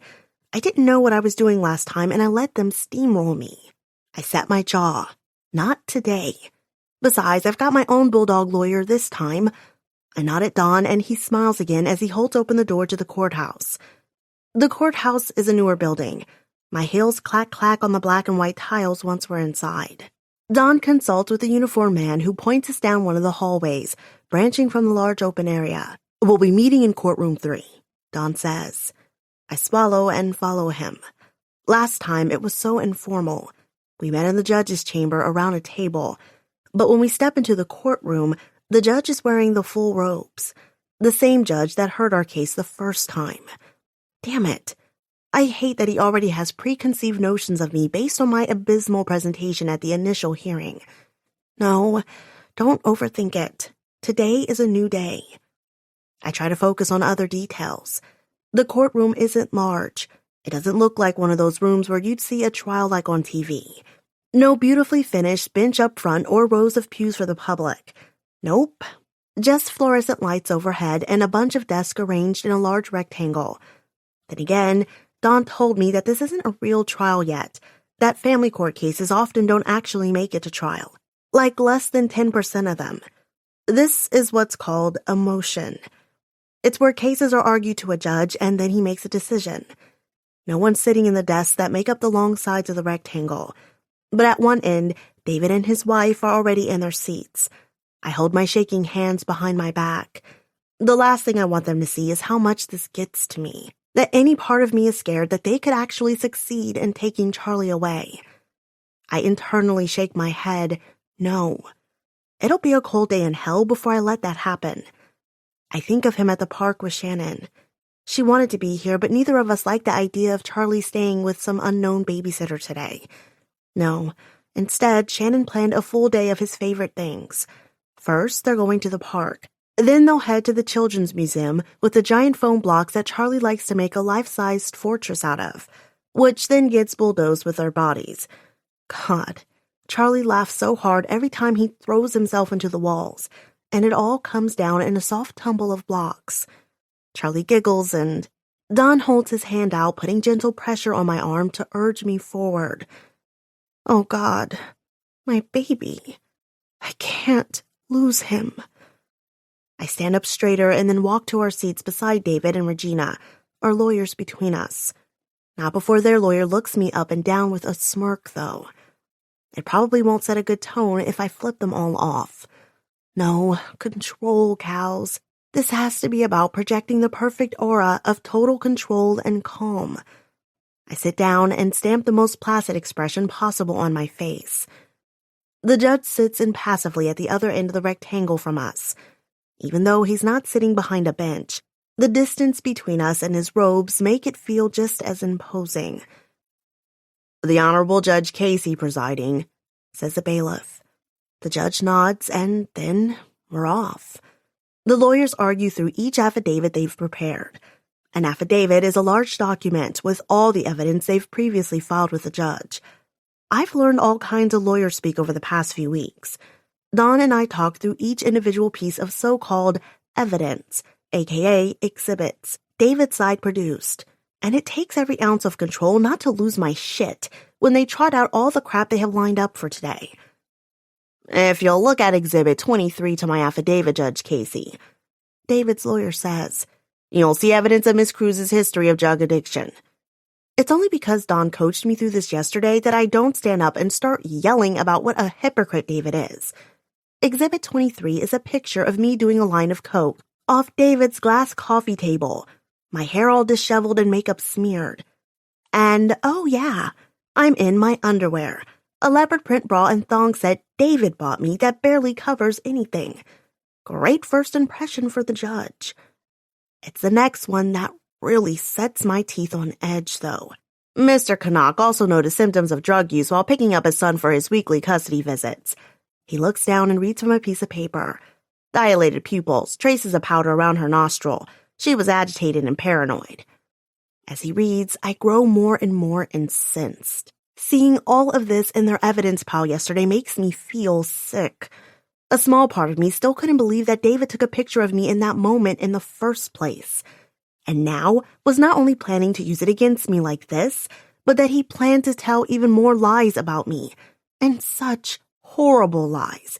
Saying that I do drugs regularly and get high at all is bad enough. But that I do it while I had Charlie in the house? I want to reach over the aisle, grab David's too fine-featured face, and smash his nose into the table. I want fucking blood. It's on the basis of our continued drug usage, David's attorney goes on, and fears of child endangerment, that Mr. Canuck requests full custody, effective immediately. He sits down. Thank God I was prepared ahead of time. It's only because I knew all this was coming that I'm able to sit without twitching a single feature, as Don stands and objects on my behalf. Your Honor, that's a picture from 3 years ago before my client was even pregnant. Whatever bad decisions my client might have made in the past, before the responsibility of motherhood no less, have no bearing on the current circumstances. As for the word of his client, Don inclines his head toward David and gives the judge a look that conveys, seriously? It's a clear case of he said, she said. My client does not currently use narcotics of any kind whatsoever. Mr. Connacht's charge of child endangerment is completely unfounded. My client is so adamant about proving this, she's insisted on voluntarily taking a drug test to shut down this line of questioning. I smile over at David's side of the room. Their lawyer blocks my side of him and the shrew, but I can only imagine their faces. They never thought I'd actually call their bluff, did they? As soon as Don showed me their exhibits yesterday, he made it clear how much they were banking on pushing the drug angle. They are going to try their hardest to make you look like an unstable drug user. They don't have facts, so they'll go hard with this. You saw the picture and your ex-boyfriend's testimony. That, coupled with other things they're presenting, he rubbed his temple. We were sitting in a large conference room at his law office. Papers spread out all over the long table. It's all specious, of course. Specious. That's when you know you have a good lawyer. When they use words you try to remember, so you can Google them when you get home to find out what the hell they mean. I could guess enough from context here, though. It's all specious, i.e., bullshit. But, I pressed, stuffing another bite of muffin into my mouth as I waited anxiously for him to continue. But, he continued, looking apologetic and anxious at the same time. What I worry about is that in the end, it all comes down to a human element. The judge. He won't unsee what they're presenting. It's the same judge who presided over your case the first time and gave David initial custody. He might not have forgotten how unstable you came off during that meeting. I cringed. Don't worry, though. Don was quick to assure me. The facts are on our side. They don't have any real proof, just an old picture and hearsay from your ex. I shoved the empty plate of pastries away, crumbs and tiny seeds from the muffins littering it. You just said that the judge can't unsee what they show him. I shook my head, mind spinning. Then I sat up straight in my chair. Wait, I know. I'll just take a drug test to prove it's all crap. Don immediately shook his head. They can't make you take a drug test. I just said they don't have any proof. I wave a hand. No, I mean I'll volunteer for one. He kept shaking his head. It's never a good idea to offer something the court isn't forcing you to do. But it will show them. The judge can't think I'm a druggie if the results are right there in his face. I got more and more animated as I thought about it. And it will show what a liar David is, too. Don paused, even though he looked like he still wanted to argue back. His eyebrows were drawn, but he huffed out a breath. I guess, if that's what you really want, I could call my friend who's a social worker and she could set it up. We could even make it happen tomorrow at the courthouse so the judge will see we're serious about it. If you really want to make it a statement. And he'll have the results within the week. I nodded adamantly. The sooner, the better. Don still looked reluctant, but finally agreed. I'll set it up. So it's with great satisfaction that I see David's lawyer startle as Don makes his pronouncement. Miss Cruz? The judge addresses me directly, stern eyes laser-focused. Is it correct that you are volunteering for a drug test? I sit up straighter in my chair, feeling like I'm in the principal's office, though of course, this is way, way more serious and making a good impression has never been more important. Charlie's face flashes across my mind and my gut clenches. Yes. My lawyer has arranged for it to be done today by a social worker if that's okay. Acceptable? I swallow and want to kick myself for stumbling over my words like that. The judge nods and looks back down at his papers. Next exhibit. I finally take a breath again. I still can't believe David would stoop so low as to accuse me in the first place. I glance over and see the shrew whispering in his ear and roll my eyes. Oh, right. I forgot. He can't think for himself anymore. Then I shudder. That woman wants my son, along with David, the cheater, liar, and all-out bastard. These are the people trying to take my sweet Charlie. No, I won't fucking let it happen. I look back up at the judge as their lawyer brings up the next affidavit about my brief stint in jail and the stalking charges. My face flames in spite of my determination to stay cool.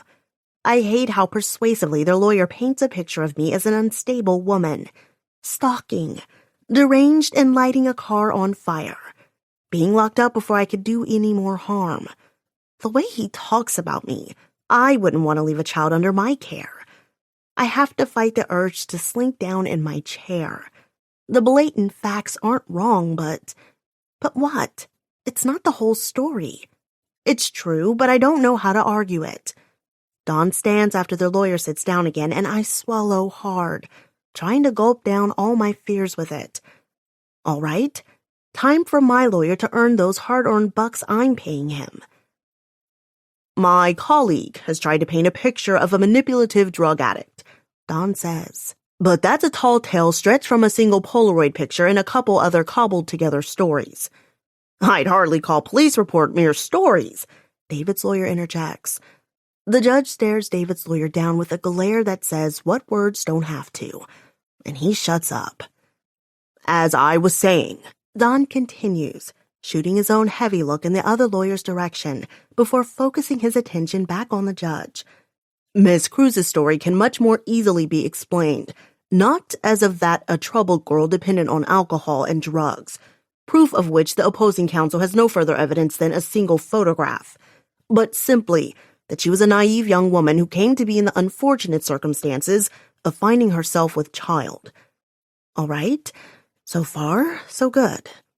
We ran out of time last night before he could tell me his whole plan for my defense. Most of the time was spent prepping me for what David's team had in store for us, but he assured me he had this well in hand. I'm anxious to hear it. It's a story as old as time, Dawn continues. Her parents were unwilling to take her in. And yes, she might have become a little overwrought when the father of her child rejected her.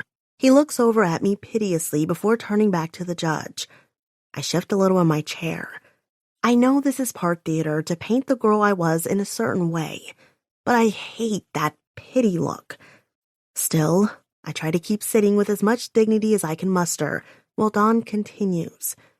But you have to remember, as testimony by Dr. Ruth Newsom explains in Exhibit 23, a pregnant woman is producing up to 1,000 times her normal estrogen levels by the end of her pregnancy.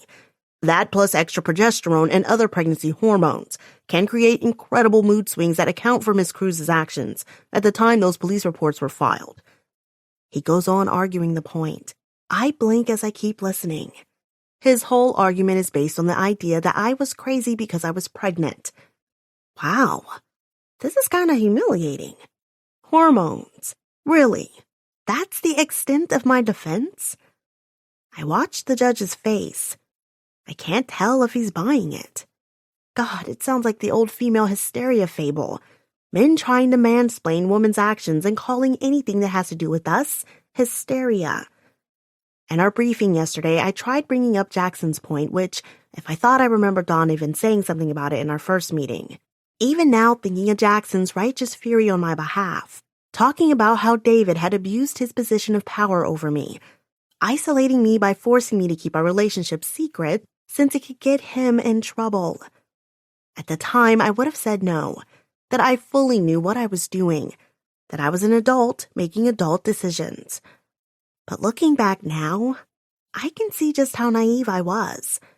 For the first time in years, I've started to think that it wasn't entirely my own fault, that I'm not just a stupid girl who always screws everything up and inflated something in my head to be more than it was. David seemed so wise, so confident, like he'd always take care of me, and then suddenly he was just gone. He didn't want me anymore. It didn't compute. Sure, hell yeah, I was screwed up. But maybe the truth is that David was just a predator asshole who saw a pretty vulnerable girl and wanted some hot ass since he was free from his controlling bitch of a wife for the first time in years. And yeah, the fact that I was an abuse victim probably made me more susceptible and affected how I reacted when my supposed savior suddenly dumped me as easily as if I was last week's garbage. I'm old enough and mature enough to take responsibility for my actions. But allowing myself to see David's part in screwing me over helps to lift the ridiculous weight of shame I've carried for so long. Staring past his attorney and looking at him now, in the shadow of the shrew, I can see David isn't who I thought he was. I fell in love with a fiction. He was never the strong, loving, caring man I believed him to be. He was always a selfish coward, out for some pleasure and fun, weak-willed and taking the path of least resistance. So she can't be held responsible for her actions because her estrogen levels were at an all-time high, my lawyer declares, zooming my attention back into the court. At the same time, she was sleep-deprived due to her breakup with Mr. Canuck and discomfort for being with child. As you'll see in the study by Baker, Garcia, and Hammock et al., sleep deprivation plus sharp hormonal escalation can lead to the symptoms of impaired judgment my client exhibited during the period in question. Since then, however, once hormones leveled out after her pregnancy, she has been a model citizen and parent. I try to avoid scrunching my nose in embarrassment. All right, it's not the most flattering portrait of me, but I suppose it might get the job done. And Don and I did talk about other ways to describe that period of time in my life. There weren't many more attractive alternative explanations to make me come off as sympathetic. Don said David and Regina's lawyers would paint me as a homewrecker who tried to seduce my older married professor. Apparently, there are pictures of me on social media from that time showing I dressed immodestly, exhibiting attention-seeking behavior. It's all infuriating sexist bullshit, and a couple of out-of-context pictures from the one party I went to in the early stages with David when I was still trying to make friends outside of him. A girlfriend dressed me up and dragged me to the party. David had been furious afterward and confronted me with the pics he'd found on one of my then friend's Instagram accounts. A person who was also, I might note, one of his students. Hello? Red flag. But I didn't see it that way at the time. He was so passionate about me. He couldn't stand for anyone else to see me like that when he couldn't be there. Blah, blah, blah. And now he's resurrecting those pictures to try to take Charlie. My hands form into fists underneath the table. Don was obviously right about where David's lawyers were going to take this. But why aren't we attacking back? Calling David out for his abuse of power? I remember back to yesterday. Don said we shouldn't resort to petty name-calling and mudslinging, that it would go over far better with the judge improving my character if we took the high road. Instead of an over-emotional, bitter ex-lover, we wanted to stick to the facts and prove the positive. Why I'm a completely stable and productive member of society, as well as a capable and caring mother.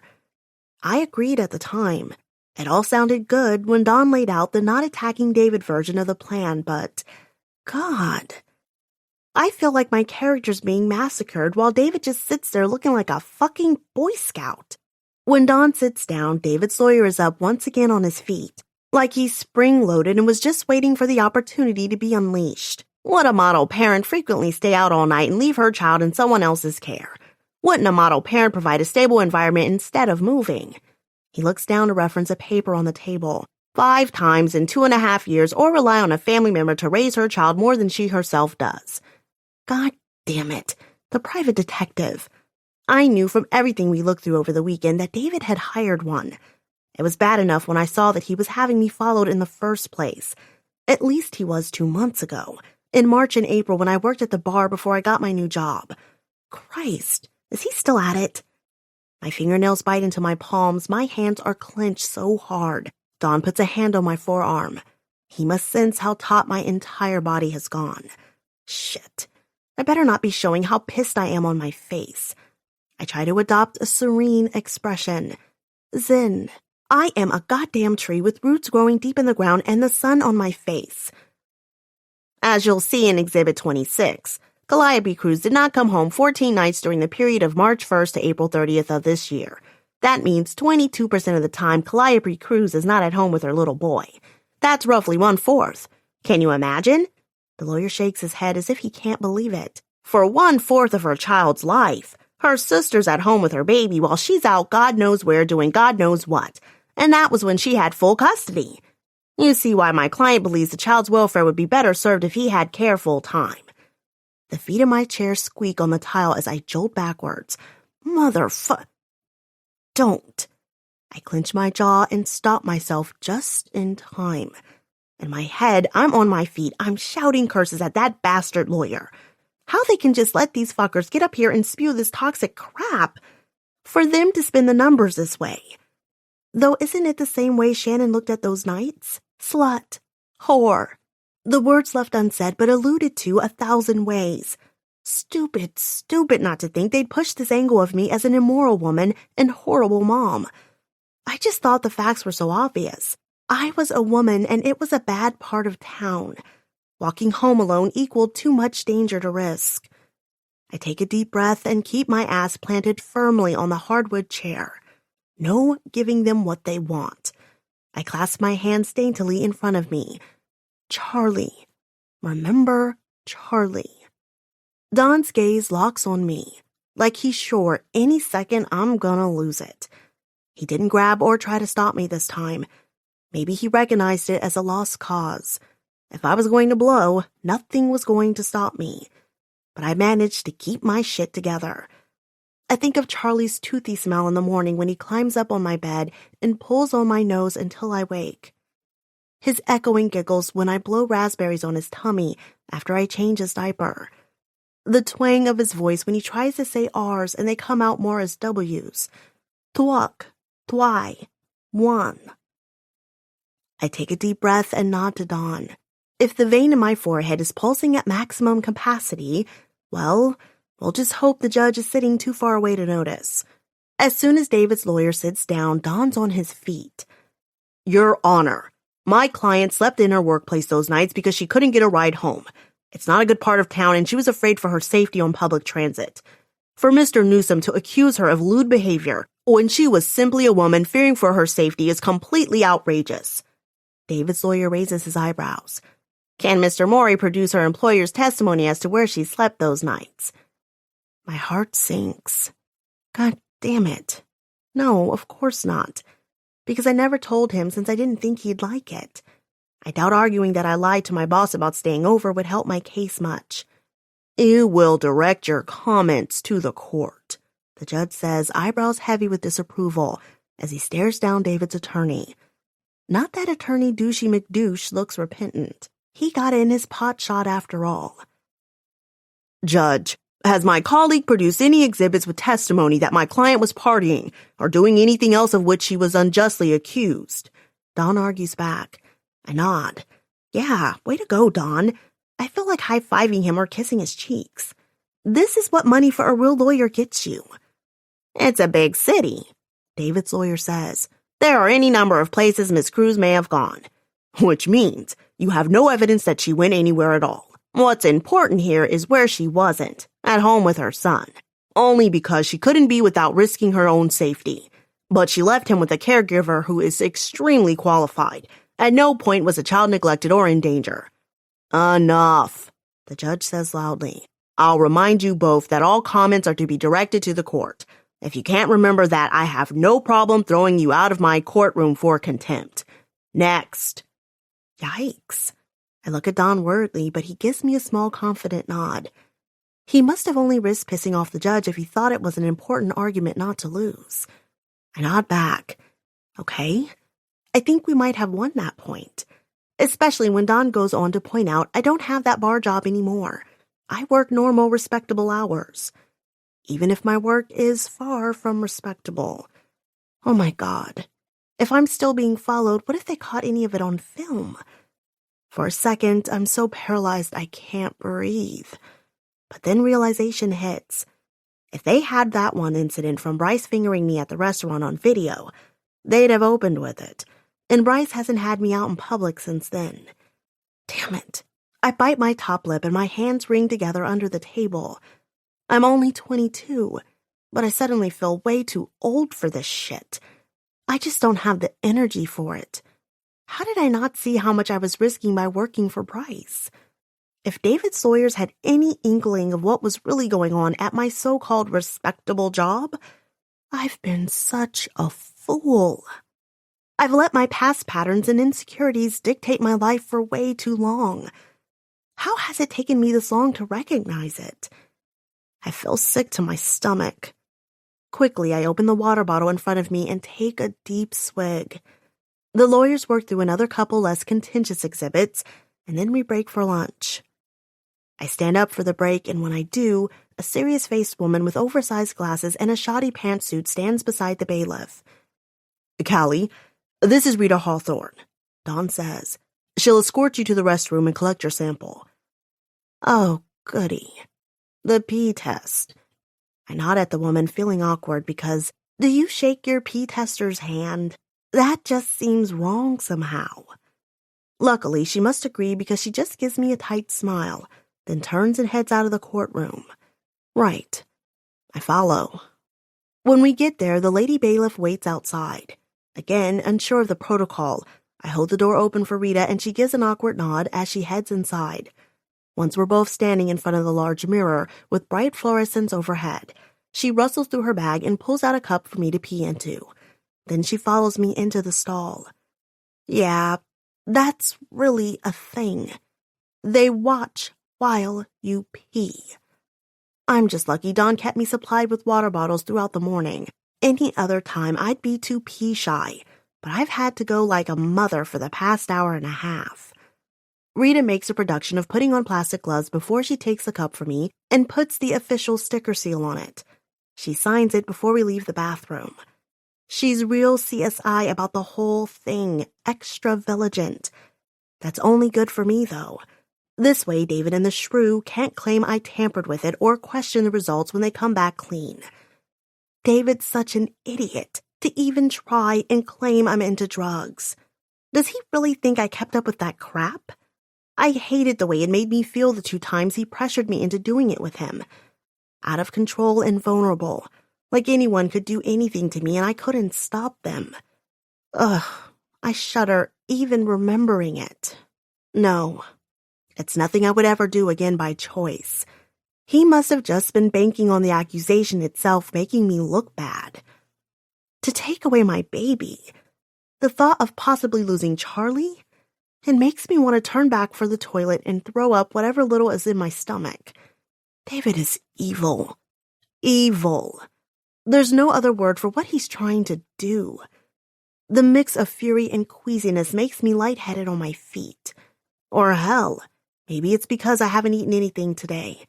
I lean on the wall outside the bathroom, take a deep breath, and grab an energy bar out of my bag. I force myself to take several bites even though it's the last thing I feel like doing. My stomach rebels, but I keep it down. I can't risk passing out because I haven't eaten anything today. When I walk back to the courtroom, I'm more determined than ever to stay calm, cool, and collected. Those bastards aren't taking my son, and if they're trying to provoke a reaction from me by one of these exhibits they bring up, they're going to be sorely disappointed. I keep to my internal promise and don't react to anything that comes up in the afternoon. Not even the staged video in the bathroom at the gala. Of course, Dawn objected that it shouldn't be allowed into the record after it was shown. But the judge had already seen it by that point. The judge acknowledged Dawn's objection and said he would take the video for what it was worth, whatever that means. I didn't let my serene expression crack once. I didn't turn my head to look at David or his wife. I wouldn't give them the satisfaction, and, well, if I even glanced at them, I worried the facade would crack, and I might leap over our lawyers to scratch David's eyeballs out. So, there was that. Best to pretend they didn't exist. I focused on the notepad in front of me, at first taking notes as the lawyers got into a war of words, technical jargon edition. I tried to follow along, but it was all within the context of the statutory obligation to avoid disclosure of information. This, and consistent with the provisions of Section 3020A, that. Yeah, I stopped taking notes after just a few of those mind-numbing phrases. Instead, I drew blocks. I drew the sandcastles Charlie and I made at the beach when we went in mid-June. It was too cold to get into the water more than getting our ankles wet, but we spent the afternoon playing in the sand. Since it was early in the season, the beach was mostly empty. It was a perfect day. We played until the sun started setting. I doodled the sun going down in the horizon behind the sandcastles. I'm not much of an artist, but my pen starts to put little waves in the ocean below the horizon. Charlie. Charlie. My Charlie. Everything's going to be all right. Mama's going to make it all right. I repeat it over and over in my head, until without really thinking about it, I think I'm praying. I don't really know what I think about the great beyond, but I'm praying. Please make everything turn out all right. Please let me keep my Charlie. Let this turn out all right. Please. Then, around 3:50, it all starts wrapping up. Both attorneys have worked through all their material. My heart starts to fire on all pistons. This is it. What everything's been leading up to. The part where the judge makes the decision.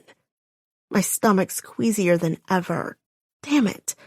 Maybe the chocolate chip energy bar during lunch was a bad idea after all. I stare at the judge across the room from us. Which way is he leaning? He's just sitting there shuffling papers. Do those creases in his forehead mean he's disgruntled about something? Like he believes the other lawyers crap about me being a bad mom. His expression looks severe, but then, wasn't it that way this morning when we began? I can't tell if it's changed throughout the day. I squint my eyes and try to look closer. Was that an eye twitch? What the hell does that mean? Was it, get this worthless mother out of my courtroom eye spasm? Or an I can't believe this deadbeat dad has the gall to try this crap twitch? Don taps me on the shoulder and gives me a subtle shake of his head. That's when I realize I'm leaned half over the table staring at the judge. Crap. That's all I need. What if he's about to make a decision in my favor, and then he looks over and I seem like a coked-out freak, all but crawling up on the table? I pull back and try to make my body loose, calm, competent, mature. This is no big deal. Just the future of my very existence and whether or not they're going to rip my soul out of my body by taking my son away. Right. Not the most helpful thoughts if I'm trying to calm down. Just when I think I've managed my shit, the judge starts speaking and I jump in my seat like a live wire was just jolted through my body. He pauses mid-sentence and stares at me a moment before clearing his throat and continuing. As I was saying, all evidence and affidavits will be taken into consideration in the case of Kinnick versus Cruz. A court-ordered decision will be sent to you via certified mail within 30 days and will be effective upon the date noted. In general, that will be the first day of the following month. Court dismissed. With that, the judge stands up and walks out of the room. I turn to Don open-mouthed. What just happened? I hiss when I finally manage to find my voice. I thought he was supposed to make the ruling. I wave impotently toward the bench-like desk the judge was just sitting behind. Today. That was the point. We come here with all the... I continue waving my hands. Damn it. Now I can't think of the word when they've been saying it all day. I sputter for a second and then remember. The affidavits and exhibits, and then he's supposed to make up his mind. Don holds up his hands. I'm sorry. This often happens. I should have warned you. It's only sometimes that the judge rules on the same day. He cracks his knuckles. He shakes his head and puts a hand on my arm. I'm sorry, but this will all turn out okay. We have a solid case, he assures. They have no reason to deny you joint custody of your son. Nothing presented today is going to change that. I close my eyes and take a deep breath of air. Can I hold on to believing that for a whole month? Yes, God damn it, yes, I can. Whoops, I wince. Sorry, God. No more taking your name in vain. I'm turning over a new leaf. And I won't let that bastard David or his horrible wife get in my head. I open my eyes just in time to see the shrew in question walking by with David, as ever, at her heels. She has her chin up like she's too precious to even smell the air down here with us regular mortals. Just thinking about the fact that these two get to be in my son's life at all makes me want to hit something. Instead, I ball my hand up into a fist and turn away from them as I get out of my own chair. I'm going to go home now, I say over my shoulder to Dawn. Thanks for everything you did today. My pleasure. And please, don't worry. Your son isn't going anywhere. I nod and then stride for the door, making sure I'm leaving from the opposite exit as David and the shrew. That night, I get home and make a beeline for Charlie. I snuggle my baby boy extra tight in my arms as I rock him to sleep. Chapter 16. What will it take for you to say yes to come work for me? Jackson asked on Friday over noodles at a Thai place that's smack between the CubeThink offices and Gentry Tech.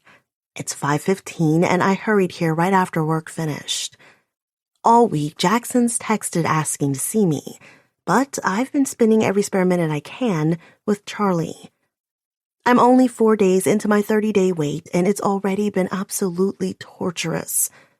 A stupid voice inside me keeps repeating that the judge said he'd notify us within 30 days, which means that, really, it could come any day.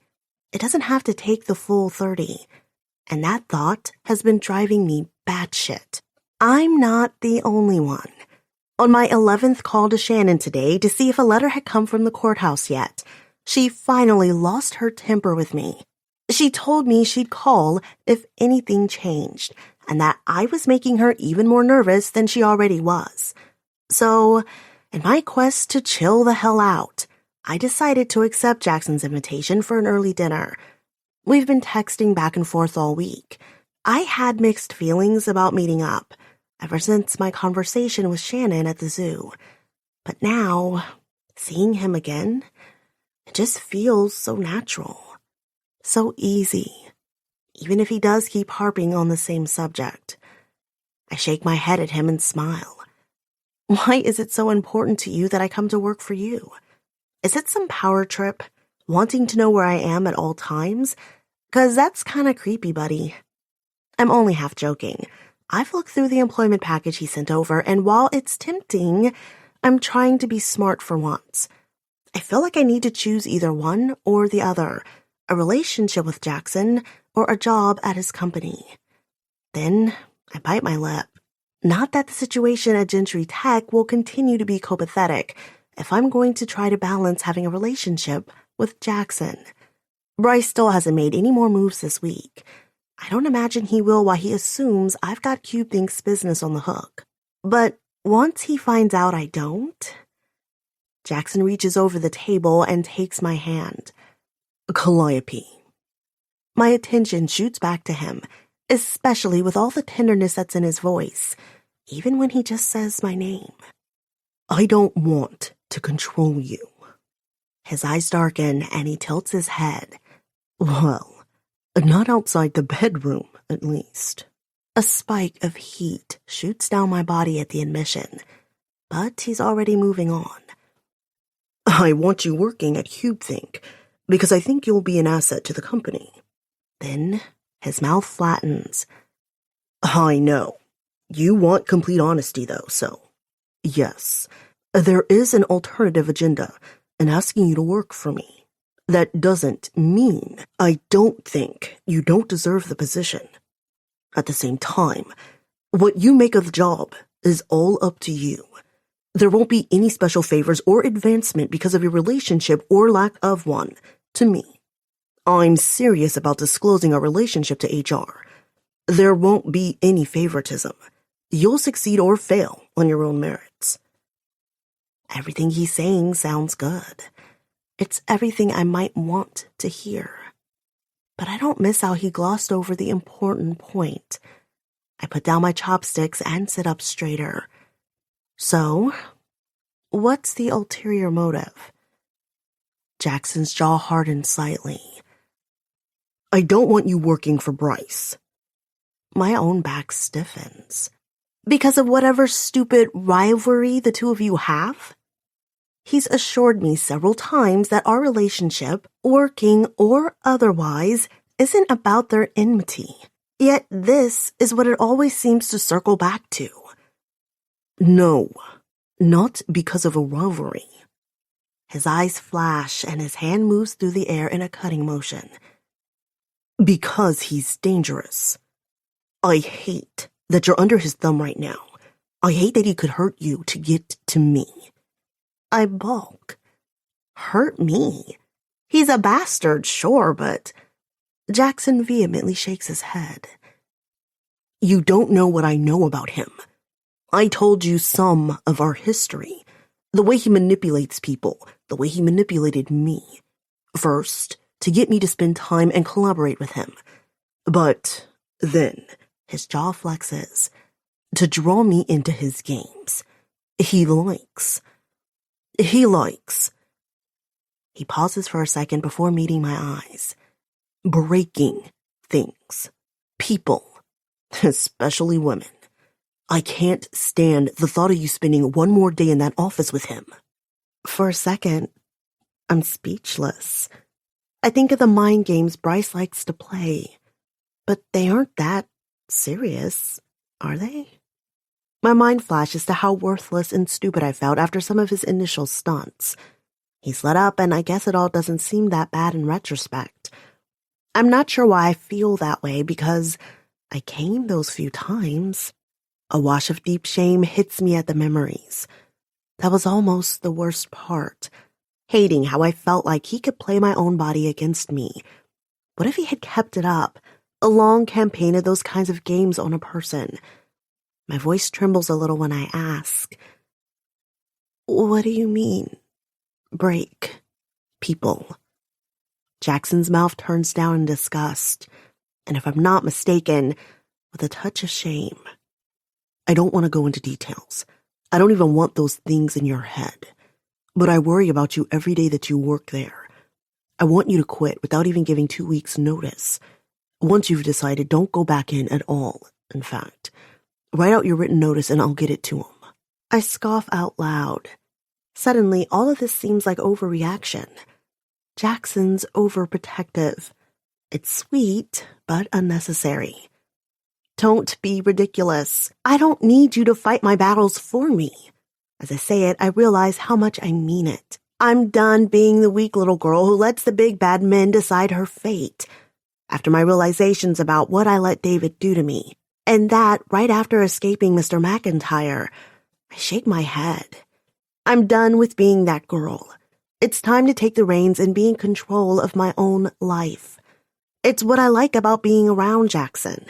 He makes me feel stronger, but in my own right, not because I'm using him as a crutch. And that's the way I want to keep it. The lines around Jackson's mouth tighten, and he's also shaking his head. Don't pretend anything about your position there has been professional. He'll just treat you like he does all his. He cuts himself off, but the word left unsaid rings in silence between us. Whores. Bryce will treat me like he does all his whores, was what Jackson meant to say. The blow is slow to hit me because I'm so shocked. I know how other people have seen me all my life. Just the blonde with the big tits. Obviously a slut. But Jackson? Oh my God, I'm such a stupid girl. I stare back at him, bound and determined not to let him know how he just sliced and diced my insides up. Which makes me fucking furious. Because here I just was, telling myself how I'd never let any man have any more control over me. Jackson was the exception because he made me feel stronger in myself. But it was a crock of shit. He's never seen me as strong at all. I've only been a victim to him. And believing in him has only given him power to hurt me. After everything, I'm still so stupid. Well, not anymore. I smile, hating that my facade feels brittle, like it could crack and show him my vulnerable underbelly. It's good to know how you really feel. I grab my bag and start to head out of the restaurant. I work to get more control over my emotions as I walk, but Jackson puts a hand on my elbow to stop me. Wait, Calliope, that's not what I meant. I stop, but only to glare at the offending hand holding me back. He better not think manhandling me is a good move right now. He curses and lets go of me. Good move, pal. I push through the door and out into the sunny afternoon. Jackson follows, but he doesn't try to physically restrain me again. Just hear me out. I keep walking. I've gotten a hold of myself, at least a little. Anger works miracles. I grab it like a lifeline. God, you're such a frustrating woman. Out of my periphery, I see him run a hand through his hair. It's a strange sight to see from a man who's usually so unruffled. Part of me wants to crack, to give him a chance to explain. But then I remember he basically thinks of me as Bryce's whore. It's how he'll always see me. I can't even blame him. It is, after all, true. I mean, thank God our relationship, or whatever the hell it is between us, never really got very far. God, really. It was just one amazing weekend together. But in such a short time, we connected so deeply. My stomach sinks and the Thai noodles feel like they might come back up. I fight to hold on to anger, but it's quickly sinking into something much less steady. Regret. Because I wish I could have a redo of the past 2.5 months. I wish I had met Jackson first. But then, if Jackson hadn't first seen me with Bryce, would he have even been interested in me? It will always be between us. He'll never be able to lose his first introductory image of me as his rival's pitiable whore. I'll never be able to trust his motives for wanting to be with me. At one time in my life, it might have even been enough. Just the idea that he wanted to save me. Because I genuinely don't believe Jackson wants me just in order to punish Bryce. But does Jackson have a savior complex? Oh, yes, he does. I glance over at him, keeping pace beside me with a determined expression on his face, even though he's not saying anything. He must take my look as encouragement, though, because he starts pleading his case again. Kelly, God, I'm sorry for what I said. I didn't mean it that way. You know I don't look at you like that. I have to avert my gaze immediately. It hurts so much. He keeps talking, but I tune him out. He just saw me as this wounded thing all along. He wanted to fix me. No, it wasn't about rivalry for him. But what about... My step stutters as a thought hits me suddenly.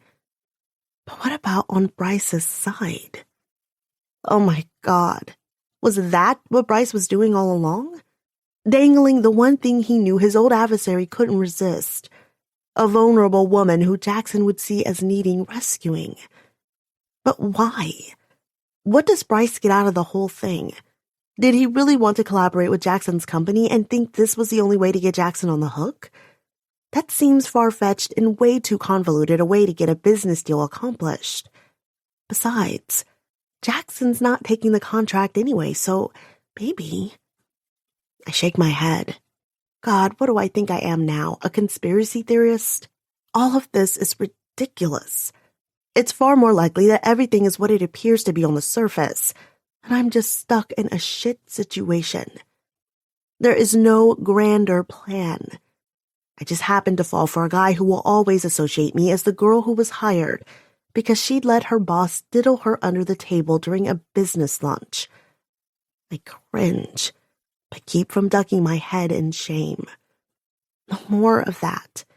I'm owning my past mistakes and moving on from here. I was just foolish to ever think our Cinderella story could have a happy ending. I walk faster. I need to get home. To hold my baby. To focus on what's really important. I've been heading toward the closest light rail station, but stop when Jackson physically places his body right in front of me. I feel like you haven't been listening to a word I've been saying. He sounds exasperated. He's right, of course. He's been talking, but I've been zoned out. My only focus on getting home away from him. When I try to move around him, he again steps in front of me to block my path. Apparently, he learned his lesson at the restaurant and doesn't touch me at all. But this new tactic of not letting me pass is just as annoying. Maybe even more so because I know he's doing it in a way that's attempting to respect my boundaries. Let me drive you home at least. My car's right there. He nods behind him to where his town car idles on the side of the busy street. God, has the driver been following us as I took off out of the restaurant? You'll get home much faster than taking public transit. I waver. I would get home faster, but I'm not sure I can spend any more time in Jackson's presence. Smelling his aftershave? Why does he have to smell so good? I know my reasoning is solid, that we can't be together. It'll never work after the way we began. Please, Calliope, at least give me the peace of mind that I got you home safely. His voice is soft. Ugh. I can't decide if it rankles that Jackson thinks it's his job to take care of me, or if it's terribly sweet. I've been the one shouldering all the responsibility for taking care of myself and Charlie for so long. The strong and self-reliant thing to do would be to say screw him and take public transit, right? Or maybe there's a difference between stubborn pride and self-reliance. I sigh. Lord, I'm so tired. I look at his town car. Screw it. Rome wasn't built in a day, and I'm still working through the thorny path of making my own way in the world. After another prolonged moment, I finally nod my head. Jackson's face lights up, but when he reaches over to take my hand, I ignore him and slide into the car through the door that Jackson has open. Jackson follows without a comment. But then I want to cry. Because even though I shunned his hand, even though my head knows this would never work, there's still that part of me. The part that doesn't care that it's all wrong. The part that wants me to close the gap between our bodies and throw myself into his arms. The part that remembers just how good it felt in the moments after we made love. The first 2 times last Saturday we just fucked. No doubt about it. But the third time it was gentle and slow. The climax was a long time in coming, but when it did, it shook me down to my bones. Jackson held my face in both his hands, eyes locked on mine as he came with me. They say the eyes are the windows to the soul, and I could have sworn he stole part of mine in that moment. Part of my soul slipped into him and part of his into me. But now, here we are, worlds apart even as we sit side by side on the sleek black leather interior of his town car. And God, as if our selected modes of transportation don't symbolize just how wide the gap is between us. The captain of industry who has a driver and the lowly single mother who takes public transit, struggling to get on by any means necessary. Worlds apart we started, and so we'll end. We're quiet on the ride home. I'm glad he doesn't try to fill in the time going on about the job or our relationship or any of it. Truth be told, I'm still considering the job. He said from the beginning it's not contingent on the personal relationship. Maybe it's stupid after everything I've seen in my life, but I actually believe him. It's got to be better than working for Bryce, where I know the job description includes sexual favors. It's certain to become unpleasant again as soon as it's clear the deal with CubeThink isn't going through. But when and if the time comes to resign, I won't rely on Jackson to clear any hurdles for me. I made my own bed, and while I don't want to lie in it, I'll be the one to get myself out of the situation. One foot in front of the other. One disaster at a time. My life's mantra, right? When we pull up to my block, I'm already sliding away from Jackson. I don't want him to think that just because I rode with him, there's going to be a kiss goodbye or anything. I have my eyes averted firmly out of the window, so I immediately notice Shannon running toward the car as soon as we pull up. I shove my car open, heart suddenly beating double time. What's wrong? How could you? She shouts, almost a wail. What? I catch her as she stumbles toward me, hiccuping and eyes red from crying. She starts to swing wildly at me, and I put up my arms in defense. She smacks my shoulder and aims high for my head. Before she makes contact, Jackson is out of the car and has her arms restrained behind her back. She bucks against him like a wild woman. How could you? She screams again. They took Charlie because of you. What are you talking about? I'm shaking all over. No, what she's saying can't be right. There's been some horrible misunderstanding. I called you, she accuses, standing on her own now. I called you over and over. Where were you? Then she seems to collapse in herself. She stops struggling against Jackson. He loosens his grip and then lets her go. She sinks to the ground, crying. They took our Charlie. Who? I demand. leaning over so I'm in her face. I grab her shoulders and all but shake her. I don't know what the hell happened to my phone or why I didn't get her calls, but none of this makes any sense. Tell me what happened. You have to tell me what happened so I can fix it. Who took Charlie? Shannon gulps in a deep breath. They all showed up at once. David and his wife, and they had police with them and a courier from the judge. It was an envelope with the judge's decision. She seems to get another wave of strength as she glares daggers at me. They awarded him full custody because you failed the drug test. What? I look at Jackson in bewilderment. But then I see it in his face too. He's wondering, questioning what he thinks he knows about me. You think I did it too? I whisper. It slices deep. So he not only thinks I'm a whore, but a druggy whore. I back away from both of them. Of course the judge didn't even second-guess the results. Why would he? I'm the trash mother who landed in jail while she was pregnant, who never could manage to get her life together, who whored herself out to get enough money for a family court attorney. And it turns out not even that was enough, because a lab screwed up some results somewhere. How do I even fight that? God, I guess I call my lawyer? And then we start thinking of appeals? But how long will that take? And in the meantime, I look toward my apartment. That's when it hits me. Really hits me. Charlie is gone. Taken. I no longer have any rights to see my own son. A sob chokes its way out of me. Oh God, oh God, oh God, oh God, oh God, oh God, oh God, oh God. This can't be happening. Anything but this. Everything I've done has been to keep Charlie and me together. And now? I drop down into the grass beside Shannon. I want to scream as loud as I've ever screamed in my life. And then lay down and die. Kelly, Calliope. I look up dully into Jackson's eyes, finally realizing he's holding me in a tight embrace. Baby, we'll do whatever it takes to bring him home. I have lawyers from the best law firm in the city on retainer. We'll make them earn their keep. They'll retest the sample and prove it was a false positive. My eyes flash up to his. Does that mean he actually believes I'm innocent? He kisses my forehead hard. He must see it in my eyes because he whispers, I'm sorry I doubted you even for a second, baby. There are 100 things that can cause a false positive.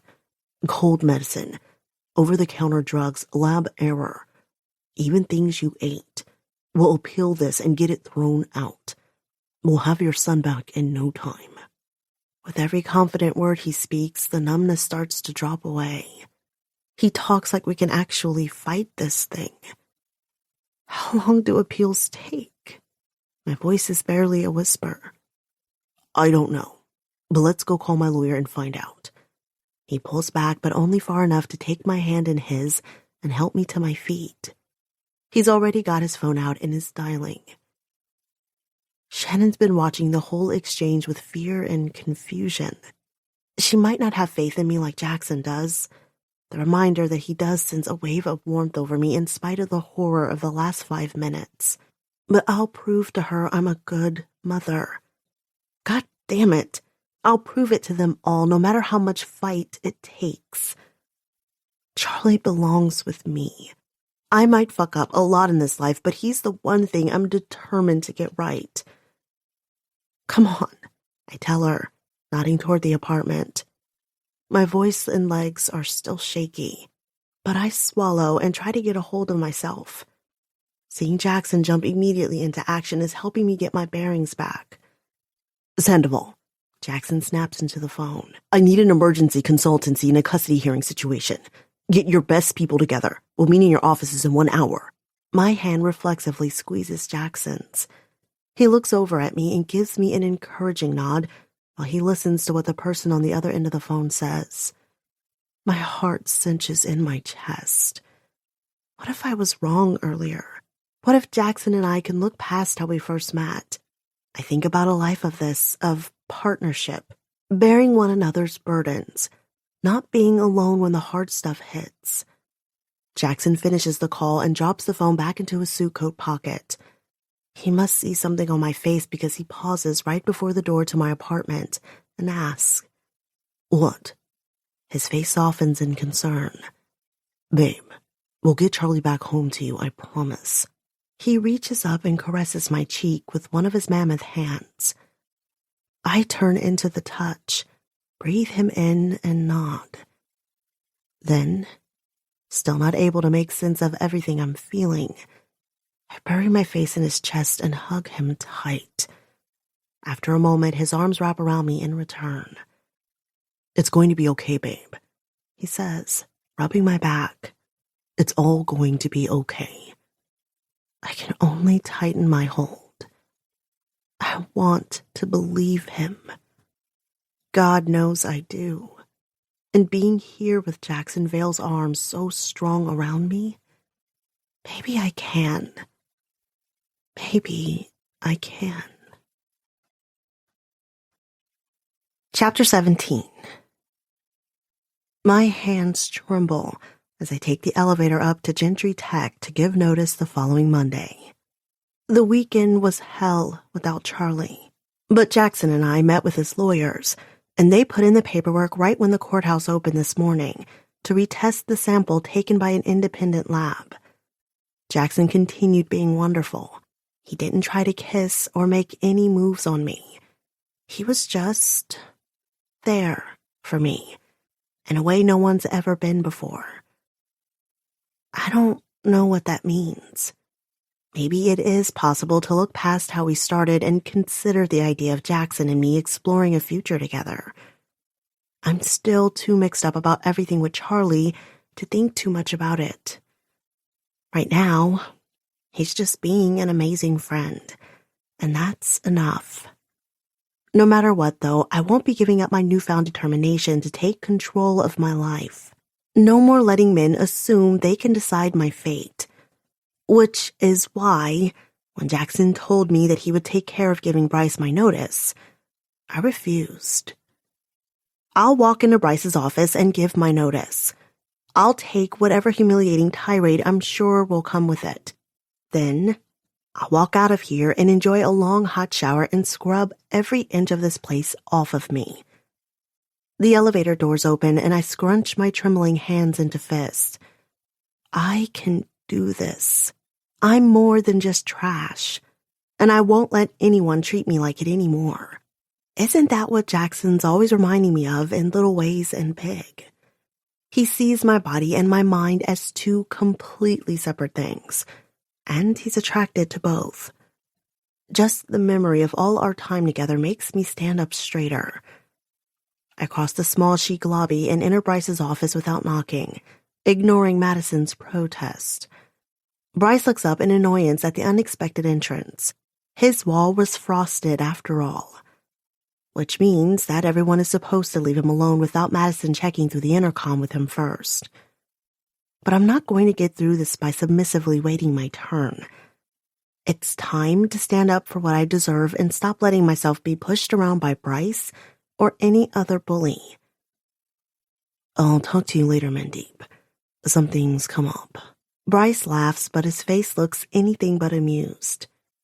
"I'll do that. Talk to you next week in our teleconference." Bryce pushes a button to disconnect the call, and then the full weight of his displeasure turns my way. "You know, you're not to disturb me while I'm on a call, or ever when the glass isn't clear." I know what he's doing, trying to put me on the defensive. Normally, I'd be stumbling over myself to apologize. Not today. I continue standing, my chin out slightly. "I'm here to give my notice." I slip the envelope with my written and signed resignation out of the top of my purse, where I kept it for easy access. I slide it on his desk over to him.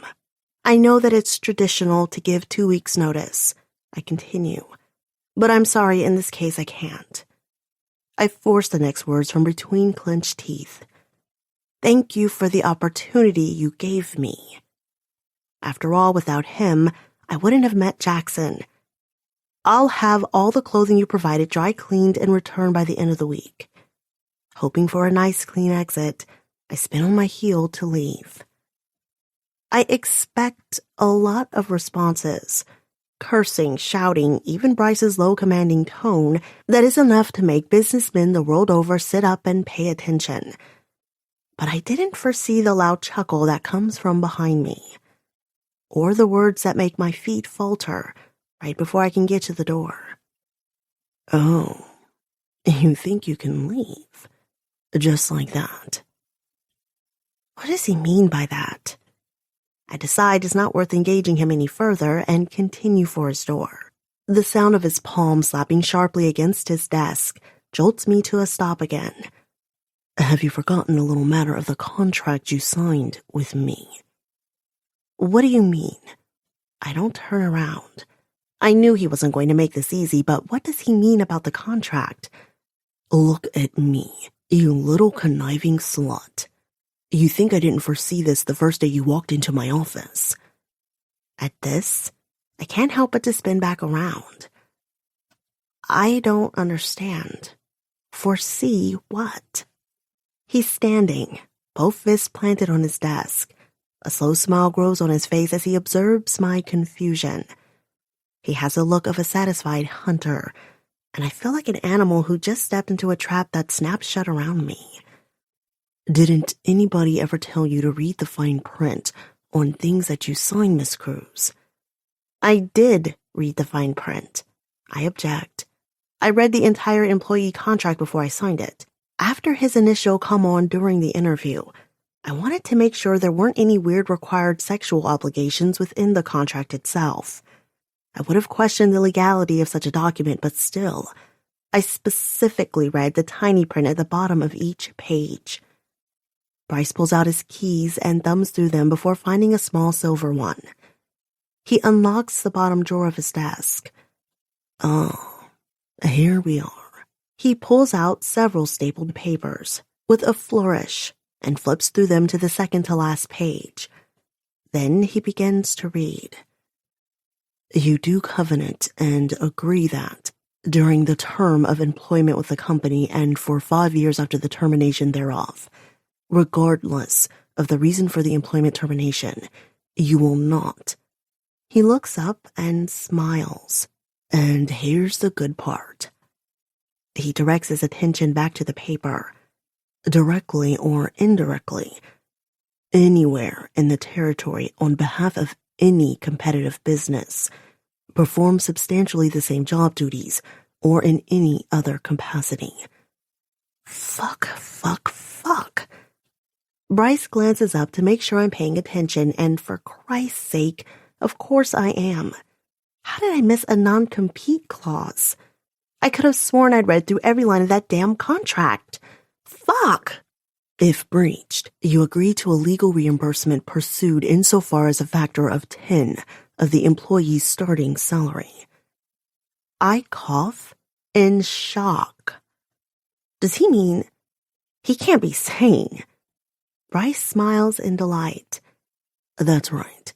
At your current contracted salary, you would owe more than $750,000 if you expected to stop working for me and go work for a competitor of mine in any capacity. No. It comes out as a horrified whisper. No, he's bluffing. I read through the entire employee contract. I swear I did. Let me see that. I step forward and grab the papers out of his hand. By all means, he says, still with that satisfied grin on his face. I have copies. My eyes scan the paper, first glancing down to see that my signature is indeed right there. I initialed each page to indicate I'd read it. Then my eyes scan back up to see the line Bryce so helpfully highlighted in bright yellow. I shake my head, about to accuse him of tampering with it, when I realize that these pages aren't part of the employee contract at all. It's the non-disclosure agreement. The highlighted sentence is in the center of a dense paragraph of long-winded legalese glossary definitions on the second-to-last page of a thick packet. Just that one sentence about not competing and the consequences if I do. My stomach suddenly feels like it's been scraped out of a carved pumpkin. Oh my God, I did sign this. My eyes must have just skipped right over this bit. It was just the NDA. It was just about information disclosure, not my actual work contract. It's not supposed to have anything like this in it. So, yeah, I read it, but not as closely as I should have. Bryce didn't hide this noose in the fine print. He put it in plain sight, but camouflaged by all the other jargon. I slammed the papers back on the desk, my chest heaving. My hand goes to my stomach. Oh, God. I feel sick. Bryce lets out another low chuckle, and I can only look at him horrified. Why? I back away from the desk. What do you want from me? This guy is one sadistic freak. Why would he put that in the contract if he didn't want to put me in this exact position? He'd done this from the beginning. How? I mean, why? I look over at him, lightheaded with confusion. Did you hire me just to fuck with my life? Bryce holds out his hands magnanimously. Not at all. I'm a very generous man. I only want the best for my employees. You can understand that for a man in my position, it's important that I don't have employees going off and immediately giving my trade secrets away to my competition. But I'm just your personal assistant, I protest. I don't know any trade secrets. I might have, but he never shared the algorithms or any other proprietary information. The things I do know, he already shared openly with Jackson. True, Bryce says, which is why I'm willing to negotiate with you. The affable smile is still on his face. My hackles immediately go up. I feel like the mouse that a cat is playing with before it pounces. What the hell is this bastard's game? I could have sworn just a moment ago he was taking glee in the fact that he had maneuvered me into this exact position. I think back to my random theory from a few days ago, that all of this was somehow Bryce's endgame. From hiring me to taking me to that lunch with Jackson, to encouraging me to work with Jackson so we'd connect like we have. Only now to... what? Is this, whatever this is, what it's all been leading up to? But no, God, that's ridiculous. It's not like we're puppets and Bryce can know which strings to pull to get us to respond exactly how he expects. I shift on my feet uncomfortably at the thought before shaking my head. It's ludicrous. And what is it he could even hope to get out of all of this? What do you mean, negotiate? I asked through clenched teeth. Well, you see, I'm arranging a last-minute meeting this morning for some friends and potential investors who happen to be in town. It's for the same project that you just proposed to Mr. Vale. Considering it's he, I assume, who's offering you the job that has you so quick to render your notice to me. Bryce's smile widens at the stiffening of my posture. We know how good you are at giving a presentation. Plus, a pretty face never goes awry when negotiating deals. His posture is too genial, too easygoing.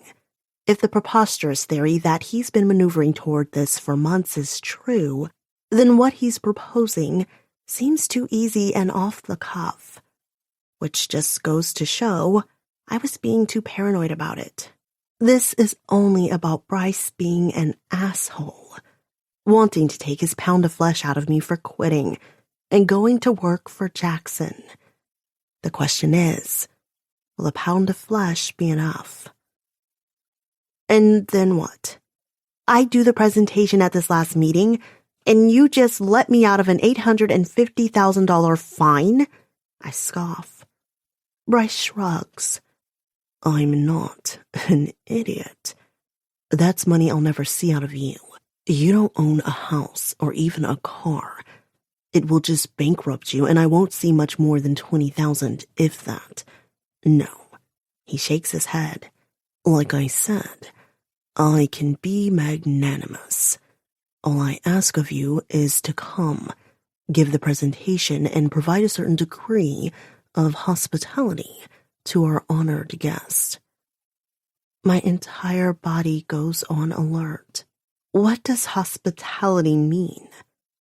For the first time since I came in, I see a glint in Bryce's eyes that makes me suspect I'm seeing the real man. He always was a shark, and for a moment, he doesn't bother to veil the predator within. It's gone the next second, but it's enough insight to send chills from the top of my spine to the tips of my toes. It's an hour of your time in exchange for getting to walk away scot-free. No strings tying you to me or this place. He raises his eyebrows as if he's giving me an obvious gift, and I'm a fool for not jumping at the opportunity. Christ. If he's trying to make it sound so casual, I'm sure it's the opposite. Shit. Fuck. Shit. Fuck. What do I do? $850,000. Almost $1 million. Just thinking about that number gives me hives. Obviously, he's right. I'd never be able to pay even a tiny portion of it. The alternative? Not being able to work in the field in any capacity for 5 years? I turn away from Bryce and my hand goes to my forehead. I swallow hard. Christ. How did I get myself into this position? I ball my fist and I want to scream at myself. Oh yeah, Callie, you were going to be so different. A voice in my head mocks. Make a stand. Be strong for a change. And the first time I try to take charge of my life, here's this fucker grinding me back down into the dust. My shoulders slump because he's going to win. Once again, I'm in an impossible situation. So much worse than when I stepped in this office 2 months ago. Now I don't even have Charlie. I made myself a pathetic whore, and for what? So I could debase myself in front of yet another man, fall into the role of weak submissive, let myself be shit all over emotionally, and still lose what was most important to me in life? I can feel Bryce's stare on the top of my head, and I could just imagine how triumphant he feels. It's what he's always gotten off on, making people cower in his presence. God, was that what he saw in me at the interview? That I was a girl who'd be so easy to control, that I could be easily bent, easily broken? Bryce likes to break people. Jackson's words echo in my head. Is that why Bryce hired me out of all the people who interviewed for the job? Even the idea pisses me off. I'm so much stronger than any of them think. I might just be realizing my own strength now, but screw that. I didn't survive all I have, support and raise my baby, and be fighting to get him back because I was weak-willed. So fuck Bryce fucking Gentry. I raise my head, widen my stance, and stiffen my back. I knew there would be consequences when I resigned today. Bryce is a twisted fuck. Whatever his agenda, be it some long-thought-out thing or a spur-of-the-moment fuckery he's come up with, I'll handle it because I have to. Because I'm embracing my inner queen bitch who can handle whatever life throws at me. I glare at Bryce. Fuck him and every other man who's kept me down all my life. How many people will be at this business meeting where I'm to make the presentation? He leans back in his chair with his fingers steepled under his chin. 9. I let out the breath I was holding, but I try not to show anything on my face. I don't want to give a single inch to the bastard in front of me. No reaction. No response. Internally, though, I'm preparing. 9 people. Okay. Bryce can't do anything too crazy with me with 9 respected business people in the room. I turn my iciest glare on him. Nothing happens in that room that I don't okay beforehand. Bryce holds up his hands. Of course. This is your decision. Just remember what's at stake if you try to pull out of the deal at the last minute. I fill my lungs with another deep breath. All right. Bryce starts to stand, but I hold out a hand. Not so fast. I want it in writing that after the conference today, anything I've previously signed is null and void. He bows his head with a nod of what looks like respect, though it could be just another form of manipulation. It's impossible to tell with him. Well played, Miss Cruz. I'll send it to your printer within the hour. The meeting is at 10 a.m. in conference room B.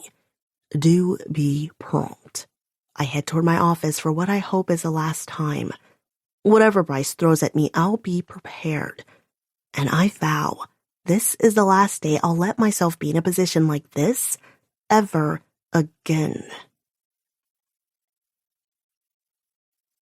Chapter 18. I've never been in this conference room. It's much smaller than conference room A, where the project managers convene every Tuesday for project updates.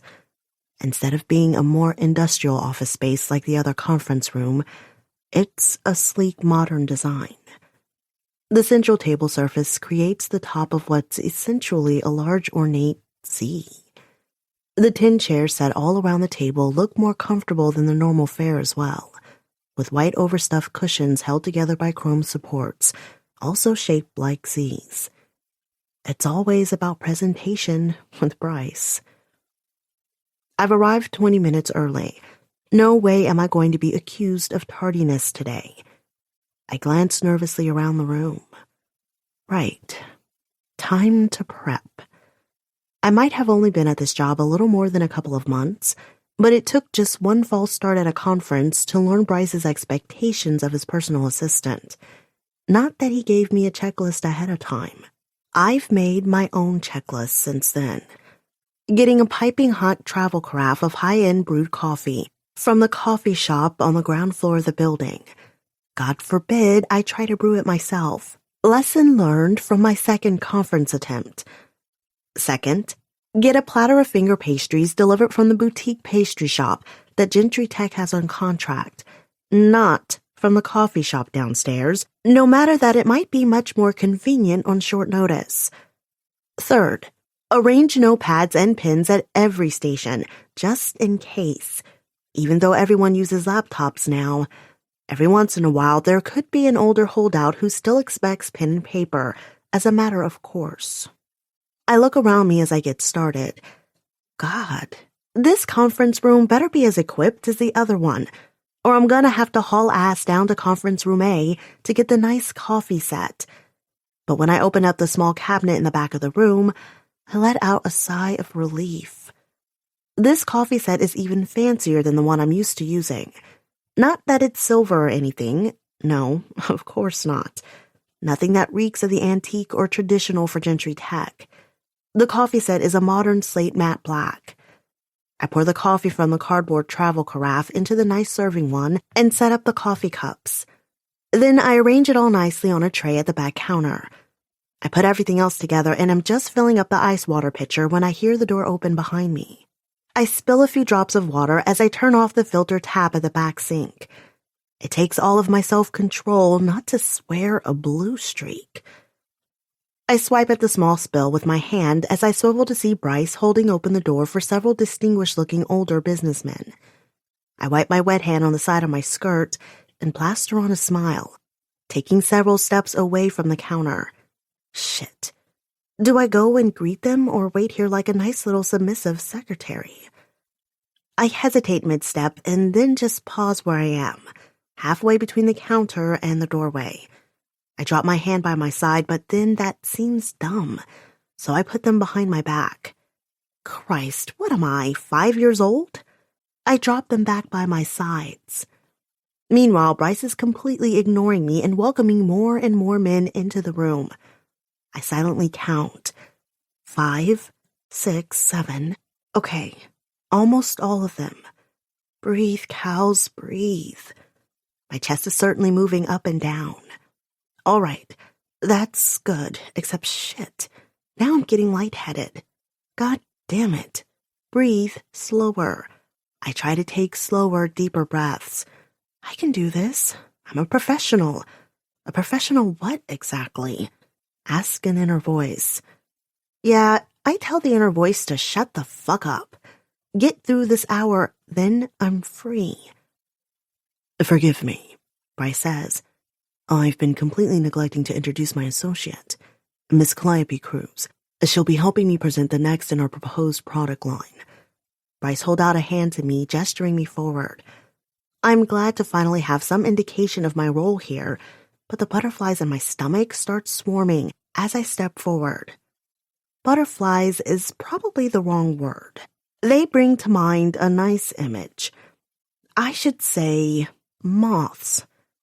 Yes, it's definitely creepy, fuzzy closet moths swarming my innards that I feel as I shake the first man's hand. He's old enough to be my grandfather and then some. There are wrinkles to his wrinkles.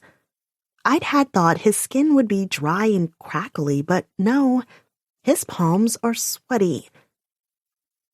Happy to meet you, little lady. His filmy blue eyes never leave the vicinity of my chest. Richard. Bryce claps him on the back. Don't monopolize my lovely associate's time. I'd like her to meet everyone before we get started. Besides, as I told you earlier, a look passes between the two men. There'll be plenty of time in the question and answer portion later. Ah. Richard gives my hand one last sweaty squeeze before stepping away. After that, it's a parade of men. I can tell by the thread count of their suits that they are all very wealthy. None of them are younger than 40. Several have heavy foreign accents, one who sounds English and a couple from Asia. It's good to meet you, Miss Cruz, says the last man, a Carl something or other from Atlantic Dynamics. His gaze never once strays below my chin. There's been a lot of chatter about Gentry Tech's new drone line, and I'm excited to hear your presentation. Thank you, I respond. He seems friendly and genuine. I can't help the paranoia that's been clawing at me ever since Bryce maneuvered me into this meeting. But as I see everyone sitting into their chairs at what looks like a very ordinary conference meeting, the winged creatures in my stomach start to settle. This was all just another one of Bryce's mind games. He was setting this all up like it was going to be something sleazy or bizarre. But it's all above board. I want to laugh at myself for building it up in my head. Well, that, and I want to punch Bryce in the nuts. The bastard, screwing with me like that. I turn away from Carl, feeling much lighter, to go to click on the projection screen. I get my laptop out of my bag and glance at Bryce. He gives me a nod and opens the meeting. Gentlemen, I'm excited to welcome you to the future of unmanned aerial systems. What I'm going to show you today is a design that's light years ahead of the current technology. Bryce goes on to detail the idea behind his design, and then he nods at me again while simultaneously pressing a remote to dim the lights. I switch on the projector and begin to go through my presentation. Since I've done it several times at this point, my voice comes out strong and clear. I don't flub a single point. There are questions throughout the presentation. To my surprise, Bryce lets me field most of them, only jumping in when it's a question that's too technical in nature for me to answer. I finish the slide that describes the software that will drive the drones, the part that so upset Jackson as incomplete. The men in the room merely look satisfied and, dare I say, impressed. Either they accept Bryce's promises at face value, or don't know any better. But these are men in the industry. Surely they know the right questions to ask. Maybe it's just because Bryce's reputation precedes him and they trust he can do what he says he will. Bryce brings the light in the room back to full power. There's quiet chatter in the room as a few of the men talk amongst themselves. A couple are still jotting notes on tablets. The physical notepads all sit untouched. Fine with me. I glance down at my own laptop. I can't believe that I got through that with no hiccups. A flare of relief rushes through me. My time at Gentry Tech is all but officially done. I can't help the smile that sneaks across my face. I even managed to do a good job in my last task here. I actually feel proud of myself. And now, Let's settle in for some refreshment since the first half of our business has been conducted. Or not. The excitement I just felt fizzles, but only slightly. Okay, I can get through refreshment hour. No biggie. Bryce nods at me without ever looking my way. Way to remind me of the indentured servant that I am. I raise my chin. I only have to make it through this last meeting. I can handle anything for an hour. Get your esteemed guests whatever they would like to drink. Of course. I try to keep the tightness out of my voice. I stand up and move toward the back of the room, and my ass is pinched. What the? I look back at Bryce in astonishment. Did he just pinch my... Bryce reaches out and unabashedly gropes my other ass cheek. What are you... The words barely come out and I gasp, though, because this is not happening. This is a public place. These are respectable businessmen. I just delivered a presentation to them as an equal.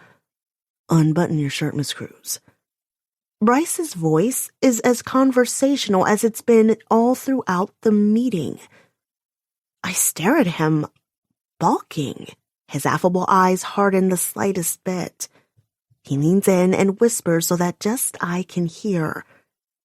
Do you want out of the contract or not? You only get out if you fulfill the obligations of this meeting. Bastard! My heart sinks, and I huff out in frustration and humiliation. Still, I hesitate only a second before my hands go to the top button of my blouse. This is more of what I was expecting all along, isn't it? The consequences I knew were coming for quitting. From the beginning in my office, I decided I could be strong enough to get through this and still walk away with my head held high. I will not let Bryce Gentry get the best of me. So the bastard wants to put me on display. Fine. It's nothing he hasn't done before. I glare at Bryce the entire time I snap the buttons from their holes. I'm not going to simper or be cowed by him. But it just seems to amuse him more. Fucking cunt bastard. Bryce holds out his arm toward me while looking at the rest of the table. I've told you what an asset Miss Cruz is to the company. What I neglected to say is what nice assets she has. His lame joke gets a hearty chuckle from the room. I don't look around the table, but I'm stunned. Being in a room with these professionals made me feel safe earlier. Bryce is really going to do this in front of all of them? In what world is this acceptable? But what about her ass? This from Richard, the old man. I don't fight the shudder of disgust that racks my body. He's staring hungrily at my chest.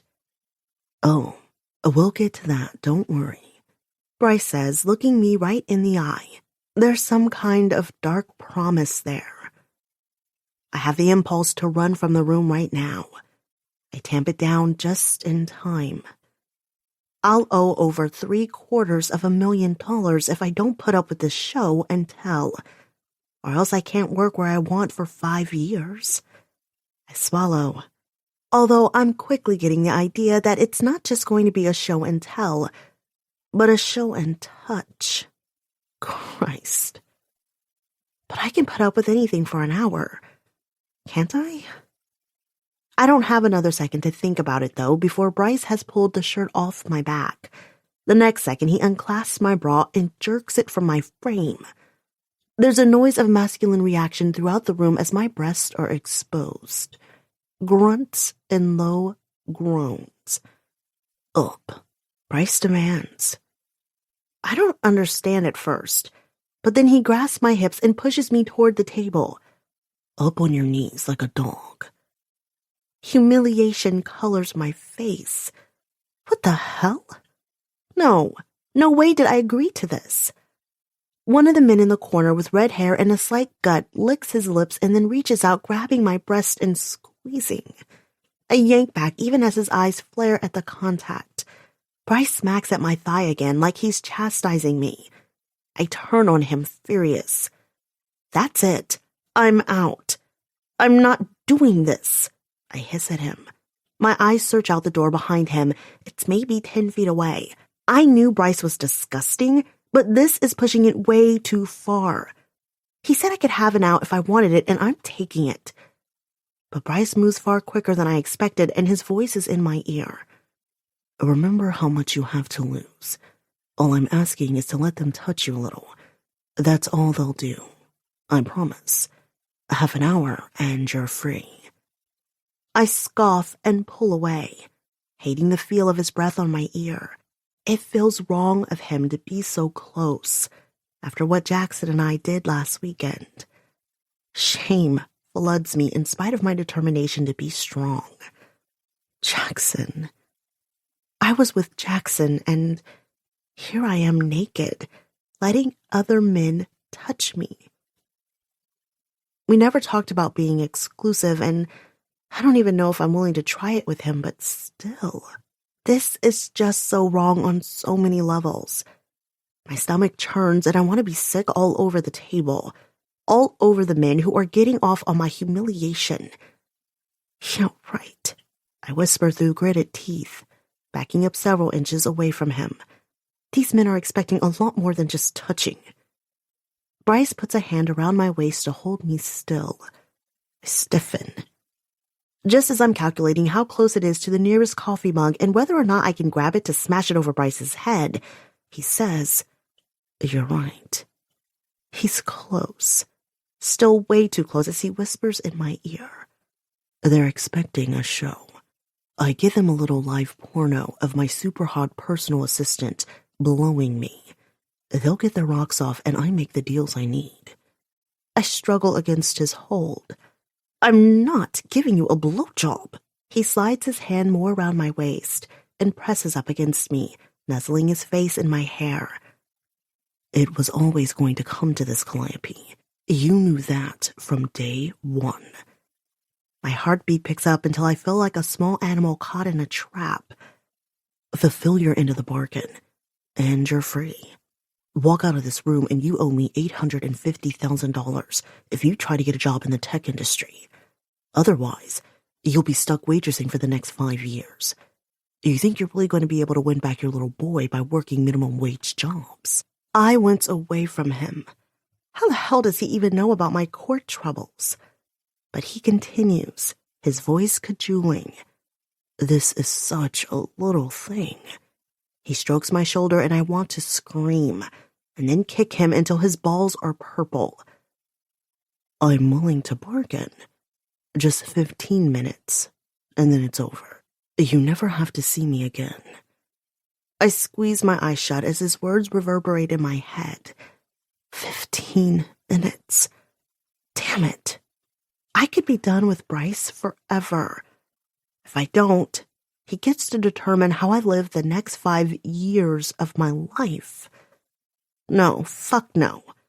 He's toxic and evil, and I'll never be the person I want to be if I'm stuck under his sociopathic thumb. God damn him.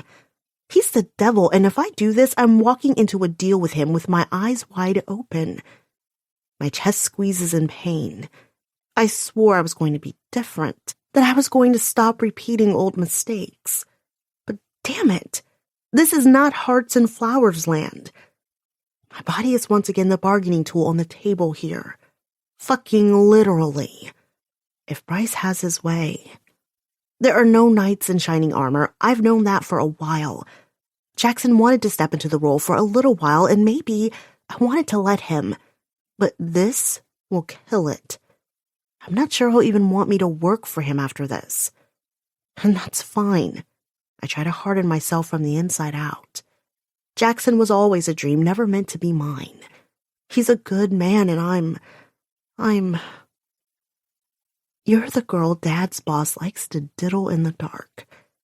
You're the girl who climbs up on tables in front of a room of men like a whore. This is who you are. Who you always were. It's not like Bryce is asking for anything I haven't done before. So many times before. Powerful men wanting my body. My mouth. Open up, little Barbie. You want your dad to lose his job? Or I can give him that promotion he wants so badly. It's all up to you. I'm only asking for this one little thing. Fine, I hiss. Good girl. Bryce's voice goes back to all business. Now, up on the table on all fours. No. Everything screams against it. I swallow back the bile threatening to choke me. Without opening my eyes, I crawl onto the table. I fucking do it, and my humiliation is complete. Hoots and whistles come from every direction.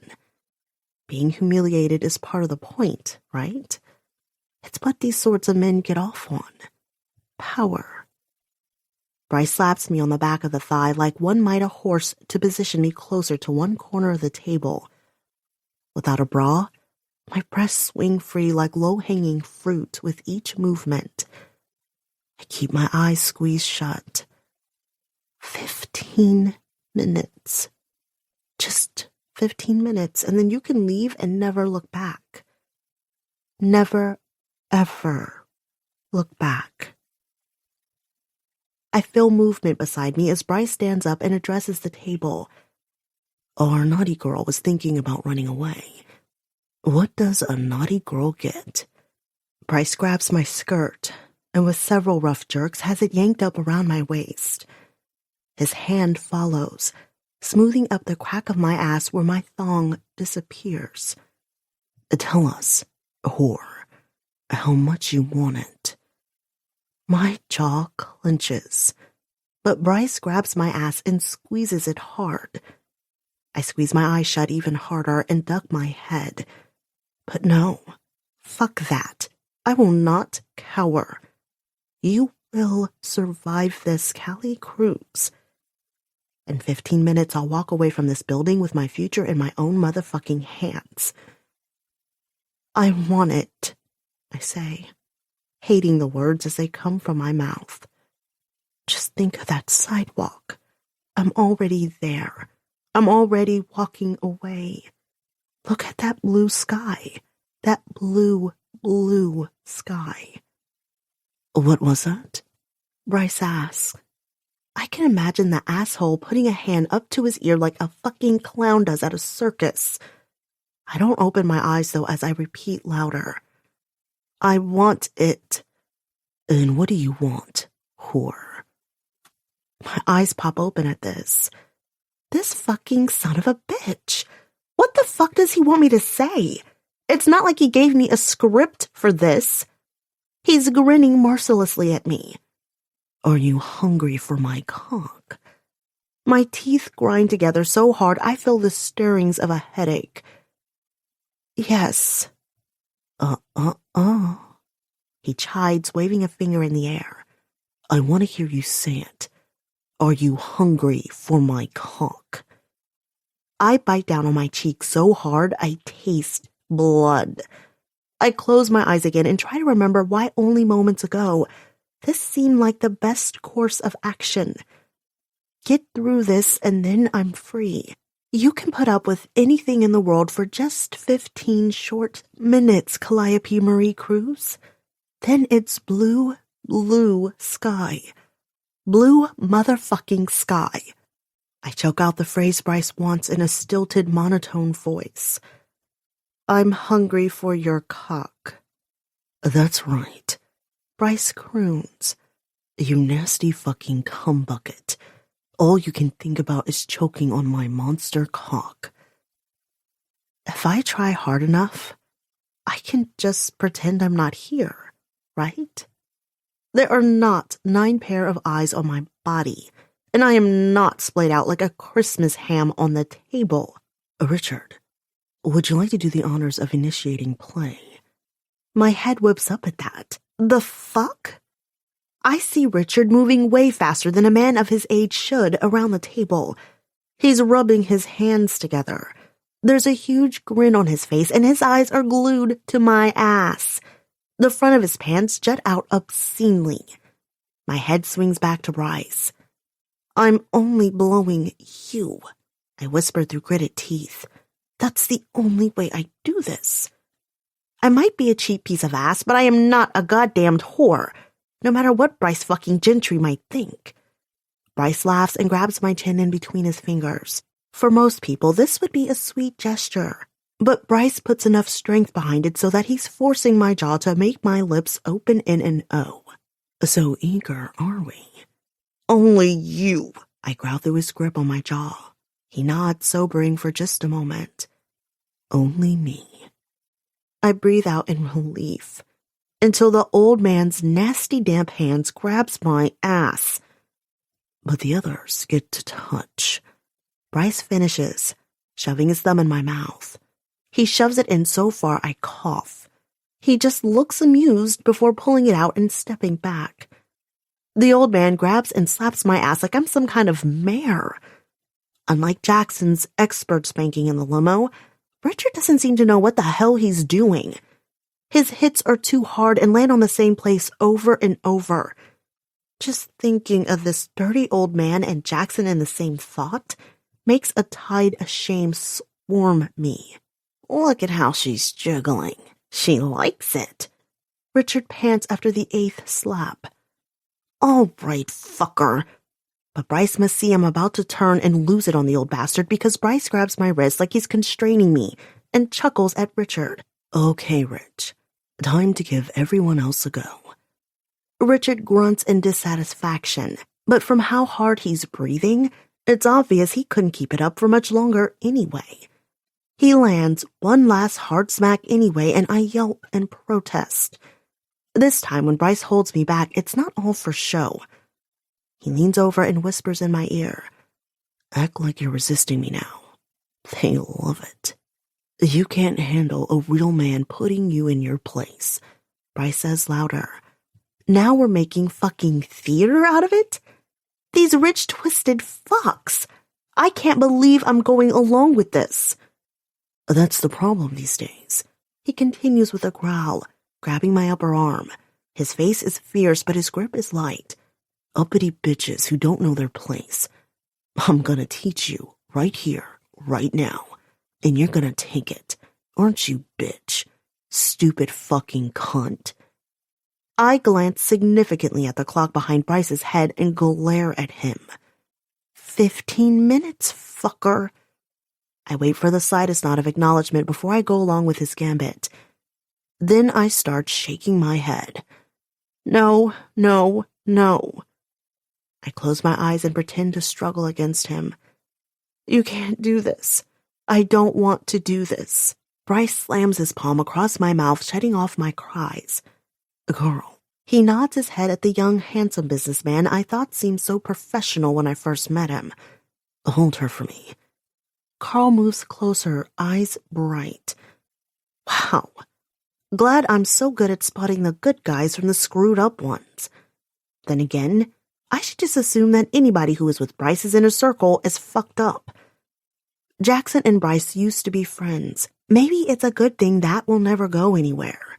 For Christ's sake, Jackson spanked and then finger-fucked me in his limo while I was sobbing. No more time to think about that now. Carl leans over my back and puts me in some kind of wrestling hold, where my elbows are constricted against my body. Though I can still hold myself up on all fours, consider it, lad. I internally roll my eyes. I'm bent lower toward the table, though, and Carl maneuvers me so that my face is near the edge, where I'm confronted with Bryce undoing his belt buckle. I swallow and then swallow again.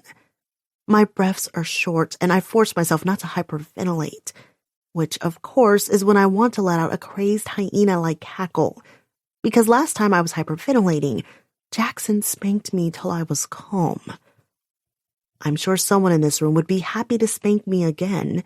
Without Jackson, though, it would only have the opposite effect. And that's when I feel like sobbing. Oh God, what the fuck am I doing? Seriously, what the fuck? Bryce unzips his pants and shoves his boxers down. There's no fanfare as he pulls out his cock.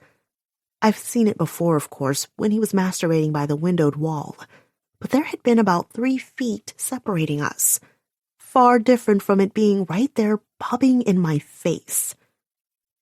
Open up, little Barbie. How did I let it get to this? One man holding my hands while I'm face down on a table, surrounded by a bunch of businessmen while another shoves his cock in my face? What the fuck am I doing? Fuck the money. Fuck it if I have to work as a waitress for 5 years. Nothing's worth this. I turn away from Bryce's cock, but I barely get anywhere with Carl holding my arms behind my back. No, I say firmly. I start to struggle against his grip on my arms. Don't be a cock tease, you little bitch. Bryce smirks. You were begging for it just a minute ago. He shoves himself toward my mouth again, but I lock my teeth shut and twist my head away. I said no. No. I changed my mind. No to the deal. No to all of this. Let me go. I wrestle against the hold Carl has on me. Let me go! I shriek when Carl's hold only tightens. That's right, baby. Carl says, I love it when they play hard to get. Inside you're begging for it, aren't you, cunt? He's all but laying on top of me from behind, and I can feel him fully hard on the back of my thigh. Oh, God. I try to breathe, but he's crushing me. They're not. Why aren't they stopping? My chest hurts. I need a breath. I have to make them understand. Do they think this is part of the fucking act? I manage a full breath in. No, I'm being serious. I'm not fucking playing. Then I remember the word Jackson gave me, the safe word that's widely acknowledged in all circles of kink. Surely someone in this room is familiar with it.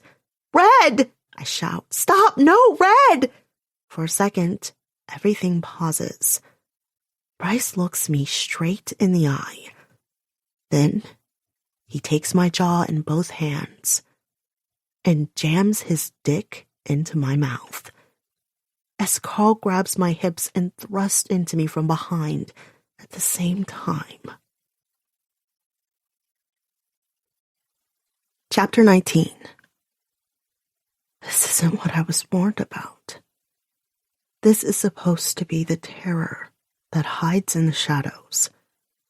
That thing that happens in dark alleys. When drinks are left unguarded at clubs. On college campuses at frat parties when no one's looking. Not mid-morning in a conference room at a respectable office building in the Silicon Valley. This isn't what I was warned about. That's the stupid thought that keeps running through my head as man after man uses my body. A train of men. That's what they call it, right? A train? I should have run when I had the chance earlier. If I ever had a chance. I didn't realize I was being surrounded by predators as they came in one by one, looking so innocuous. Still, I should have never come into the situation without protection.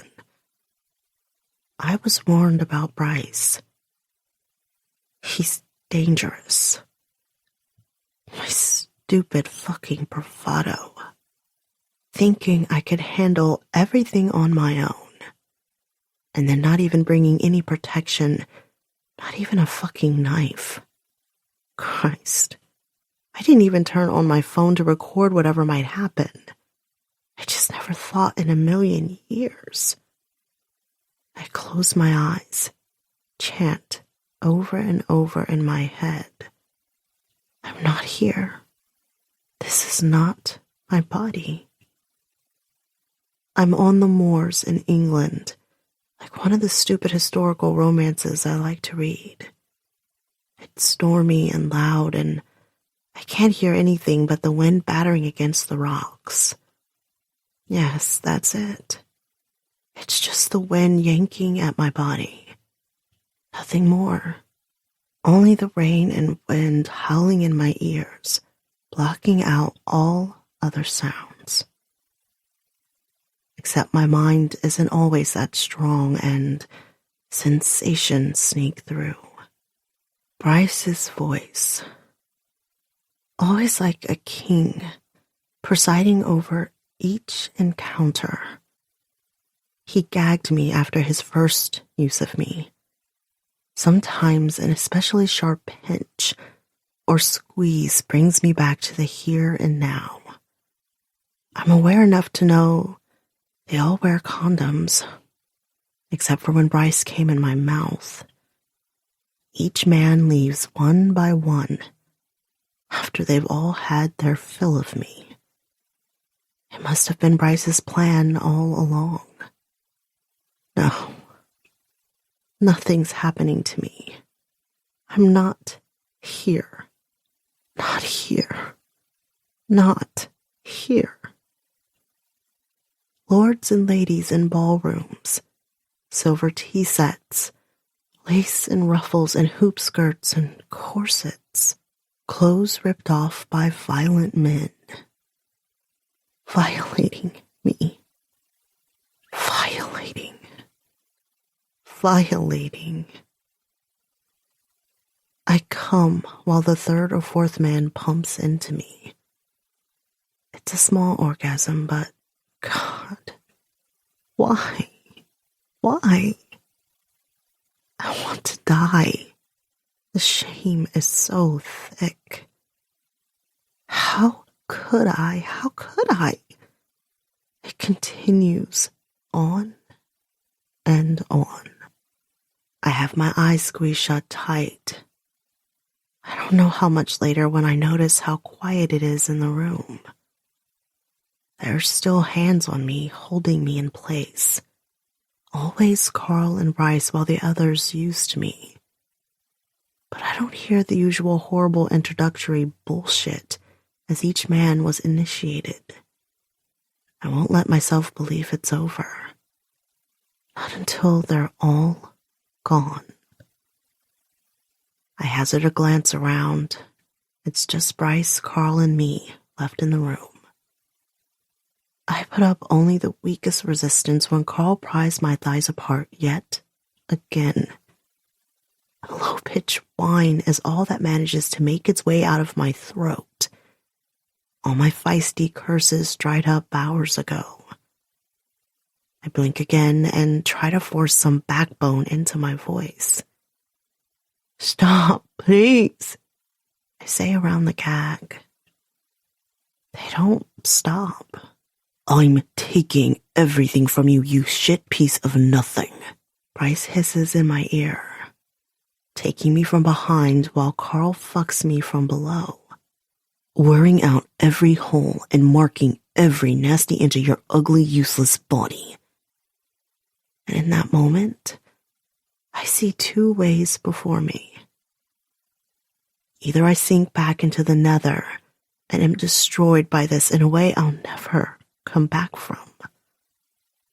Or I take the much more difficult path and fight. Sink or fight. All I want is to run in the only way available to me, to disappear, disconnect, fly away with the furthest depths inside my head. But oh God, if I cut loose my soul right here, right now, will I ever get it back? God damn motherfucking thieving bastard rapist liar. No. No. No. No. No. No, no, no, no, no, no, no, no, no, no, no, no, no, no, no, no, no, no, no! I will give him nothing more than he is already taking. I grit my teeth. Bryce yanks my head by my hair so that I'm forced to look back at him while he sodomizes me. God damn fucker thinks this is his moment of triumph. The purest form of hatred rises up and chokes me as they defile my body. I'll murder him slowly. I'll yank his intestines out while he's still alive and light them on fire in front of his eyes. He thinks he's winning in this moment, but he'll live to regret this. I swear it. This will be the last day any man ever has any power over me. I swear it on my dying breath. I want to growl in fury and let my hatred flash in my eyes so Bryce realizes he hasn't broken me. It takes every last ounce of self-control not to. I want to react like the wounded animal he's made me, to lash out and claw his face off. But no, he just thinks he's made me that. I am not an animal. And I am not broken. I cling to logic. First, I have to get myself the fuck out of here. My mind works through everything I know about Bryce. And feeling sick, I know what I have to do. Because I was wrong earlier. Bryce isn't a powerful man.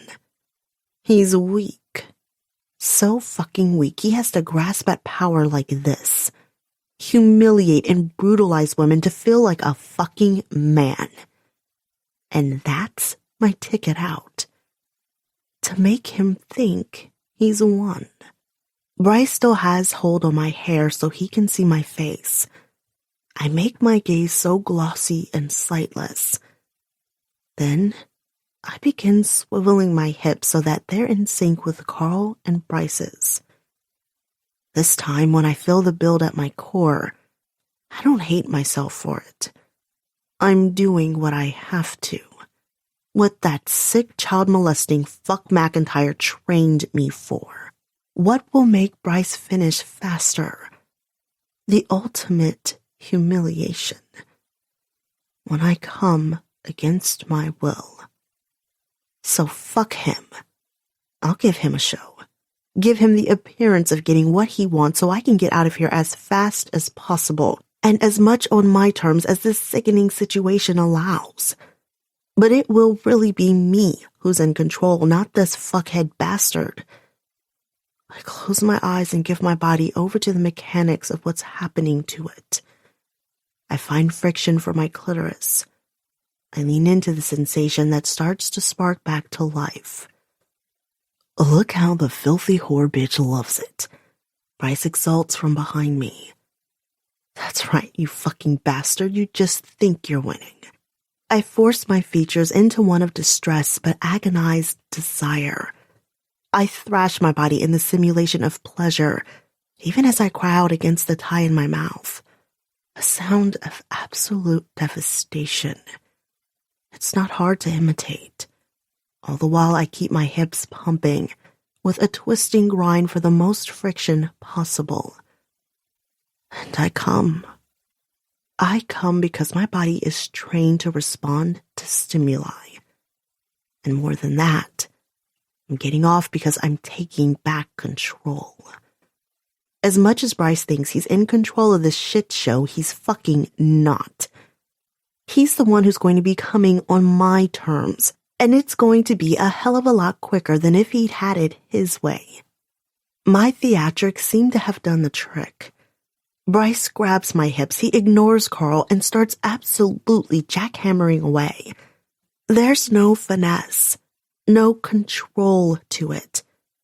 It hurts like hell, but I don't care. I'll care later, but not right now. All that matters in this moment is that Bryce is the animal now, not me. I've made him lose control. He thought he'd planned the scenario so perfectly that he can just manipulate and abuse anyone he wants like a puppet on a cord. Well, this is just the beginning of me fucking him back. And then finally, he's done. I want to scream at him immediately to get the fuck off me. But it's more important that I keep playing my part. All that matters is escaping this room. So I have to play at being the very thing I hate. Broken. That's all Bryce ever wanted. I finally figured out his game. It's just like Jackson said. Bryce likes to take things that are whole and break them. I force myself to weep. Not a hard sob, but just that slight body-shaking cry of a person who has nothing left. Calliope, Bryce calls. I don't respond. He calls my name again. When he grips my hair and pulls my face to look at him, I let him drag me around without resistance. I think of the other path I almost took and what I'd be like now if I'd gone down that road. And that's what I give him. Lifeless eyes. No expression. Soulless. He snaps in front of my face several times. I stare past him to the wall. In my periphery, I see him smile in satisfaction. A chill I pray he doesn't notice runs down my spine. He is such an evil fucker. Even hell would spit him back out. He gets off me, tossing me down to the table like I'm a used tissue. Ow. Christ. I can't think about how battered and bruised my body is right now. I don't try to check or assess the damage. I don't move 1 inch from where he deposits me, not even to shift into a more comfortable position. I keep my eyes vacant, too. Bryce waves a hand in front of my face, then laughs loudly when I don't react. See, Carl, it just takes 1 session sometimes to break a bitch. Like a good branding. They're never the same after. Though I put in a couple months prep time with this one. My ultimate gift to my good old pal, Jackson. Amazing, the other man says. Are you sure it's done? Bryce laughs again. Just look at her.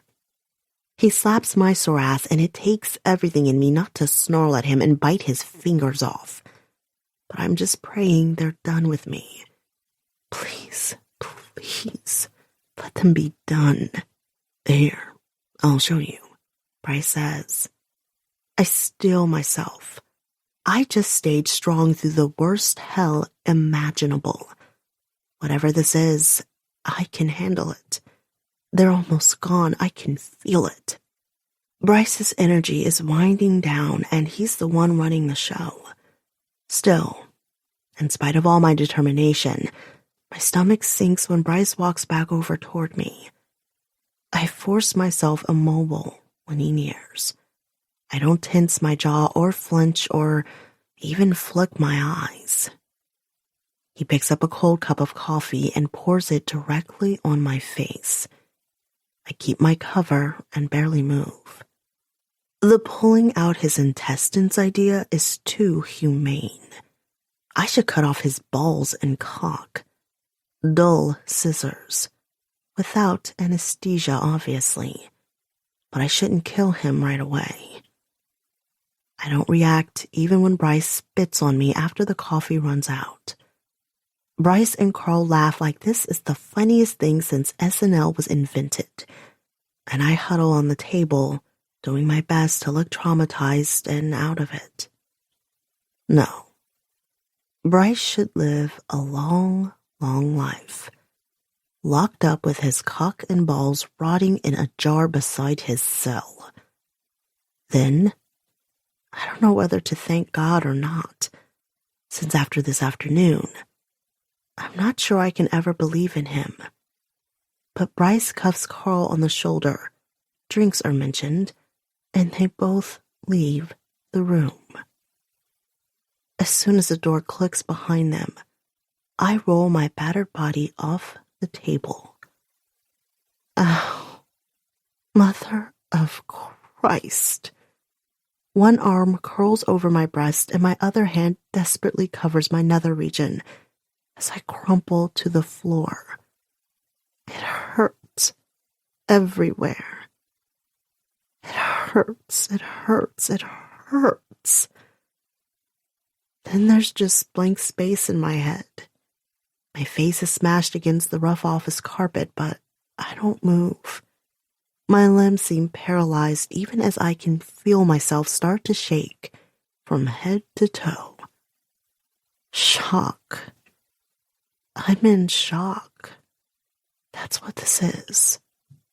I blink, but it's like suddenly my brain is working in slow motion. I did what I had to in order to get through it, but now, I... A noise from the corridor beyond the door jerks me back to the present. Fuck, what am I doing? It's not safe yet. They could come back. That thought jerks me like an electric cattle prod, jolting me into action. I'm up off the floor and reaching for my clothes.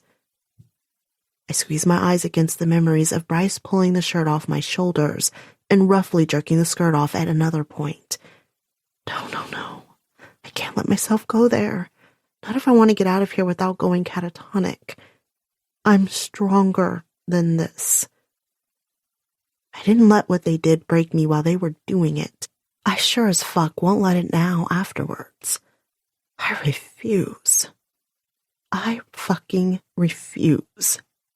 And that means I have to get the hell out of here. Maybe Bryce is really gone for the night. Maybe that was all a ruse to fuck with my head and let me think it was done before they come back and it starts all over again. I'm not hanging around to find out. I pull my skirt up and zip it closed. I ignore the numbness of my fingers and force the tiny shirt buttons through their corresponding holes. My feet get shoved in my heels. One thing and then another. I just have to get out of the building. Left foot, right foot. Out of the building and away from here.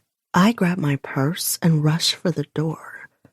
My heartbeat ratchets it up to 1,000 beats per minute in a sudden panic when I grab for the doorknob. What if he locked me in here until he could come back for me later? But it turns easily, oh thank God. Maybe he does exist, or she. If there is a God, it's definitely a she. Maybe that's my takeaway from today. I bolt down the dimly lit hallway and into a reception area. It's long past business hours and the whole place is empty. I feel the same fear when I press the elevator button that I did when I went for the doorknob. But again, the button pings and opens with no problems. With every level the elevator descends, my heart starts to slow.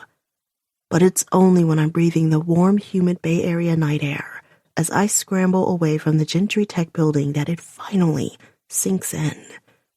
I made it. I'm away from him. I'm safe. I let out a large body-shaking breath, but I do not cry. I'm going to be a new version of myself going forward, and the new Calliope cruise has no room for tears. Chapter 20. The next week, I alternate between curling in on myself in bed and running to the shower to scour myself until the water runs cold. Then it's back to the bed, at least until the memories of that day sneak their way past the tripwires I've set up in my mind. Inevitably, they find their way in, and I remember every disgusting touch. The rush of degradation and filth swarms me all over again. I can't breathe until I'm scrubbing at my skin underwater that's so hot it's all but scalding. It brings a little relief. Momentary. Fleeting. But that's how I'm handling life these days. Minute to minute, breath to breath. Which is a joke because I'm still suffocating most of the time. At least it got better once Shannon left. I didn't have her on my ass asking me every other second what I was doing to get Charlie back. Another knife piercing my lungs. Because I haven't been able to face Jackson, even enough to call to check in about the family court lawyer. It's just another thing I'm failing at. I should never have allowed Jackson to be a go-between between his lawyers and me. If he's still offering me the services of his lawyers after everything, then I should have direct access. Jackson can't be involved at all. And I'll make it clear to him the next time I see him. I will.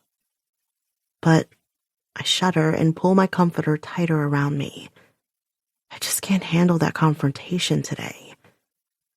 Tomorrow. I'll do it tomorrow. Although that's what I've been telling myself all week. Shannon left to visit our parents yesterday, and I breathed a sigh of relief as soon as I heard the locks click behind her as she left. Finally, I was alone. I didn't have to put on a mask for anyone. I could simply be. Be as empty as I felt inside. No more pretense. No more anything. I closed my eyes and let myself start to sink again. My limbs become liquid, one with the mattress. 1, 2, 3, 4. I continue the endless counting. When I get to 10, I start over again at 1. The numbers and the distraction they provide are eternal. There don't have to be any other words in the world. No other realities except these 10 words. Numbers have shapes. I think I read somewhere once that for some people, numbers have colors, smells. I like that idea. And really, there are 11 numbers to get to 10. 0 comes first. 0 is black. 0 smells like bleach. I want to bathe in 0. 0 surrounds me until it's the only number I can say, whispering it over and over in my mind until it's my mantra. 0, 0, 0. It lays out in my mind like my high school track around the football field.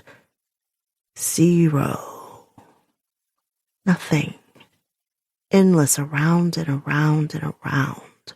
If I can do it right, I can trick my brain into not thinking at all. A buffer against all thought, which is a safe harbor when my own mind is full of jagged and bloody places. But no.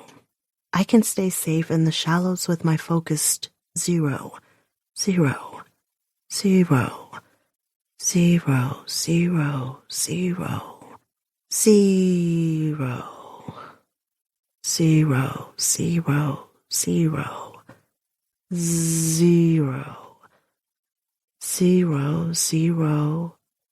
0, 0, 0, 0, 0, 0, 0, 0. It stretches and flexes in a million permutations. It's perfection. 0, 0, 0. Knock, knock, knock, knock. I blink, startled at the noise.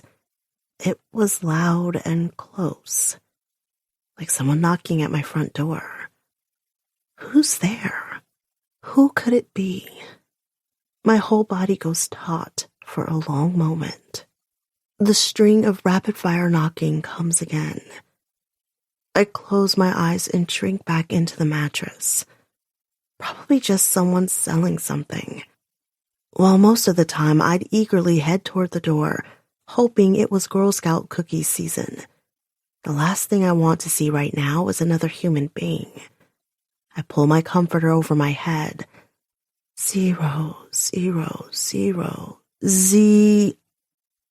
Calliope, open this door, comes a muffled shouting. I shoot to a sitting position on my bed, the fastest I've moved in days. Even through the door, I recognize that voice. Jackson. Open the door or I swear I'll break it down, he shouts. You haven't answered your phone in days, and I swear you have 5 seconds before I'm coming in. 5, 4. Shit. Motherfucker is probably crazy enough to do it, too. I scramble out of the bed and dash toward the door. 3, 2. My hand is at the deadbolt before I fully realize what I'm doing. It's flipped, and the door's open in the next second. My chest heaves up and down as the bright mid-afternoon summer sunshine fills my entryway. That is, apart from the large shadow that is Jackson Vale blocking the door. I wince and squint and take a step back from him. He's silent and tall and imposing, and immediately he reminds me of everything I've been hiding from all week. Pain. It hurts everywhere. Just seeing him makes it all as raw as the first day, as when I'm alive. My tone is clipped and pissed, and I don't try to hide it. Get rid of him. I have to make him go. I need a shower. My skin is itching with filth. I have to wash it off now. Make him go any way I can. You satisfied? Surely I'm not the first girl ever to not take your calls. I roll my eyes. Or hell, maybe I am. So let me translate. It means I just didn't want to see you. Take a hint. I try to shut the door in his face, but he puts out a hand, palm up, and easily stops the door from closing. What's wrong, Callie? Is it Bryce? Is he somehow forcing you to ignore me? I cringe, but the knife's already sliced deep. That name. Oh, God. Even hearing the monster's name. 000. Bryce's face flashes. 0000.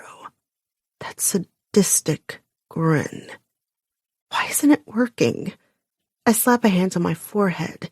It's been working for days, and then Vale shows up, and all of a sudden, the fucking hurricane is about to burst past the levee. No. Fucking no. Look, I just don't want to see you right now. It's not a discussion. I go again to close the door. The hell it's not, Jackson says, and this time he not only keeps me from closing the door, but moves like he's going to shove his way past me into the apartment. Don't you dare, I shout. I don't know if it's my words or the shrillness of my voice that stopped him, but he freezes. I don't fucking care. The fact that he was even about to. The gall of this guy. Of all of them. He's a foot taller than me, and I should be intimidated. But I'm not. I get right up in his face. You think you have the right to just come into my apartment when I told you no? You think you can just do that because you're a man and stronger than me? That you have the right to do any fucking thing you want? I told you no. His face blanches and he takes a backward step so that he's clearly on the opposite side of the threshold outside the door. Too fucking late, pal. Way too fucking late. No. He holds up his hands. No, Calliope. I would never think that. God, no. I just thought this conversation should be had in private. But of course I'd never. If you're uncomfortable. He stops talking, as if finally realizing he's just digging a deeper and deeper hole for himself. Jesus. He drags a hand through his hair, looking furious at himself. He looks back up at me and his eyes are tired and haunted. Forgive me, Calliope. Even though, shit, it's unforgivable. No is always no, no matter what, no matter where or when. More than haunted, he looks anguished as he says it. I've just been so worried. You were going to hand in your resignation at Gentry Tech on Monday, but then I never hear from you again. I've been going crazy all week. Please, I just need to know that you're okay. I'm fine. He's shaking his head already. Stop bullshitting me. I can tell you're not okay. I grab onto the door handle so hard I think it might shatter. No, it's me. I might shatter. Why is Jackson doing this to me? I feel the scratching of my throat and I hate it. Hate it. What? I'm going to cry now? Fucking now? After everything else, this is going to be the thing that breaks me?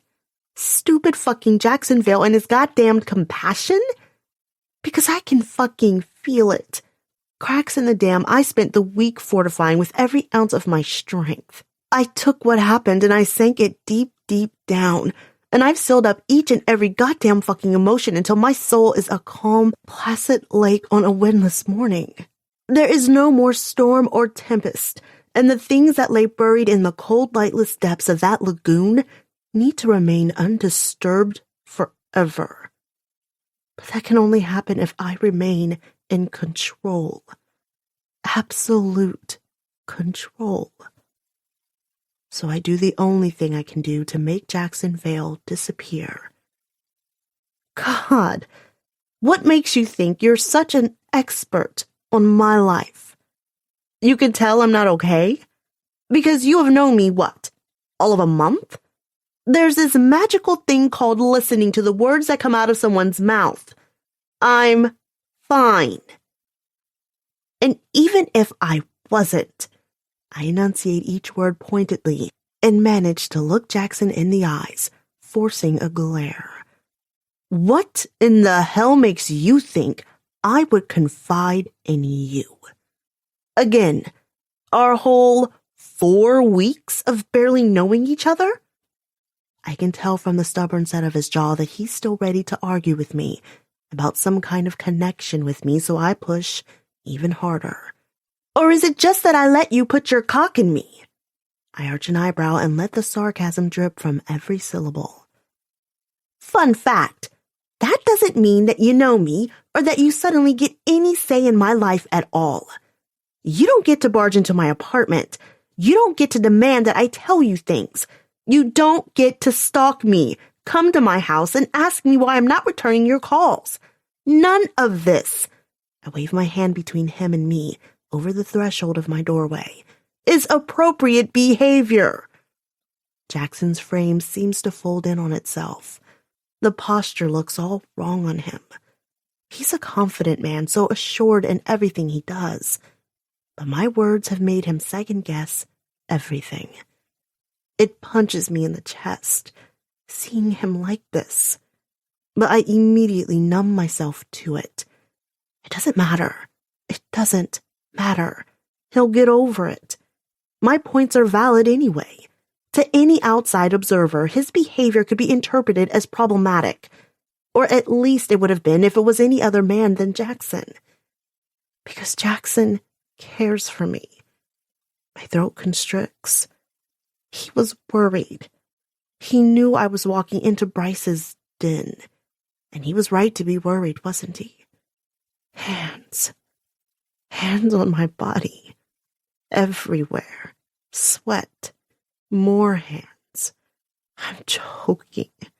Oh God. I can't breathe. No. 0, 0, 0, 0, 0, 0. 0, 0, 0, 0, 0, 0, 0, 0, 0, 0, 0, 0, 0, 0, 0, 0, 0, 0. Kelly. Calliope. Kelly, are you all right? I come back to myself just to see him reaching out to me. He stops himself even as I cringe and yank back. It doesn't go unnoticed. I watch as his jaw goes taut. He takes 2 steps back from me and puts his hands out, like someone might do when they're trying to soothe a spooked animal. Shit. Is that how he sees me? Is that what I am? He looks like he's about to say something, but I know I don't want to hear it.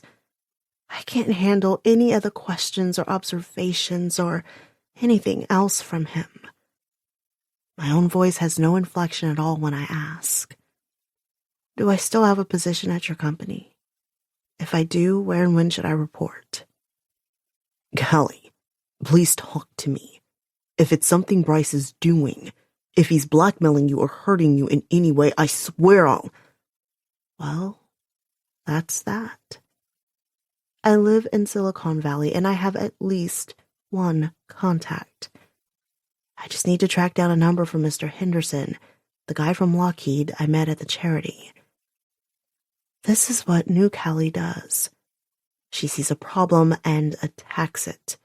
No room for sentimentality. Jackson doesn't physically halt me from closing the door this time. It's just his voice. Stop! Damn it, Calliope, of course you have a job at CubeThink. I told you that you always would, regardless or not if you ever see me socially again. His voice is firm but no less intimate as he takes a step closer, though he still doesn't cross the doorway. I always keep my promises. The law firm will also continue handling your custody case pro bono. I don't have to be a part of it at all, if that's what you want. That's what I want. I swallow, my eyes on the floor. Also, if I could get the information for the lawyer so I can contact him directly going forward. He nods and doesn't try to disguise how bothered all of this is making him. I'll email you the lawyer's information. For a second, I think that's it. That he's going to leave it there. But of course, being Jackson, he doesn't. He maneuvers his face to try to catch my eyes, but I keep my gaze firmly averted. You never have to worry about any of it falling through, the job or the lawyers. But I do hope that eventually you'll feel like you can open up to me, Callie. Even if it's only ever as a friend. You're an amazing woman and I'm privileged to know you. Damn him. Damn him to hell. My whole chest feels warm and hurts at the same time. I'm hollow inside, but with every word he speaks, it's like I can feel the ache of the emptiness, the contour of all that's missing. 0. I stiffen my back and swallow hard. I am in control. I am fucking in control.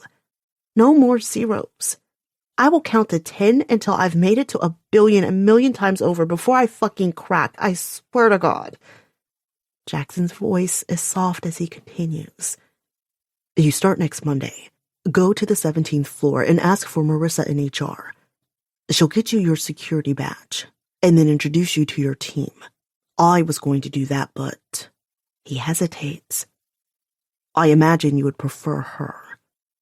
It sounds like one last lifeline he's holding out to me, but I do what I have to. I quash it. My eyes are still on my shoes as I answer. Yes, I think that would be best.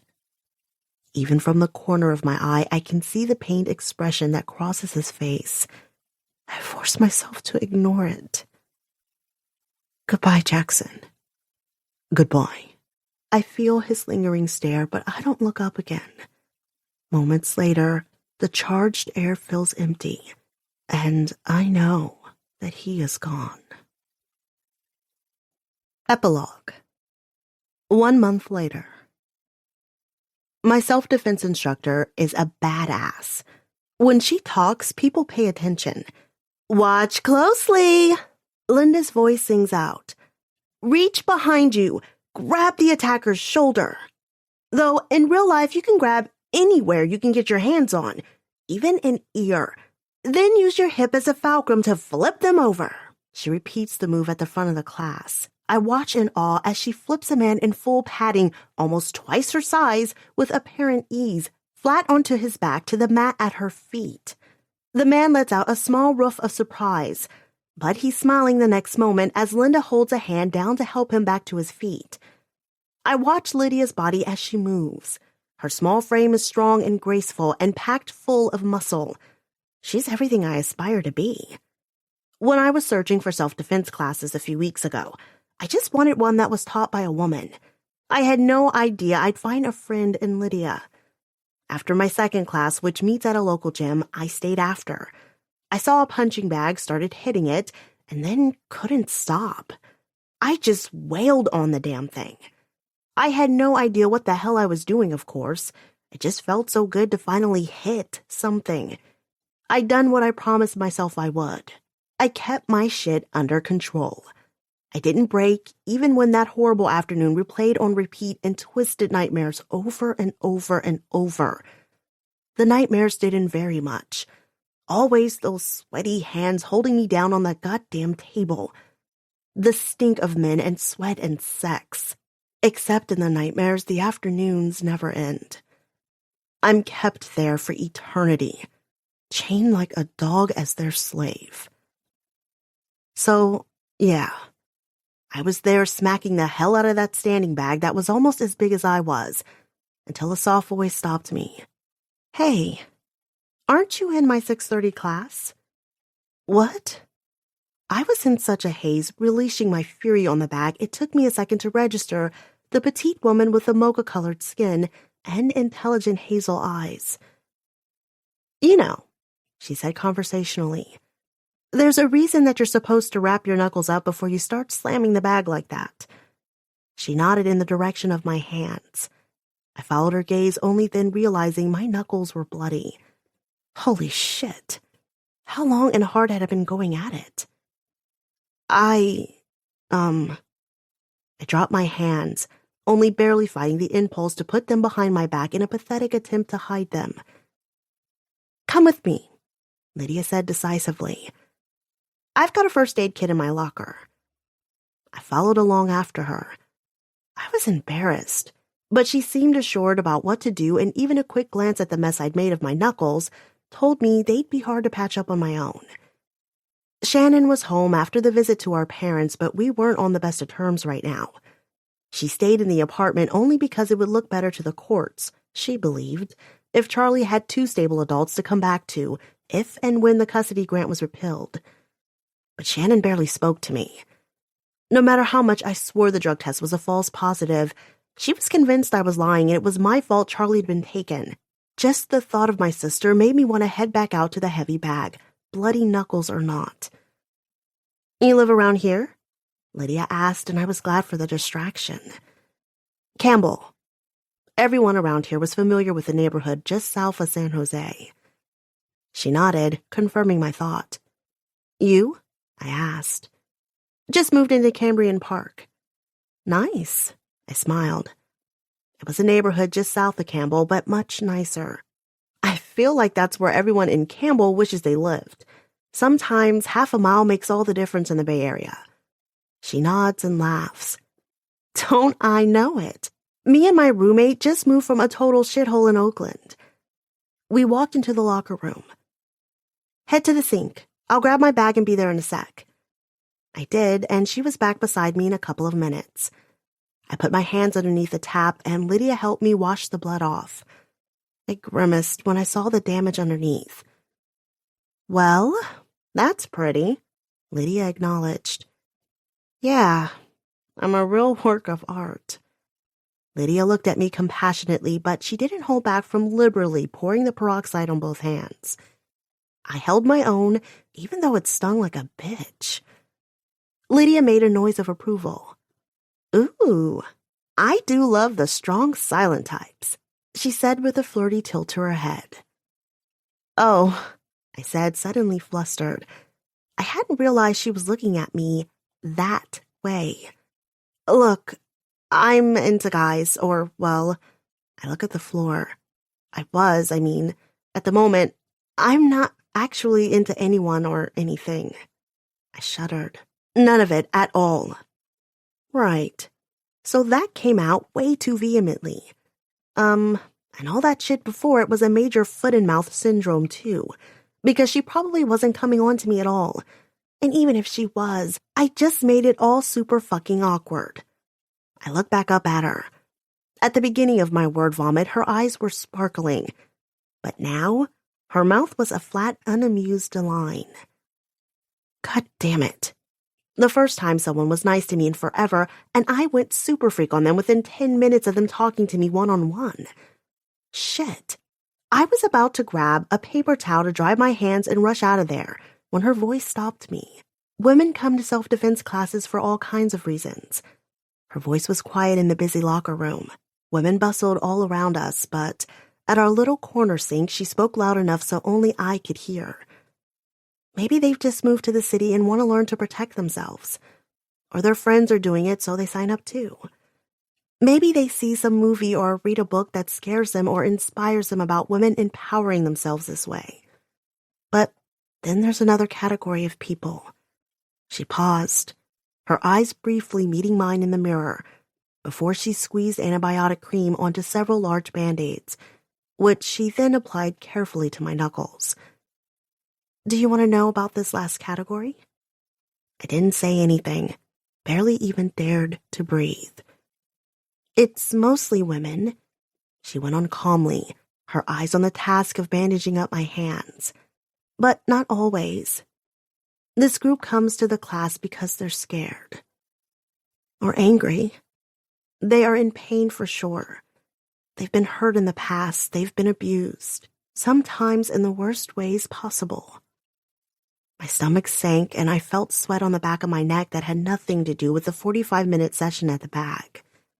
God, how did she know? Was what they did written all over my face? Would every stranger know my worst secrets within 3 minutes of meeting me, without me ever saying a word? That I'm defiled, wrong, filth, disgusting. I looked beyond Lydia to the shower stalls that lined the walls. If she wasn't holding my hands to bandage them, I'd be scratching at my skin. It's there again, that sense of dirt that goes down to my bones. She finishes applying the last Band-Aid. But do you want to know something else about these people? I didn't nod or shake my head. I didn't meet her eyes in the mirror anymore either. She grasped my uninjured fingers in her hands and squeezed. These are the strongest, most resilient and amazing people I've ever met. Her voice was still a whisper, but the strength in it felt like that of a preacher giving a sermon. The fact that you were coming to my class, making a stand against your abuser and saying no, she shouted the last word like she taught us to do in class on the first day. No matter that we were in a locker room with other strangers milling around. She shouted it so loud it echoed off the concrete walls. For good measure, she shouted again. No! We say no! To ever being abused again. Her voice then went back to a whisper. Amen! Called out several women, including an aging elderly woman with sagging breasts, walking around with a towel wrapped only around her waist, who raised her fist in solidarity. Okay, that was an image I didn't necessarily need, but yay sisterhood and all that. My attention redirected to Lydia when she continued. That would be difficult enough for normal people, but for people like us? That was when I saw it. She didn't look at me and automatically know what I'd been through because it was somehow rubber stamped on my forehead. No, she saw it because like recognizes like. She'd known abuse firsthand. She'd known powerlessness while animals stole control of her body. I couldn't even blink, couldn't process what it meant to meet someone like her, someone like me. To be able to talk to someone else who understood. Not just that, but to meet someone who had obviously survived and was managing it a hell of a lot better than me. For people like us, taking a stand like this is like conquering Everest. No, she shook her head. It's more than that. Climbing a mountain is something that normal people set out to do. That's a goal they set in their minds and discipline their bodies for. But us, her brows scrunched together in pain.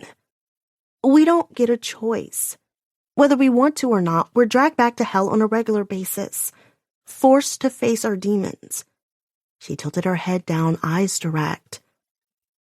Only way out is to jump into the hottest point of brimstone and burn those fuckers alive.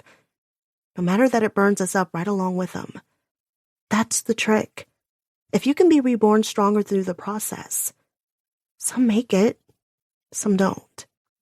She moved her grip from my fingers to my upper arms and kept her eyes locked on mine. But hun, you will.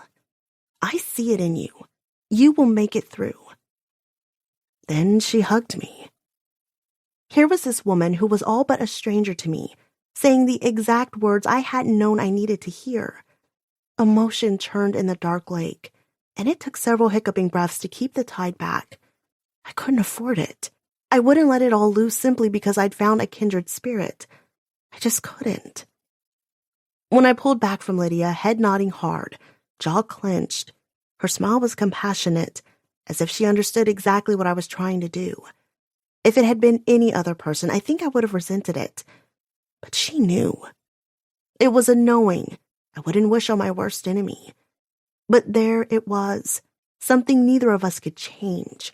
A tie of battered bodies and split blood that made us sisters, more than blood ties ever could. Callie!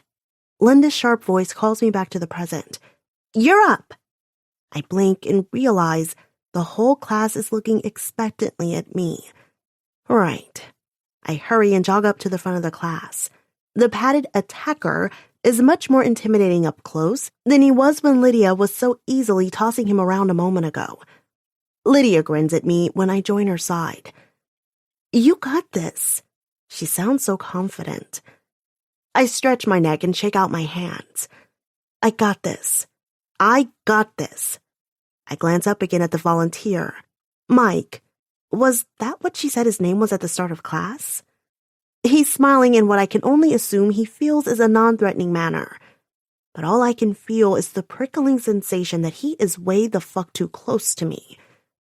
All right, Callie, what are the steps to take if he grabs you? Lydia asks. For a second, my mind is a complete blank. Hands. Men grabbing me. Sweaty hands holding me down. God damn it. 1, 2, 3, 4, 5, 6. Remember the steps. Lydia's voice breaks in. I take a deep breath in and let it out slowly through my teeth. The steps. Remember the steps. Vocalize. Disengage. Run. Excellent.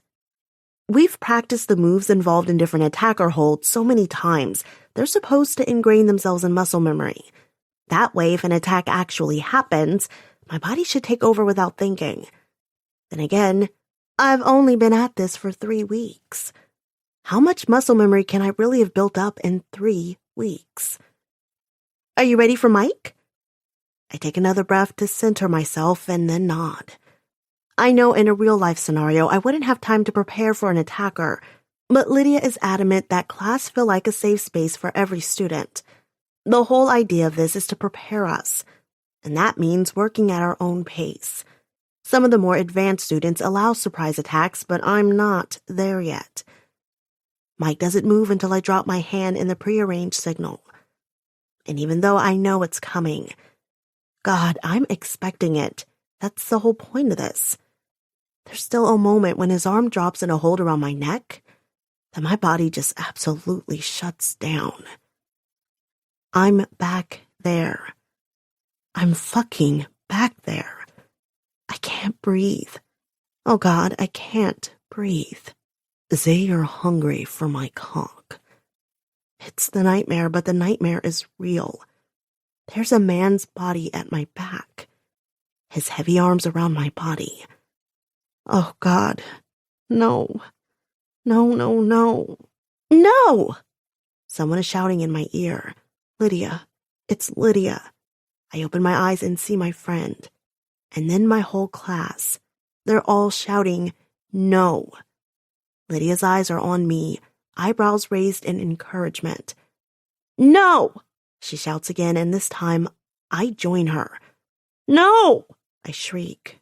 When the word rings through my vocal cords and echoes off the walls of the room, I feel the power of it. The attacker has his arm around my neck in what would be a chokehold if he were pressing any harder. But in a sudden rush of adrenaline, I realize I know what to do. I turn my neck to the side so my throat won't be crushed and I can take full breaths again. Then I raise my elbow and jam it as hard as I can into the attacker's stomach. I hit the soft padding of the safety suit, but I'm too in the zone to care.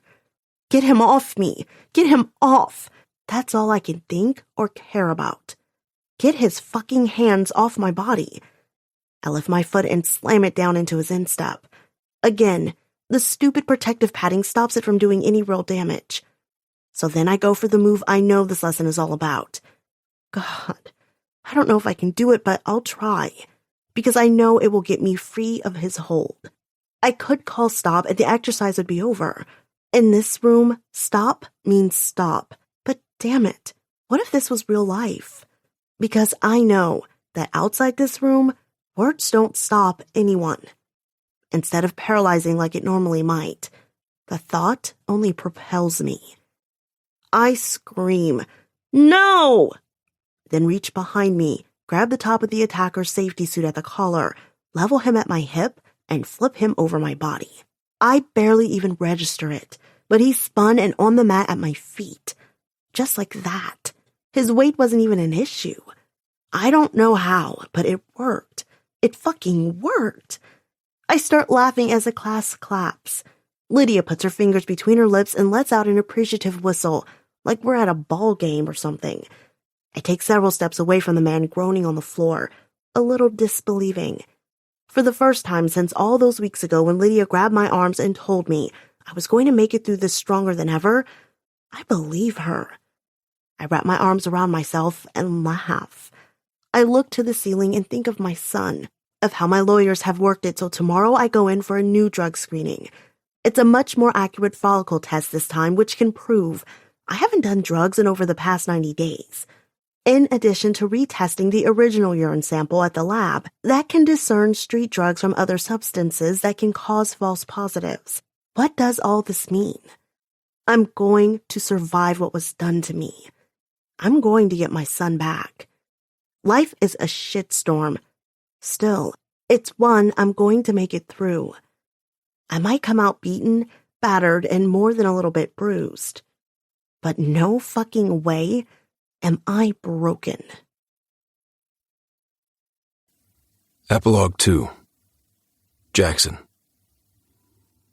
I stomp through the parking lot of Callie's apartment building after she tells me to leave, furious. But not at her. Gentry. Bryce Gentry, that fucking snake. He did something to her. He hurt her. Somehow, some way. What the fuck did he do to her? I'll kill him. I'll fucking kill him. I shouldn't have left him breathing this long. I, of all people, know exactly what he's capable of. Fuck! I shout, and kick the apartment's dumpster as I pass, which only gets me a sore foot and makes some kids playing soccer nearby shoot me looks like I'm crazy. Which I am. For her. Everything for her. And he hurt her. How bad? How bad is it? What did he do?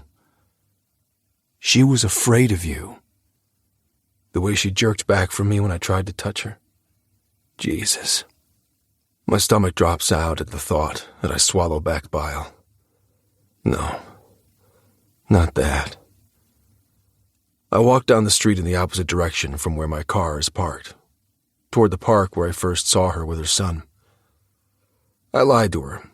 I wasn't just happening to jog by that day. I live 20 miles from here. I hired a guy to track her movements, and he told me where she was.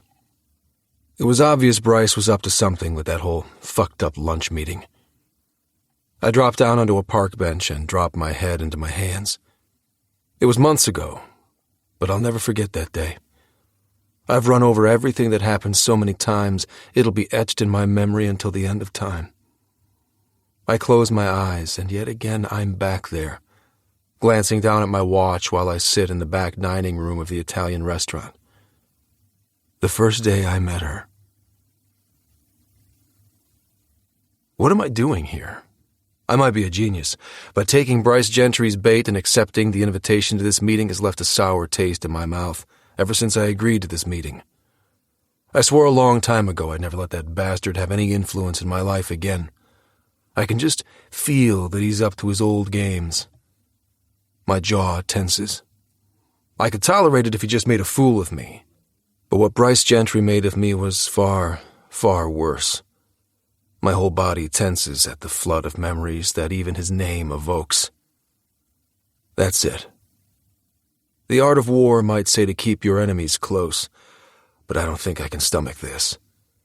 Seeing that man face to face, pretending to exchange pleasantries while he lords my father's patent over me, and that's just the least of the many things he stole from me.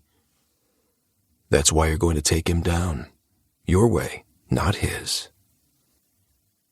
I was never one for face-to-face conflict like this. I work behind the scenes, gather data, construct algorithms, plan a strategic attack that he'll never see coming. If I try to play his game, I'll lose. What's the saying? A leopard can't change its spots? Well, neither can sociopaths. I have no doubt he's continued using and abusing people like he did me and the others I watched him destroy, and used me as a tool to destroy. Soon, Bryce will have to pay for all his many sins. But not today. I stand up and drop my napkin on the table, ready to leave as if I was never here. And then I hear that goddamned voice. Jackson! Even after a decade, it still has the ability to curdle my stomach. I look up and there he is, smiling at me like we're best friends and he didn't set me up for a rape charge. He rounds the table and embraces me with a slap on the back. The fucker has the gall to hug me. I'm not a violent man, but it's really taking a lot of energy not to grab the steak knife from the table and jam it through his eye socket. Outwardly, though, I just shut down. I go cold, calculated. In his games, Bryce always watched people's every cue for an in, a way to play and manipulate a person. I couldn't trust anyone for years after what he did. I have intimacy issues, apparently. That's how one of my girlfriends diagnosed me a couple years ago. We broke up about a month later. It was an ugly scene. She was crying loudly and asking me why I wouldn't just open up to her. I could only stare at her without a word and hand her a box to pack up the things she kept at my place. The more she shouted, the quieter I got. What could I say? That loud people make me nervous and suspicious? She was always so talkative and outgoing. Just like Bryce. I didn't even put my finger on the fact that that was the problem until a week later when my apartment was actually silent for long enough that I could finally pinch out a shit again. I'd been constipated throughout our whole relationship. Should have been a red flag right there. My bowels tightened right back up again at Bryce's embrace. Bryce? I acknowledged stiffly, looking down at him. I was always taller than him, but over the years I've filled out as well. I tower over him not only in inches but in sheer size. He's a slim man, nothing to the brawler's strength I've built up working out my various aggressions. Certain places have been my sanctuary, the gym and the club in particular. Bryce has always loomed as such a large figure in my mind. In reality, he's small. A small, pathetic little fuckhead who wanted to play God with other people's lives. Not anymore. It's on the tail edge of that thought that I see movement beside him. There's someone with him. A woman. A very beautiful woman. Who looks scared shitless for some reason. What am I thinking? She's with Bryce. Of course she's scared. And this is? I ask Bryce. But don't look away from her. Her eyes widen in surprise, and when she swallows hard, I can see her fluttering pulse. Bryce always surrounded himself with beautiful girls. But this one seems different. She's not throwing herself at him. She doesn't seem dazzled by his looks and charm. In fact, she looks like she doesn't want to be here at all. Smart girl. So why is she? Bryce's arm slips around her waist. This lovely creature is my new personal assistant, Miss Calliope Cruz. Isn't she just a vision? Bryce pulls back and stares at her with a look of pure adoration on his face. I narrow my eyes. Meanwhile, the woman just looks confused for a moment, but then she pastes on a smile. This is obviously some sort of show. I can only guess that I'm meant to be the audience. Why? What the hell kind of game is Bryce trying to run on me this time? And why after all these years? Does he know I've been investigating him? Is that it? I hired the best of the best, and they've assured me he's not onto them. Not only that, Bryce turns back to me, but Callie's pursuing a degree in advanced robotics from Stanford. Callie seems to struggle to catch up to the program until her whole body jerks with surprise. A quick glance shows Bryce's hand rising from her backside. Did he really just slap her ass? But like a good little puppet, she starts gushing on command. And I can't thank Mr. Gentry enough for giving me the real-world experience of working at such an amazing company. I'm learning so many things by getting to see the inner workings of how he develops and grooms new ideas through each stage of production.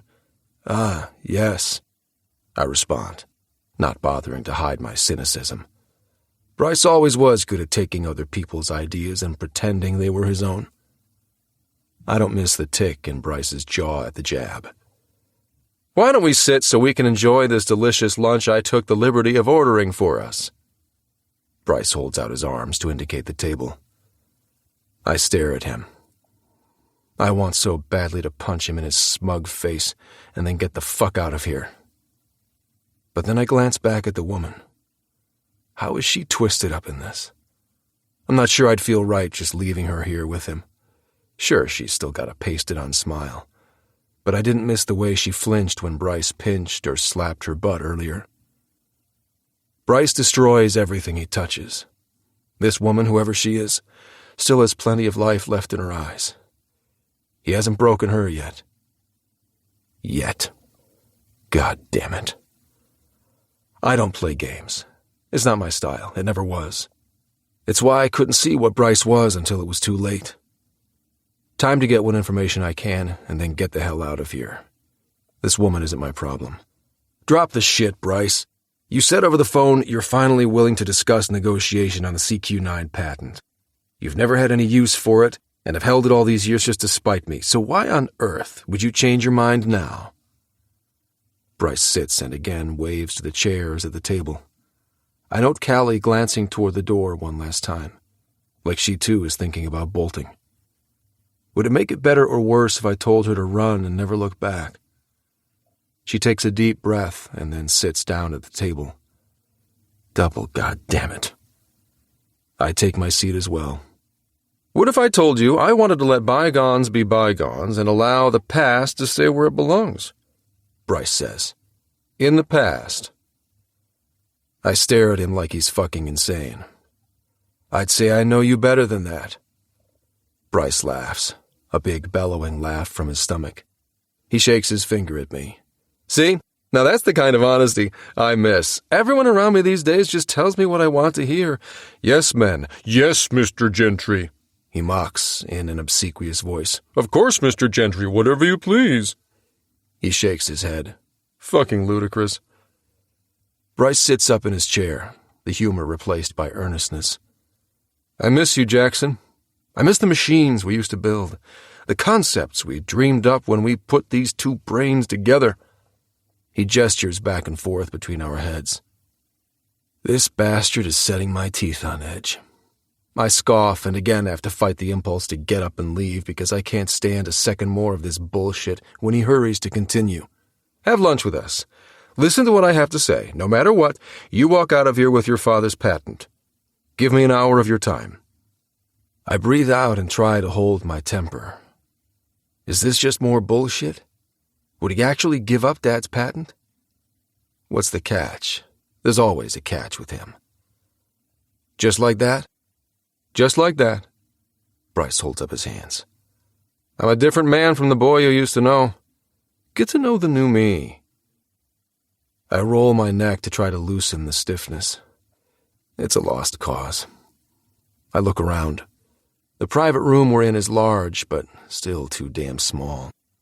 I hate to breathe the same air as him. Callie takes a sip of her water in the silence. Her arm is long and elegant as she sets the glass down. Her tongue peeks out to catch a drop of water on her lip. Then her cheeks redden as if she feels my gaze on her. Who is this woman? Where did she come from? Who is she to Bryce? So, Jackson, Bryce asks, how are things with you? How's the company? And Miranda? His voice is cajoling, like one might sound when ribbing a friend. Still enjoying fucking my former fiancé? My fists tighten underneath the table. Callie chokes on her water, and the waitress opens the door, appetizers in hand. Yes, this is much more the Bryce I remember. My hands relax as I look placidly at my nemesis. I can feel Callie's gaze ping-ponging between the two of us. She's the only unknown entity at the table, probably precisely why Bryce brought her. He always did like keeping his opponents off kilter. The waitress sets down a basket of buttered garlic bread and other appetizers. If she notices the tension in the room, she doesn't show it. Callie, on the other hand, fidgets and gestures toward the platter. Appetizer, anyone? I finally shift my eyes toward her fully. She really is startlingly pretty. Beautiful, even. Large eyes, lush lips, big breasts that are impossible to miss. She manages to pull off innocent and seductive at the same time, like she doesn't quite realize her allure. Maybe it's all an act. Maybe Bryce found someone equally as manipulative as he to bring along for whatever charade this is. Then again, it's far more like him to surround himself with people he can use, not fellow masters of his art. Her cheeks pinken again under my long perusal. Of course, I finally say, and begin to load one of the small plates with appetizers, crab cakes and antipasta. I've let my attention be distracted by the beautiful woman sitting to my right for too long. Maybe that alone is why Bryce brought her along. Like a magician, I'll be distracted by the lovely assistant and not be thinking clearly enough to recognize his machinations for what they are. I'd hope I'm old enough not to be that sidetracked by a pretty face. I pick up the conversation again and make bullshit small talk about my company for a minute, the barest minimum for civility's sake. More than Bryce deserves. As for Miranda... Miranda. I allow a smile. We were a good thing while it lasted, but that ran its course long ago. I thought you'd heard through the grapevine that we've tired of each other. There's just the slightest tick in Bryce's coolly aloof expression. It's gratifying, I can't lie. Bryce smirks. Couldn't keep the faithless bitch in line either, huh? I feel Callie stiffen beside me, and if I were willing to give Bryce anything, my body would be tensing similarly. Miranda and I met because the tech world runs in small circles. She's in hardware. It's only by very strategic and intentional preparation by my personal assistant that I haven't seen Bryce face to face before today. Everyone knows I refuse to be in the same room as him, or attend the same parties or events. Miranda had naturally heard the gossip and sought me out because of it, about a year after she and Bryce split. She told me stories that curled my stomach. While never out-and-out abusive from the way she told it, Bryce was a cruel lover. I needed no convincing to know it was true. She was the one who introduced me to club life, actually. She'd gotten addicted to the pain, you see. Bryce was the one who'd taught her to crave it. True doms at the club helped her see there could be control in submission. Sanity. It was a gift she imparted to me at a time when I was sorely lacking it. Even though Miranda and I eventually parted, I'll owe her forever for that. And to hear Bryce now speak so disrespectfully of her, it's difficult, but I keep my tone neutral. Our parting was by mutual agreement after we both enjoyed ourselves. That was all. Maybe if you'd known how to treat a lady, she wouldn't have gone seeking fulfillment elsewhere. Bryce laughs amiably. He can come off charismatic and personable when he wants to. If you look at him straight on, you'd see nothing of the sociopath lying underneath. I've learned to recognize it, just barely, that slight shimmer in his eyes. That edge and manic shine that first came out when the policemen's backs were turned as they dragged me out of my dorm room in handcuffs all those years ago. The sly satisfaction of destroying a life. Callie doesn't see it. She relaxes and reaches for a crab cake. And then all of a sudden her body stiffens again and her eyes shoot to the tablecloth, where Bryce's hand has also disappeared underneath the fabric's edge. Her eyes jerk back to her plate, and Bryce's arm moves in her direction. It's so obvious what he's doing, but my head still wants to deny it. Not even Bryce would. He's not really going to.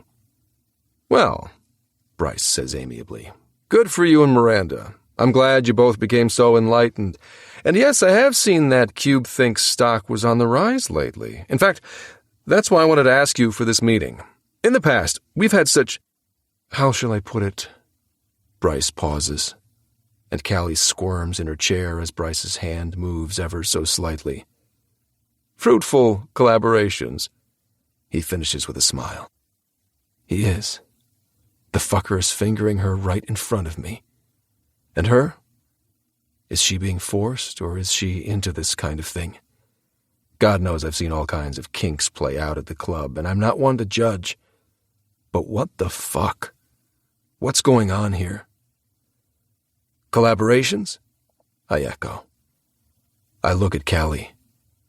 Her eyes are wide and stunned when she glances up and sees me watching her. I glance back at Bryce. Is that what we're calling it? When you steal things that are mine and then market them as your own? But then, you always did like putting your mark on things. I look back down at his forearm, the muscles flexing rhythmically underneath his suit coat. Whereas Callie's cheeks were flushed before, all the blood seems to drain out of them as her eyes flick toward me and then down at her plate where she determinedly stares at her food. No, not stares. Glares. She looks furious. And in the next second, her mouth drops open just the tiniest bit. Her fingers clench around her fork. I have no idea what she thinks about what Bryce is doing to her, if she wanted it or not, if this was some sick game they prearranged. But she's certainly getting off on it now. She swallows hard and blinks her eyes, but it's like she has a hard time focusing. I can't remember the last time I saw a look of such raw, lost pleasure on a woman's face. I date, sure, but when I'm out socially it seems possible for women to forget who I am, how much money I have. And at the club, most of the submissives are, well, too submissive. I'm not looking for a total power exchange. God, that's too much responsibility. I have enough of that at work. I just want a place to exercise my needs and then leave it behind.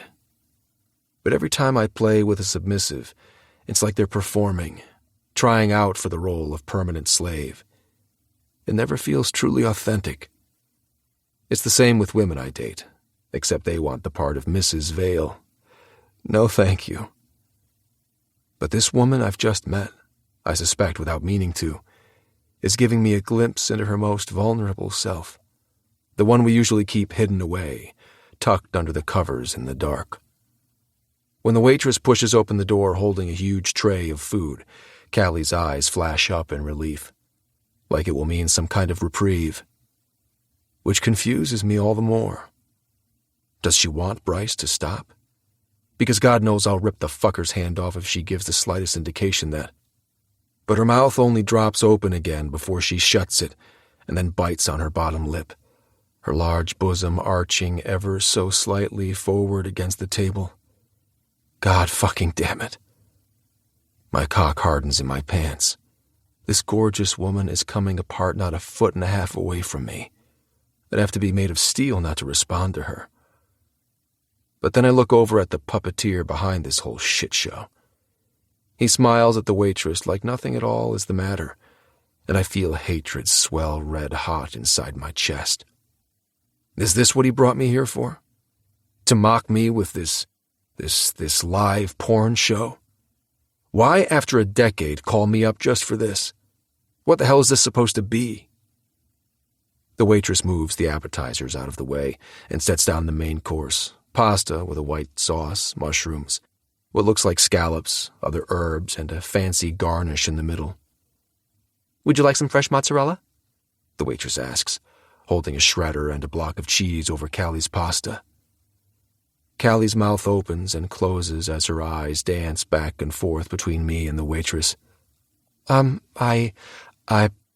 She stutters, squirming in her chair like she's trying to get away from Bryce's hand. He slides a little awkwardly to the side, making it more than obvious to me and the waitress what he's doing. The waitress takes a step back from the table after glancing down and clearly noting what's happening. No, Callie chokes out, and then her back stiffens like she was just jolted through with pleasure. I'm good. The last words come out as a high-pitched squeak. Little beads of sweat dot her brow. Bryce starts talking some bullshit about the robotics industry in Silicon Valley as he rolls pasta on his fork. Somehow he manages it one-handed. He eats lazily, like his other hand isn't so obviously occupied. I barely listen. I'm too focused on Callie, though I only look directly at her every so often. Because what if this isn't about me at all? Oh, I've no doubt Bryce wanted to fuck with me. But I get the feeling that this is also about screwing with Callie's head more than mine. She looks alternately freaked out, turned on, humiliated, and completely bowled over by pleasure. In other words, she doesn't look like she knows what the hell is going on either. Bryce is playing her too. He's running another one of his games. And I, of all people, know just how far his cruelty can go. Just how damaging the fallout can be. What the hell is going to happen to this woman? So gorgeous, fresh and young and vulnerable. Bryce is going to eat her alive. She picks at her food, then takes a long drink of water. I'm watching only from my periphery, but I note every movement. So I see when she glances nervously over at me. Our eyes lock for a moment. Then she looks quickly away. What does she think of me? I probably didn't make a good first impression. Large and dour and imposing. Bryce is the charming one. I feel my mouth settle in a tight line, which no doubt makes me only look more approachable. Dumbass. But it's not as if the situation calls for smiling. Callie's breath gets shallow again and she takes another swallow of water. Maybe I'm reading into things that aren't there, and this is all perfectly normal between her and Bryce. She's obviously into this enough to be getting off. She wriggles in her chair again and looks briefly toward the ceiling. Praying? That's not the way I remember it, you know. Bryce's voice interrupts my thoughts, his tone changing on a dime from polite bullshit to cutting. I look over at him, my attention diverted from Callie for the first time in 15 minutes of him droning on while we all ate. The way I remember it, he continues, we were best when we shared things. He arches an eyebrow, and it seems like there's some innuendo to his words. To my side, Callie readjusts herself in her chair, licks her lips, and swallows hard. I want to stare at her. Actually, I want to yank her away from Bryce, ask her what the hell she's doing with him in the first place, bend her over my lap, and after I've turned her ass pink, order her to finish herself off while I watch. That's what I really want to fucking do. Instead, internally, I make myself winter. Snow, ice, freeze, nothingness. Bryce seems like he might finally be getting down to the point for this whole charade. Let's see where all this has been leading up to. I scoff, picking up the bait he's laid down. And yet when we supposedly shared, you were the one who always came off with all the... I narrow my eyes. Prizes, in the end. I want to collaborate with you again, Bryce says. I'm developing a new drone that I'd like you to take a look at. I'll have legal draw up papers so everything's clear up front. Any patents developed would have clear 50-50 ownership. But out of it could come some knowledge and business relationships that would benefit both of us in the long term. Aha. So now we've finally come to it. And yet when I need to be focusing on what he's trying to get from me, God damn it, his distraction is working. Callie's edging near climax. I can see it in the features on her face. Her half-masked eyes, flaring nostrils, pink cheeks, slightly opened mouth. In her sweet little gasped breaths and heaving breasts, her peaked nipples pointing straight at me through the thin fabric of her shirt. And then I hear it. The wet noise of fingers sliding in and out of what must be her soaking sex. She's that wet. God fucking damn it. Bryce goes on about relationships with contractors and manufacturing plants, and how he wants to share his connections with me. Even distracted as I am, my bullshit detector goes off. And you just hand them over? Bryce smiles affably as he nods, and then he spits some more bullshit that's too good to be true.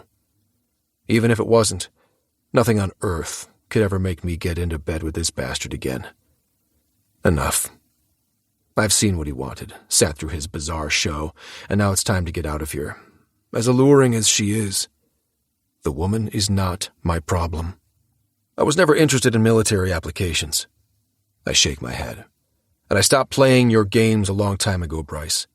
You said if I sat through this meal, I'd get CQ9.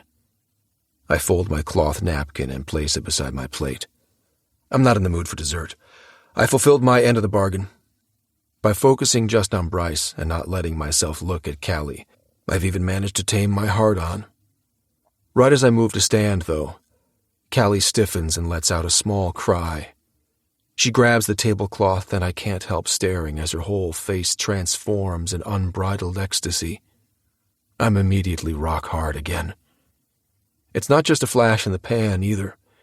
It goes on and on, shudders racking her body as her back arches up off her chair. When it finally ends, she takes a huge gulp of air and her eyes open. And then she looks utterly mortified. Her eyes and mouth both pop open wide, not in pleasure, but total horror at knowing that I obviously just saw her climax and knew what was happening all along. Then her eyes flash to Bryce, and her face absolutely crumbles. Her eyebrows drop and her mouth closes. Her shoulders fall, and I've never seen anyone look more defeated. I'd swear I just watched her realize something, and whatever it was soul-crushing. It's not just a guess anymore. Bryce is up to his mind-fuck mastery as always, and this woman is his latest victim. Bryce comes over and holds out a hand for me to shake. I don't miss the fact that it's the hand that was just inside her. I take it and grasp his hand in a finger-crushing grip. His smile never wavers. "Don't forget I know you," Bryce says. He leans in. "You might be #1 in the U.S., but if you want CubeThink to be internationally competitive, you need an edge. I'm offering it to you. Why don't you mull over the opportunity and get back to me?" He pulls me forward and gives me another hard pat on the back. Then the fucking bastard slips a thong in the front pocket of my jacket. By the way Callie cringes and turns away, her face coloring with humiliation, I have no doubt it's hers.